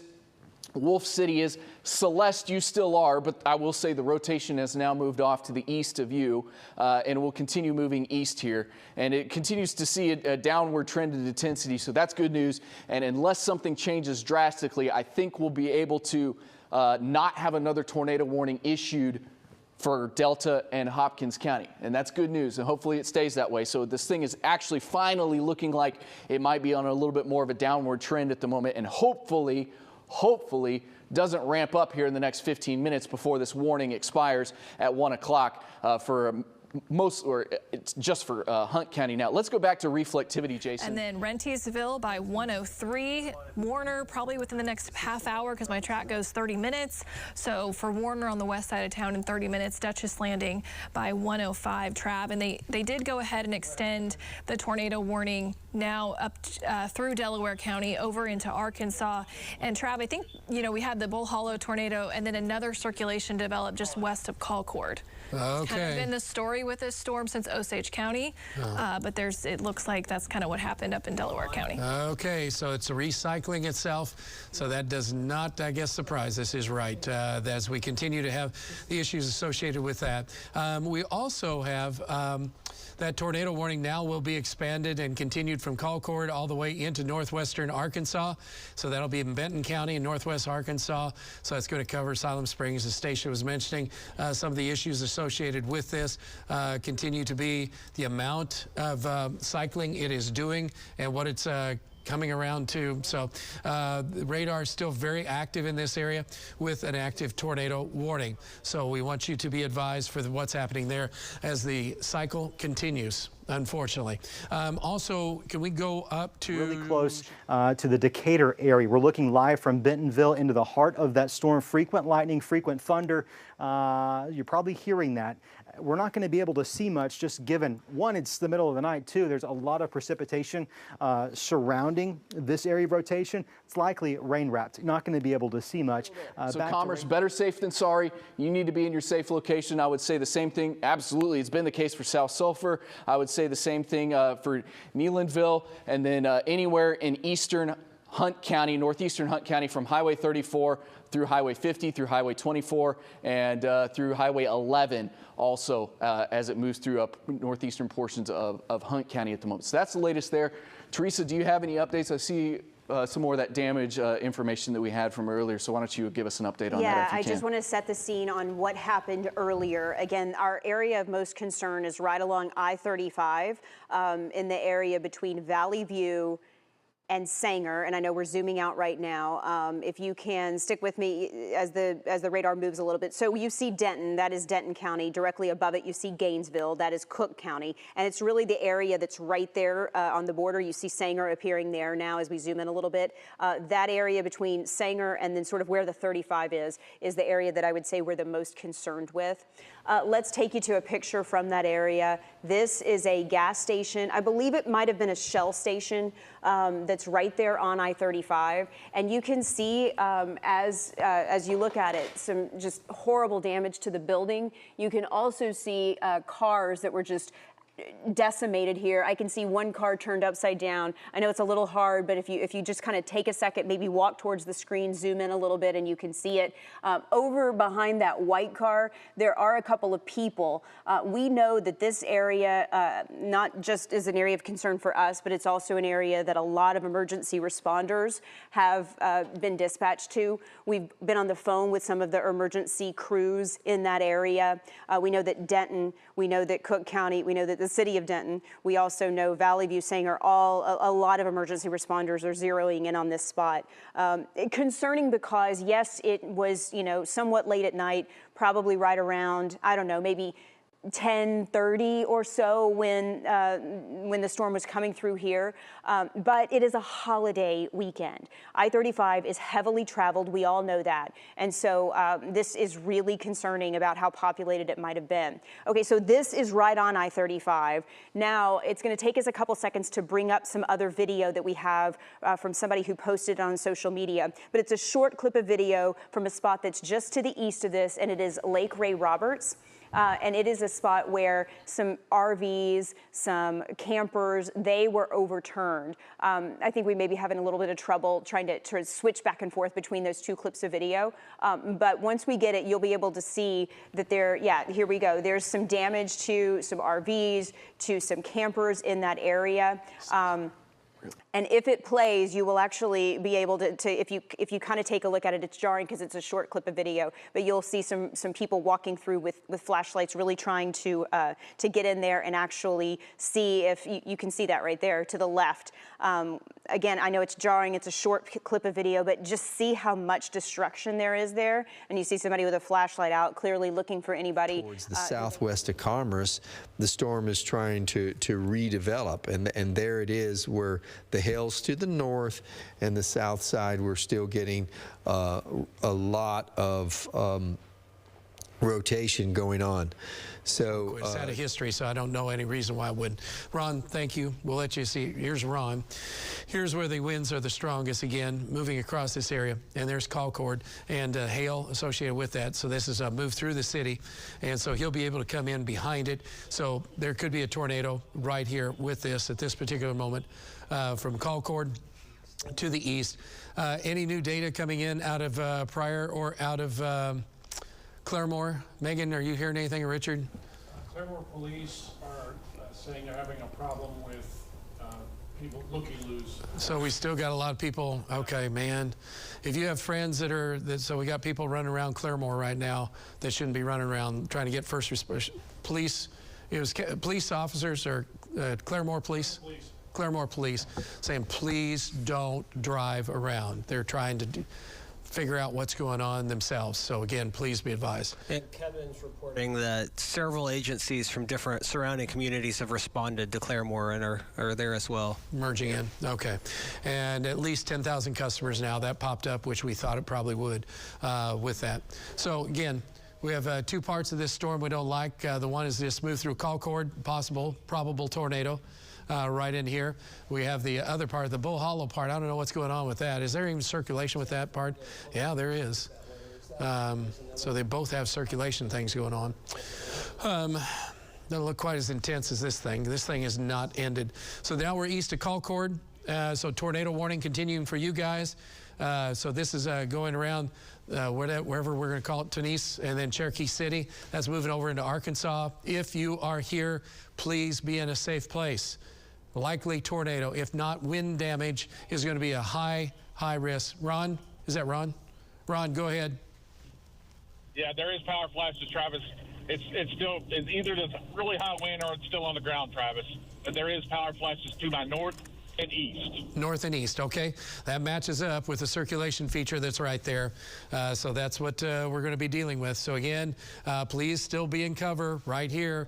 And Ron is just right behind there from Concord and looking back into it as that circulation continues right in here. Stacey, you want to do one more storm track? I know that we're just moving into Arkansas, but what do you have? Well, it's ready to go, Trav. I did our time of arrival tool, so taking this over to Gentry, Arkansas, that's going to be about 102. I sped it up to about 45 miles per hour, and you can see that the winds have already kind of outrun my track there. So those strong winds are now from 490 Road down to State Highway 16, just a couple of miles to the west of the state line, just west of Cherokee City. Getting to Gentry, though, by 102. That's still, I mean, that is just tightened up. I know we have a tornado. I mean, it's just got to be a tornado again.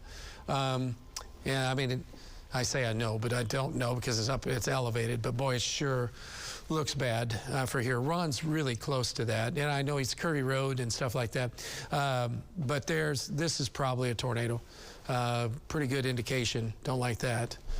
So that's looks like that could be some debris. Kind of hard to see. Could be.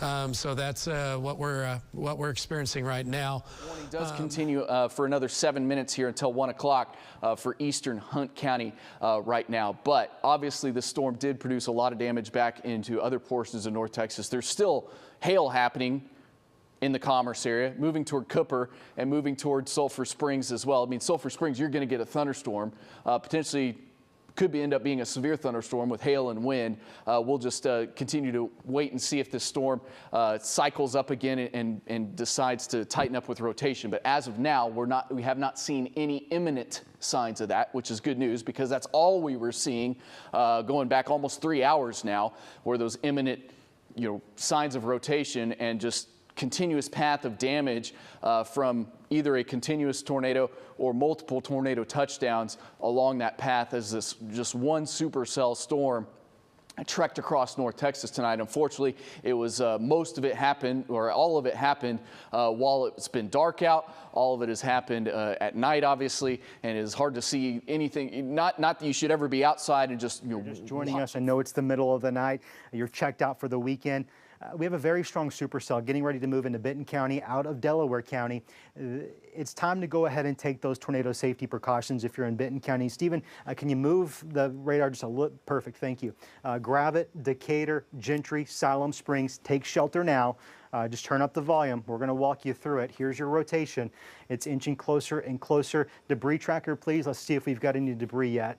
If we don't, it's certainly possible we do. I'm not seeing anything that stands out to me. Radar site showing that he is off to the east of 75 and headed towards Weston. That's his live picture. Look how steamy it is still out there. I mean, there's so much humidity in the air. He's having to run his windshield wiper to keep it cleared because it's like almost coming through a fog. And all this haze is representative of just how humid the air is still and was across the course of the day. And, you know, always remember, that's the fuel for thunderstorms. So Jake on his way to Weston to let us know what happened there. Now, they're going to continue a part of this tornado warning. Is that what I'm trying to decipher what they're doing here now with this storm? So a tornado warning remains in effect till 1 o'clock for Hunt County. And yeah, they're just gonna let it ride until 1. Okay, fine.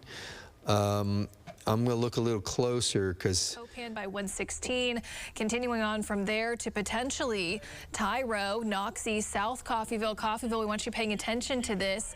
Again, the storm is still back into the northern portions of Osage County, north of Lake Hula, and then also south of Chautauqua County, Kansas, kind of wrapped up there pretty good northeast of Elgin, and that's coming into Chautauqua. So if you live around Chautauqua, if you live close to State Highway 99 from the Oklahoma-Kansas line, back up to 166. Want you in that safe spot now. Trav? All right, thanks. And yeah, that circulation up there, that is nasty. What's going on up there?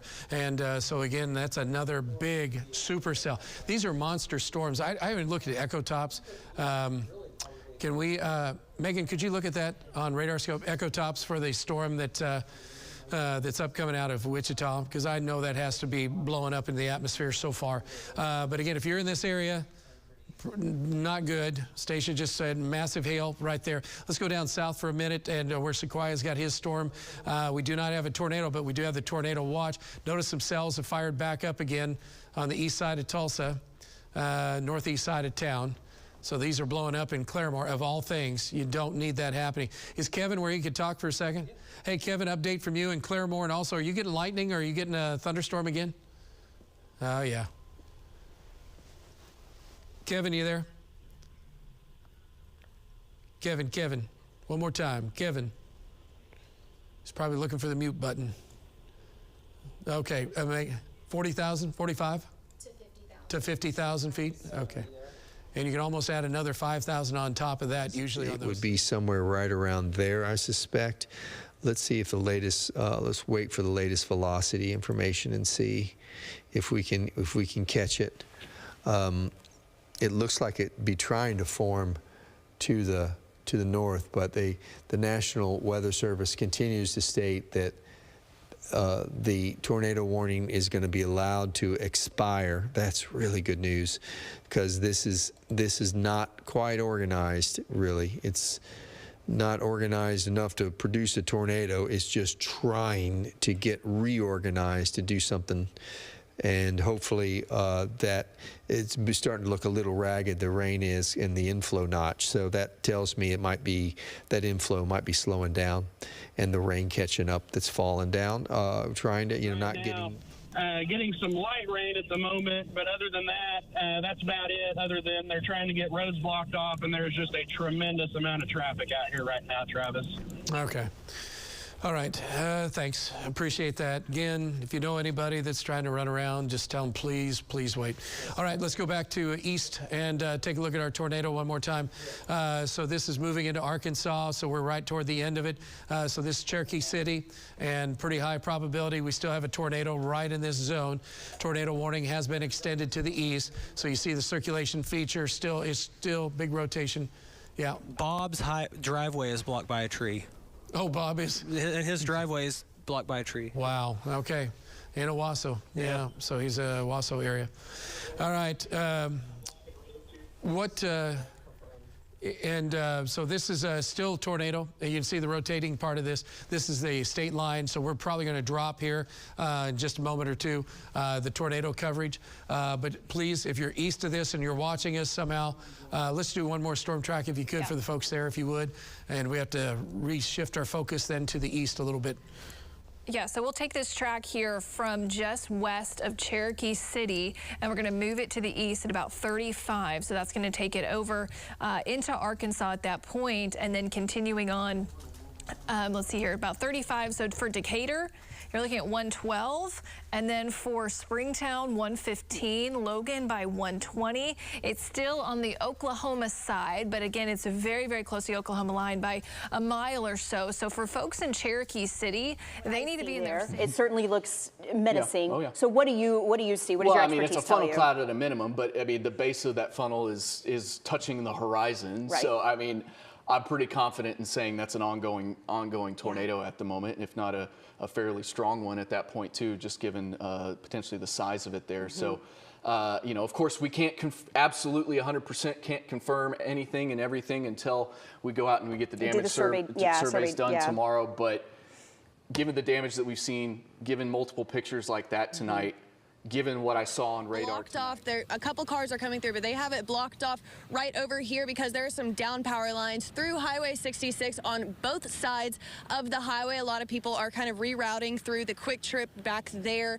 There is no power out there, but there are a ton of first responders out here. I've been hearing the sirens left and right and seeing them come through, barrel through, and they are just trying to redirect some of the traffic. They're sending a lot of people into U-turns back out south of Claremore, just trying to get people out of the area. So they're asking if you do not have a reason to be out here, if you're just coming to look at some of the damage, please do not come into the area so that way first responders can come in, do their jobs, and just kind of help find people and get Claremore back up and running while they can. We will stay out here in Claremore, kind of discover more of the damage as it comes, and we'll have more reports back in a little bit.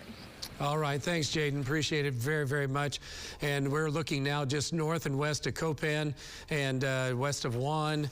And this is a nasty storm wrapped up tightly. We do believe we have a tornado in this area, if not serious wind damage going on. Alan is intercepting that. Here's Alan right here. Alan, if you can, you're getting ready to run into near Copan. What does that look like to you from where your location is?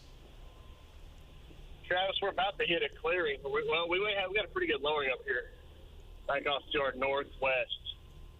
I can't really tell how far down it goes, but there's definitely a pronounced lowering off in the distance. We're going to get a little bit closer and give you a better view when we get there. Okay, yep. There's going to have to be on that one, because that is one nasty storm for you guys, for our friends up on the north side. Let's take a look at radar again. And you can see the wind damage is potential on radar is really, really high right now, coming in on Hula and already from Hickory Hill, Whippoorwill areas. The station, can you give us another storm track? I can. So the circulation trap is just on the Kansas side, right around Chautauqua and State Highway 99. But again, tornado or not, you still have really strong winds and you still have damage potential, and it's moving east at about 45. So that will take it. Large blockage. I mean, we heard ambulances flying down the road.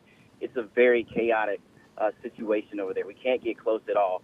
Actually, right now we are on a back road, and we're coming up again on more emergency lights. We've seen several crews out just making sure people are maneuvering. I'm looking over out the window, and I can see some debris on the ground. Now, where we're at right now is a dark road. He's spread out across the ground right here, but power seems to be coming back on in this area. A couple lights on homes are on. I see some flickering lights on. Get in touch with a pizza shop in Sanger. They tell me that they heard loud wind. They felt that lightning. South here, but there's nothing. Decatur, let's go back.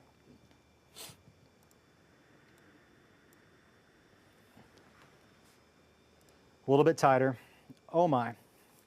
Okay, this is very strong rotation. If there is not a tornado happening, a tornado may be imminent at any second. This is incredibly strong rotation now just to the northeast of Gentry, southwest of Decatur by a couple of miles at most. Here's your area of concern. It's really tight. We're very tight on that. Centerton, go ahead and take those tornado safety precautions if you live anywhere near X and A. That includes you as well. Springtown, it's going to be far too close for comfort. Let's go ahead and take those tornado safety precautions there as well. Latest scan continues to show this is very strong rotation, and it's not shown a lot of signs of weakening.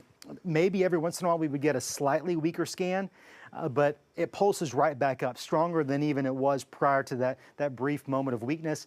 This is concerning, Mike folks. here right now. So. Well, I don't have anything to say about this picture except that you can see power lines down and trees, and a lot of reports at this time are about how a lot of power lines are down. I know you've already mentioned for folks that are trying to, of course, get to their family, their friends, let first responders do that because we do have a lot of power lines down. And then I'll advance us to the next one. Okay, and I see the roof is off of that building. Oh. Yeah, this is the Claremore Baptist Church, so missing a roof. Wow. That's a huge church, too, downtown, or on the south side of downtown, I think. Wow, I've been there. And that is a massive, like I said, it's a very, very large church building. And you can see the roof. Oh, man. So this is what's going on. And, again, it's just the damage from the tornadoes. Awful year for us as far as tornadoes, and praying for folks. Hopefully we find everybody safe. But search and rescue, is that still going on? Still happening at this time? Okay. Here's your debris signature. There is likely a tornado on the ground as we speak, just to the west of Decatur. Here's where your area of concern is. What we're doing is telling the radar, show me something that shouldn't be up in the air. If there's anything that's not rain, that's not hail, pinpoint it. It's what it's done. It's pinpointed it right here. Let's go back to velocity. Show me where that and you find that debris exactly where the strong area of rotation is. When those two correlate, that is a very strong sign of debris. And that's what we have. Those values continue to increase. That tells me, folks in Decatur, this is the moment. If you've not heard my pleas yet, this is me begging you. Please take those tornado safety precautions. You're probably going to have a tornado on the west side of town. Thank you for coming, or for staying tonight, and helping out with everything as well. Yeah. All right. Take care, everybody. We're continuing to keep all of North Texas in our thoughts. In the Dallas-Fort Worth listening area. The following reports of weather, temperature, and wind were made at 1 a.m. And the core of this storm, this is a terrible storm. You need to take cover if you're in advance of this. Alan's coming up on it. Alan, update from you. Can you give us an idea of what you see at this point? Because if there isn't a tornado, it's going to do as much damage as tornado. What do you have? Hey, right now we've got. Okay, go ahead. You talking to Alan or Bob? I was talking to Alan. Okay, yeah, we're out here. I guess just right in the Copan area. We're looking directly northwest, and we see pronounced lowering. We've got winds about 25 miles an hour, gust 35s, and just kind of keep a close eye on it. Looks like there's some hail, and there's some strong winds coming right at us. Thank you. Okay, thanks. And so we're looking at wind potential that's going to be awfully high. So Hula, I mean, you guys just take cover once again because this is a bad storm coming through. Aaron, did you have some? Brandon is also reporting the sirens are going off in South Coffeyville. In South Coffeyville. Okay, so he's over there. I see the B barely right over here. Okay, so if it isn't a tornado, it's close to it. This is north of Bartlesville, and this is moving east. This is a terrible storm. Station, what do you have on a storm tracker right now? Track this east right along the Oklahoma-Kansas line at about 45. That's going to take it over around Copan, which the sirens are also going off in Copan right now. Really strong wind. Circulation is right on the state line, but you still have this kind of bowing segment from Hula back now crossing over into far northwestern Washington County, northwest of Copan. That is really strong wind coming in. So for Copan, Juan, Caney included in our track. Caney 115, Tyro would be about 130, along with Elliott at 134, Noxie, Juan, all in the track, and then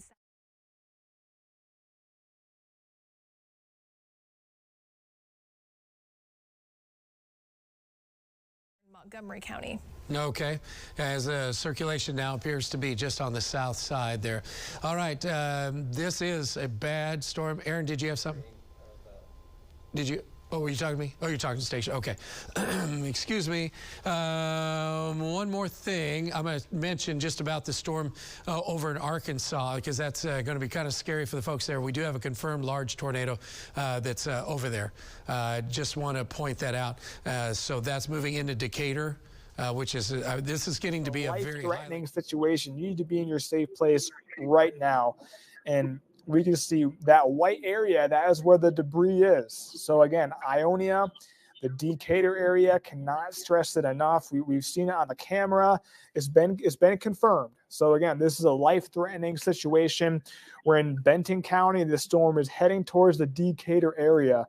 And when we see the whites in that algorithm, that means that the tornado was on the ground. Pretty certain about that. And you can see it right there. We can see it visually, yeah. Bring that up full real quick. Once again, we're going to bring up Weather 3 full here, so stand by. We got to get a great view of that. The power is still on, but boy, I don't know if you saw those, Zach. There were multiple power flashes, and we're looking due west at this point. Hopefully it lifted, but I don't think so. This storm really ramping up. I think the tornado is right off in the distance right here. We're looking, yeah, now it's kind of going a little bit on the northern side of Decatur. So the tornado would be located right in this region. This is why we have these weather cameras at night, especially. So typical of Northwest Arkansas to see severe weather at night. But it is not very typical to have a isolated supercell that has significant rotation. There hasn't been a supercell that's been like this since March 12th of 2006 that I can remember. This was the last time that a supercell of this strength has come through.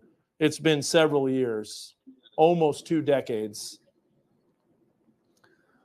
All right, let's go back to the radar here. We're gonna bring up Mega Doppler here, Zach.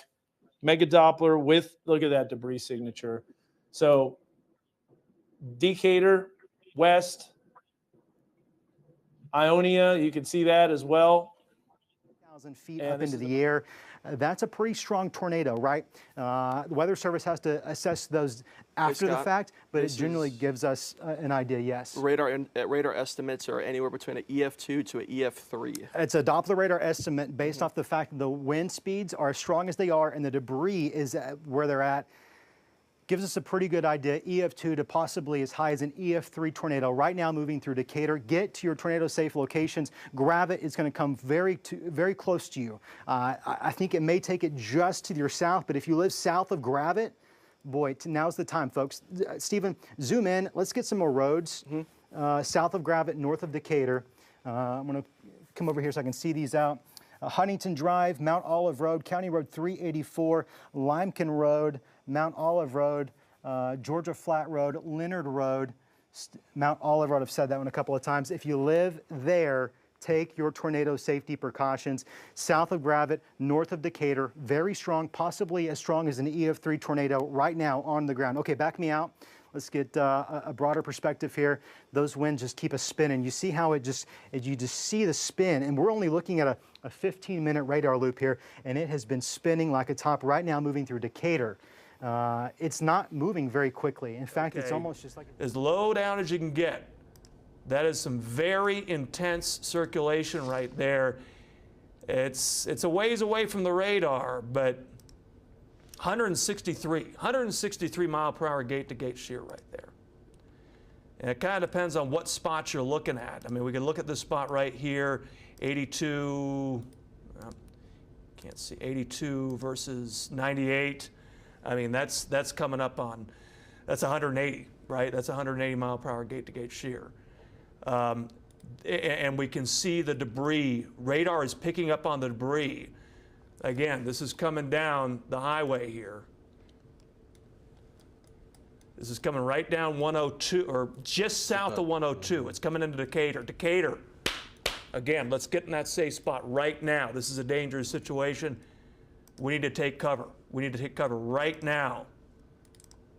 Very clear debris. That is the radar seeing all kinds of different random stuff getting lofted up in the atmosphere by this tornado. But what could be a strong tornado, they're talking considerable damage, right? In that warning they issued? They're saying it's estimated that an EF2 approaching EF3. EF2 to EF3 right tornado, a large, damaging tornado. Now, we've got one of our chasers on this thing. Let's see where he's at.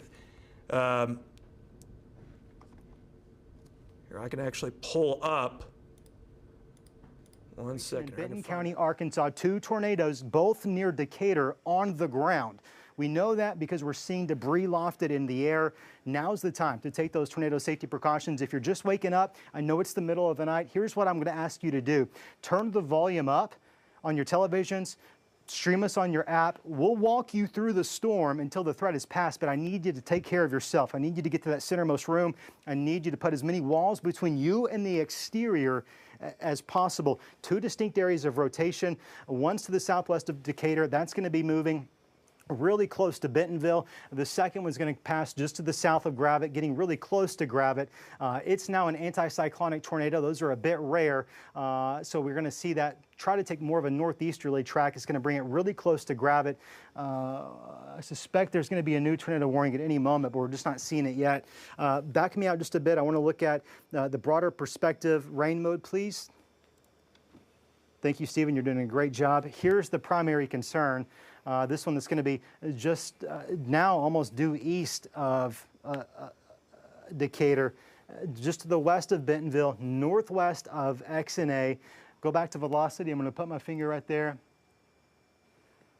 And there's your concern. There's your area of rotation, the primary one. The secondary one, I've not seen a lot of debris with that. Can we look at the debris tracker? Let's get an idea of, are they, yeah, I think they're both producing a tornado.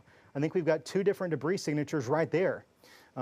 You've got 2 areas of rotation, 2 areas of Doppler radar indicated debris. At one point, we had debris lofted 15,000 feet. That, coupled with how intense the winds are, tells us this could be an EF2. Across northern Washington County, that will also take it into northern Nowata County. Up around the Tyro area and Havana, you've had 50-mile-per-hour winds. You also have hail potential around Tyro. That will then move over to Deering and into Coffeyville. But the rotation, the strong winds, that's all kind of right on the state line. That's moving to the east at about 40. So that's going to take it over to South Coffeyville here by 138. And then Deering a little sooner. Again, the hail coming in soon, or hail coming in first, but your strong winds by 132. South Coffeyville again in line for this trap by 138. Okay, thank you so much. I appreciate that. And as we look at what's going on, the only other thing that happened, we did have a report of 2-inch diameter size hail down northeast of Lake Eufaula, and just west of Texana Road, Dutchess Landing area. So a couple of chunks of hail falling there, and that's where Sequoia. Confirming tornado on the ground in Decatur. Of course, we're seeing that with our debris signatures. We're seeing 2 different areas of debris signatures. Back to velocity, please. Let's hope that these numbers have come down. This one maybe is looking a little bit better. This one to the south of Gravette, moving really close to Gravette, likely an EF2, perhaps an EF3 tornado, getting really close to the Gravette area. Folks in Gravette, if you've been wondering, if you've been thinking, oh, it's going to lift, it's going to weaken before it gets here, it's not. It's not going to. It hasn't. In fact, it's strengthened over the last couple of scans. Now's the time, if you're in Gravette, to go ahead and take those tornado safety precautions. Local officials not only confirming a tornado on the ground, but we also have a lot of indication based off of radar alone that there's debris being lofted into the air. Let's take another look at the debris signature. Maybe we can still see those come down. No, we haven't. There's still a couple of distinct areas. Experiencing a lot of lightning right now. This is a serious situation. Let me give you a wide view. We got multiple other thunderstorms, but these aren't looking like they're going to be severe. So I know there's a severe thunderstorm warning for western Sequoia County. That has since expired, but here's that tornado that is moving through Benton County right now. Fayetteville, Springdale, you are in the clear. This storm is not going to be impacting you. Benton County, you are under the gun, folks. Centerton, Bentonville, all of my friends in Hiwassee. Bella Vista is going to be a little north of this storm, the circulation, but it's going to continue to track eastward, and it's making its way. All right, Michael, what you got? You got anything? Okay, we got Josh's shot back. Go ahead and close out that. We know we lost that camera as it moved in. Yeah, you could really see those winds whipping up. All right, so full. Here's Gravit, just for some context. Here's Decatur, area of rotation here. Likely an EF3 tornado, continues to move very close to Gravit. You know, of course, this is downtown Gravit. Folks that might have a Gravit address, of course, that spans much further. If you're in or around Gravit, now is definitely the time. It's probably actually getting a little bit too late. Okay, there's some thunderstorm warnings back off towards the south. Right now, this is our only tornado warning. We've had multiple reports from local officials, as well as now Doppler radar indicated rotation and debris being lofted up into the air. Very strong supercell moving through the Gravit area, right? Very complex situation. You've got two areas of rotation within one single supercell. That doesn't necessarily happen too often. Is that current, Stephen? This is current. I was just bouncing it back a few Sure, slides. yeah, thank you. I just want to make sure. It looks like it's strengthening some more. That's continuing to look pretty strong there. More. That's going to knock out a lot of power for you guys. What do you have, Station? And it's moving still to the east at about, I'm going to pick it up to 50 because sometimes when you have these Boeing segments, it can speed up on you. So for Juan, you're looking at 124, Noxie by 130, Elliott by 135, and again, South Coffeyville, this blasting into town by 137. Okay, thank you so much. Rotations is still there. Radar still seeing rotating part of this storm. We're going to have to just keep watching this here, folks. And I don't know what this is right here. We've got a new area that's developed. Now, that was the original part of the original debris that we were seeing. I don't know what, and we're still seeing it very clearly right there. I don't know what that is. I don't know if that's new debris getting lofted in the atmosphere. We might have in a moment, we're going to get another tornado warning. We don't have to wait for it. If you're in Bentonville, if you're in Bella Vista, if you're in Pea Ridge, you don't necessarily have to wait on that warning. Let's go ahead and start moving in the right direction. A very volatile situation. We likely have two tornadoes simultaneously on the ground right now, and they're not necessarily weak tornadoes at a couple of different junctures in time. Perhaps even right now, they've actually are strong tornadoes, as strong as an EF3, which is considered a major tornado. Definitely going to be moving close to Bentonville, eventually into the Pea Ridge community. Pea Ridge, Bella Vista, Bentonville. I know right now you're getting a lot of heavy rain. You're hearing a lot of frequent lightning and thunder. Thank you, Jaden. Appreciate it. Reporting in Claremore. And we do have some pictures that have come into us from out of Claremore. You guys have it. This is a look of some of the damage that's showing up here. And you can see some roofs taken off of, apparently, that looks like a home right there. So the tornado damage. Yeah, I understand. I think it's already past Highway 59. Yeah, let's do a quick radar update. I'm going to bring that up on Mega Doppler full. So we're going to take a look at Mega Doppler. There's the circulation. It's east of Decatur, but the actual parent circulation that might still have debris lofted is northwest of Decatur. Let's go to the velocity signature, and this could just still be lofted debris. Look at that. We got three circulations, Josh, that are ramping up. One west of Centerton that's starting to increase. That could be the next handoff for the next tornado that our Fulbright Junior High Weather Bug Network camera will get. We got another storm that's southwest of Decatur. It's the same storm, but there's the circulation. And then finally a third circulation that's showing up. And Zach, let's show the hail. You know, a lot of people are getting hail too. That's not to say that might not pulse back up and change here real quickly. Velocity, please. Let's get an idea of where this rotation is now. New data suggests this area of rotation, that's where the hook echo is, approaching Bentonville. It's broadening out. We're going to go ahead and extend that warning. Yeah, I suspected they would. So what Stephen's saying is, here's your current tornado warning polygon, but they're about to extend that out, and they're going to include a lot more of Benton County in that warning. I suspect Bentonville, perhaps even Bella Vista, depending on what happens with this anticyclonic rotation, will be included in that new tornado warning. They're typing it up right now. They're drawing it out of the Weather Service in Tulsa.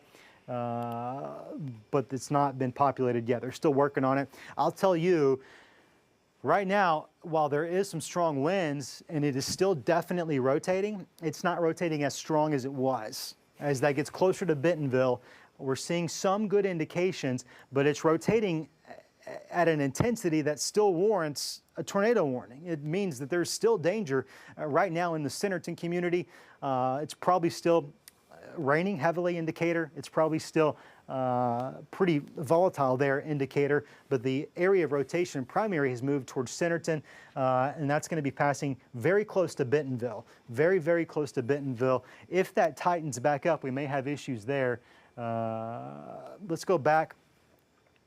Can you take me? Well, no, you're perfect. 2 areas of rotation. Here's your Centerton area of rotation. That's tight. Not as tight as it once was, however, and I'm not seeing as much rotation near Gravit at this moment. That's, again, not to say that might not change, but at least with the latest scan of data that we're getting about every couple of minutes, the Gravit situation might be improving at the moment. Centerton is our primary concern. This area of rotation has produced a tornado near Decatur. It has produced an area of rotation. It has produced damage. If you have any information, just kind of chime in, all right? Let us know. Wave your hand in front of the camera. I know we're watching that. All right, let's get back to, if we can here, our Fulbright Junior High Weather Bug Network camera. This is going to give us the next best view as this storm is going to be heading towards Centerton. A new circulation is developing. The camera's shaking around a little bit. That's not a good sign. We got more inflow that's taking place. Zach, this circulation is ramping up again right now, it appears, and a significant storm with, I think, another tornado warning coming that's pretty imminent, it looks like. I think most definitely, Dan. Yeah, that latest scan, it definitely tightened up, and we can see I have a fresh storm track on Weather 1. If we can take that again, Centerton area, you need to be in your safe place right now. This is a tornado, potentially strong to violent, heading your way. This is a tight circulation. It's had a history of producing significant damage. It's going to be in your area within the next 5 minutes. And then Elm Tree, that area around 132, Bentonville area, you are also in the path of this storm. Again, a little outside the warning, but again, this will likely be extended. This particular tornado warning will expire at 1:30. I think this will definitely be extended, and once it does, we'll show you that brand new polygon. But as of right now, if you are in the area of the storm, you need to be in your safe place. We're looking at Benton County, and it did impact Decatur, heading towards Centerton. Next up is going to be Bentonville, and then Little Flock after that. There's a new tornado warning. Tornado. And by the way, I could see the wall cloud spinning on our Fulbright Junior High Weather Bug Network camera. Weather 2. There it is in the foreground. This is it right here. We're going to get the new information on that warning, but this is the literal lowering and the wall cloud, and it almost looks like maybe some power flashes off in the distance. So we'll give another view here, but this is where it would be. This is the spinning. This is the mesocyclone. Underneath here is the lowering. A lot of lightning with the inflow tail with this storm. In the heart of the storm. I'm looking for those lightning flashes. Here's your area of rotation. It's stronger than it was the last time we looked at it. It's tightening up. Here's Centerton. This is just the west side of town. It's about to move into Bentonville, and eventually it comes to Little Flock. Folks in Bentonville or Little Flock, please take those tornado safety precautions. Nothing's going to stop this storm until we get something to undercut that inflow, and that right now just has not happened. It's continuing to move into an environment that's very favorable for tornadoes. I'm looking at some offhand information just to make sure that we don't have anything urgent to pass along right now. The area of rotation right along State Highway 102, North Vaughn Road. It's passing just to the north of XNA. It's going to come really close to XNA. I suspect those winds are picking up at XNA, and we'll be able to see that here in the next couple of minutes. Crystal Bridges right here. Here's downtown Bentonville. This tornado is just to your west by about 2 miles, right? Area of rotation that could be capable of producing a tornado, that has produced a tornado. It's about 2 miles off towards your west. I keep looking at that camera because I know we're going to have a good view of something. The question is whether or not we're going to be able to see through all that rain and all that hail. This is downtown Bentonville. Oh, that's definitely some hail. Probably some large hailstones mixing in with that heavy rain at times. Let's go back to the Jack Links camera because I know it's a higher elevation pointed off towards the west. If we see something there, folks up in the booth, if you want to try to pan that a little bit towards the south, a little bit towards the north, just so we can scan the skies. You don't have to all the time, but let's just make sure we got a pretty good vantage point. I don't want to miss something there. Let's have him a little bit south of center. Give him a call back. I don't want him driving into this thing. All right, new circulation is forming.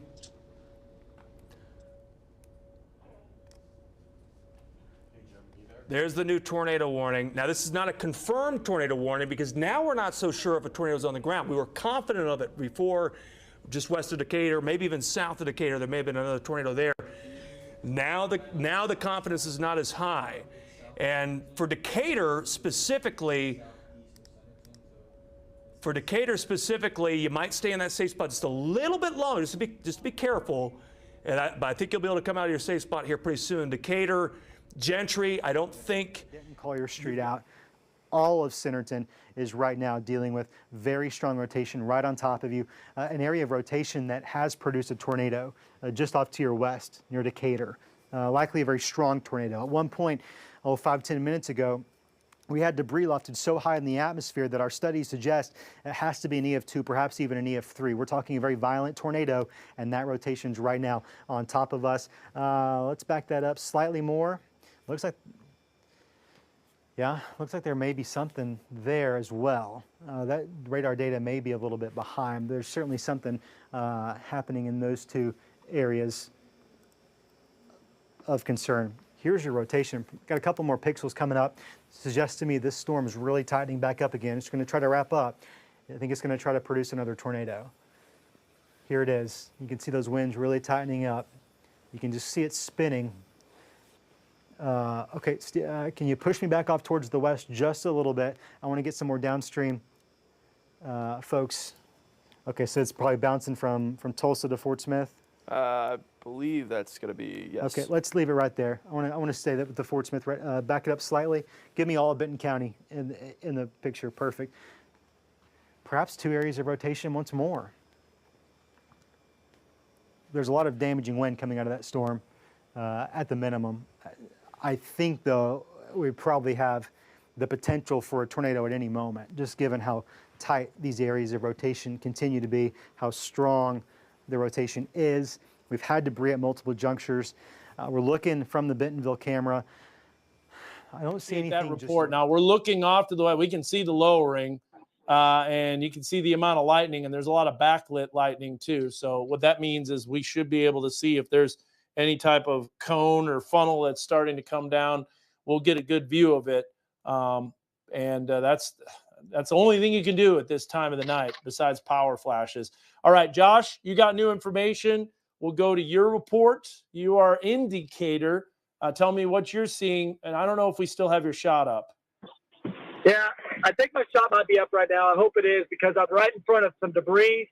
You can see, if you can see my shot right now, there's a tree that's covering the middle of the road on Highway 59 right now. There's actually multiple trees that are covering Highway 59. There was crews out here that were working to clear the trees off, but they had to take shelter because there's more heavy rain and very strong winds that are going on where I am right now. We had just a big gust of wind, almost like an RFD surge that just went through here right now, about 50 to 60 mile per hour winds. So there's still more storms that are moving through Decatur right now that are producing very dip in reflectivity go to a very intense reflectivity. That could mean that the radar is basically seeing right now not a lot of rain falling right here where that dip in reflectivity is coming into Centerton because we've got upward motion preventing that rain from hitting the ground. It switches over to maybe a high reflectivity. That may be at that point the radar is actually seeing the tornado on the ground. But it's just none of that's very clear right now. We are starting to see a general decrease in organization, which is good. But two areas of circulation. We've got two areas. One right here, right there at, again, it looks like Kelly Road and 102, or near Kelly Road and 102. 1 second. And right now we're not seeing a lot of movement towards the east. I do suspect once we get the next radar scan to come in, we'll find that area of rotation a little bit closer to the Bentonville community. If you're in right in there, and we said it's just it's been on the north side, and I don't know what that is in the middle of the street. Does anybody know what that is? Is that part of a building, a air conditioning unit? Traffic light? Richard thinks a dumpster. Dumpster? A trash dumpster, maybe? Could be, yeah. I mean, it's hard to tell, but it's like that's some serious damage right in there. So thanks, unfortunately, for those pictures. So that's what's happening right there. Again, a tremendous amount of folks have been affected by tornadoes today or tonight. primarily here in eastern Oklahoma. We had several brief touchdowns of tornadoes out west where we had a higher risk of tornadoes. Unfortunately, that unfolded and moved to the east. And you see Allen and Brandon are near some of the bigger storms. Also, as we look, let's look to the south and widen out for a minute. I'm going to give you a bigger picture. We will. Station will. 2.5 in Tyro. 2.5 inch hail. Gusting probably in Bentonville as well as in Little Flock. That's the inflow into the storm. That's the winds that are going to get sucked up into it, and they're going to start to spin. That's your Doppler radar indicated rotation. It's occurring right now. You can see that yellow and that's that pink. That's winds blowing away from the Fort Smith radar right into that storm. Green is blowing towards it, and of course where those come together, that's where we've got this area of rotation. That's where this concern is. This is the strongest. Still dumping hail there. Stacia, could you give storm track on that possibly? Yes. And that's again I-40. We have tornado watch in effect for this area, so we still have to be watching what's going on here because this is still pretty nasty storm system that's crossing Kerr Reservoir. Yeah, he said mainly just a little bit of hail, a lot of lightning, some gusty winds, some rain. Okay, all right. Nothing too. So we're putting some of the stuff. I can hear you talking, Josh. You need to be on, or are you talking to some other people? Okay. So Peyton was mentioning. I want him to just kind of hang out, really. I want him to hang out just to the south of the storm for the most part. That's where we want him to be away from where the actual tornado threat is, and maybe coming in behind it. And he might be able to show us some damage if we happen to have any. Hopefully we don't. But that circulation, very intense. There's still 2 areas of circulation here. 2 areas where the storm's trying to produce a tornado. We've seen this. Yeah, we got to zoom out. So at this point, it's going to be rain wrapped. There's a lot of cell interactions that are going on. What's happening near Cave Springs? That looks like we've got the hook echo, but there's just so much shear in the environment that's going to, nothing there, Zach. Totally rain wrapped, if there is anything. All right, I'm going to bring the camera up full real quick. Several minutes after when these storms occur at night, especially as early as it is in the morning right now. So I don't suspect we'll be seeing any rotation, any actual damage reports just yet, although I'm looking offhand. Power lines, trees, confirmed down indicator. That's information that aligns with what we had seen in radar. Anytime the radar is telling us, hey, there's debris in the air, it's probably going to be things like trees, limbs, leaves, power lines, poles, things of that nature before you start to get some more structure damage. Have not heard toward the area of circulation. Okay. We'll just head south on to southeast J. I'm going to pan this a little bit north again. You're coming up on me. So that's kind of looking north. And then let's. Right there. Let's have you hang out. All right, 1 second here. Right at the end. That could actually be on top of 49 right now. Let's zoom out just a bit. Let's take me back to maybe a Benton County-wide perspective, get the whole county in there. Almost all of the county is under a tornado warning. Continuing to see very strong rotation near Bentonville, near Centerton. Can you go to storm relative velocity? Nope, right next to it. Perfect. Okay, didn't really change much. I just wanted to look. It's pitch black because the power is out. There's down power lines coming in. We came in on Keatonville Hill down into Claremore because the area over here coming in on 66 is all shut down by Verdigris police. Law enforcement everywhere, ambulances everywhere. We're actually at the Quick Trip coming into town here in Claremore right now. And you can see this is just one of many power lines that are down. This power lines came down on top of the Quick Trip gas pumps. And just in like the 10 minutes that I've been here, I've had to yell at 3 or 4 different drivers who have basically driven almost right into these power lines. There's people out here, volunteers, trying to encourage people to stay out of this area, warn people, but there's power lines down everywhere right now. I've been on the phone with Sheriff Scott Walton, and there's reports of some people trapped at a campground nearby. You know, law enforcement coming into the area trying to help people right now. I know Wagner County Sheriff's Office has offered deputies to come here to help out with the law enforcement needs here right now. But these power lines down is causing a major problem right now. It's hard for people to get around. It's hard to see with it being dark out right now. So we're going to head around the area and figure out some other areas that have been damaged and give you an update pretty soon. Back to you, Travis. All right. Hey, thanks, Reagan. And we had seen a report on Facebook, I think Megan saw, of some people that could be trapped, you said, at the KOA campgrounds. Is that what you heard? Awesome. Yeah. Go ahead, Reagan. Sorry. Yeah, that's the same thing I heard. The KOA campgrounds over at the Racino on east of Claremore, over on Highway 20 is where we're here, and that people have been trapped in campers. There's a lot of law enforcement over there right now trying to get people out of there. I've heard heavy equipment has been brought in, campers possibly tipped over. So that's the reports that I'm hearing right now. We do have a crew headed that way or trying to get that way. The problem is there's down trees and power lines, so getting to those areas is tough. I also talked to a deputy who lives here in town. His home took a hit. He's safe, but his home took a lot of damage from this storm that came through. And I was trying to get there, but he said there's no way to get here right now because there's power lines and trees down just getting to his place on Highway 20. Okay, thank you, Reagan. I appreciate it very, very much. Thanks so much. All right, and we do have, is Calday still online as well, Seth? Okay. Strong rotation. It's just broad at the moment. If these two colors try to come back together, that's going to tell us tornado may be imminent. It probably is imminent, but that's going to increase our likelihood of seeing something actually drop. If we can put the Jack Links camera back up, we might have some vantage point into something. A lot of power outages, and as you get into town, especially along Patty Page Boulevard onto the other side of the train tracks here, there is a lot of widespread damage. In fact, the actual train track area took a hit here, and they just had to have someone come by and take apart the arms that were stuck in the wrong direction here. And then on the other side, where these ambulances and the first responders are pouring in, is where the First Baptist Church is, and we do understand that that building took a hit. There's a lot of damage, especially on this side of the train tracks. We're working to get over in that area, and once we do, we'll be sure to show you the damage there. Back to you. All right, thanks, Calday. And again, he's in Claremore. Guys are covering what's going on there. We need to talk about the tornado. Seeing a rotating wall cloud for sure. All right, you're seeing that Oh, Rogers this camera is down, not right? good. I think I'm a little too close. You're a little south of it here. Just stay south. I'm staying right at the top of the exit 85 ramp.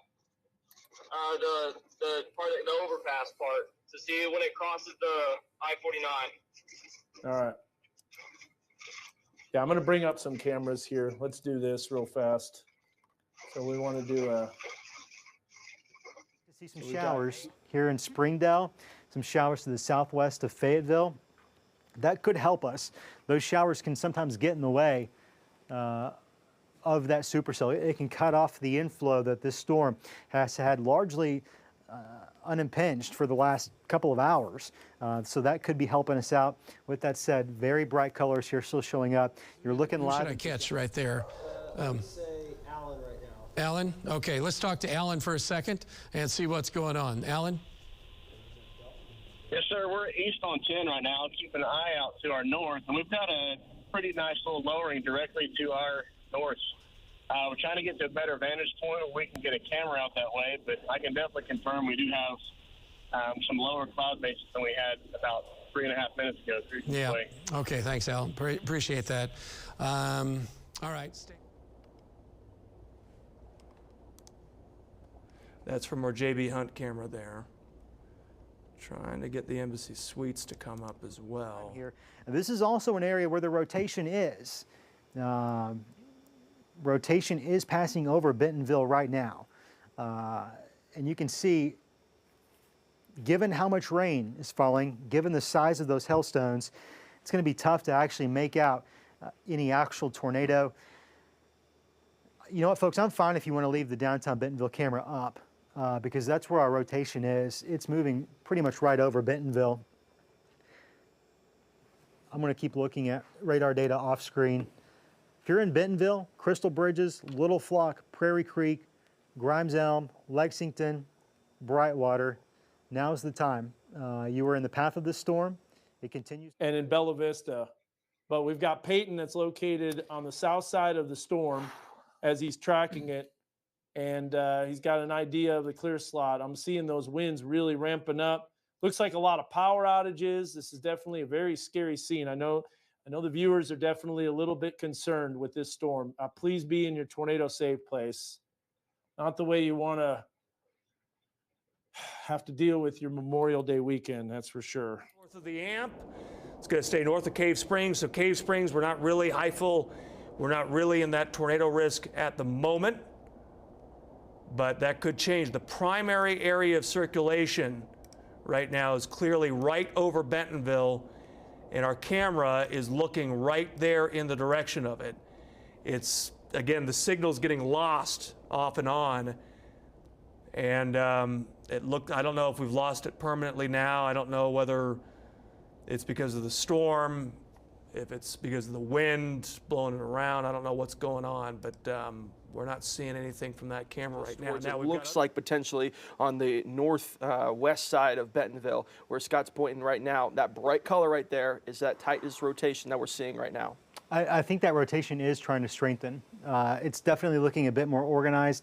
Which radar is this out of, though, Stephen? This is still out of Springfield. Yeah, let's find a way to get that solely on Fort Smith. Fort Smith? Yeah, perfect. You got it. If you can back it, perfect.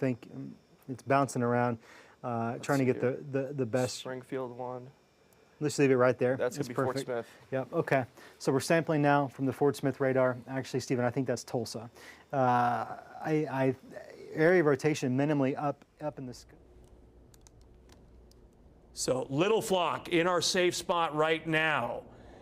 P Ridge, you're going to want to get in your safe spot right now. Brightwater and Avoca, no more time. Let's get in that safe spot right now there too. Okay, let's get in that safe spot.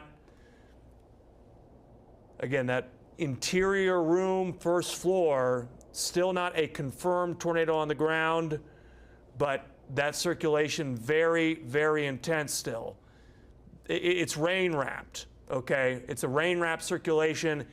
May not be a tornado, but it's a rain wrapped circulation at the very least, where the rotation within the storm is being wrapped around and around. Let's see if we can see anything again with our camera in Rogers. This is very close to where that circulation is. It's looking in the direction of where the core of that circulation is going to kind of cross the interstate. We can't see much right here. But again, if we come back to taking a look at, oh wow, take a look. Let's go back actually. This is what it looks like just up the road. I-49, that wind really starting to bump this camera, this RDOT camera around. It's near Central Avenue and I-49 where we're looking right now.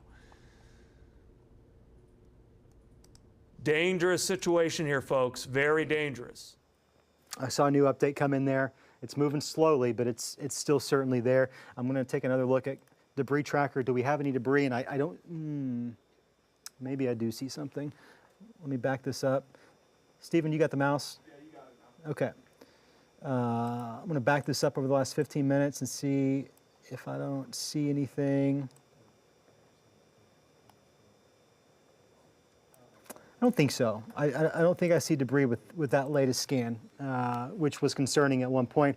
Perhaps here's a bit of an inflow notch. It's not nearly as defined as it was. It's going to be right along 49 and 71 at that intersection there. Let's take back the downtown Bentonville camera, please, quickly. If we could put that right behind me. Wow, goodness gracious. This is downtown Bentonville right now. Those winds are stronger.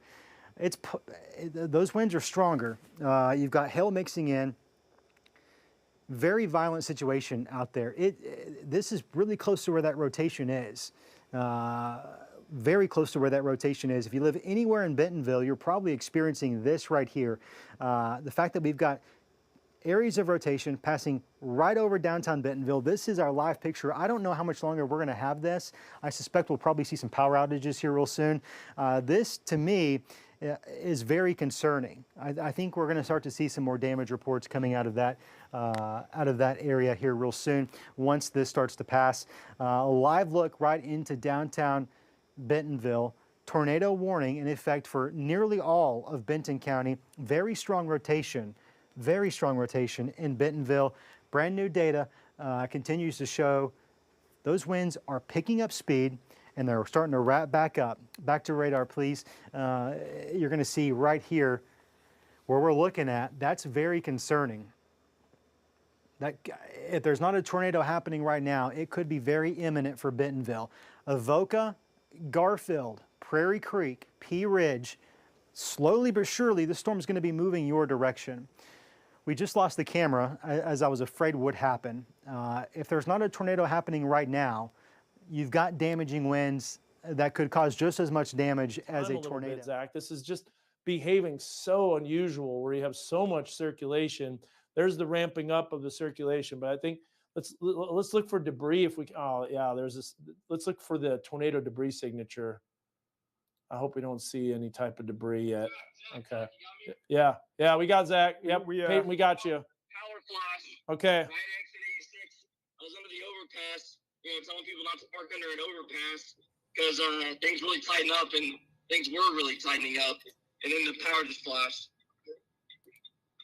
Yeah. Intense circulation. Look at this. We're going to go back to the reflectivity. There it is. Rogers, be in your safe place now. Let's go to that normalized rotation, Zach. I think we got a tornado that's touching down in Rogers, right in the heart in the city of Rogers. 1:50 in the morning here. Bentonville. If you're in Bentonville and you can still hear my voice, stay put in your safe location. You can't come out just yet. You're going to have to give it 10, 15 more minutes before that storm totally passes off to your east. It's moving very slowly. 49 at Tiger Boulevard. I believe that's going to be in Bentonville. This is going to be one of those RDOT cameras, and it's looking towards the south, and it's giving us a pretty similar picture as what we were seeing in downtown Bentonville. Are we looking into the heart of a tornado? It's possible. It's possible it's just rain wrapped. I can't say for sure. I can tell you, you've got some incredibly strong winds. And you can see the evidence of that on this live camera. We saw it there in downtown Bentonville. I see it right here on radar. Those are the strongest of winds really in downtown Bentonville still. Here's 71, here's 49, and that strong wind core right in between the two. And that's soon going to be crossing 49, heading towards Avoca. Not a lot of people on the interstate, thank goodness. Yeah, a little bit, but there's two areas of circulation here, folks. There's two areas right over, and actually we might have a tornado on the ground in downtown Bentonville a little bit. This is going to be where that other circulation, you just can't see anything. Lightning pops up every once in a while, but you really can't see anything. So that's a little bit closer to the other area of circulation we're monitoring right now. But again, if you're just now joining us in Bentonville, we may have a tornado on the ground right now. This is coming toward Little Flock. We've got a second area of circulation in Rogers. Two areas of significant concern right now. I want to get back to our radar. All right, so we saw that gate to gate wind shear. We saw that go away a little bit. We had it right just briefly. So brief, it's hard to almost You're going to see the rain here real soon. I suspect that supercell is going to try to ingest those showers is probably what's trying to happen, just given the proximity to the inflow notch that they are. We'll probably watch those try to get ingested. Unfortunately, our camera sources are down, so we can't see from Pinnacle Parkway Towers. That camera was down all. I wonder if a quick tornado was spun up. I'm not seeing.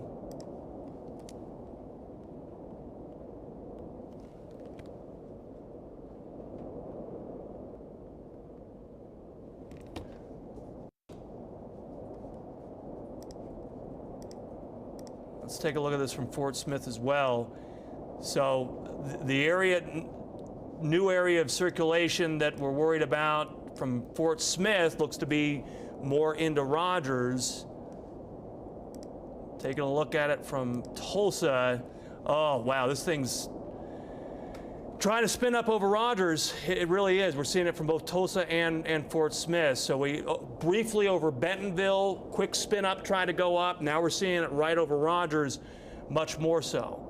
And it's actually in a part of the storm where you would expect it a lot more. All right, Rogers in our safe spot right now, okay? Rogers, Beaver Shores, over to Lost Bridge, Virginia, Lost Bridge. Here's Grimes Elms, here's Little Flock. Rogers is going to be right down here. Rotation is increasing.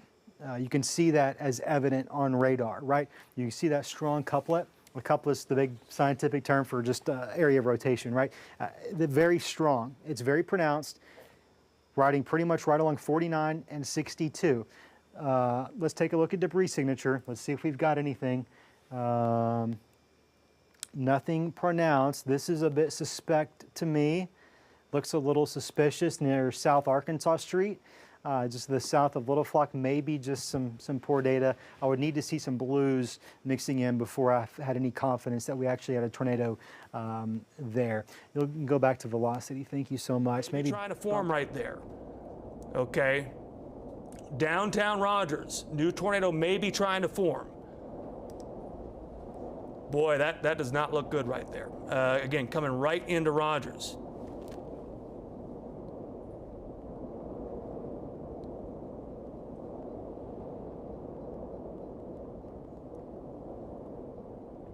Winds. Looks like power is still on, but man, this supercell is just a beast of a supercell, literally. Just 8th Street at 49. Winds continue, very strong downpours, very large hail coming out of this storm, and it continues to show a healthy amount of rotation. It's been a few minutes since we've had Doppler radar indicated debris. It's been a few minutes since we've received any additional damage reports. That doesn't necessarily mean the threat's over. I look at this signal on radar and I still believe we've got reason to be concerned. We've got reason to stay put in our safe locations. It's pretty much right on top of 49 right now. I'm not going to be intense winds are coming out right out of the west. That's what we call the rear flank downdraft with this storm. It's helping to enhance the circulation that's right along Walnut in Rogers, maybe producing a tornado. Still not seeing that drop in correlation coefficient. That's good, but boy, it really, from Fort Smith, we're seeing that circulation in general right here. Springfield, which isn't that far away, again, circulation right here. Tulsa, circulation right here. Again, downtown Rogers, I'm very concerned right here. We've got the straight line winds, which are going to do damage, but it's the tornado that would do the most damage. We need to be in our safe spot in Rogers right now. Please, please, please, get in that safe spot. May not produce a tornado, but it may. And if it does, it could be a strong one. We had a strong tornado out in western Benton County with the same storm. Right along this leading edge, we don't. It's pretty much along and barely just to the east of 49 between Rogers and Bentonville. That's where we find that storm. It's going to be moving towards Prairie Creek. Little Flock is pretty much right on top of you there in Little Flock. Take shelter if you're in Little Flock, if you're in Prairie Creek. Goshen, you're technically in this warning. Pea Ridge, you're also in the tornado warning. I would recommend to you to take those tornado safety precautions as well. As of right now, the rotation likely passing just to the south of Pea Ridge. Finally, it's moving out of Bentonville. We just endured a very strong supercell in Bentonville. A new tornado warning just issued. And really the only difference with this specific tornado warning is they've allowed it to expire for parts of western Benton County as the threat has passed. This one in effect until 2:15 this morning. Right now, it is currently 1:59. So we've got about 16 more minutes to go with this specific tornado warning, unless they extend it out into parts of extreme eastern Benton and eventually into Carroll County. Eureka Springs, you know what?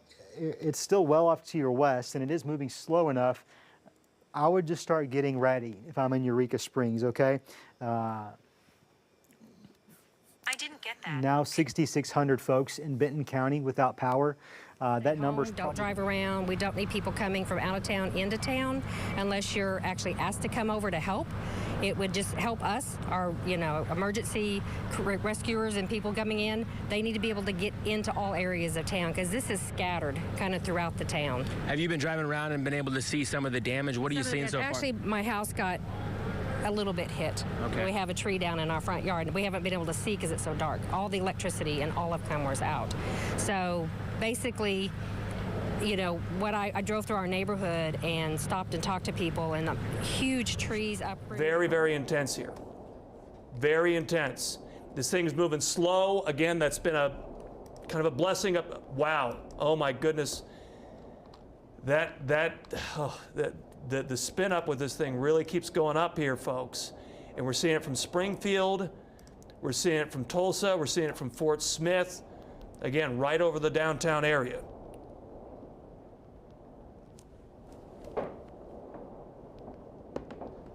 Stephen, can you push me back off towards the west just a little bit? And the RDOT cameras in that area is down at exit 85. That to me suggests perhaps there is some truth to that report. We'll have to certainly wait to see. In-laws in Rogers just hit by a tornado. Water pouring into the living room. Folks, we just had a tornado in Rogers. Let's go to debris tracker and let's see if we can't find that on debris tracker. I'm not seeing anything that stands out to me, but that just because the radar's not seeing it, I trust the ground truth. I trust that we probably do have a tornado in Rogers. Now just to the east of exit 85. This one is going to be along I-49 near the embassy, you said? Okay. Closest camera that we can see from, this camera here, that's fine. Let's go back to velocity. I want to see these winds. Here's your area of rotation. That tornado likely did just cross Rogers, cross 49 at Rogers. Springdale, there's no immediate threat. Now just to the south of Bentonville, broad area of rotation, likely producing a tornado on the ground at this moment. I'm not seeing it in the radar debris fields, but that may be just a little bit delayed. That debris. The damage from, and take a look here. This is again looking at our camera in Bentonville. Look at how that thing is just bouncing around right there. All right. Whether there's a tornado right over that spot or not, I don't think there is, or whether it's the straight line winds, that is the kind of just absolute. Here's another look from another spot right here. Okay, that's I believe the NWAC exit. Take a little bit farther down. This is from I-49. If it'll load up, I don't know. It was having trouble earlier. Let's look a little bit farther. Specific area from here off towards the east, Beacon Addition, Clearport, LaRue, War Eagle. Go ahead and take those tornado safety precautions. A tornado's on the ground moving your direction at this moment. We have multiple reports of a tornado on the ground. Very strong rotation. There's a couple of estimated times of arrival right there. Right now it's 2:02. 2:03 now, actually, to be specific. This rotation continues. It's very strong, and this is likely at least the third tornado that we've seen out of this specific supercell. Let's go ahead and look at reflectivity mode. I suspect this is going to be where our general hook echo is. So again, just a wide view. We're in Benton County. In that red polygon, that is a tornado warning. If you are in that polygon, you need to be in your safe place right now. Now we're zooming in on Rogers because that's where the circulation is. Whoa. And yeah, we're getting power flashes here in the KNWA Fox 24 studio too. Look at the lightning on Garfield. You got to see this real quick. And it's pretty flat, pretty fast too. Weather 3. Check this out, Zach. I mean, this is about as lightning electrified as it gets. If you go to Weather 3, this is going to be a view of the storm because it's going to be moving over the Beaver Lake area. Remember we were saying Beaver Lake, do not be boating tonight and don't stay on your boats overnight. This is a very serious storm that is about to have a circulation moving right over Beaver Lake, but it will be rain wrapped most likely. Look, you can't even see anything except just constant flashes of light. Right there in Rogers, where that confirmed tornado by Storm Spotter has just crossed near exit 85, and that's going to be this general area. Let's take another look at winds. Is that rotation coming down? It is not. It is not. Let me be clear. A tornado was on the ground. This tells me it still is, okay? This tells me that tornado is still on the ground. It's likely still causing some destruction. It's continuing to maintain a very classic tornado signature. New tornado warning now in effect. Stephen, let's bump out. Let's get an idea of exactly who's in this new warning. Wow, that rotation's coming up. When you broaden it out, well, that's looking from Springfield, so that's a bit higher in the atmosphere, but that tells us higher up in this supercell, that tornado is still spinning.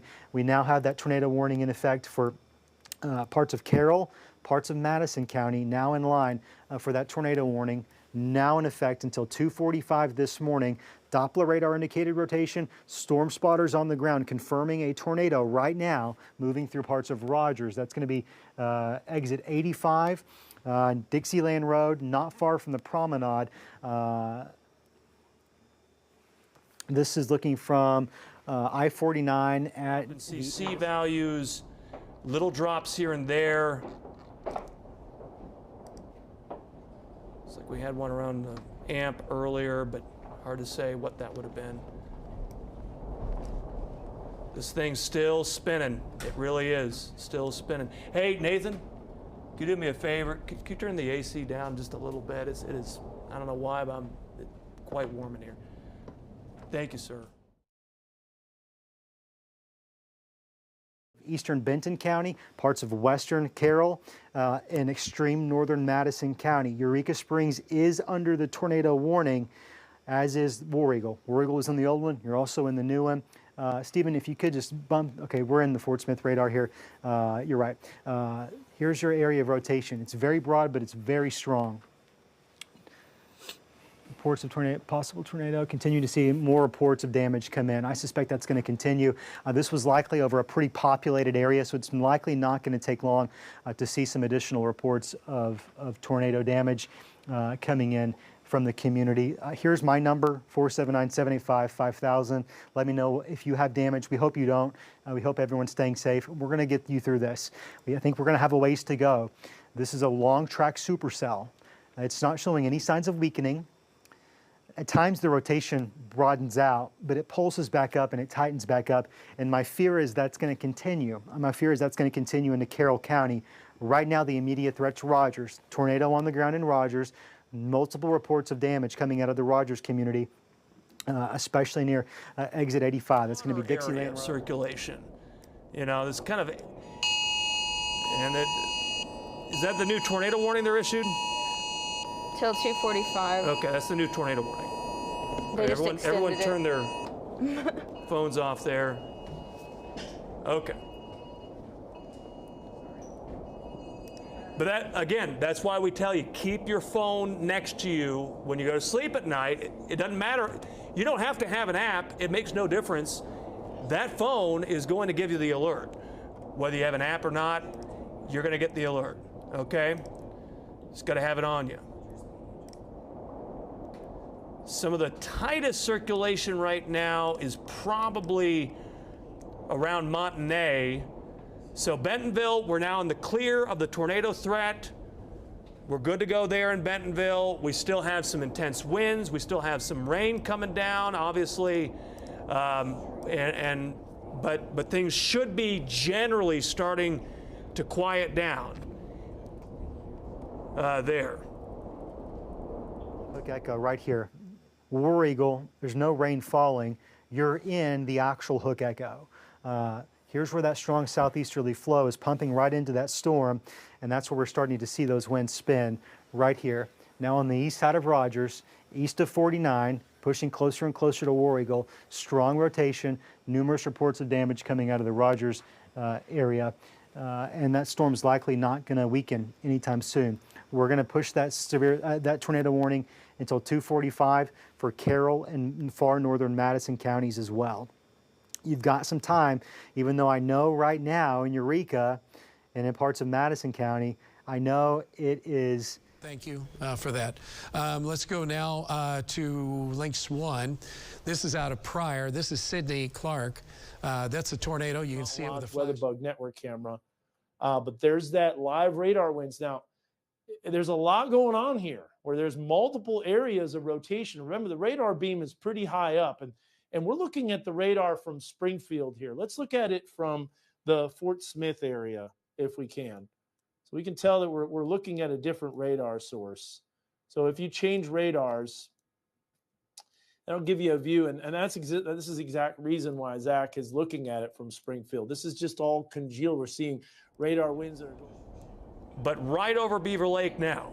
It's right over Beaver Lake. And again, it doesn't matter whether it's got a tornado with it or not. It definitely has such intense straight line winds that, I mean, trees could easily get blown onto houses, that kind of thing. Let's stay in that safe spot in Rogers just a little bit longer. Let's get this storm out of here completely. Even the straight line winds are a concern for me. Let's get this thing out of here. Coming up, what's that? Yeah, power out, and that makes sense. This thing is still just an absolute beast.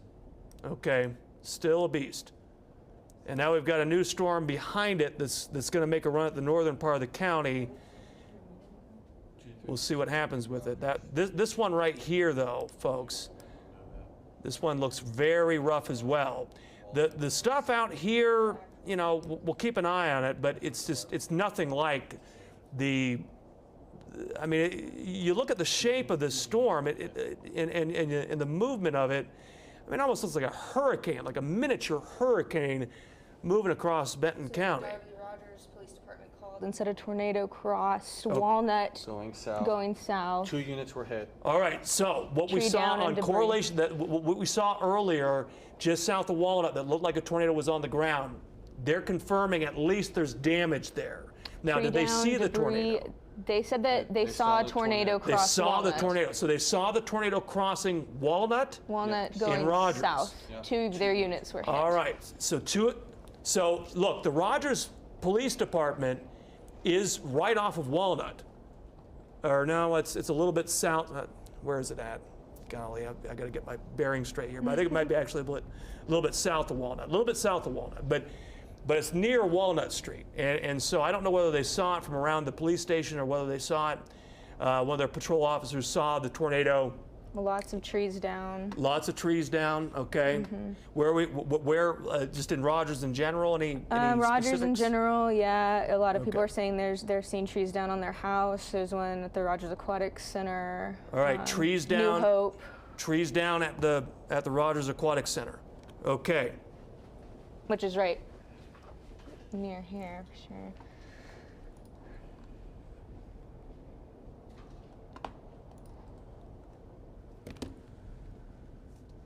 Such a dangerous storm, folks. Again, safe place. All right. Northern Madison County, to be clear. That does not include Huntsville. It does not include Hinesville. We're talking far northern Madison, parts of Carroll. It does include Eureka Springs. If you know someone vacationing this weekend in Eureka Springs, let's give them a call, right? This is going to be passing right over parts of Beaver Lake. I know there's a lot of folks out there, right? There's a lot of folks camping for this Memorial Day holiday. This is a very volatile situation. This is a very dangerous situation. This storm means business. This storm is likely dropping a tornado right now. It did in parts of Rogers, and it is likely continuing as it progresses towards the east. There's no weakening. It's not lifting. It's continuing. This is not going to lift anytime soon, I'm afraid. I don't see any indications of that right now. I wish I did. I'd tell you if I saw some indications of some weakening, and it's just not happening right now. War Eagle Hill, this storm is right over you. Lowell, area of rotation, right over you, right? Let's go in a little bit closer. Maybe we can get a few more of these areas to pop up. Right there, that's good. Here it is. Very broad area of rotation. Stony Point Road, you live along that? Let's be in our safe place. Pine Top, Clear Point, War Eagle, now's the time. Okay, I'm going to back that up just a little bit. If you look broadly, you can see a very strong mesocyclone. This is a very strong area of rotation right here in this general vicinity. You have strong winds moving into it, and that's going to sustain this supercell, right? That's going to continue it tracking into the Eureka Springs area over the next little bit. In fact, let's go back to rain mode. Give me an idea of the storm structure. And up to 19,000 power outages. Is that in Benton County alone? Benton County alone, we've had multiple tornadoes in Benton County. We're up to 3 right now in Benton County over the last hour. You start to see power outages like that. They're probably going to continue to grow, especially given the fact that this is likely still on the ground. If it's not, and Lord, I hope it's not, if it's not, it very well still could be dropping a tornado at any moment. It's going to get close.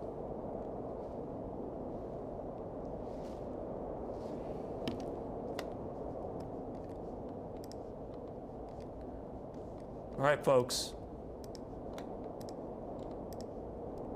Still a very intense circulation here, and I'm going to start switching more over to our Springfield radar as this is, again, over Beaver Lake, coming toward the Eureka Springs area, far northern Madison County. We've got this circulation right now.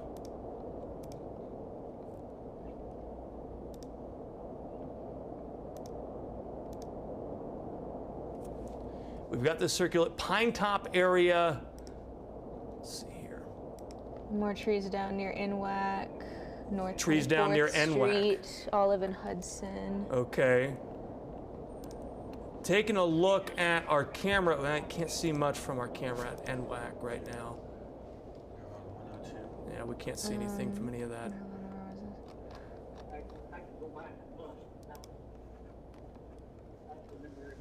Come back over to our Embassy Suites camera and Rogers. So if it went. Boy, the Embassy Suites camera and Rogers got turned all the way around. Like I didn't move it in this direction. The winds rotated the camera all the way around right here. And we're still getting, it's a tricky signal coming from our Embassy Suites camera right now. But current greatest tornado threat at the moment looks to be right over Pine Top. All right, that's on that kind of, that's the eastern part of Beaver Lake, about to come into the corner of Carroll, Benton, and Madison County. Pine Top, we may have a tornado right over the top. This is coming right toward Lone Star. All right, right over Pine Top, coming toward Lone Star. All right, this thing's been producing tornadoes off and on, and I think it may have a new tornado that's just now come up. That decrease in correlation coefficient. Destructive tornado could be pushing into their area.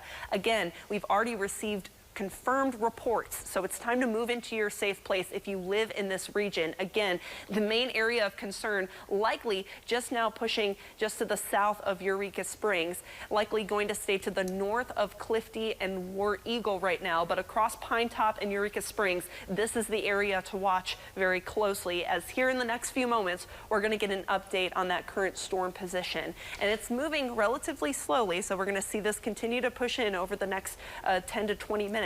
But as it continues to push in, notice that you're getting some very high reflectivity values. This means the storm is very strong, not any signs of weakening right now, and you can clearly see that hook that is pushing through, a very clear sign of some strong rotation at the surface, as a confirmed tornado again has been reported across portions of northwest Arkansas. Nick, do you have any updates for us? Actually, I just wanted to double check, if you don't mind, Nicolette, Sure. just to see if we can actually get a look at Storm Tracker 3 here.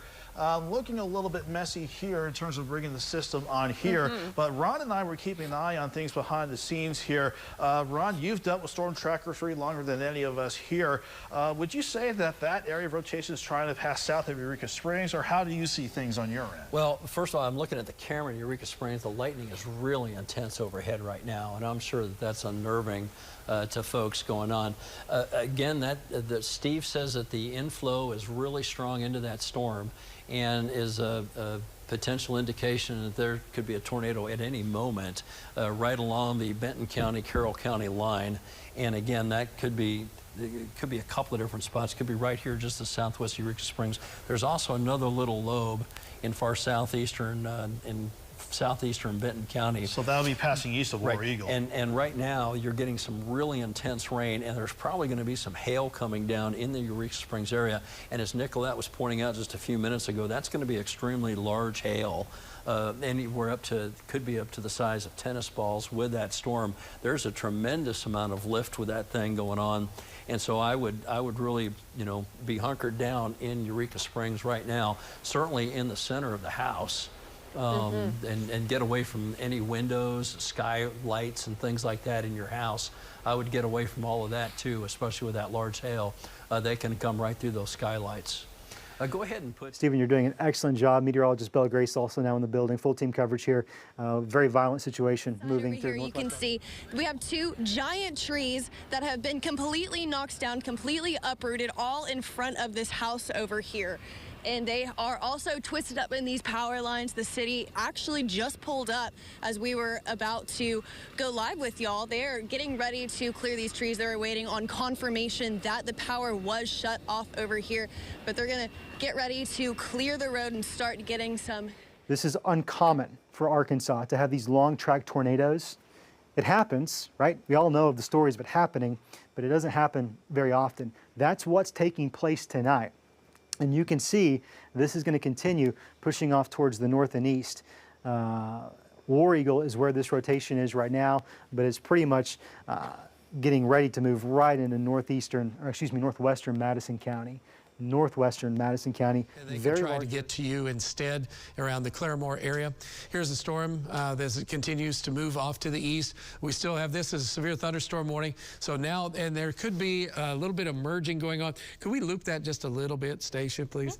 And so you're going to see like some of these cells merging in right around the Miami area. That could enhance what's going on. And so do you have something? Are we? Is that was Brandon. Brandon, do you?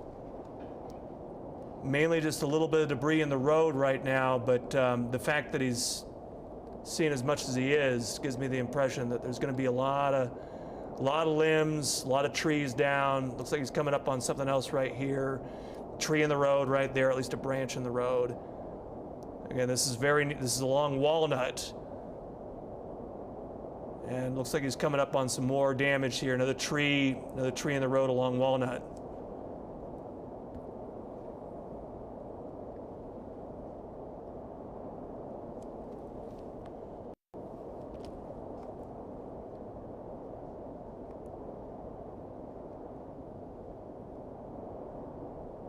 All right, let's go back. We're going to come back to Jim. Right now, again, right around Pine Top. Make sure everybody's dressed and ready to go. You might want to bring some important documents with you, but if you are living closer to any of these signatures, it's a little too late for that. You need to take your life seriously, move to the shelter, and stay there for a while. Likely seeing some very large hail, especially across portions of Glade into Pine Top, Beaver Shores, and Eureka Springs, upwards of the size of golf ball to even tennis ball sized hail. This is not a storm that you want to go outside and try to track. It's 2 o'clock in the morning. You're not going to be able to see it, even though the lightning itself... 479-785-5000, that's our number here. If you can do so safely, we would love to see your damage reports.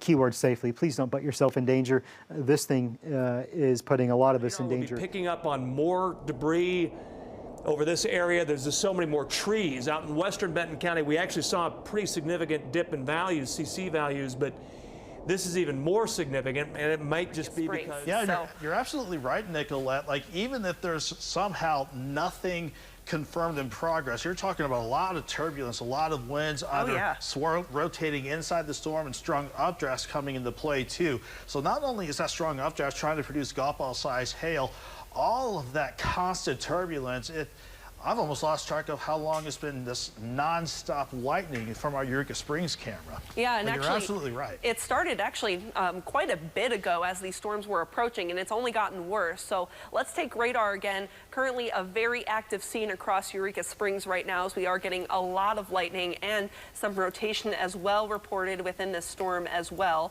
Let's get a look at that on velocity. What this does is it actually shows us how the targets are moving. So anything green is moving towards the radar, red is moving away. I'm going to adjust just a little bit here, zoom out. Hey, Nicolette. Yes. Put the hail on there. I'll get that for you. Yeah, we'll look at this hail when it comes up, Nicolette. Okay. Oh, wow. Look at this, everybody. So here's a look at our hail potential. And up here, if you look here at this scale, notice that that purple and pink color, upwards of the size of golf ball, likely near tennis ball sized hail. So this is what we're seeing. It's radar indicated, but we also have confirmed reports of some very large hail and some damage across northwest Arkansas. So on top of the tornado threat, we're also tracking some very large and very damaging hail, not only to a home or a car, but to people as well. So there are multiple reasons why you should not be going outside to try. Walnut and 13th. He's at Walnut and 13th Street right there. Emergency vehicles. There's like a power line down right there. He's going to have to turn around. Yeah. He's turning around. And it looks like the road's a little bit flooded too. That storm moves so slowly that inevitably it would have led to a bit of... to the north of Forum, okay? If you're in the Forum community, this is going to go just to the north of you. Huntsville, you're not in danger from this storm. It's also going to go just to the north of you. Hinesville, though, pretty close, too close for comfort. You're not technically in the warning, but you're probably getting some winds coming out of that specific cell. Berryville definitely needs to take heed. You're not under a warning yet, but I suspect very soon you probably will be. It's moving somewhat slow, 25 to 35 miles an hour at times, generally towards the east-northeast, and that's going to bring it really close to the Berryville area right there. Let's do an area-wide reset. I want to get an idea of what else is happening. We know that there are other warnings. There were, looks like they have all expired. Those storms have fizzled out. Got a little bit of rain here in Crawford County, now east of 49, soon to move into Franklin County, and not a concern.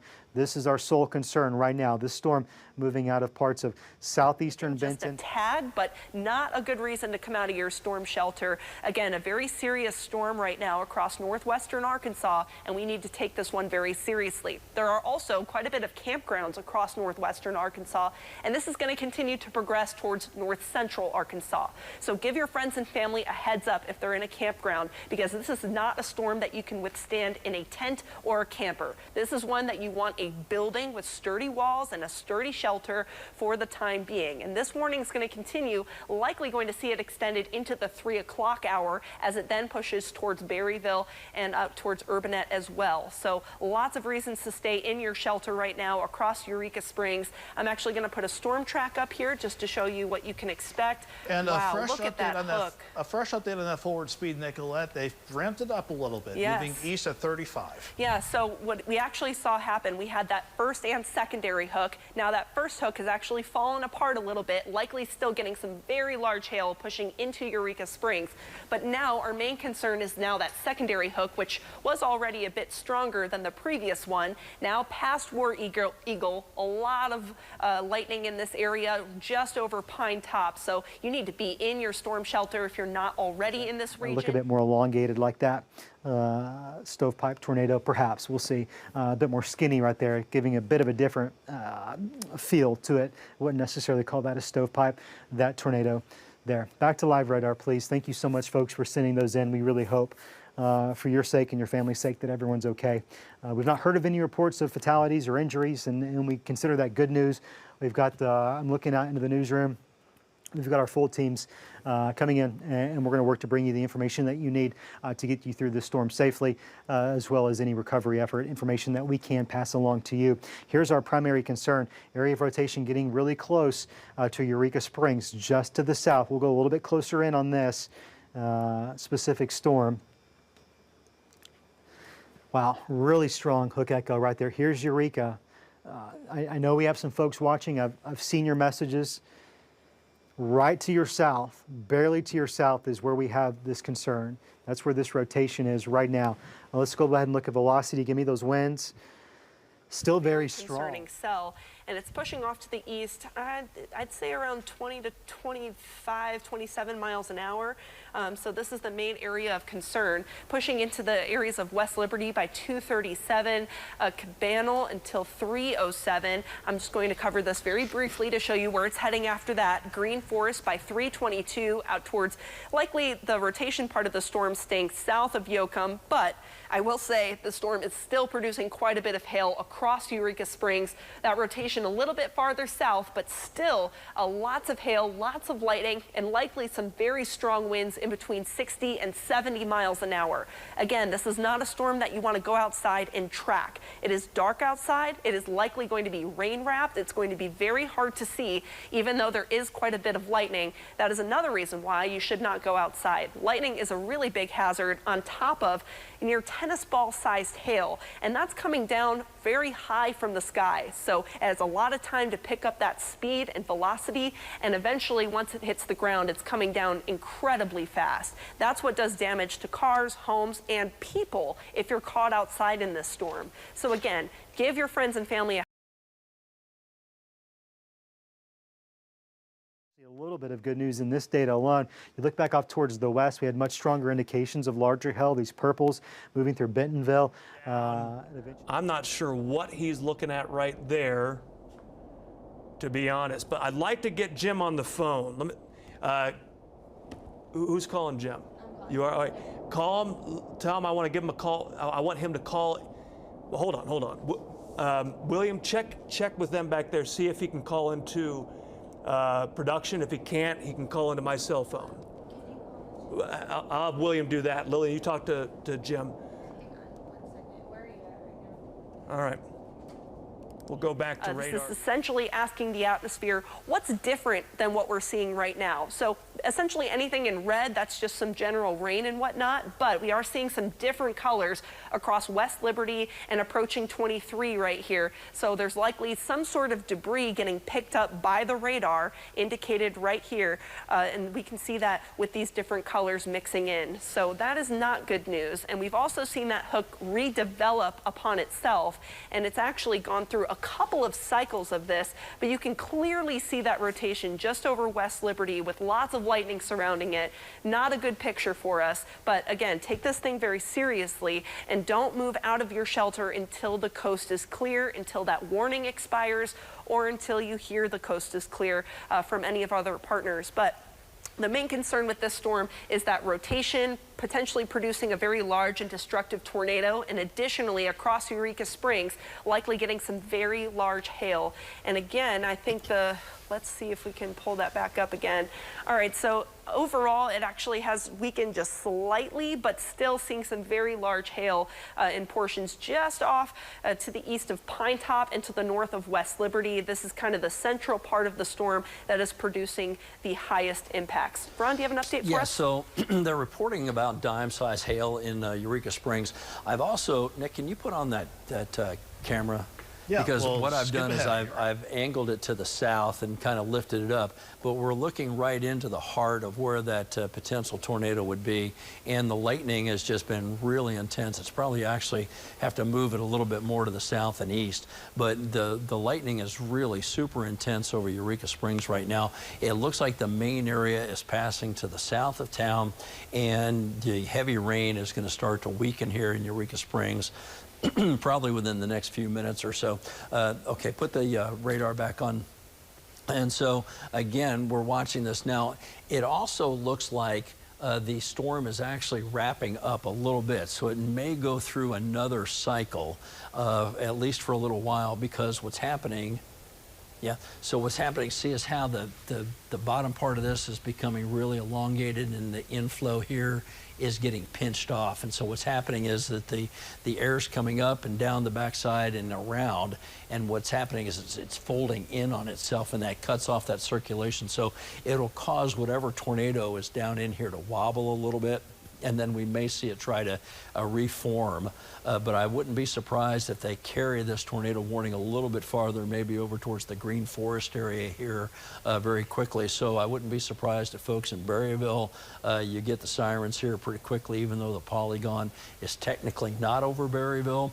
You're going to be getting into all of that lightning here in Berryville very quickly, and you're going to get into some of that very, very heavy rain. And then it looks like the heavier hail, as Nicolette's been pointing out, is going to go south, and that's going to take it between Osage and Berryville. So folks down there in the south central part of the county, be on the lookout for some extremely large hail. Carrollton is down here as well. So folks down towards Carrollton, you'll have to be prepared for some pretty large hail. People, I think we're up to 19,000 earlier.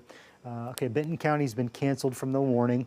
I suspected that would happen. So if you're hearing the sirens in Benton County, I can't necessarily explain that, but I can tell you that there's no threat. In fact, the tornado warning, brand new, pulsing, flashing on your screen, still includes Carroll, still includes Madison County, no longer includes Benton. Here's your inflow notch right here. This is going to be where you start to have rotation, and it's been very strong. Okay, that's a significant spike. We're now up to 59,000 customers in Benton County that do not have power. That's a big jump, and I'm not surprised. What have you seen so far tonight in Rogers? I've seen lots of trees down on Dixieland Road. I'm getting my voice bouncing back at me. Highway 102 has power lines down and trees down all throughout. So it's as we look at this thing, it's hard to tell what was straight line damage and what was tornado damage. Yeah, that makes sense. I mean, we would have had both more than likely. Yeah, but my location when I rode this thing out was all straight line winds. Okay. A half an hour, maybe a little bit more before that storm would start to impact you in any way. But it's always good to keep a heads up on that and be prepared to move should that storm cycle up yet another tornado tonight. Now, back upstream a little bit, this thunderstorm had been producing a tornado up there just to the south of Chetopa, but that now has weakened into a severe thunderstorm, which is really good news because that means that we're talking about severe thunderstorms for, say, Newton and McDonald County, so more heavy rain, the potential for at least some lightning and of course some hail up in there, but it looks like the tornado threat has been reduced with that storm, so that's really good. The only one that we really need to watch is this one down here in western Carroll County, and that thing is just still pounding away. By the way, while we're doing it here in Springfield, we're getting some moderate to heavy rain over town. Looks like basically center to east part of town down into Christian County, so whether it's Highway 65 or Highway 160, again, lots of heavy rain in here. There's going to be thunder and lightning. Haven't heard of any hail on the roof. Down here around Galena, lots of lightning with that storm. Wouldn't be surprised if there's some smaller hail with that storm in Stone County, and then that's going to be moving over towards the Reed Spring area in northwestern Taney County, down here in southwestern Christian County. Ponce de Leon is going to be in the path of that thing as well. So folks down there, be prepared for lots of thunder and lightning and a really noisy night with that storm as well. And again, the main one is this one down here in western Carroll County. And again, that thing is just still pounding away, and the tornado warning on that thing goes until 2:45. They also just issued a flash flood warning for Benton County in Arkansas as well. And because of the back building on that storm, several inches of rain have probably fallen with that. And so again, some flooding in that area as well. And again, you can expect some of that really heavy rain to kind of fill up the creeks and streams in Carroll County, but you have enough, elevation, enough topography on the landscape that a lot of that's going to run off into those deeper valleys and hopefully won't create too much of a flooding issue for the residents there.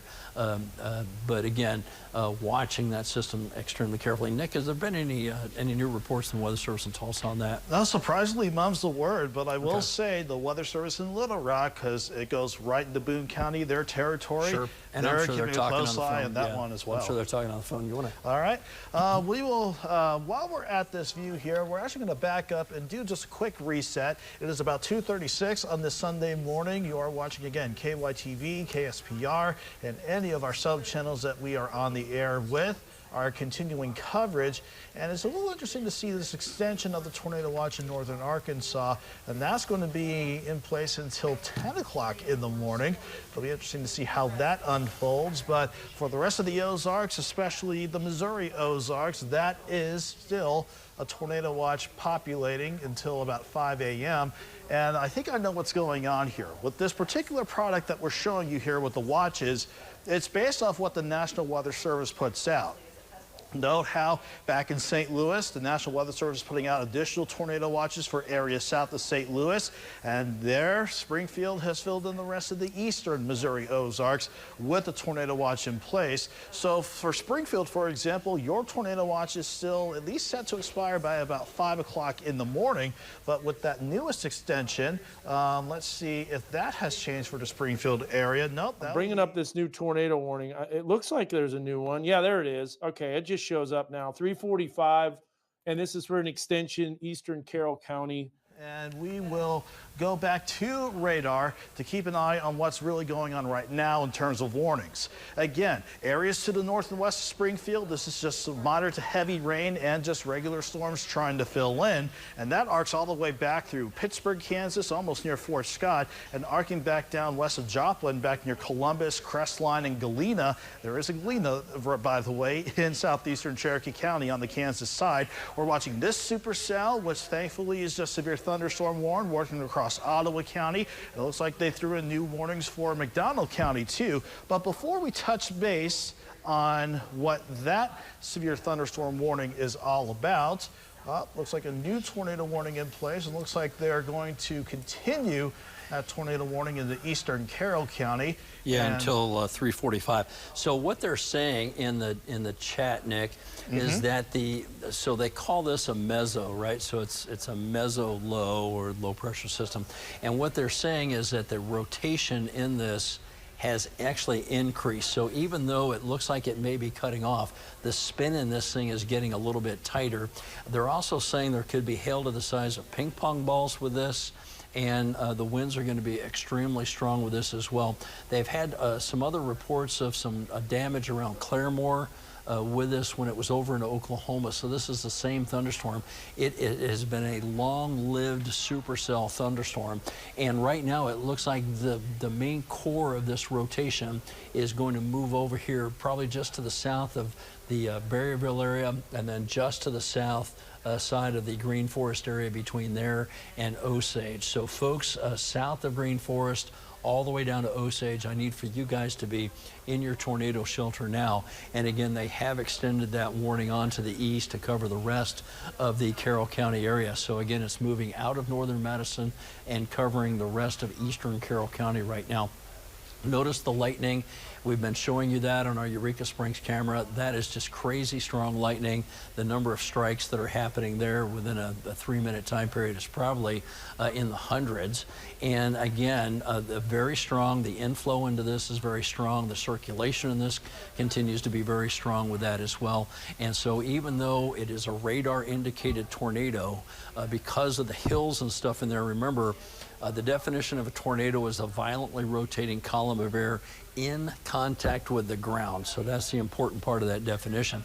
Well, because of the elevation and the landform down there, you know, you can have that funnel, you know, clip the ridge tops and it appears to bounce along, and that may be something that's happening, especially, you know, you get down here into the southern part of Carroll County and then down into northern Newton County down in here. I mean, you get down into the hiking areas and the Buffalo River and Hawksbill Crag and things like that that are south of there. So you know you have really deep valleys and really high ridges and stuff in this part of our viewing area, and this thing is just going to continue to cruise right along. And again, it's a reason to just take shelter. Don't try to spot the storm because the trees are fully leafed out right now. You have the elevation, you know, the hills and stuff are going to obscure your view. It is just better to go ahead and take shelter from this storm than to try to wait until the very last second, because it is a very dangerous thunderstorm. Some reports are starting to come in around the Rogers area of some damage and stuff now that people are able to come out of their storm shelters. There's still some heavy rain, but notice how it's letting up over there. So I think we're probably going to get more reports of damage as people get out and about here very shortly. There's some power poles and stuff that are down over there, so they're without power. And that reminds me to say that there may be power outages over here under that very high lightning. You know, you're going to have trees struck by lightning and transformers struck by lightning, and you better be prepared to be without power over here in Carroll County as that storm comes across that area as well tonight. I'm not quite, there are some campgrounds that are south down towards the Buffalo River I'm not aware of too many that are here in southern Carroll County, but again, there may be some areas along the Kings River that people are out and about floating and stuff this kind of weekend, and the water is going to cause the river to rise tonight, and so they need to be prepared to move off of the river. So if you know somebody, call them and tell them to get to high ground, because you'll notice, see the green line out here, they have issued a flood warning for the portion of Benton County. So expect 1 to 2 inches of rain, maybe higher, especially if you're stuck right under this core here along Highway 62. That's when you're going to get some really high rainfall rates there as well. And again, the tornado is going to be right down in here. Let's see, we can put that circulation back on there. Can we see if we can do that here? Do you have the... All right, let's... Do we have that engaged? So I can... Yeah, hand tracker is engaged. Give it a go. All right. So what we want to do is let's take a look at some of the velocities. And we still have tremendous circulation in here. Look at this. Yeah, like the worst of that passing near or south of Berryville. Yeah. Yeah, it's just south of Berryville, just southwest of the Green Forest area. And so if you live just south of 62 by a mile or two, I need for you guys to be in your tornado shelter. This thing is coming right across here and just south of Highway 62. So it is going to be just a mile or two south of Berryville and a mile or two south of Green Forest. And really that circulation is very wide. Okay. Okay, Jim, it's starting to come back. That tornado warning that's now moving into parts of Carroll County. Seeing some reports of some power outages in Carroll County, which tells me that there's either wind or a tornado either way. And gosh, when you look at that brand new data, let's pulse back out, zoom back out a little bit further. I think, to me, that signal, this is coming out of the Fort Smith radar, that to me is some damaging winds pushing out of that. Definitely. I'm not seeing a real tight situation, but the tornado potential is occurring. But to me, this is right now likely a damaging wind situation. Honestly, what difference does it make? Is it damaging winds or is it a tornado on the ground? Either way, this is a life-threatening situation here in Carroll County coming out of this storm. You just call it what you want, the end result is the same. There's likely some damage coming out of this. Those really bright blues, that's the Doppler radar saying, hey, those winds at that level are very, very intense. We're talking 60 to 80 mile per hour winds coming out of that storm. An example of the Doppler effect is, let's say you're standing at the mailbox, right, and there's a car with a bad muffler coming down the road. You hear, right? So that change in pitch of that car coming by is what we're talking about the radar measuring, okay? Well, in dual pole radar, you have one wave that goes out like this, but you have another wave that goes out like this. So it's like this. And so because you have two waves, we can now measure the size of objects. And so that's what dual pole radar is doing. It's actually measuring the size of the objects that it encounters. Now, it can't necessarily tell you what that is. I got to give you an update here. There's people that I know personally that have been impacted by this tornado. Being here 18 years, Rick Hoyt says that his son Jackson has a tree down that's demolished his house on Oakwood Street in Bentonville. So we've got trees that have come down, a lot of significant damage. We're still tracking this storm for all of our viewers that are in Carroll County as it makes its way eastward. We've got a storm spotter that's on there, Cody Hudson as well. But Zach, yeah, Rick Hoyt saying trees that have destroyed homes. We got people that are trapped. We've got the Hanover subdivision, North Walton Boulevard.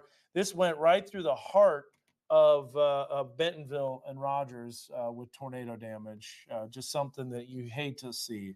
But you were mentioning the severe weather potential. We were all mentioning the severe weather potential. We had our doubts if the storm would Grove, coming into Grove here pretty soon. Expand that a little bit farther. You know what? Let's. That could clip Bella Vista too.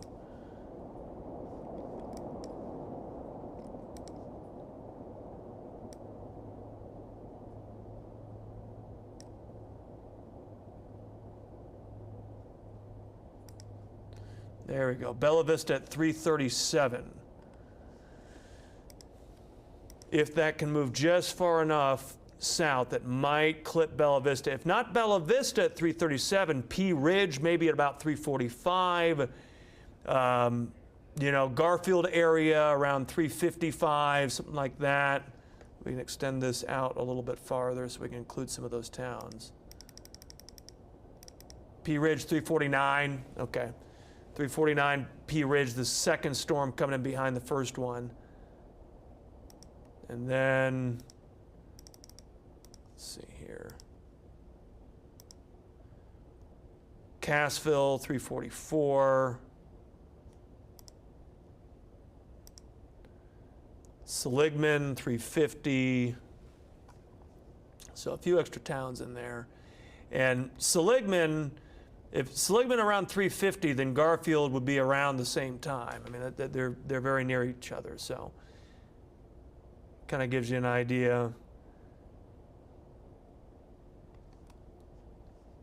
about when that.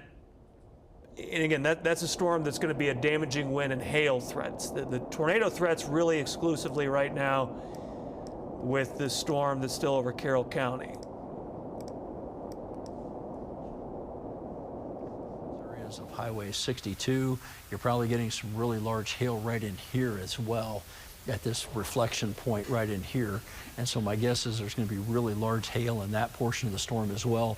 And again, that's going to be coming right in here and paralleling just south of Highway 62, or maybe even starting to clip Highway 62 in spots as it gets around the Green Forest area here.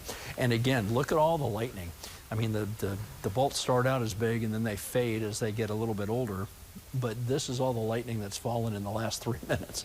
And that is an awful lot of lightning that is coming out of that storm. So it is a really a mess down here tonight. And I hope that folks that are with us are in your safe place tonight, your tornado shelter, the interior sections of your house, walk-in closet, pantry, interior bathroom.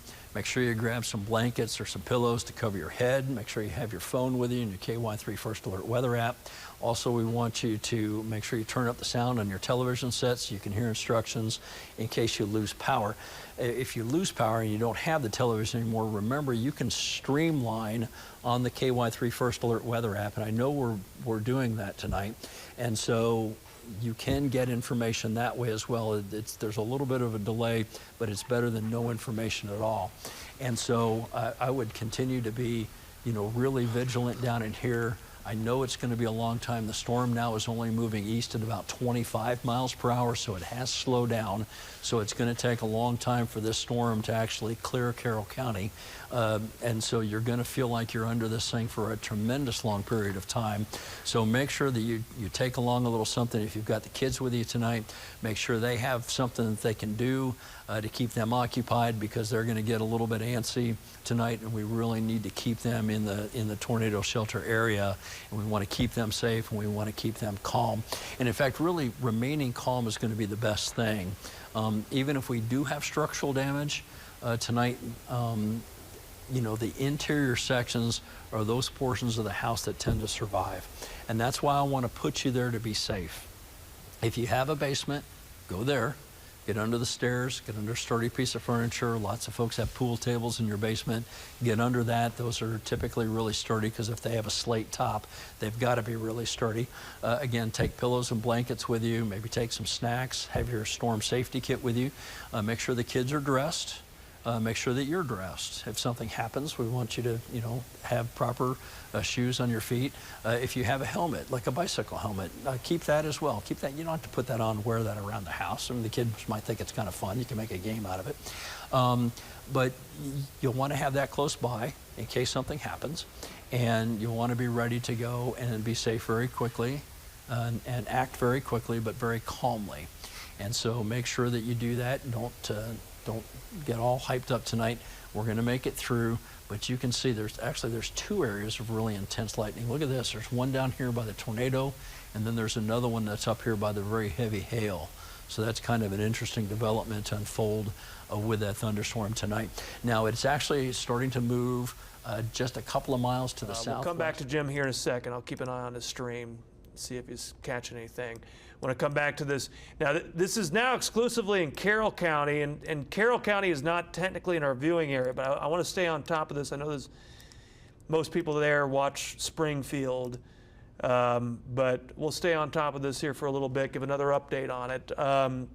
Green Forest, I think we still want to be in our safe spot right now. Green Forest, this thing could try to spin back up really quickly and produce another tornado. It doesn't look like it's got a tornado on the ground at this exact moment, but it definitely is going to have some really intense winds. Again, tornado or no tornado, it's going to do damage because it's got those straight line winds regardless. Be in that safe spot right now if you're in Carroll County, northern Madison County. It looks like the greatest threat is leaving Madison County. Still portions of Carroll County still in the area of concern. And I tell you what, Scott mentioned it just a second ago. A couple weeks ago, we had some strong winds, potential tornado, actually confirmed tornado, if I remember correctly, a couple weeks ago.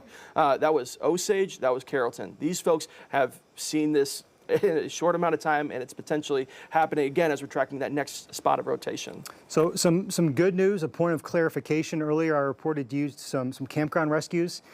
That was actually in Rogers, Oklahoma. There's a Rogers just off to our west, and that is some good news. I'm happy to clear that up.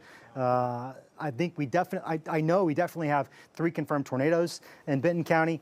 At this point, we know that they are responding to entrapment. Rogers Police is, but when it comes to the campground report, that was actually Rogers, Oklahoma.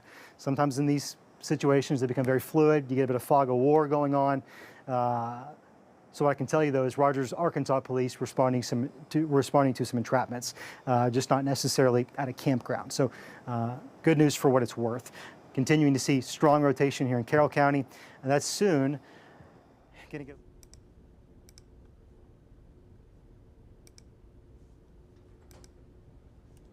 He said he's going to head south on 8th Street and see, because he's looking at like some destroyed buildings. Destroyed? Is what he said. Okay, well, I don't want to throw that word around, unless we're confident of it. So Jim says at least damaged buildings. He's seeing some pretty hefty damage here. Let's go back to his stream here. I could kind of see what he was talking about for a second. There's some damage to some buildings that he was driving by. We've got damage just all over Rogers. I mean, it is actually pretty bad. Quite a bit of damage. Down, and this is in the Rogers area, so this is significant. We're going to stay on this coverage throughout the morning until this storm has moved out, and then we're going to still stay on the coverage as we get light of day, Zach, and we're going to have this damage. This is going to be a long haul here as we continue to deal with a significant storm. Inches in diameter. We are talking about the hail potential there a little bit larger than the size of baseballs. In fact, we can see if we're seeing that for ourselves here with the hail signature. Now, I'll say right away, I'm not seeing anything immediate that looks to suggest baseball size hail or larger based on our system here. But nonetheless, if we take a look at the queries in here, with course, if we discount the lightning strikes, of course. The heaviest of the hail core between Seneca and not too far from Fairland is suggesting almost 2-inch diameter hail, which is about a lime or a hen egg. And we're seeing a couple other pockets of hail in there as well around the Neosho, quarter-size hail, maybe picking up a little bit more, maybe inch and a half, almost a golf ball size hail, pretty close to Goodman and just on the very far southern side of Neosho, right around Crowder College, if not just to the south. But have not seen any signs of rotation with that, thankfully. So what we're going to do is go back to radar and see how. I want to do one other thing here. Yeah, Ron, what do you want to do? So let's go back down here to this storm in Carroll County. Oh, sure. And this is, again, what Jim's seeing in Rogers. Apparently that roadway is blocked, power lines are down, trees are down. Crews are out there with chainsaws trying to clear what they can so they can get into what appears to be a lot of damage along Carlton Drive in Decatur. Of course, that's in western Benton County. As far as power outages are concerned, there are now more than 61,000 residents, or at least customers, in Benton County that don't have power right now. And I was just checking Ozark there. 43 down the line. It gets a little weaker as you go down the line, 35 miles per hour. But just south of the just south of the Green, it's actually in Green Forest, and just a hair south of Green Forest, there is some tremendous winds in there. There may even be stronger winds. Let's see if we can kind of pick off some of these pixels in here. Oh, especially just to the south of, how do you say that town? Catano? Yeah. 70 miles per hour. 70 at least, and maybe some of those higher pixels. Yeah, 68. Yeah, still pegging 70. That damage right there. Devastating. Just devastating. Absolutely devastating. We still have tornado potential now getting close to Harrison. Man, I wish that camera was up at Gaither Mountain. That would have been so ideal. But we just had too many storms and lightning took it out. So let's go back to Mega Doppler on weather 1, or we're just going to go to weather 1. There's Zach putting a new fresh rural right now, and just to the west of Connor on that map. So anywhere between 21 and just south of the Green Forest area by just a couple of miles, maybe 2 or 3 miles down towards rural, that is where that potential tornado is. And even if you don't have the tornado, oh, look at that, those winds just jumped up even more. Oh boy, that is still 70, pegging 70, if not higher. 73 gust. Yeah, so we're at 75 mile per hour wind gusts down in there. So there's likely to be some tremendous wind damage just to the south of Highway 62, south of Green Forest here very, very shortly as that potential tornado comes across that area. Yeah, and not only that, almost right on cue, Ron, the Weather Service in Little Rock pulled the trigger on a tornado warning in the Boone County. So, I'll let you drive from all there right. since you can do So that what we're going to do, and I think if Nicolette wants to double check something, we'll get her set up in just a moment here. But this is what is brand new, ladies and gentlemen. That's till 3:45. 3:45 indeed. And for those that would help to see the time, we'll get that up. 3:45. Surprisingly for now, it is still just a radar indicated rotation, but it doesn't matter whether you get a tornado out of this or all of these straight line winds from the rear flank downdraft pushing 70 miles per hour easy, according to the radar sweep coming from Springfield. This is the official call to action now. Management, first responders out here trying to help. And yeah, cell service is kind of is knowing that there are homes out here. Yeah, cell service is obviously is a little shaky right now. But as far as homes are concerned, Jose, what are you seeing as far as damage to homes as you're driving through Decatur? There have been homes that have wiped out. Also, all right, and that's what part of Decatur are you in right now? We are just south of town. Okay, yeah. Cell service obviously is Flowing Springs Road. Okay, unscathed. We do have a new storm here, again, that's coming into southwest Missouri. This one right here, okay. And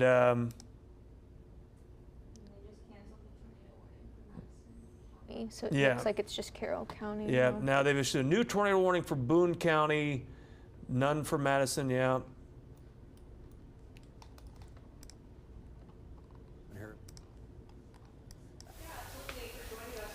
Check your microphone, Nicolette.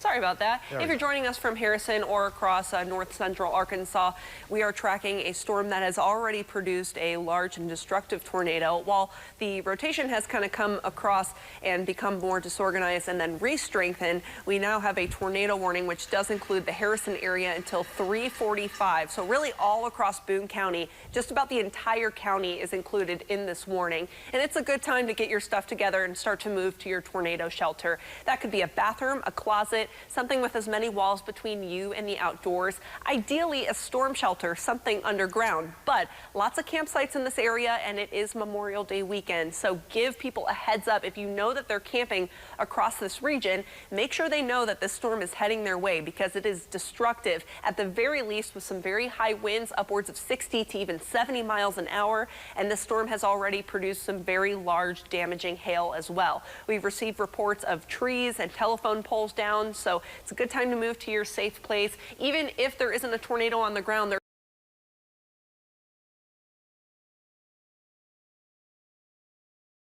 so it's not just one area of rotation. We're seeing that rotation in higher levels as well. Lots of lightning across the area. This is not a storm that you want to go outside and track. It's very dark out. While there is a lot of lightning, that's a reason not to go outside. And additionally, it's going to be very hard to see a tornado in progress if there is one. But lots of lightning just around that hook echo that we're seeing just off to the west, or excuse me, the east of Cabanel, and then heading towards Carrollton and eventually the Harrison area. And like we said, this is going to be pushing into this area all throughout the 3 o'clock hour. So it's a good time to get your stuff together. Put some heavy duty shoes on. Make sure you're ready to sit in your shelter for a little bit.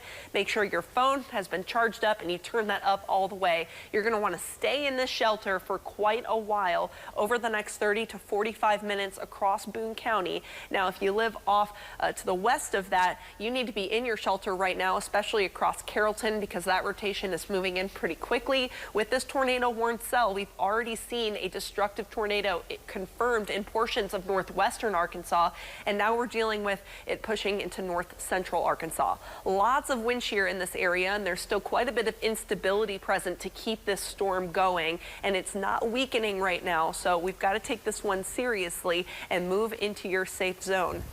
Now, overall, what we've seen with these storms is they've progressed in from the west, and they've either stuck together or they've fallen apart a little bit. And this one has gone through a couple of cycles of that. And this main area of concern is right here where you see this kind of red notch coming down in this appendage. But additionally, we're also seeing those winds on the leading edge of the bottom line of this storm. Those are pushing in pretty strong as well, between 60 and 70 miles an hour. So I'm going to have a look at velocity just to show you what we're looking at here in terms of rotation. Just in between Cabanel and Carrollton, a lot of lightning in this area as well. All of this not good signs in terms of the tornado threat. So that's why you're seeing that warning extended into Harrison, Bergman, and even Diamond City, even though that rotation part is actually a little bit farther south of that and tracking just about in line with Harrison. So again, move into your safe zone. This is going to cross over 65 here in the next 20 minutes or so, and that's going to bring along with it some strong winds, potentially some large hail as well. And as we are in the 3 o'clock hour, I want to remind people not to go outside and try to track this storm. It's very hard to see, and it's also a dangerous situation to put yourself into. So again, this whole warned area for all of Boone County goes until 3:45. We've got a whole 40 minutes to track this storm out, and I'm going to track the leading edge of this storm just to give you a little bit of a time scale as to when we need to be in our safe zone. And I would recommend you do that now across Boone County, because this thing's moving this thing's moving quickly, and we're going to see it continue to hold together some of that rotation as well. Yes. It looks like the winds are starting to surge on along the south rear flank part. downdraft coming through Osage. Yes. And then it's going to be headed over towards Batavia, and then probably about 10 to 15 minutes or so, some of those high winds will be in the Harrison area. Also, I've switched our camera in Harrison to look southwest, so if you have the KY3 First Alert Weather app, you can watch that. All right, take it away, Nicolette. Yeah, sure thing. So it should be pushing across the Harrison area over the next 20 minutes or so, potentially a little bit longer. Now, what Ron was just talking about is, let me actually take off the storm track to show you. So what we've seen now is that the bottom part, or the southern part of the storm, has actually caught up to itself, and now we're seeing a little bit of a gust front along that, and you can clearly see that with this kind of bowed out shape. That's a sign of some very strong winds at the surface. So while the rotation aspect might be faltering a little bit, we're still seeing a very missing a car in Bentonville. Kind of hard to see. It's at an angle, but big tree right next to that house and that car. Dylan, did you email it? Yes. Okay, some more damage here off of Northwest 3rd Street in Bentonville. Tree damage there. I mean, we just got damage everywhere, folks. I mean, it is really quite bad. Carrollton, Osage. Here's Harrison. We're probably, what do you say, 10, 15 miles just to the west of Harrison, where that rotation is, getting ready to move due east. 10, 12, yep, you're right, about 15 miles, 10 to 15 miles away from Harrison, should that maintain its current strength. Okay, getting more damage pictures, let's go for those. This is going to be Rocky Branch Marina. Boy, I was so nervous going into this weekend because I just knew a lot of folks were going to be out on the lake. I hope folks had warning. Interested to see what daylight brings. Here, entrampment at the Rocky Creek Marina. We were just talking about that. Medium-sized trees down at Montanay. Got 900 block of Dixieland Road in Rogers. The scanner traffic is just lighting up as much as these storms. And there's that circulation that still shows up. So our Gaither Mountain camera would be looking northwest right at that storm. Zach, all sorts of different circulations, but this storm, now it's showing up a new circulation southwest of Alpena. So that might be moving towards Alpena again. Hit the top left corner of the banner to get rid of those buttons, but that is still just constant lightning picking up with that storm. Also, the storm is actually starting to move a little bit to the right. So the heavy rain and the hail is going to move over Harrison, and the strong winds are actually going to move over Batavia, and then they're going to move over towards the Bellefonte area. That's south of Decatur. That's a storm. That's a tornado that went through the south side of Decatur. We were seeing the funnel. I could see it on the weather camera. That's pretty insane right there. Thanks so much for that real Fort Flink photo. That's incredible. I was tagged on Twitter on that. All right, let's go back to Mega Doppler here. Circulation. Is there anything else happening? I know there's that serious storm that's in McDonald County, Zach. This thing is seriously cranking up. Oh, yeah, we need to watch that, Dan. Yeah, we can't keep our sight focused on just one storm. There's multiple circulations out ahead of that. The whole atmosphere is spinning tonight. That's just the way it is. Maybe another circulation starting to form in McDonald County. Yeah. And multiple areas of what we're talking about here. So if we pull up our data, you can see that that hail core is now probably pushing into the Harrison area and Batavia right now. The area shaded in blue, if you look up here at this legend, that's just about quarter, if not just slightly larger than that. So about an inch or slightly larger than an inch in diameter. But earlier, this cell produced hail upwards of the size of tennis balls. So this cell has the potential to re-strengthen. We've already seen that a couple of times. And again, with that rotation, it's a little bit just to the south in southern Boone County, approaching the Harrison area. Let me pull this up for us right here. Okay, so now you can kind of see what we're talking about with that gust front action. Instead of seeing a very tight area of rotation as a couplet, we're actually seeing it a little bit more broad. And this is still pushing in some very strong winds. Again, what we're seeing here with this blue color is what's called range folding. And what that does is it actually starts to pick up winds outside of its range. And so it's projecting winds very strong, likely in excess of 60 miles an hour. And we're likely getting that on the backside of this rotating storm as well. So the whole storm is rotating. It's a little bit less of a couplet per se, but it is pushing towards the Harrison area pretty quickly here. I would be in my storm shelter if I were you. The beautiful thing about radar indicated rotation that leads to a tornado warning is we don't need someone on the ground to confirm it. So if it were me, I would be in my tornado shelter with some supplies with me, maybe some snacks and some important documents with you as well, because even if this is coming in as a gust front and not necessarily a tornado in progress, that can still bring down a tree or a pole onto your house,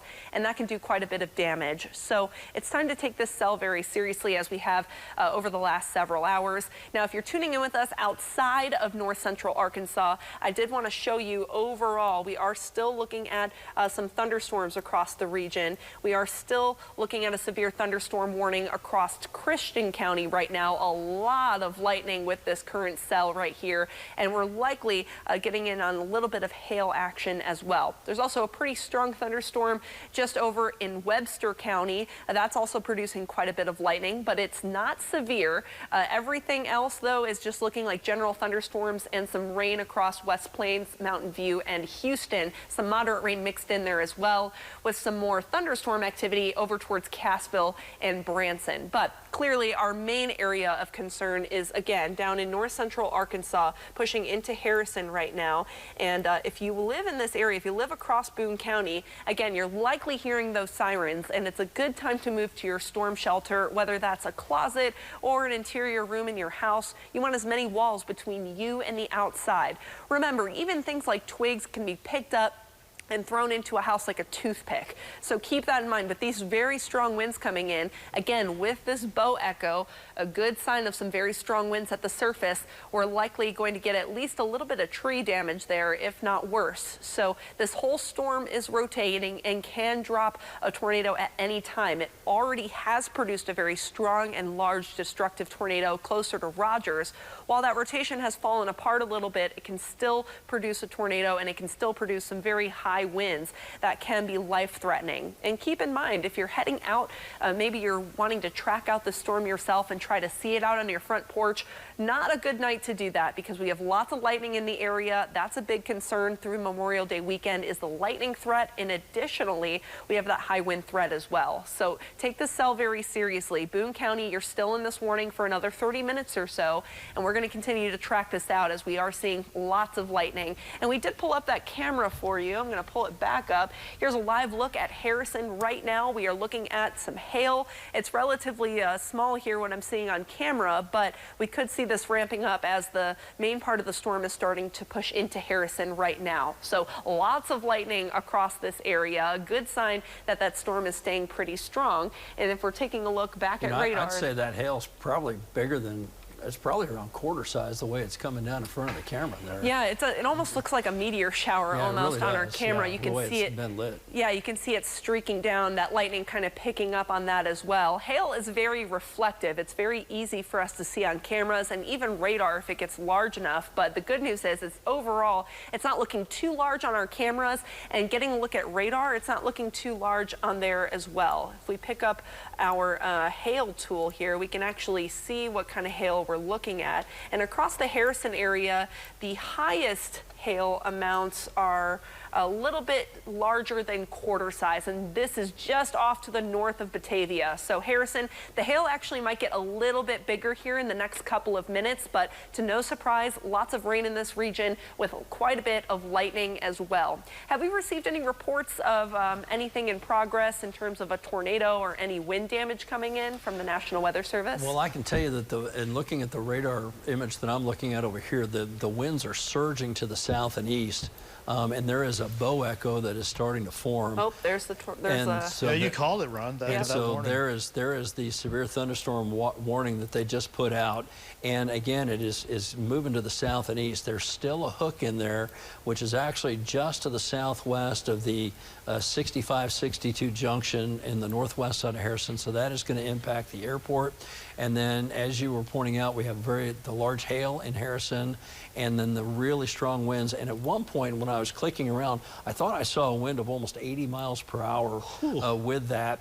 surging along in that. So that is actually capable of producing some small rain-embedded tornadoes, and something that we need to watch for on the leading edge of that gust front. So certainly looking at all of that, that is a dangerous thunderstorm in Boone County. And again, it's starting to head just a little bit more to the right and head down towards the Searcy County area. So it's going to follow Highway 65.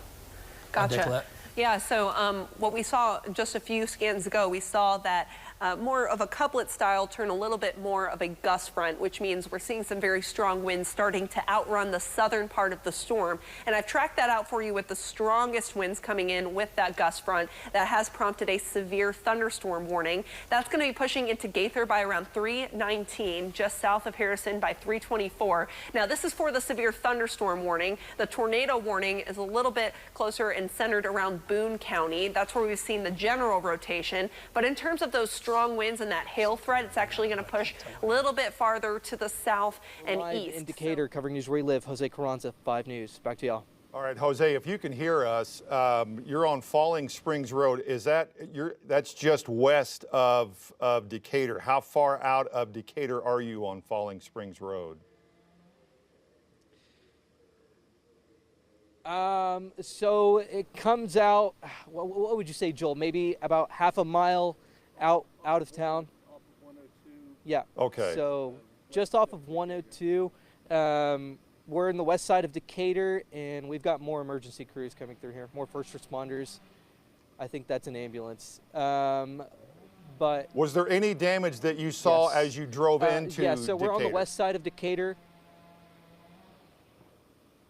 Yes, as we drove in through Decatur, so we came up through 59, and here comes.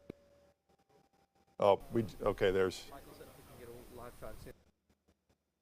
All right, we'll try to get Jose back here in just a second. It also appears that a lot of the agencies from all over Northwest Arkansas are gathering there where Jose is. You saw the emergency Higher response. winds at the surface. Whenever we have this kind of bowed out shape, that's a good sign of strong winds. Lots of lightning pushing into Harrison right now. Likely going to see that hail core pushing into just north of Harrison proper here shortly. And additionally, those strong winds, this appendage is going to continue to extend south and east and then push off to the south and east as well. So our main focus right now is central or north central Arkansas rather, and this is going to continue all the way until the 4 o'clock hour or very close to it. Likely going to see at the very least these severe thunderstorm warnings extended. So if you're in the severe thunderstorm warning or in the tornado warning, move into your safe place, especially if you're in that tornado warning. Now, if you're in that severe thunderstorm warning, at the very least move away from windows. I personally would move into my safe place because of how strong some of these winds are, and that's not a threat that you should diminish in your own mind. Even if it's not tornado related, it is still a threat that you should take seriously, as it could very well bring down trees and power lines, stuff that we've already seen so far this year. So this is our main concern across Boone County. A little bit of a lesser concern farther to our southern counties here, but still seeing this appendage starting to strengthen with those winds, and it's going to start to push off to the south and east with those higher winds as well, while the main rotating part of the storm really? stays over. Okay. They can't see us on TV. All right. And then we've got this storm here coming into, again, looks like it's. Yeah, we'll pass that along to the Weather Service so they can get that information out. Yeah, that was definitely a tornado here. Oh yeah, no doubt about it. Circulation, and this storm has produced multiple tornadoes all day, all morning long. Would you consider this to be a tornado outbreak? Oh, absolutely. Yeah, 100%. This is a tornado outbreak, and it's all from one cyclic tornadic supercell, along with multiple circulations. To even turn around, so they just backed out. They're right behind us now, so. How far away from There's those the neighbors damaged that we were talking about. houses There's more are neighbors you? still down there. I would say we are basically just around the corner. Just behind these trees is where those houses, there's a chicken coop also right here that some neighbors got to, but it's just behind these trees. Okay. All right.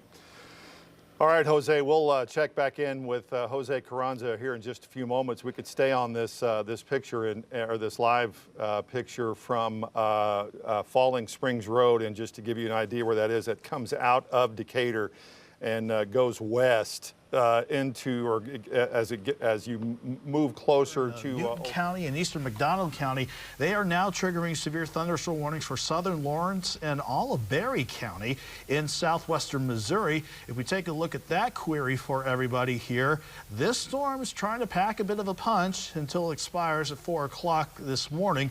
Hail up to the size of 2 inches in diameter, and the wind speeds are trying to pick back up once again at 70 miles per hour. What's encouraging is if we do a closer inspection of the storms coming across eastern Newton and McDonald counties, is not seeing anything too apparent right now in terms of rotation. Granted, there are some hot spots that could try to suggest maybe a little bit of mid-level rotation at the very least trying to occur in a few spots. Nothing looks really sustained close enough to the surface at this point to suggest an imminent tornado, either with the storms in eastern McDonald County or maybe in a weak echo or two around Berwick, Stark City, Newtonia, and just to the northeast of Stella. But we also need to keep an eye on the hail, because the hail cores, especially the ones working right over Stella, really starting to flare up on our hail product here. Well, again, that query box is not going to work right if I have the lightning on there, but if we take that off and we do a query box with the hail passing near or just south of Stella, it is trying to suggest hail sizes just over 2 inches in diameter, maybe 2.3 inches in diameter especially. And last I checked, that severe thunderstorm is moving off toward the east at about, where are we going at with this warning here? I think anywhere between 30 and 40 miles per hour. Well, actually, it's moving east at 65 miles per hour. So with that said, I'm going to button up my coat here, and I'll hop back onto the wall for a second here, because I want to do a storm track on this batch of storms getting ready to work into southern parts of Lawrence and much of Berry County. But this is something that we need to keep an eye on as well, since that storm is trying to flare up a little bit here. And it would help too if we got Magic Track back on. So let's take a storm track along the leading edge of the line. Let's go 60 miles per hour. And along this leading edge here, and let's take this. Can't see much right there, so we'll go ahead and get off of that. And it looks like they just issued a special weather statement only for those thunderstorms moving into. Okay, two vehicle accident on the one that we were showing you earlier, where that ponding of the. Boone County is not technically in the 5 News coverage area.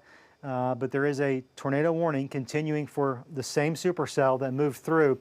And this is, county lines covered up there, but it looks like it may be trying to push a little bit even into parts of Newton County as well. It gets kind of messy. Still looking at a very healthy updraft. Still seeing quite a bit of lightning, quite a bit of signals that tells me the supercell is still very strong. Nice inflow into it. Not a lot out ahead of it to cut it off. Unfortunately, very strong rotation moving through Harrison right now with that specific storm. The Springfield television stations are responsible for that. We'll keep providing you updates as we can. Let's take a broader perspective all across 5 country. It's been pretty quiet this evening in the River Valley. We had a couple of storms try to pulse up in far Sequoia County, Haskell. So watch out in Cassville, Washburn area, you know, that's trying to spin up a new tornado. Coming toward Wayne, Washburn, Ridgely, Exeter, coming right toward Exeter area too, yeah. Right now it's over the Bethlehem, Powell area of McDonald County, but that's coming into Berry County.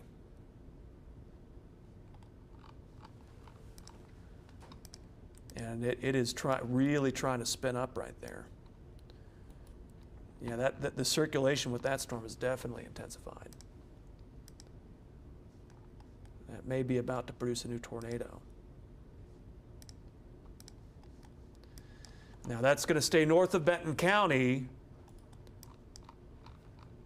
Any tornado risk with it would stay north of Benton County. That's going to stay into southwest Missouri, but maybe some gusty winds coming back into Bella Vista here.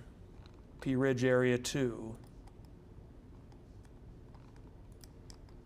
But in general, we're seeing for northwest Arkansas, we're seeing things slowly start to improve. Up toward Bella Vista and out toward Pea Ridge, Garfield Gateway area.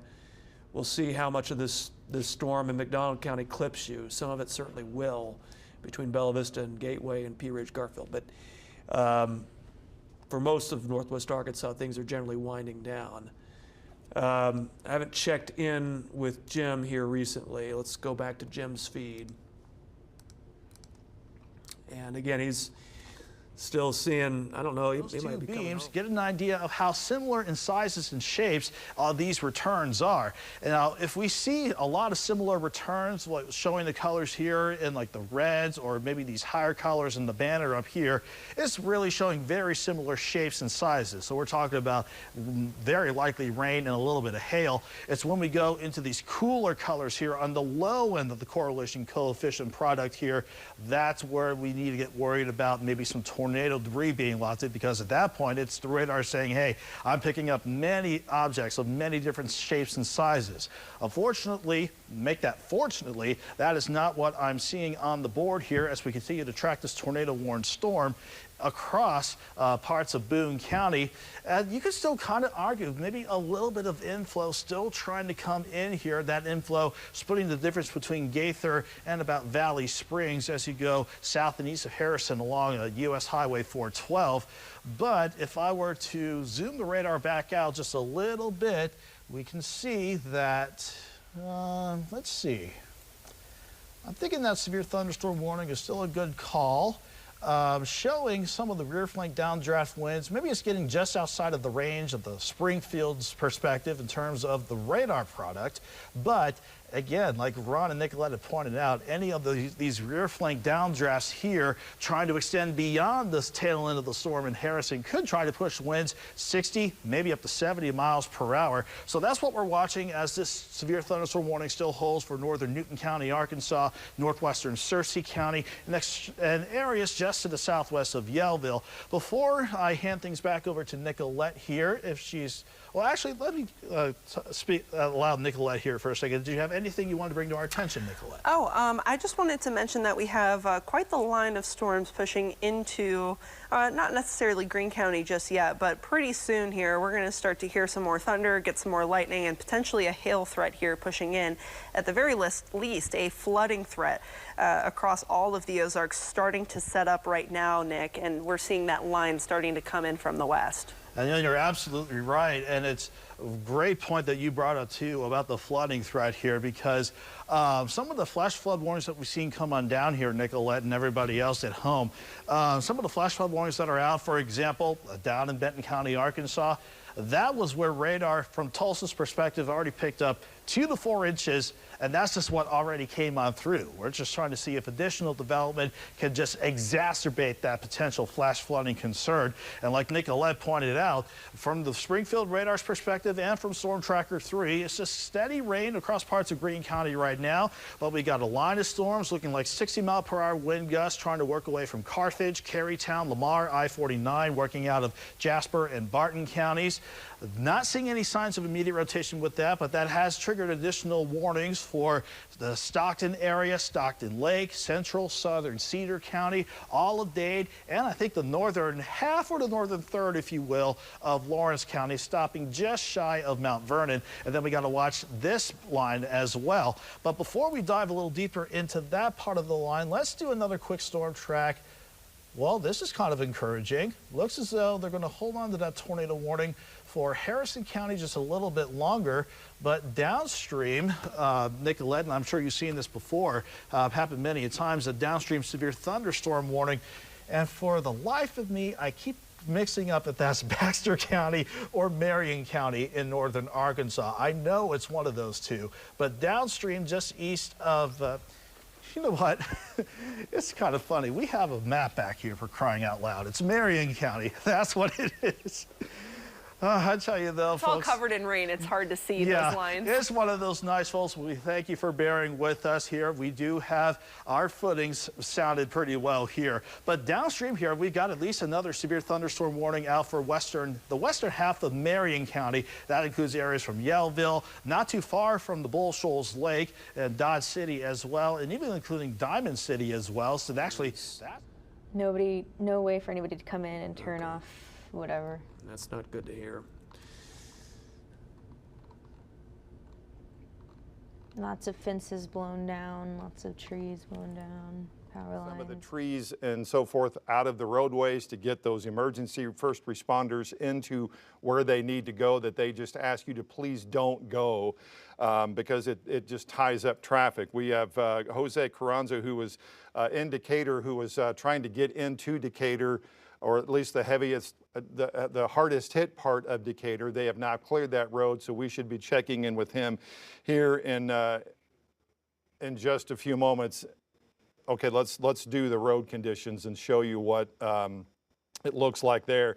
Yeah. Let's do the whole leading edge of the heavy rain and the hail, and maybe any potential of those rear flank downdraft winds, maybe trying to pull a little bit more east. So, according to this track, if this continues down the line on an easterly track at about 35 miles per hour, this will be near Dodge City by 340, Summit by 352, Yellville. Some part of the storm will be impacting downtown Yellville by about 355, flipping Arkansas at the top of the 4 o'clock hour, and then we see Whiteville at 411. And if we need to see additional warnings go into Baxter County, at least I know that one offhand for for crying out loud. This is going to be close to Mountain Home between 410 and 420. That's the latest I have on that one right now. I see Nicolette standing out to my side here. Anything new you wanted to bring to the table, Nicolette? Yeah, so I actually wanted to show a couple of other storms right now that are producing some pretty large hail. By all means, the radar's yours. Yeah, for sure. So it's moving into Cassville right now, and this particular cell, let me pull up the hail track here.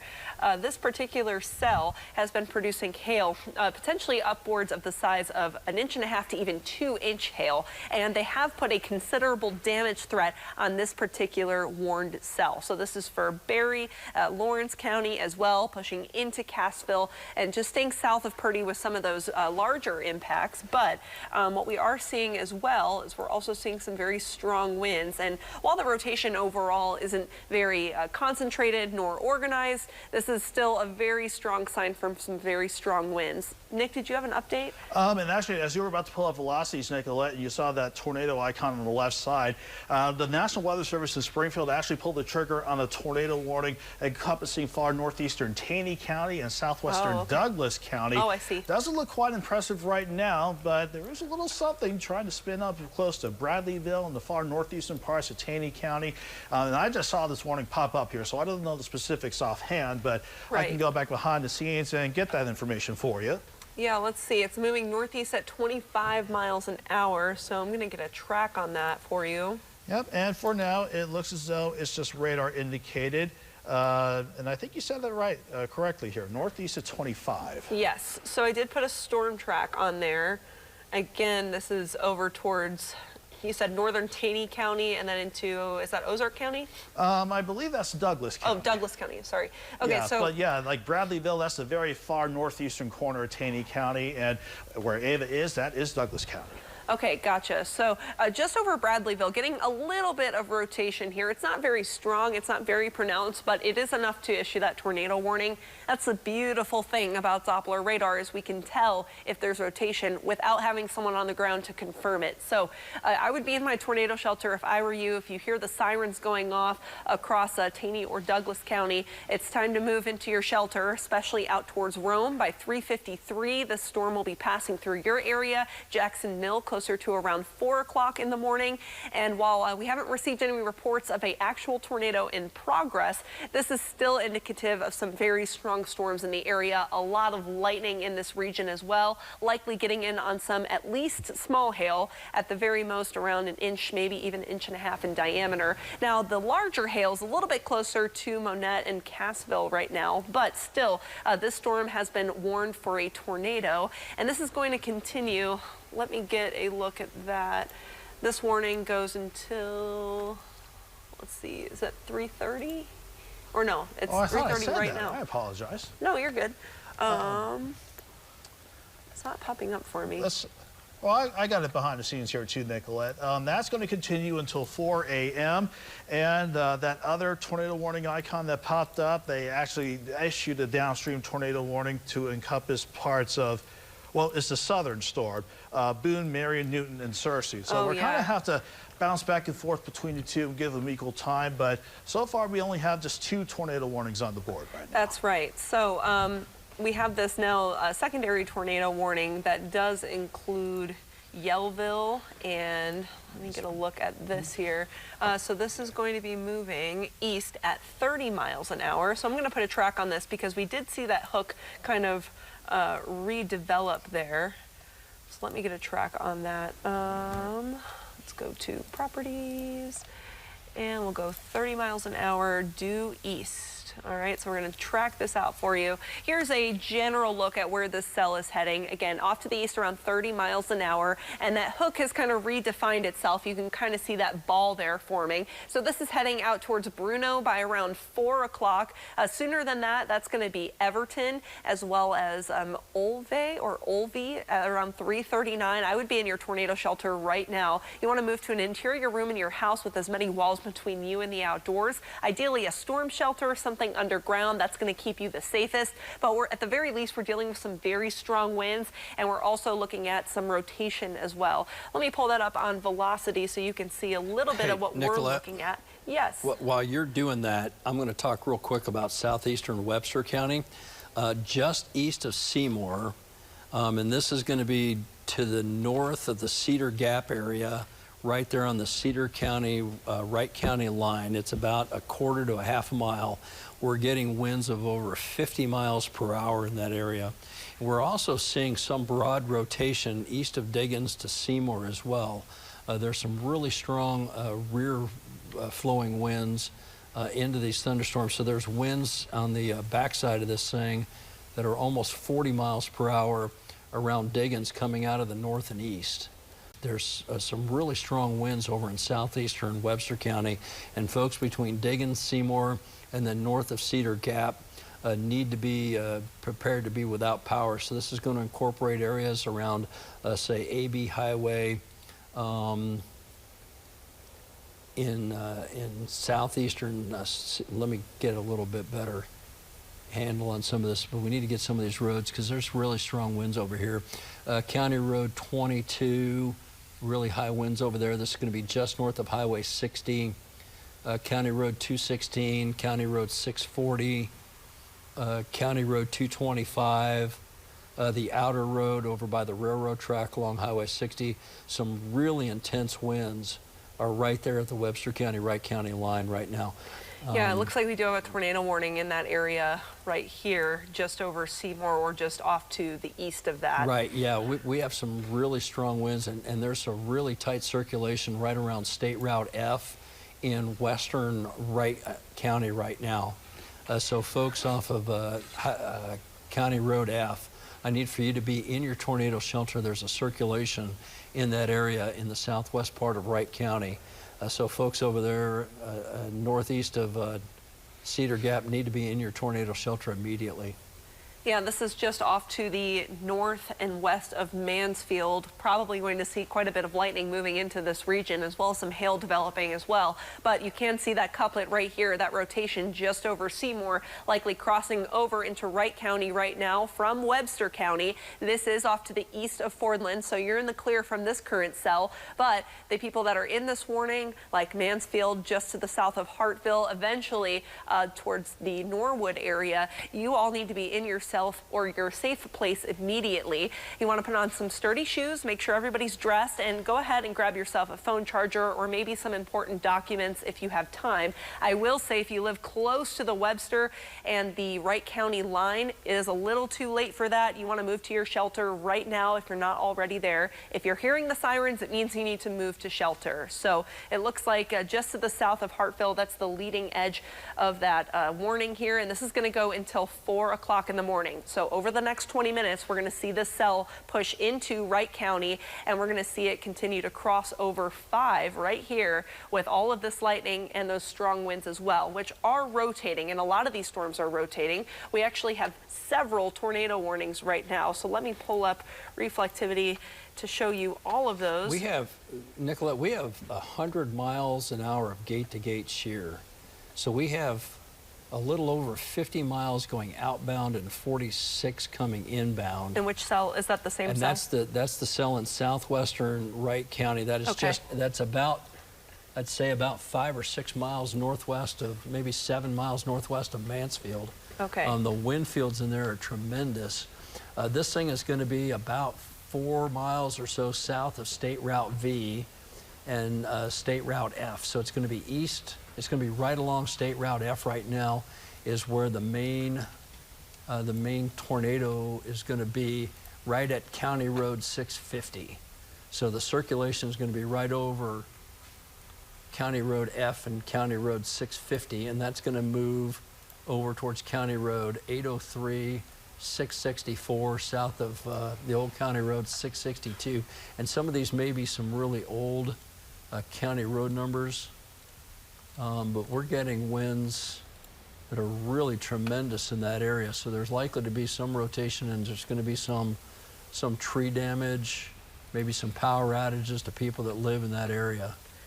Yeah, and that little hook that you're seeing here on radar, that is just over Jericho right now, just off to the north and west of Mansfield. That's where the main area of rotation is. You can see that lightning wrapping around it.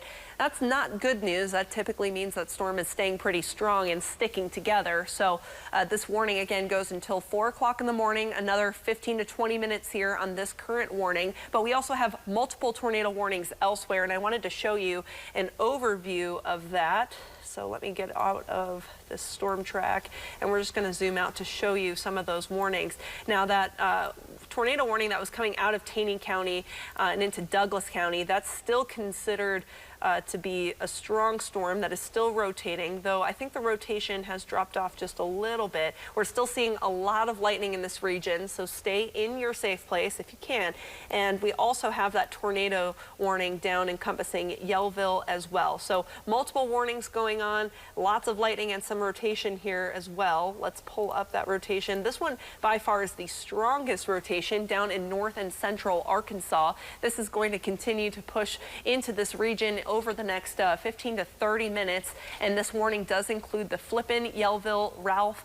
Arrows probably pushing into this area right now, and then eventually heading farther out towards 202 and 62 as well. Likely just to travel just to the south in between 412 and 125. So heading towards the Yellville area, almost right on track with that. A little bit of a higher populated area in that region. It's a good time to move to your safe place. Make sure you bring some things with you as well. We have another tornado warning that I wanted to show as well, and that's going to be a little bit farther north, and that does include, let's see, it's just to the south of Lockwood and Greenfield, traveling just to the south of 160. Good morning, Nicolette. Hi, Brandon. This is Brandon. I was just going to interrupt you just real quick because National Weather Service says they have a debris signature on radar with the storm you're talking about. Okay. So that is extreme southwest Dade County, so there is likely a tornado occurring with that storm right now. Yeah, so I pulled up our debris tracker, and essentially what this looks at is it looks into the atmosphere and it asks what's different, and it looks like it is picking up on a little bit of debris being lofted into the atmosphere. This could be a tree, this could be pieces of a house, this could be anything. So it's a good time to move into your safe place, especially across Smith, Pilgrim, South Greenfield as well. This warning, I believe it goes until 4:15. We have so many right now. Let me pull that up for you. We've got 4 o'clock. All right. So another 15 minutes or so. And again, we are seeing that debris popping up here on radar with this different color. All that red that you're seeing, that's nothing to be concerned about, but those greens and yellows and blues, that's a little bit more concerning. So you've got the new tornado warning signal. They have upgraded the one that is over at Hartville. So for those of you in Hartville, you really need to pay attention to this storm because they now have a debris signature on that one as well. And consider that there are multiple different layers, but boy, you see that debris signature right there, Nicolette. Yeah, there it is. That is very obvious. And so this is a confirmed tornado now, and that's a significant amount of debris that's being lofted into the air. And so what they have done with this is put a descriptor on it that says, hey, this is not just a radar indicated tornado, but now we know that based on that signature that you're looking at there could be considerable damage with it. Everybody would argue, hey, if a tornado hits where you live, well, obviously that's considerable damage, but we always have sort of levels of intensity that we can see on radar, and this one has the look that, it's going to be headed almost right for Hartville. Based on its current track. So, Brandon? Yes, sir. That tornado is going to be just west of Double E and just south of State Route V. It's going to be tucked into that southwest corner of that junction in there. And I'm still getting 100 miles per hour of gate-to-gate shear on that thing. So there is a really strong circulation, and there's likely to be some wind damage over there on some of those county roads that we've been talking about earlier. Yeah, and you can see that debris ball pretty clearly here on our debris tracker. All of those colors mean that we're looking at something different in the atmosphere besides rain. And I put a little storm track on here so you can see this is moving off to the east-northeast around 25 to 30 miles an hour. So that's heading right for Rome and then eventually Smollett as well. So move into your safe zone immediately. There's no time to prepare for this one. You need to move pretty quickly because this storm is barreling through. And again, there is a confirmed tornado in progress pushing through. And as we head through the next several hours, we're going to potentially see more of this, as we've already seen this across the Ozarks this morning. We have multiple tornado warnings right now in effect, and I'm going to zoom out and show you all of that right now. Let's see, National Weather Service radar, and you can see that that is mainly along this line stretching from all the way up into Wright County, down into Douglas County, and then farther south, encompassing now Mountain Home, Arkansas as well. So this line is producing multiple areas of rotation, and then we have another area of rotation farther off to the west, closer to Golden City. Jasmine, if you're in the control room and can hear me, if you'll take the shot over here at the RPA with Max 2, I want to show you this one because what we've got here is the wind signature. Nicolette was talking about the storm down at Douglas County that is headed toward Rome. Eventually, it would get up to Ava. Ava, you have a severe thunderstorm warning, not a tornado warning. The one I'm looking at up here is just east of Seymour and not too far from Jericho. That is on track to hit Hartville. And notice the warning here, how it's got those black stripes in it. That's that considerable damage tag that I was talking about that the Weather Service was put on there because it's got a significant system or a significant rotation with it. Very, very tight. And I'll zoom in on this for you. So you see Mansfield on the bottom. There's Jericho. And that's right about, or just east of there, where the tornado likely is. And I'll put the correlation here on for you. And that's not as significant as it was just a bit ago, but there was a pretty good debris signature on that as the storm heads northeast. And I believe these are moving at about 30 miles an hour as well. So multiple storms here in the area that have the potential to do some damage, not just from potential tornadoes. And in this case, we know one is occurring. So we have two that we know are occurring right now. One in southwestern Douglas County, not too far from Rome, and then the other one that is just east of Jericho in Webster County, or I'm sorry, Wright County, headed northeast toward the Hartville area, and that likely has some debris in the air too, although the correlation doesn't look as intense as it did just a bit ago. And then we've got the other system over in Dade County that has a debris signature, or did, and we continue to monitor different parts of the information coming in, and looks like the Seymour Fire Department says that the Seymour Tornado Shelter has opened. So for those of you that are around that area that want to be in that, that is an option for you. Let's go back here to, before I take over, Nicolette, are you looking at other things? I didn't want to take it from you. I just want to give you that update for No, you can take it. Wright County. So we've got several tornado warnings. There's the one that has the potential debris moving toward Hartville. There's the one that is down toward Ava, although, I'm sorry, southwest Douglas County, southwest of Ava. If you live in Ava, you are not in a tornado warning, but you've... Arkansas, that'd be just to the west of Yaleville. Okay. It lines up where the velocity signature is Tell you what, strongest this as is well. how we're going to do this, guys. I want you to get on one storm, and then I'm going to get on a different storm. So we're going to kind of go back and forth. New tornado warning just got issued south of Douglas County into Ozark County, Jamie. So the new tornado warning is for, you said, out of Douglas County into Ozark County? Taney and Ozark County. Taney and Ozark County. Okay, we're going to go back to radar here. So, okay, I see it. That's for the Theodosia, Thornfield area.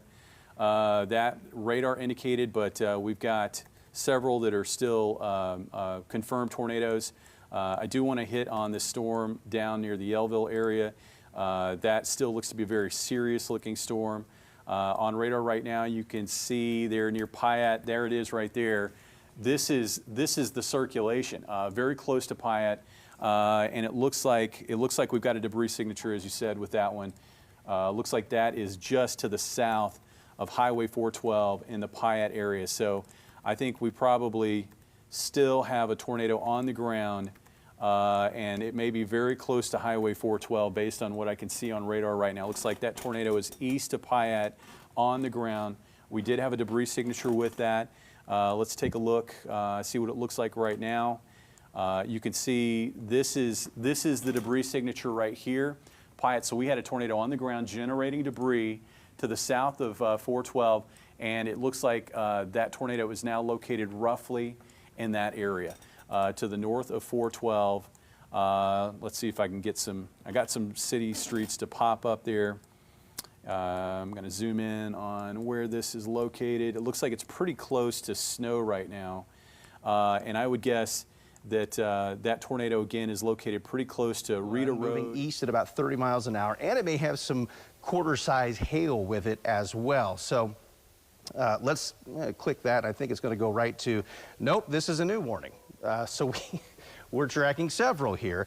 This one is back into southwest Ozark County now, and this one has the potential for a tornado in there. Let me, gotta click up here, get that back on there. So this one doesn't have quite the tight or intense circulation that some of the other storms have that we have looked at, but it is a rotation nonetheless. And because we're seeing multiples of these and a few debris signatures are on radar, which means, yes, a tornado has occurred. The old phrase would be tornado on the ground. By definition, if the funnel is touching, that makes it a tornado. So you can't have a tornado not on the ground. Semantics. But the point here is that we've got multiple confirmations across the area. And so even where we're seeing these slightly weaker circulations, potential is certainly there based on the ingredients we have in the atmosphere and the history of tonight.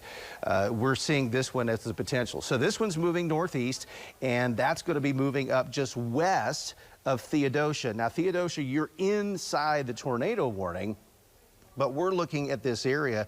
I'm going to draw it on here for you, right there close to Long Run and moving northeast. So the circulation is relatively broad, but because of its movement and where the center of that is, my bet is that Theodosia is likely in line for more wind than it is a tornado, but either one can do some damage. So want to make you aware of that. That storm's moving northeast about 30 miles an hour, and that one's going to be moving up toward Thornfield. You're in that warning as well. And we'll see here if this one has any debris signature on it. There's nothing obvious at this point.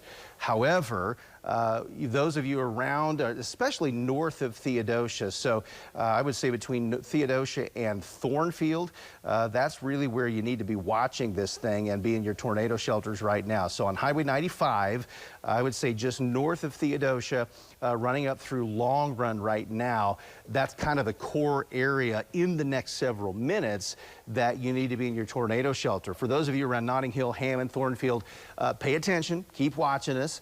and we'll keep you up to date. But there are multiple other storms, and there's another warning that we need to talk about. So let's go check out that new warning, and this one is the one that has been moving across Arkansas from Oklahoma. We just talked about it a bit ago, and so now what they're doing is saying, okay, we're going to take the warning we had and update it, and so it's the same storm, but now a little bit of a different track. So I'm going to do a couple of things here. First off, we're going to look at the velocity.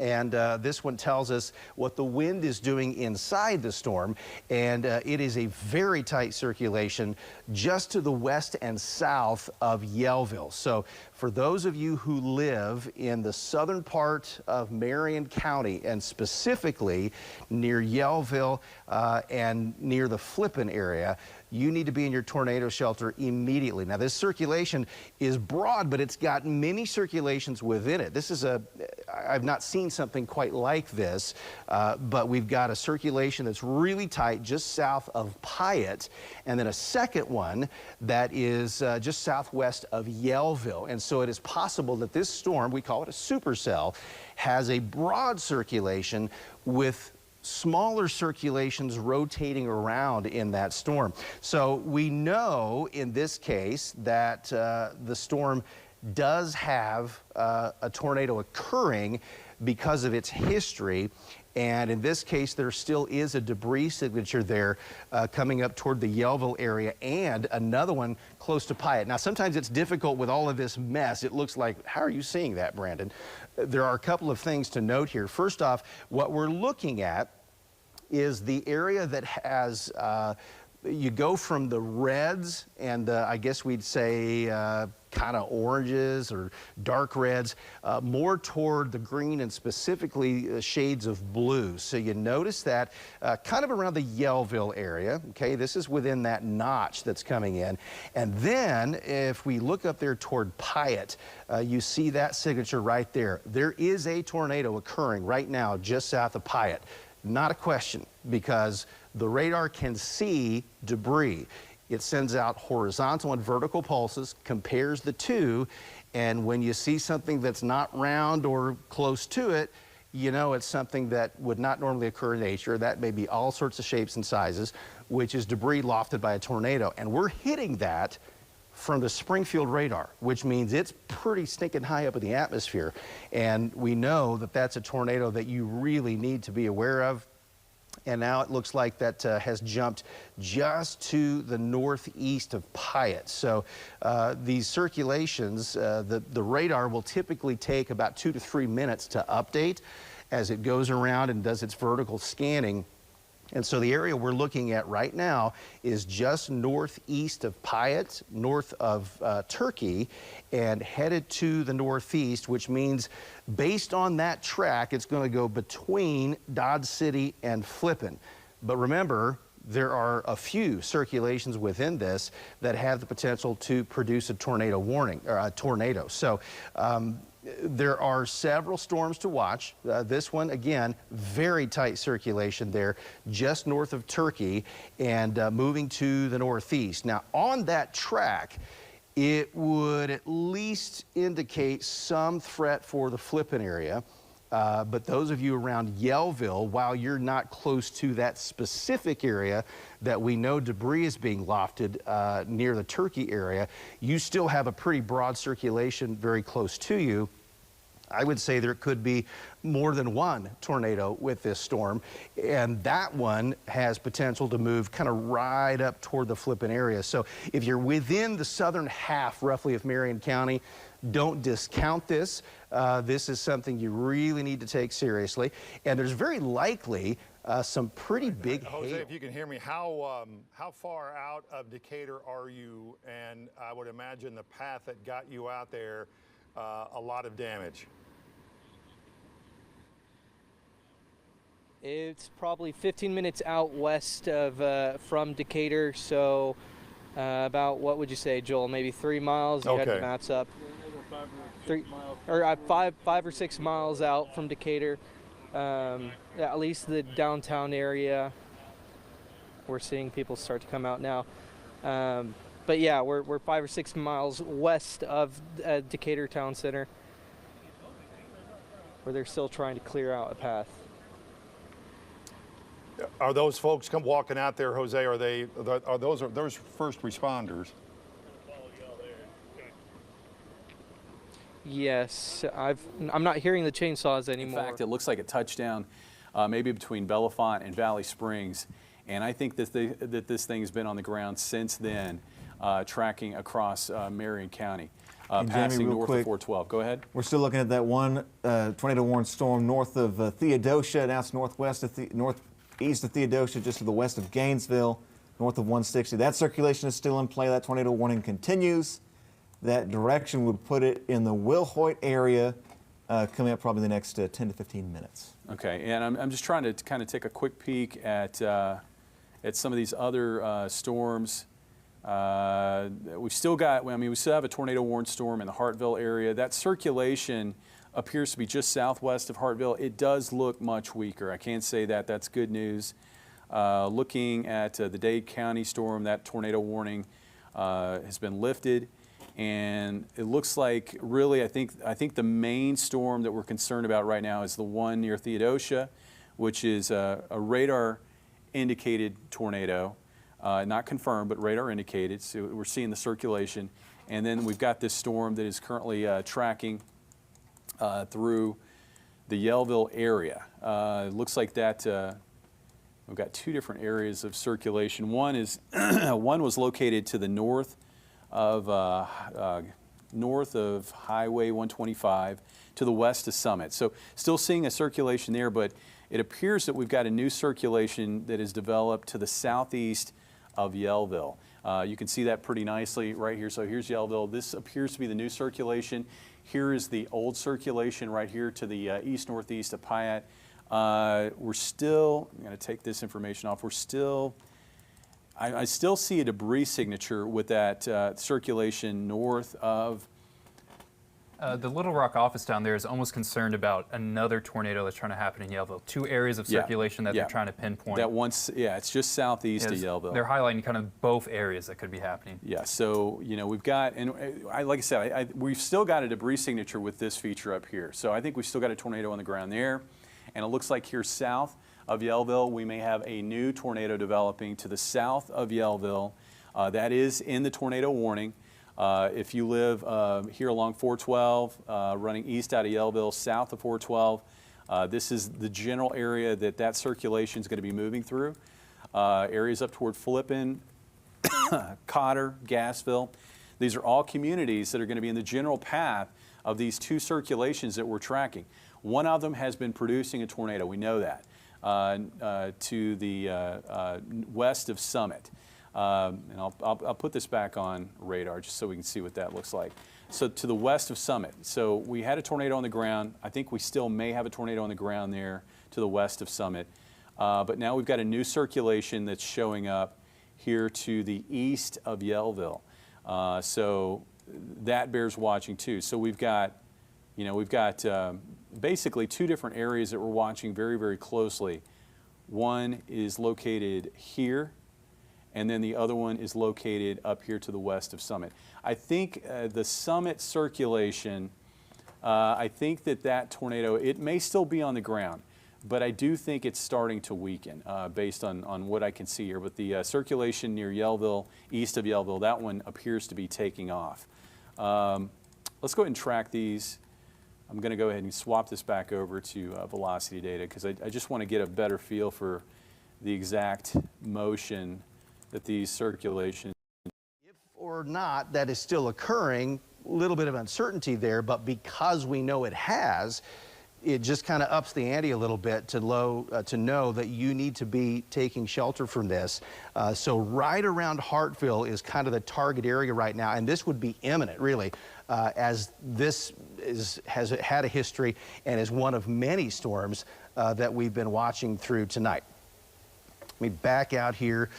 We've got, let's see, we have that Dade County storm. Looks like that one has transitioned to just a severe thunderstorm warning.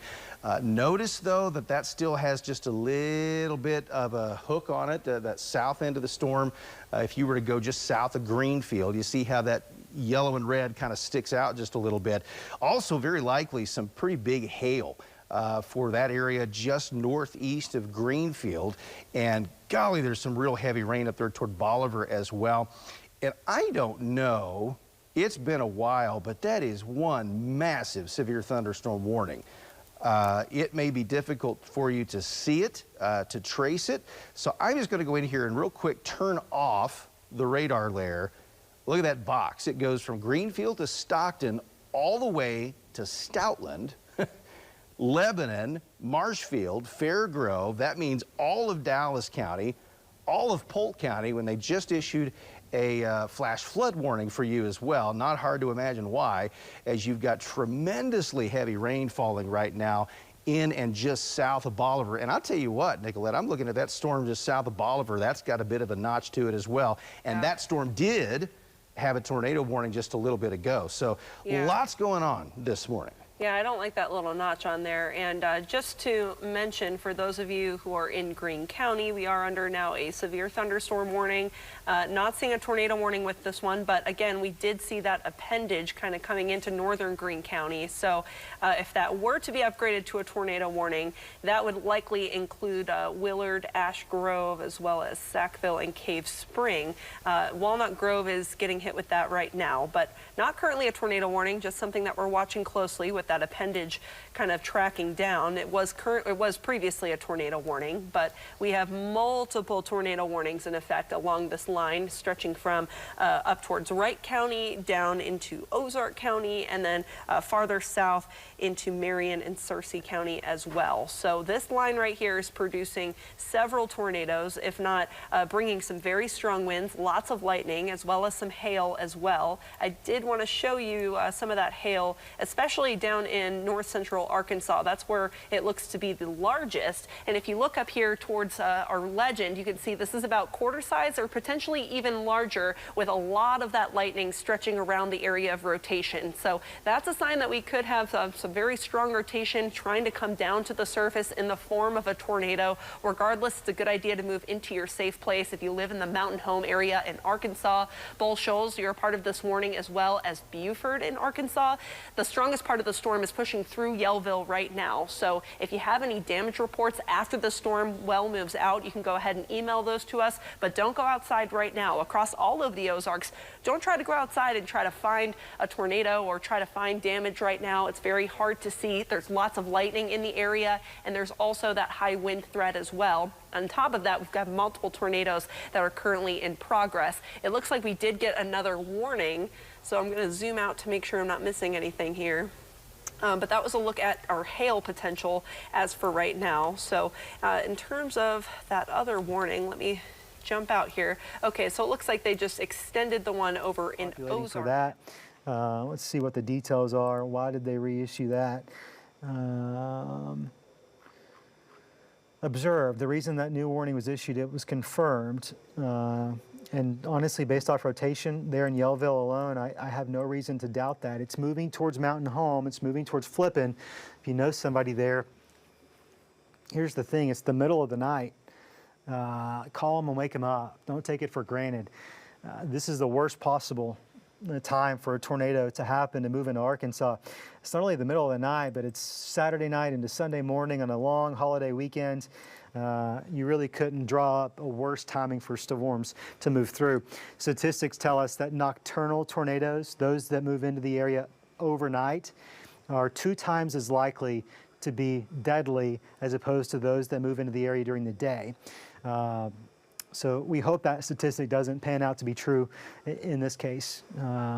We sure hope not anyways. But we have a tornado on the ground in Yellville. It's moving towards Flippin. It's moving towards Mountain Home. Same one that dropped 3 tornadoes in Benton County. Same one that dropped multiple tornadoes in parts of Oklahoma. Okay, let's go to those pictures. We've got more coming in from you folks. Here's my number here at the station. It's 479. Yeah, there's an AT&T store there. The Walmart is just down the street. There should be a Wendy's nearby. I don't know what. Do you know what building got destroyed right there? That's left all that damage. That something's got. You know, I can't tell, Darby, because as you could see, the AT&T store right there, and then the Popeyes. they're both intact. But it's kind of like stuff. Whatever's on the other side of Walnut. Whatever's on the other side of Walnut may be what was kind of heavily damaged or destroyed there. I don't know. Yep. So we're heading back north on 24th Street. We're going to try to get to downtown Rogers and see if we see anything there. Yeah, I mean, I live in that neighborhood, Jacob, so I kind of have a pretty good idea of what's... Not seeing a tornado warning. That's the good news. And if we look a little bit farther off to the south, we're seeing... Is that right? Rocky Branch Marina is where this picture's from. Thank you, Danny. What's next? Looks like some more tree damage. Portions of Marion County. This one's a really slow moving cell. It's slowed down quite a bit, but you can see a lot of lightning in this region, and that's heading out towards Mountain Home pretty directly. Looks like they have issued another tornado warning ahead of it, and that's going to go until 4:45. So we have some time for all of these storms to progress, but right now no signs of this one slowing down anytime soon or weakening at this time. And this is all across that line that's producing multiple tornado warnings right now. So from Wright County to Ozark County and even Marion and Searcy County, you need to be in your safe place immediately, as these storms are producing rotation and some of them are producing confirmed tornadoes as well. Also, quite a bit of lightning and some high winds likely in Douglas County in between these tornado warnings. I'm also seeing a little bit of an appendage here just off to the east of Ava. So we're going to have to watch that one closely to see if that rotation ramps up there as well. If you would, Jasmine, if you throw Max 2 up at the wall for me right quick, and Nicolette, if you'll run through, we've got another new warning. They've actually extended the one for Wright County, just northeast of Hartville.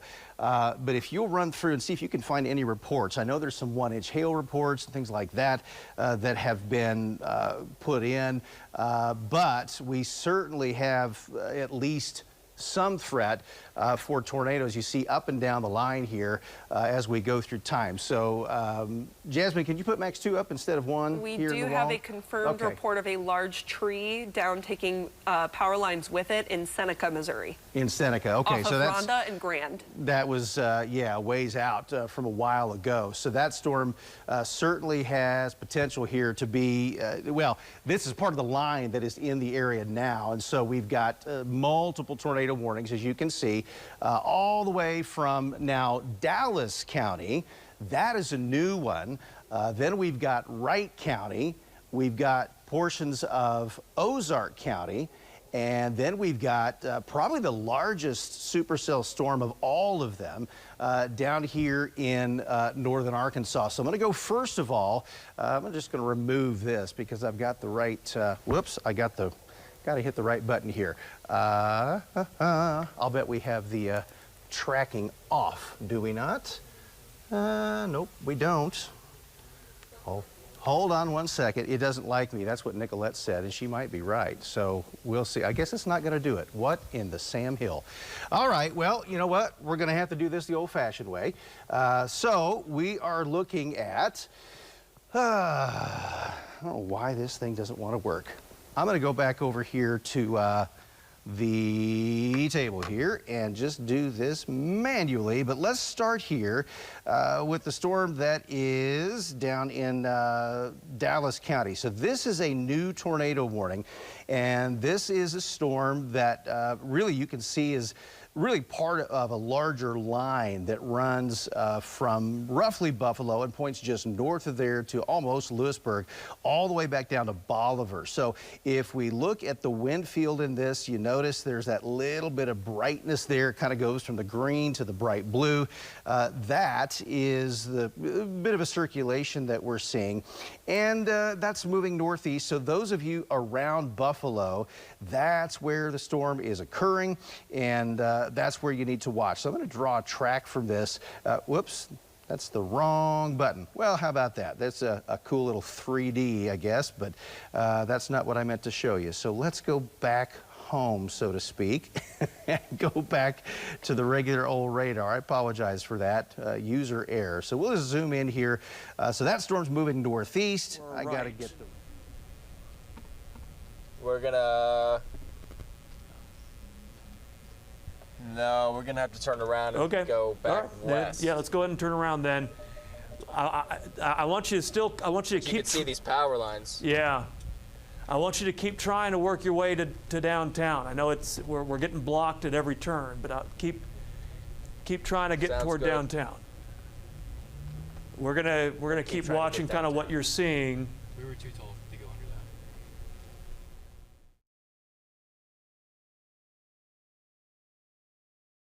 under that. Flash flood warning. We'll go back to radar here, go back down to this southern storm, and look at the one near Hartville. Now that one has had a history of producing a tornado, and we still have a pretty tight circulation there just northeast of Hartville by a couple of miles.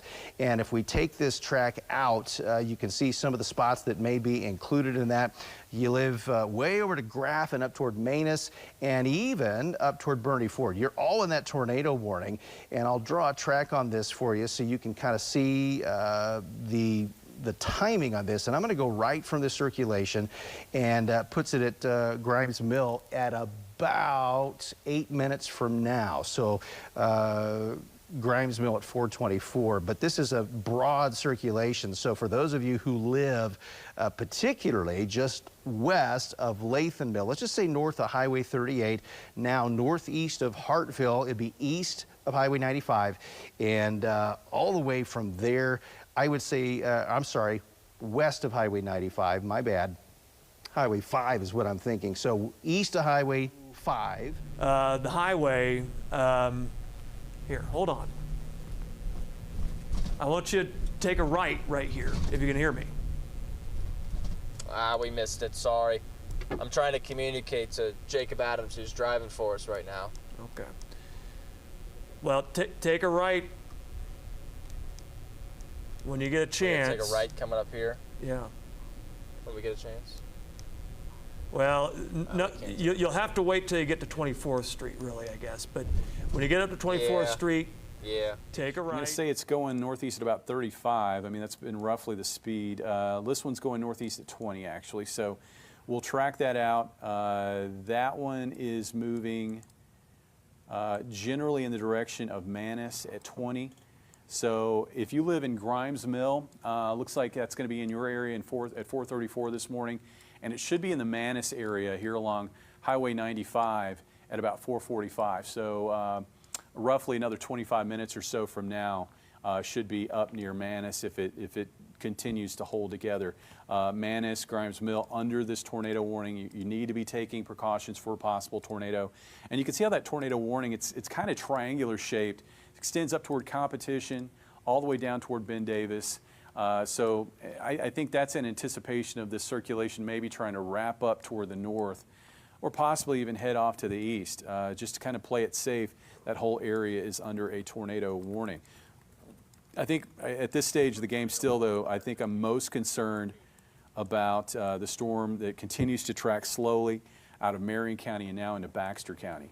That storm, you know, that one likely produced a tornado for a little while. From, again, the Bellefonte area between Bellefonte and Valley Springs was really when I think I saw the first evidence of a tornado touchdown, and it looked like that tornado stayed on the ground all the way to maybe west of Summit. It looks like maybe that one has lifted, but we've still got a pretty significant circulation showing up on radar to the east of Cotter. So we'll go ahead and kind of really tighten up that view there. And you can see Gassville.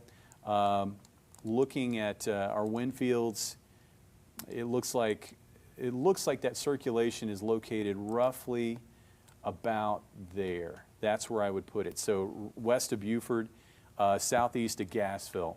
That looks to be the most suspect area for possible tornado, maybe extending up toward the Gassville area. Again, the circulation is kind of ebbed and flowed a little bit, but a little bit weaker right now. If you live, particularly I think along Highway, this would be Highway 62 from Gassville up toward the Mountain Home area. South of that, that's the area that I think is probably at most risk of a possible tornado from this thunderstorm. Right now that circulation is currently located just to the west of Buford and to the southeast of Gassville. Guys, any updates coming in over there? Nothing yet. They've had a few, with these storms also comes a risk for some hail in some of these storms and some high winds along with that tornado risk. So, right here, this is the one near Willoit, north of Gainesville in Ozark County. And you can see again, there's some hail with these storms, some hail larger in other spots than this. But if you pair that with strong winds, especially down here, look at the bullseye of hail down in the northern Arkansas storm, Yellville, but to Gassville, to Mountain Home. You've got fast winds, 60 to 70 miles an hour mixed in there with a tornado possibly. And you put hail in there that big mixed with those high winds, it's just like throwing things around. It'll do a considerable amount of damage. Windows broken, that sort of things, in addition to the tornado risk. And Tom, I want to point out that storm that you were just talking about near Willoit. It looks like we've very likely got a debris signature with that one. Looks like that's kind of popping up there east of Willoit, paired up very nicely with the circulation, really kind of zooming in on it. You can see that couplet, hoping that we can get some roads to kind of pop in there for us. And they did just make that a radar confirmed tornado warning.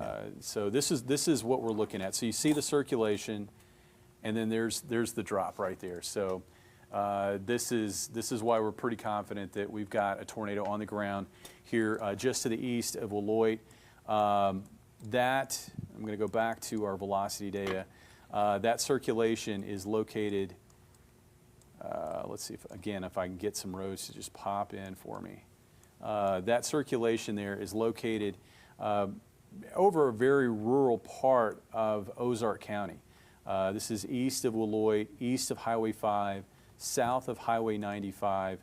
That will continue to track, let's see, taking it back to Willoit, looks like it's tracking roughly east-northeast. I think on the warning, we've got it moving northeast at 35. So that circulation, that tornado, and again, it looks like we've got a tornado occurring right now. It's going to be tracking roughly along this corridor.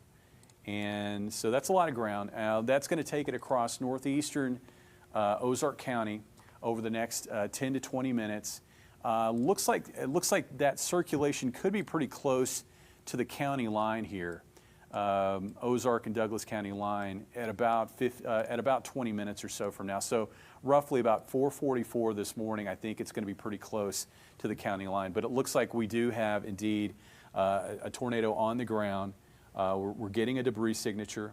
We're getting a pretty significant signature on radar right now, and just trying to get some County Road 150. Let's see here, County Road 149. These are a couple of roads that are in the vicinity, northeast of Willoit, in the vicinity of this tornado. And again, this is now a confirmed tornado. We've upgraded this tornado warning to a confirmed tornado, tracking northeast at 35 miles per hour. And we'll clear that information out. And Jamie, go ahead. They have canceled, just a quick update for folks at home, they have canceled the tornado warning for Dallas County near Buffalo. That is no longer a risk. Okay, and that's great news. This is going to be the rough path that circulation is going to want to take. So again, it should stay south of 95. Should continue to track away from Willoit. So the tornado threat is over in the Willoit area. Looks like that circulation again should be in about 20 minutes time up near the county line, and it may get pretty close to Dora.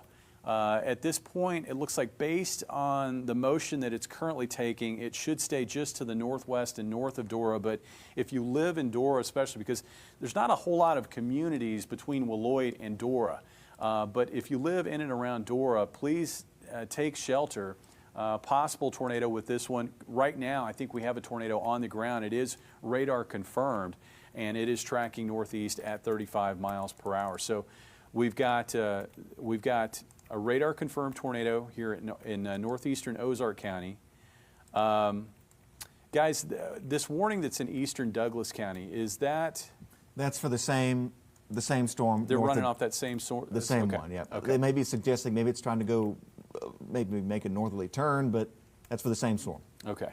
And it looks like with the Baxter County storm, because this storm that's been tornado warned, in Marion County, it looks like the circulation is now east. It's east southeast of Gassville. It's now into Baxter County. They no longer have the confirmed tornado notation with this warning. So right now it's just a radar indicated tornado in Baxter County, meaning that the evidence that there's a tornado actually occurring has subsided, but that circulation's still there, so we could see it tighten back up and once again produce. We're still getting a pretty significant signature for a tornado here northeast of Willoit.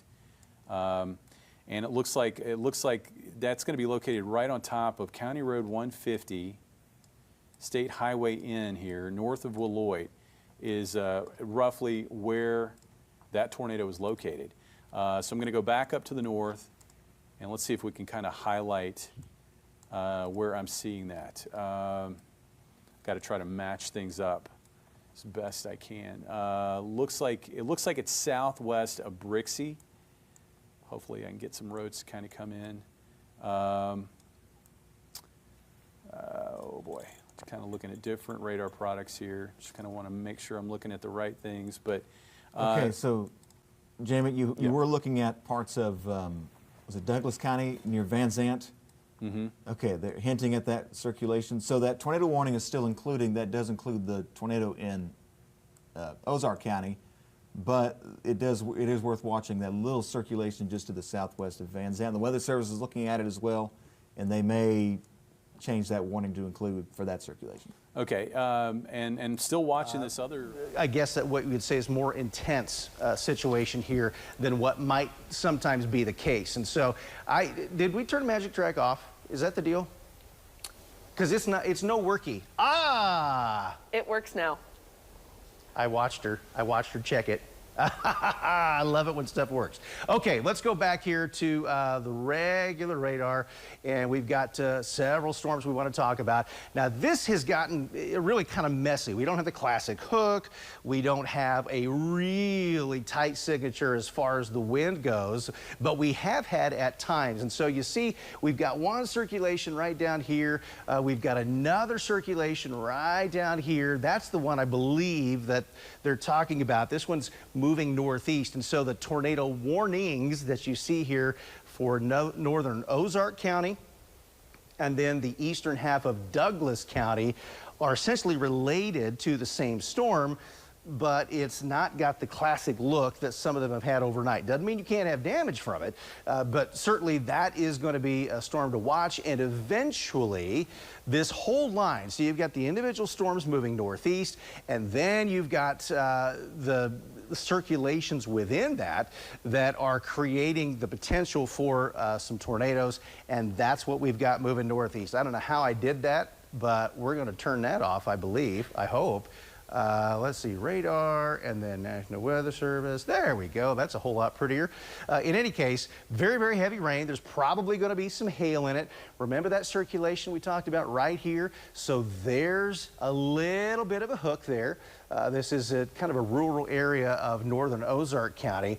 And then we've got sort of that second circulation back here with this notch sticking down into the northern side of Douglas County, and that's moving northeast. So let's go back here. Whoops, I'm going to go back to here, and we'll go back to the maps and kind of the area to watch up here to the north. We're going to go back up to the north part of this.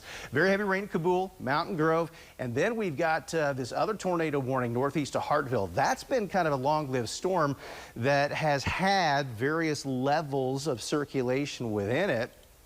And that one's moving northeast as well, again, sort of out in rural areas, but some of you live in those spots. And so the storm is certainly packing a bit of a punch, has some circulation with it, and that one is going to be, well, it's moving, I believe, about 30, 35 miles an hour, and will continue to have potential of a tornado with it.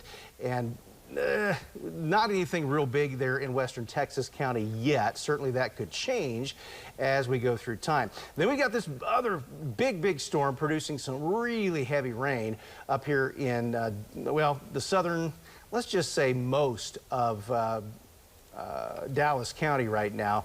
headed to the northeast. Now, that's kind of on the back side now of all of those storms. So you've got the main line here from Mountain Home back up through eastern Ozark, Douglas County, kind of curves around to that storm that's in Wright County. And so the ones behind that don't have as much of a circulation with them. They're likely in somewhat more stable air, but notice we've even got this little bitty storm back there just about to come into Lawrence County. That thing's got a little bitty hook on it. So there's a lot of shear is the point. These storms will have the capability of rotating, and it's the ones on the leading edge that have the greatest access to unstable air that we're getting the circulations anyway, and the potential. Driving around, well, first, when we came up on exit 85, that's when we really started seeing damage. Again, trees down, businesses, signs damaged and torn. We drove through some residential neighborhoods around Sunset and Mazard area, and there we saw, again, mostly trees down and power lines down. We were driving into one neighborhood. I don't remember which one it was now, but there were power lines completely blocking the entrance, so we had to go around. That's mainly what we've been seeing. Okay. All right, Morgan, thanks. Be safe. We'll check in with Morgan in just a little bit with more damage reports from around Rogers. We're also getting some reports of some damage, and we've seen some damage. Scott showed this a minute ago from some of the marinas on Beaver Lake. Well, I want you to get some rest here pretty soon. But what do you think? You think you can? We might have you head home here in a second. Okay. I might mention that I've seen a lot of ambulances running, so I've not heard any official reports, but based on the number of ambulances that I've seen running, there's bound to have been some injuries. Yeah. We've heard rumblings of injuries and even fatalities, but we don't know anything really. We can't confirm anything right now. But yeah, as many ambulances as we've seen cut across your video and across Jacob's video throughout the night tonight. That way, I mean, I can't believe there aren't at least some injuries, at the very least. Based on the level of damage. There are several people camping in tents at the campground. You need to move those up towards the store or in the old restaurant there, and get those folks to shelter right in there. And then in Texas County, you were just talking about Texas County. Yeah. It's going to be right in the area of Texas County AE. I picked up over 50-mile-per-hour winds with that storm coming into that area. There's not a whole lot of circulation with that anymore. But there is some really strong winds coming into northwestern Texas County. Sure. Well, we'll just put the wind on here and see what we've got. And yeah, like there's not much circulation. Yeah, there really isn't. And even back here northeast of Hartville, that's not what it used to be.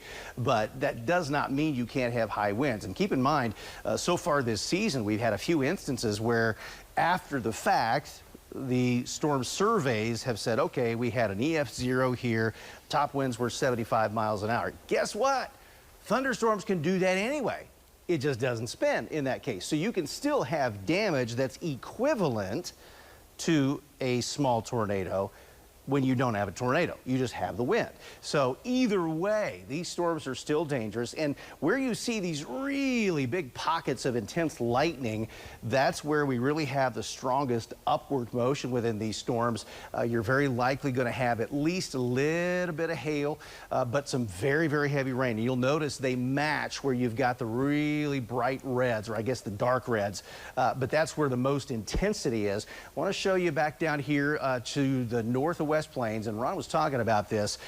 No tornadic circulations at all in this right now in Howell County, but some intense lightning, some very heavy rain, and that runs all the way up through eastern Douglas and Ozark County. And then we want to talk about the storm down here in the vicinity of Mountain Home, and we're still watching this area for the potential of a tornado. And we'll zoom in here just a little bit so you can kind of get a better idea of what's going on in that storm, because this has been one that's really been producing on and off a debris signature on radar from northern Oklahoma this morning. So we got a couple of areas to watch in this storm. Now, number one, there's going to be a ton of rain, a ton of lightning, and very likely some wind, aside from the circulation area, which, as Ron was talking about, is just west of Salesville. That is still a significant amount of rotation right there, a couplet that's intense, meaning the wind flowing toward the radar. We're looking from Springfield radar here. Actually, I think it's a Little Rock radar. So we've got this circulation here that is just about to get onto Highway 5 or cross Highway 5 right near or just northwest of Salesville, and that's going to track northeast. So we've got that tornado warning out ahead of it that now includes, yes, sir? All right, so I just got a message from Mel Coleman, who is the CEO of North Arkansas Electric. Right. And he sent me a text saying that they have a debris ball with that Briarcliff area, and they have hundreds without power from their north to Mountain Home. I think we're looking at that right there. That's right there. And so we have some damage up there. There's lots of power on 5. That is out Salesville up towards Mountain Home, so many people are without power in that part of Baxter County. Also, Brandon, just west of there, in northwestern Marion County, remember that high wind that we had in Omaha? Right. There's a core of really high winds that is in northwestern Marion County that's coming out of the Pro Tem, just south of the Pro Tem area, and north of Locust Road in northwestern Marion County. So we have 2 very strong, dangerous thunderstorms in north central Arkansas right now. Okay. With that in mind, let's go back here to the radar. I'm going to remove this, and we're going to go back to the home view here because we have a fresh warning, and that's off of the storm that we just talked about. And that's the thing. They're issuing this so far in advance because we know a tornado is occurring. What I just circled there with that debris, in case you're just watching, you're just tuning in because your warning sirens have been going off, you've heard a roar, you've had some heavy rain, what's going on? The debris signature is something that is unique to debris. In other words, we can see typically with dual pole radar, which is what we're showing you here, it has the capability to pick out whether it's heavy rain based on its size, whether it's hail or hail that's really big. And I tell you, if it says ping pong hail, somebody's getting ping pong hail. It's a very accurate system. And then if the correlation between its horizontal and vertical pulses is significantly less than 1, in other words, pretty close to matching, then we know that the shape of whatever we're hitting is not round and not even necessarily close to round. So tornadic debris produces a unique signature that we can pick out with those areas that show the blue and sort of circular typically. So when we put debris on here, now this looks real messy. You're like, what in the world? How are you seeing anything with that? Well, again, you're looking for little dots where the correlation is off in concert with the circulation or the couplet.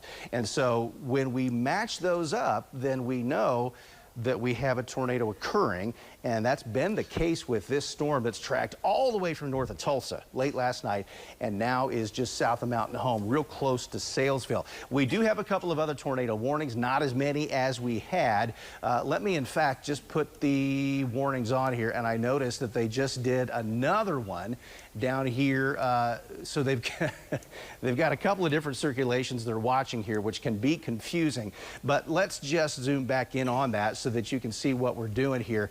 And that storm is probably the most dangerous one in terms of the ones that we've got on the radar this morning, simply because of its history and the fact that we have a couple of different circulations. So Ron or Nicolette, if you can look in chat and see if they're making any notes about this out of the Little Rock Weather Service office, because they've got overlapping tornado warnings here, and it's out of the same storm. So I don't know if there's a corridor that they're looking at that is more intense, but my goodness, see that? We've got two circulations now within this storm. One just east of Norfolk, It's about to cross into Izard County. You see the couplet right there, the reds, the greens, real tight. So we've got the tornado warning for it. And then an even tighter circulation. This is the one that has the debris signature. I'm going to put that on here. Hey, Brandon? Yes, sir. We have some, every now and then on the lightning here on the Mountain Home camera, we're picking up, I think, that upper signature. Okay. Yeah, we've got some lowered cloud on our camera that's sometimes being backlit by the lightning.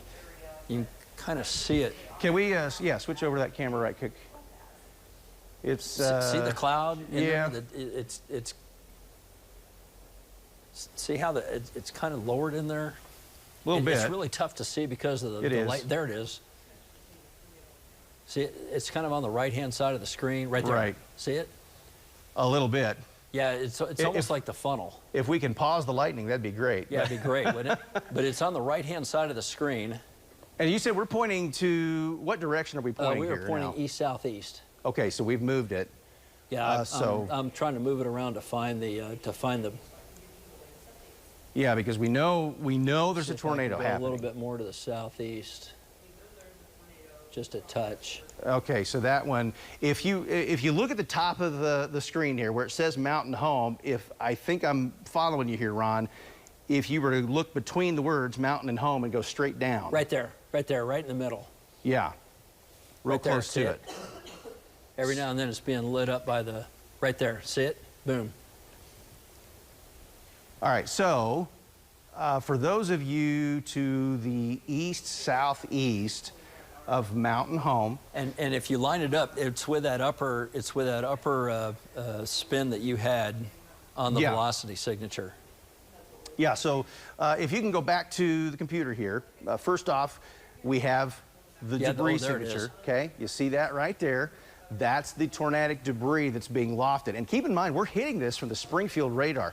So because the Earth curves, by the time we get up here, we're thousands of feet high, okay? And so we know the debris is going that far up. Then when you look at the wind coming out of that, it is a very tight circulation right there, matched with the debris signature, which gives us high confidence there is a tornado occurring right now, and that is moving northeast. I think the speed on this is about 35 miles an hour. So what I'm going to do, and this doesn't mean the storm starts at the time that it's going to plot.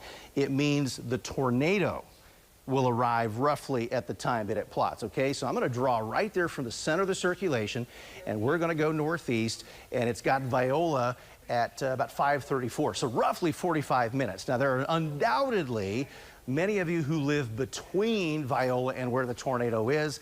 It's obviously not going to plot your house. We would get into a big mess on the screen if that was the case. But you got a whole lot of red boxes here because of the fact that we have a storm, really you could say a supercell that has essentially split, and we've got two main circulations here. The southern one is the weaker one. The stronger one is the northern one, and one that we know is producing a tornado. So let me clear that off of there, and then we'll put the radar back up here for you, and you can see what we're talking about. Right now, it just looks like a big old blob, right? Lots and lots of red, and then you've got some really dark red there north of Viola. So the way these storms work is if you were to think about looking at a top-down diagram, the updraft is on the back side of this storm. The downdraft is out here on the front. So the danger of storms that are moving like this, and this is sort of the classic way that these supercells often work, you get the real big rains, you get a whole bunch of lightning and thunder, it's noisy, it's torrential, you get some hail in there as well, and then the tornado. Okay, so if you, in cases like this where we have a lot of moisture, these are high rainfall producers, sometimes that circulation is going to be rain wrapped. So this is not the time to go out on your front porch looking for this thing. You're not going to see it. This is very likely wrapped within rain because you notice the circulation is on the spot here. Let me put this on. Again, the circulation is within the heavy rain. See that? So I'm going to draw a circle here so you can kind of get an idea of what I'm talking about. So here's the really tight circulation, okay, right there. And then let's go back to the radar. And you'll notice, well, it took it off for me, but it's within the range. That's my point. So you're still going to have some real heavy rain around that tornado, most likely, which means it's not like you can go outside and watch this thing get up by lightning and say, oh, there it is.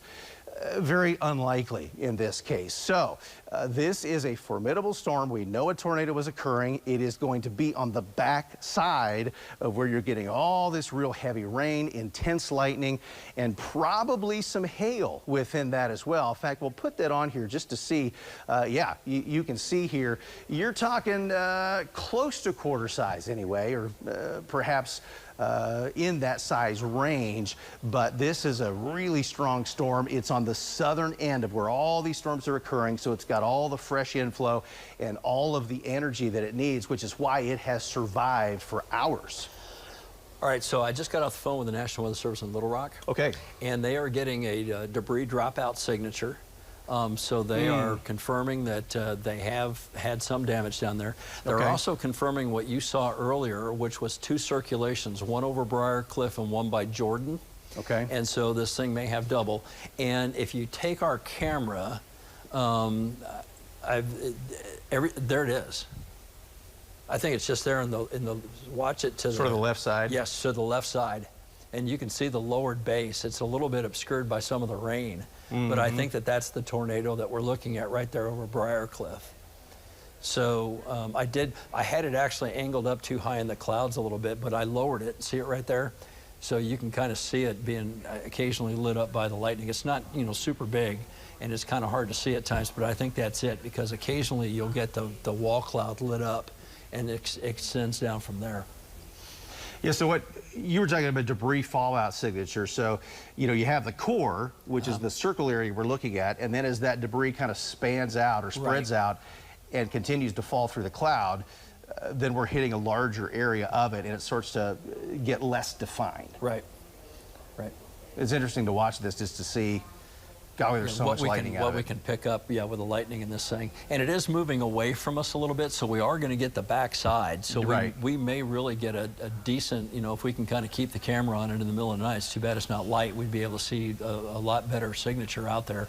But it is moving away, so we're in the clear air between the camera and the tornado itself. So again, dial in on your KY3 First Alert Weather app, or go to ky3.com and the weather section, and then look for the cameras, and you can follow it right there, even if we're talking about the radar picture. And I'll let you go back to the radar and describe that, because that's really, that tells the whole story. Yeah, it really does. And so we're still watching. Notice we've got multiple warnings. In fact, let me just put this, and they just issued a new one, but we've got multiple. See, we got one box here. We got another box down here, which overlaps the box that came out of Marion County. Like, what in the world?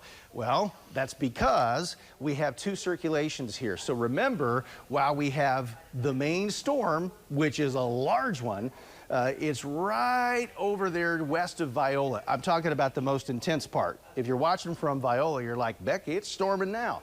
You're right. We're talking about the area of most intense rain, hail, and potential tornadoes. That is just to your west. A huge amount of lightning in this. And then you can kind of see a little bit of an inflow right there. See that little curve there right on the Fulton and Izard County line. That one's going to be just northwest of Oxford, and then the next one is just west of Viola. So we can actually see 2 very tight circulations, one of them, and the purple, by the way, means we're starting to get toward the outer edge of the radar range, but nonetheless, it is still showing it very strongly.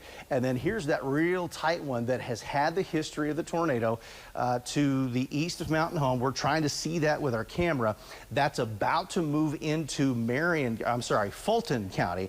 The original storm came out of Marion County, and that's about 35 miles an hour. So the circulation is just a hair south of Highway 412. It's going to come right up toward Viola and points just west of there within the next 30 minutes or so. The second one, it's almost like they're kind of splitting apart a little bit, with the southern one riding a little bit more eastward, kind of along the county line there. So anywhere between Oxford and Viola, and points west all the way into far eastern Baxter County there. All of you need to be taking shelter from this. Ron, you got an update? A couple of thoughts. On what you have right here. Yeah. Remember back when we had the Pierce City tornado and it came across Nixa? Remember it split? 21 years ago. It split into two, and we actually had two funnels with that one as well. Yeah. So that was something that we've seen around here before. Typically one of those will start to die, but right now we have two that could be producing damage, and look at that widespread correlation coefficient all the way up into there. So we may be getting. Also, Mel just sent another text. Mel Coleman, the CEO of North Arkansas Electric, they have 2,500 people or homes without power in Baxter County, and also they just issued a new tornado warning for northwestern Howell County. Yep, going to go to that one right now. Right, so that is going to be clear that one right over towards the Mountain View area. So Pomona to Mountain View. That's going to include probably White Church. And you were talking about that one earlier, right? That storm was going to bypass West Plains, but you listed some of the spots that may see it. So there it is. Right. We put the radar on here for you. U Highway 17. All those folks up in there need to be taking shelter from that storm all the way up through Mountain View. Highway 60, and I don't think Peace Valley is in that, but you're going to be pretty close. Real close, Certainly White Church is going to be included on that. And then also just east of Willow Springs, it looks like Hillbilly Junction's included, but downtown Willow Springs is not included. Right, so here's Willow Springs, and then you right before you turn the corner there, going south to West Plains, a road that Ron and I have driven many a time over the last couple of years. Anyway, it's right before you turn off toward West Plains and continue east toward Mountain View. That's the area that kind of is split by the warning. So the turnoff technically in the warning, Willow Springs proper, you are not. But the circulation we're watching is right there where it says where the marker for Highway 63 is there. It's just west. Not as tight as some of the others that we have had for sure, but that is a storm that may produce a tornado. And really, if we were to just take a line from that, from the most intense part of the storm, you can kind of, well, it's moved just a little bit. So let's take it there and move to the northeast. It only plots one spot on here, Mountain View, and you've got almost an hour until that. I want to double check the speed of moving on this one just so I don't mark that wrong here, but these have been typically moving. Okay, so this one's moving a little bit faster at 45 miles an hour. So let me change the speed on that, and we'll see what that does for our time estimate, because I'll bet it's not an hour. So we'll draw that back on there and see what it does to the time estimate. And now it's 5:04. Yeah, that makes us a lot of sense. 5:04 at Trask, and then just past that would be Mountain View. Again, we're talking Missouri. And of all the circulations we have seen tonight, this certainly isn't the most impressive one, but it does have some rotation. And so for those of you, again, I would say basically along and east of Highway 63, and then kind of either side of Highway 60, and then up toward Mountain View, you need to be taking shelter. By the way, if you've got the TV on, the living room or your bedroom, wherever, open the KY3 weather app, and when that opens onto the front page, you scroll down a little bit, and there will be a button that says Watch KY3 News Live. That's us. So you can watch that, go to your basement, your tornado shelter, and take your phone with you, and you'll be able to watch us there and see what's going on. So let's take the track off here. Let's go back to the radar. Lots of intense lightning and thunder with this. The bulk of this is going to go right up through the northeast side of Howell County, and there could be some pretty strong wind in it, even if you don't get a tornado per se. And then we go back down to West Plains. You've got a little storm. We'll say it's the little itty-bitty storm that could. It's not severe per se. Under a warning, or at least what I can see on our computer, it may have been lifted already by the Weather Service office, but I can tell you that the tornado threat has ended for all of these areas.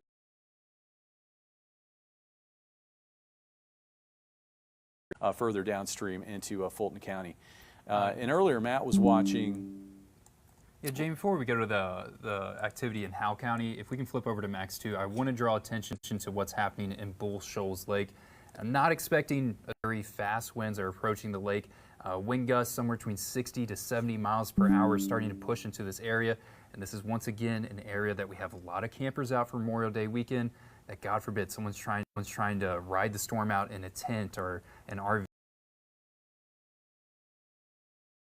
Tornado warned, it's just fast straight line winds are going to be in play, but we do have a tornado warning that is going on in Howell County, along with some thunderstorms that are starting to push off to the east. Really, most of that activity is east of Highway 65 right now, Jamie. I mean, you know, outside of the tornado warned storms, you know, Matt was showing this activity right here. I mean, that signature right there, that is a signature for strong winds. You can see we've got a little bit of a calm ahead right there, so we've probably got a little circulation on maybe the county line there of Taney County and Ozark County, but south of there, that bowing portion of the line kind of surging off toward the east-southeast toward the Mountain Home area.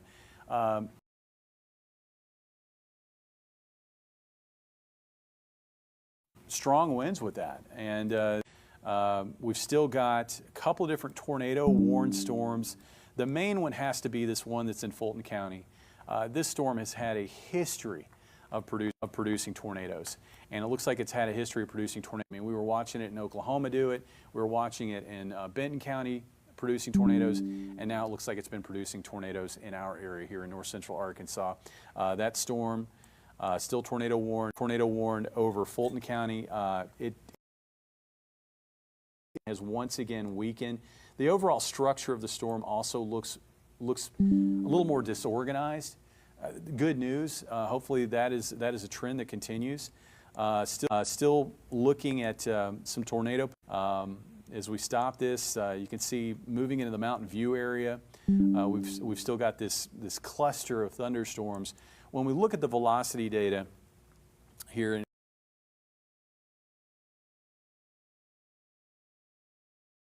and it's going to swap over circulation. I mean, we've had quite a few storms where it's like that is a strong circulation, and then there's even further evidence that it's a tornado.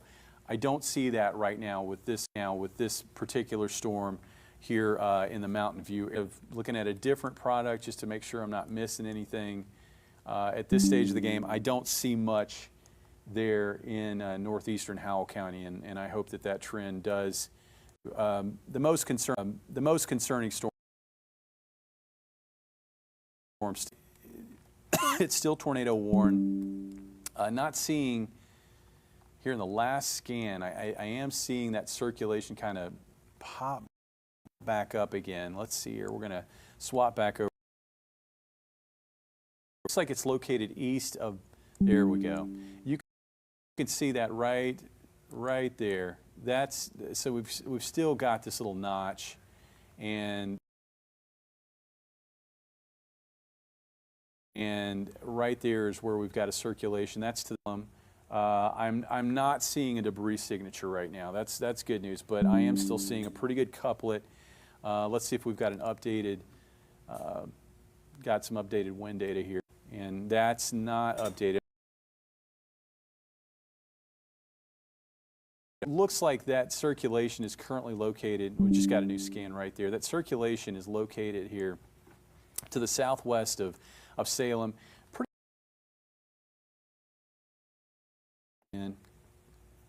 Just kind of looking at this, County Road 190, County Road 22.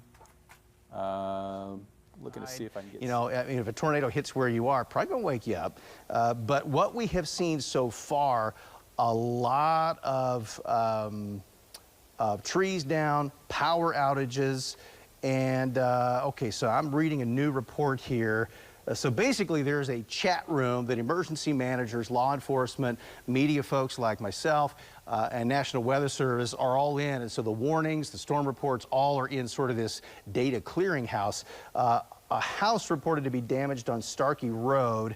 This is in Boone County, real close to Olvie, and we had a debris signature there. So almost guarantee you that's tornado damage, and that we will have more of those come in, we think, as the morning wears on. I'm going to go ahead and go back over here to the wall, and it's our magic wall, so to speak, so you see what we're looking at. And if we can go back to, there we go, thank you very much. So we've got a few tornado warnings. I'm going to go back in and show you the two main ones that we have. I'm going to start with the most recent warning, and that's the one in Howell County. We just told you about some power outages around the Pottersville area. And probably the most intense part of the storm right now in terms of lightning and thunder and all that kind of stuff is right around the Mountain View area down through Chapel. It's going to be real close to Birch Tree here shortly, and then back down to just on the west side of Highway 17. And that tornado warning, believe, what time does that go till? Anybody know right off the top of their heads here? I'll query it and see. That's the one for Howell County. I've got it right here till 5:15. Okay, so that's the one that's going to be up here toward Mountain View. Let's see what the wind field looks like. This has been sort of a messy picture here because the purple here basically represents the outward edge of the reliable velocity signature from radar. So all these pulses, about 360 a second, basically, go out, and then the radar listens for them, so to speak, to come back. And it maps out the frequency change, and that's how it knows the wind. Well, the further out away you are, then it starts to get confused on what signal it's sending and listening for, and it starts to paint it as, hey, we don't know for sure. That's the deal here. So we know there's been some circulation here before, and there is a potential tornado. So now's when we start to rely on the emergency manager and law enforcement, but they can't be everywhere, certainly. So what I'm telling you is if you live in Mountain View, really should be taking shelter right now. I know that your sirens are going off, rightfully so. The core of the storm in terms of the intense rainfall and the noise as far as thunder goes, and probably some hail, that's on you right now. But if there's going to be a tornado, it will be on the back side of all of that. Quite possibly, if it's occurring, will be wrapped within rain. So you're not going to have this quiet before anything happens. It will probably happen within the noise, so to speak. Now let's go back to the radar, and we're going to track back down to our southern storm. And this one has really been the most formidable one all morning long. It appears that I'm going to draw your attention here to a couple of things. It's almost like we have two areas here. You see a little bit of a hook there, and then you could argue for a second hook right there. There is potential here, and we've seen this in the last, say, 30 to 45 minutes. There is potential for two tornadoes to be occurring here. We know earlier that this northern side had a tornado occurring because there was a debris signature, and it was pretty pronounced. So there is still the potential for a tornado around the Viola, Arkansas area. This is in Fulton County. And then there is a secondary circulation that's down there to the southwest of Salem. Remember that second hook area. But again, as we've gotten a little farther away from the radar, it's become a little more difficult to pinpoint those areas.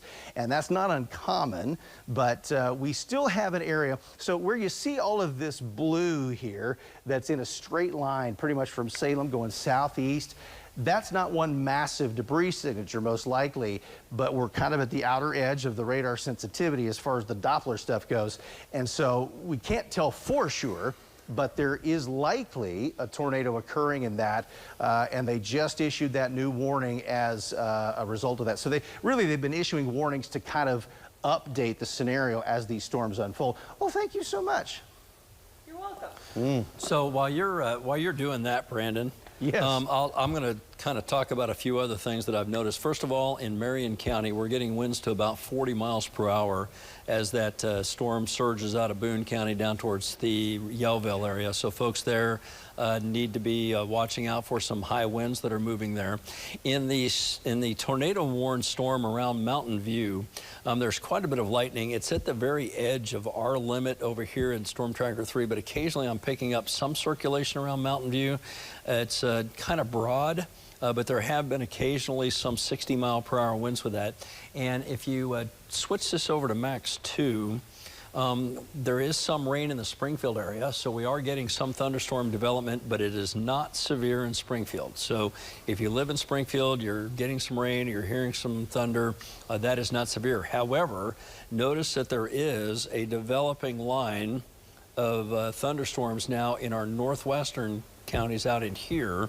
So the cold front is now beginning to surge onto the south, and this wasn't expected until very late in the day, and it looks like it's coming far earlier. So from around Lowry City to Nevada, we're getting another round of very heavy rain, and that is also going to track to the south and east.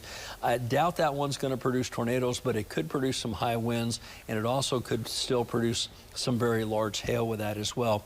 And again, there's just some really intense lightning that is occurring around Birch Tree over to Winona. Montier is getting some really heavy lightning right now, as well as Mountain View. So those folks are really having a time of it this morning. Yeah, and based on, so as you're talking about that secondary line of storms, that appears to be something that kind of outran the cold front. There is a little bit of a higher pressure there in the rain-cooled air kind of near St. Joseph, Kansas City, helping to kind of push that southeast. But then low pressure is still centered over north central Oklahoma, in fact, still west of Wichita.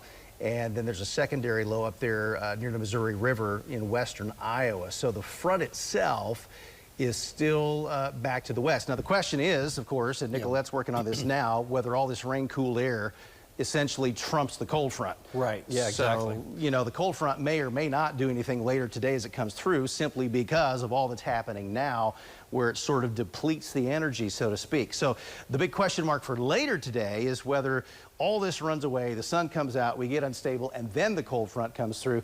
And that remains to be seen. But we're still talking about at least the potential now for a tornado here in Fulton County, Arkansas. Don't have any fresh updates as to whether they are occurring right now, but they have had a history, especially into the western side of the county, all the way from Oklahoma, Ron. Yeah, I just got another text message from Mel Coleman in North Arkansas Electric, and this is not good news, Brandon.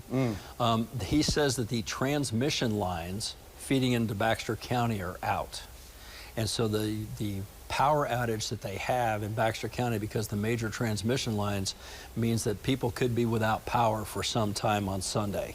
And so if you know, I wouldn't go opening up the freezer, I wouldn't go opening up the refrigerator and things like that. You may want to get some ice as soon as the stores open up this morning if you can, because with that major transmission lines out, they're going to have to try to figure out a workaround to get power into those areas. Yeah, and by the way, thank you, Mel. Mel's been a partner of ours for a number of years and giving us weather updates, but a shout out to him and his crew and all the folks that are out there working to restore power, because we have a bunch of folks without power this morning. Now, of some concern here, and I'm just kind of noticing this, I'm going to zoom in just a little bit here.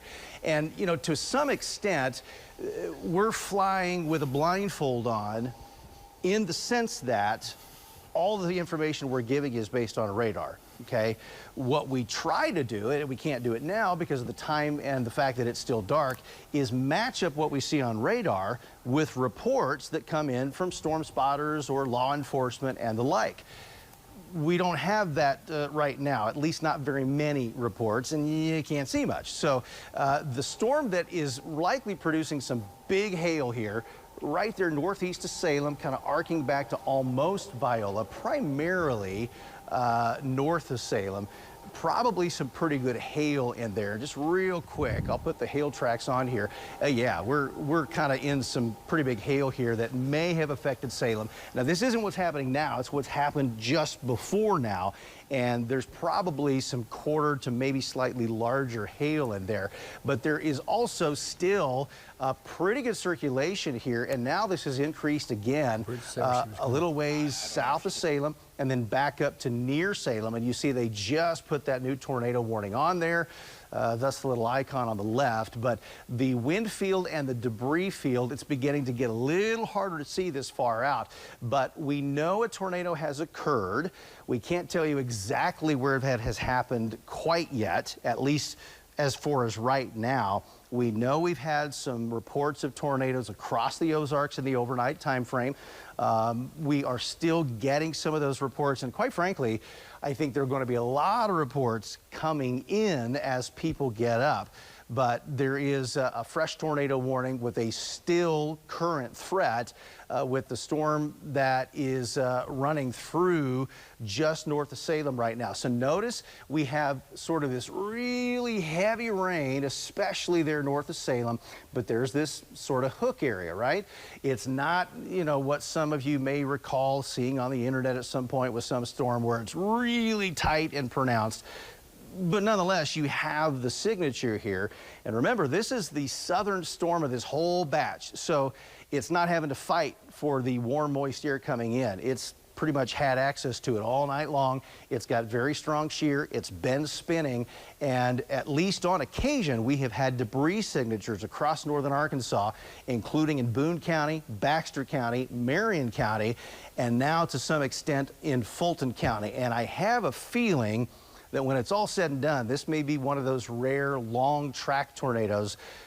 That's all supposition on my part. We don't know, but based on the information we've seen from radar, that is certainly a possibility. So I would say right now there's probably some pretty big hail happening on the north side of this storm, north side of Fulton County. We'll zoom in just a little bit, and it'll put some of these other little places on there, such as Camp, and then especially between there and Sturkey.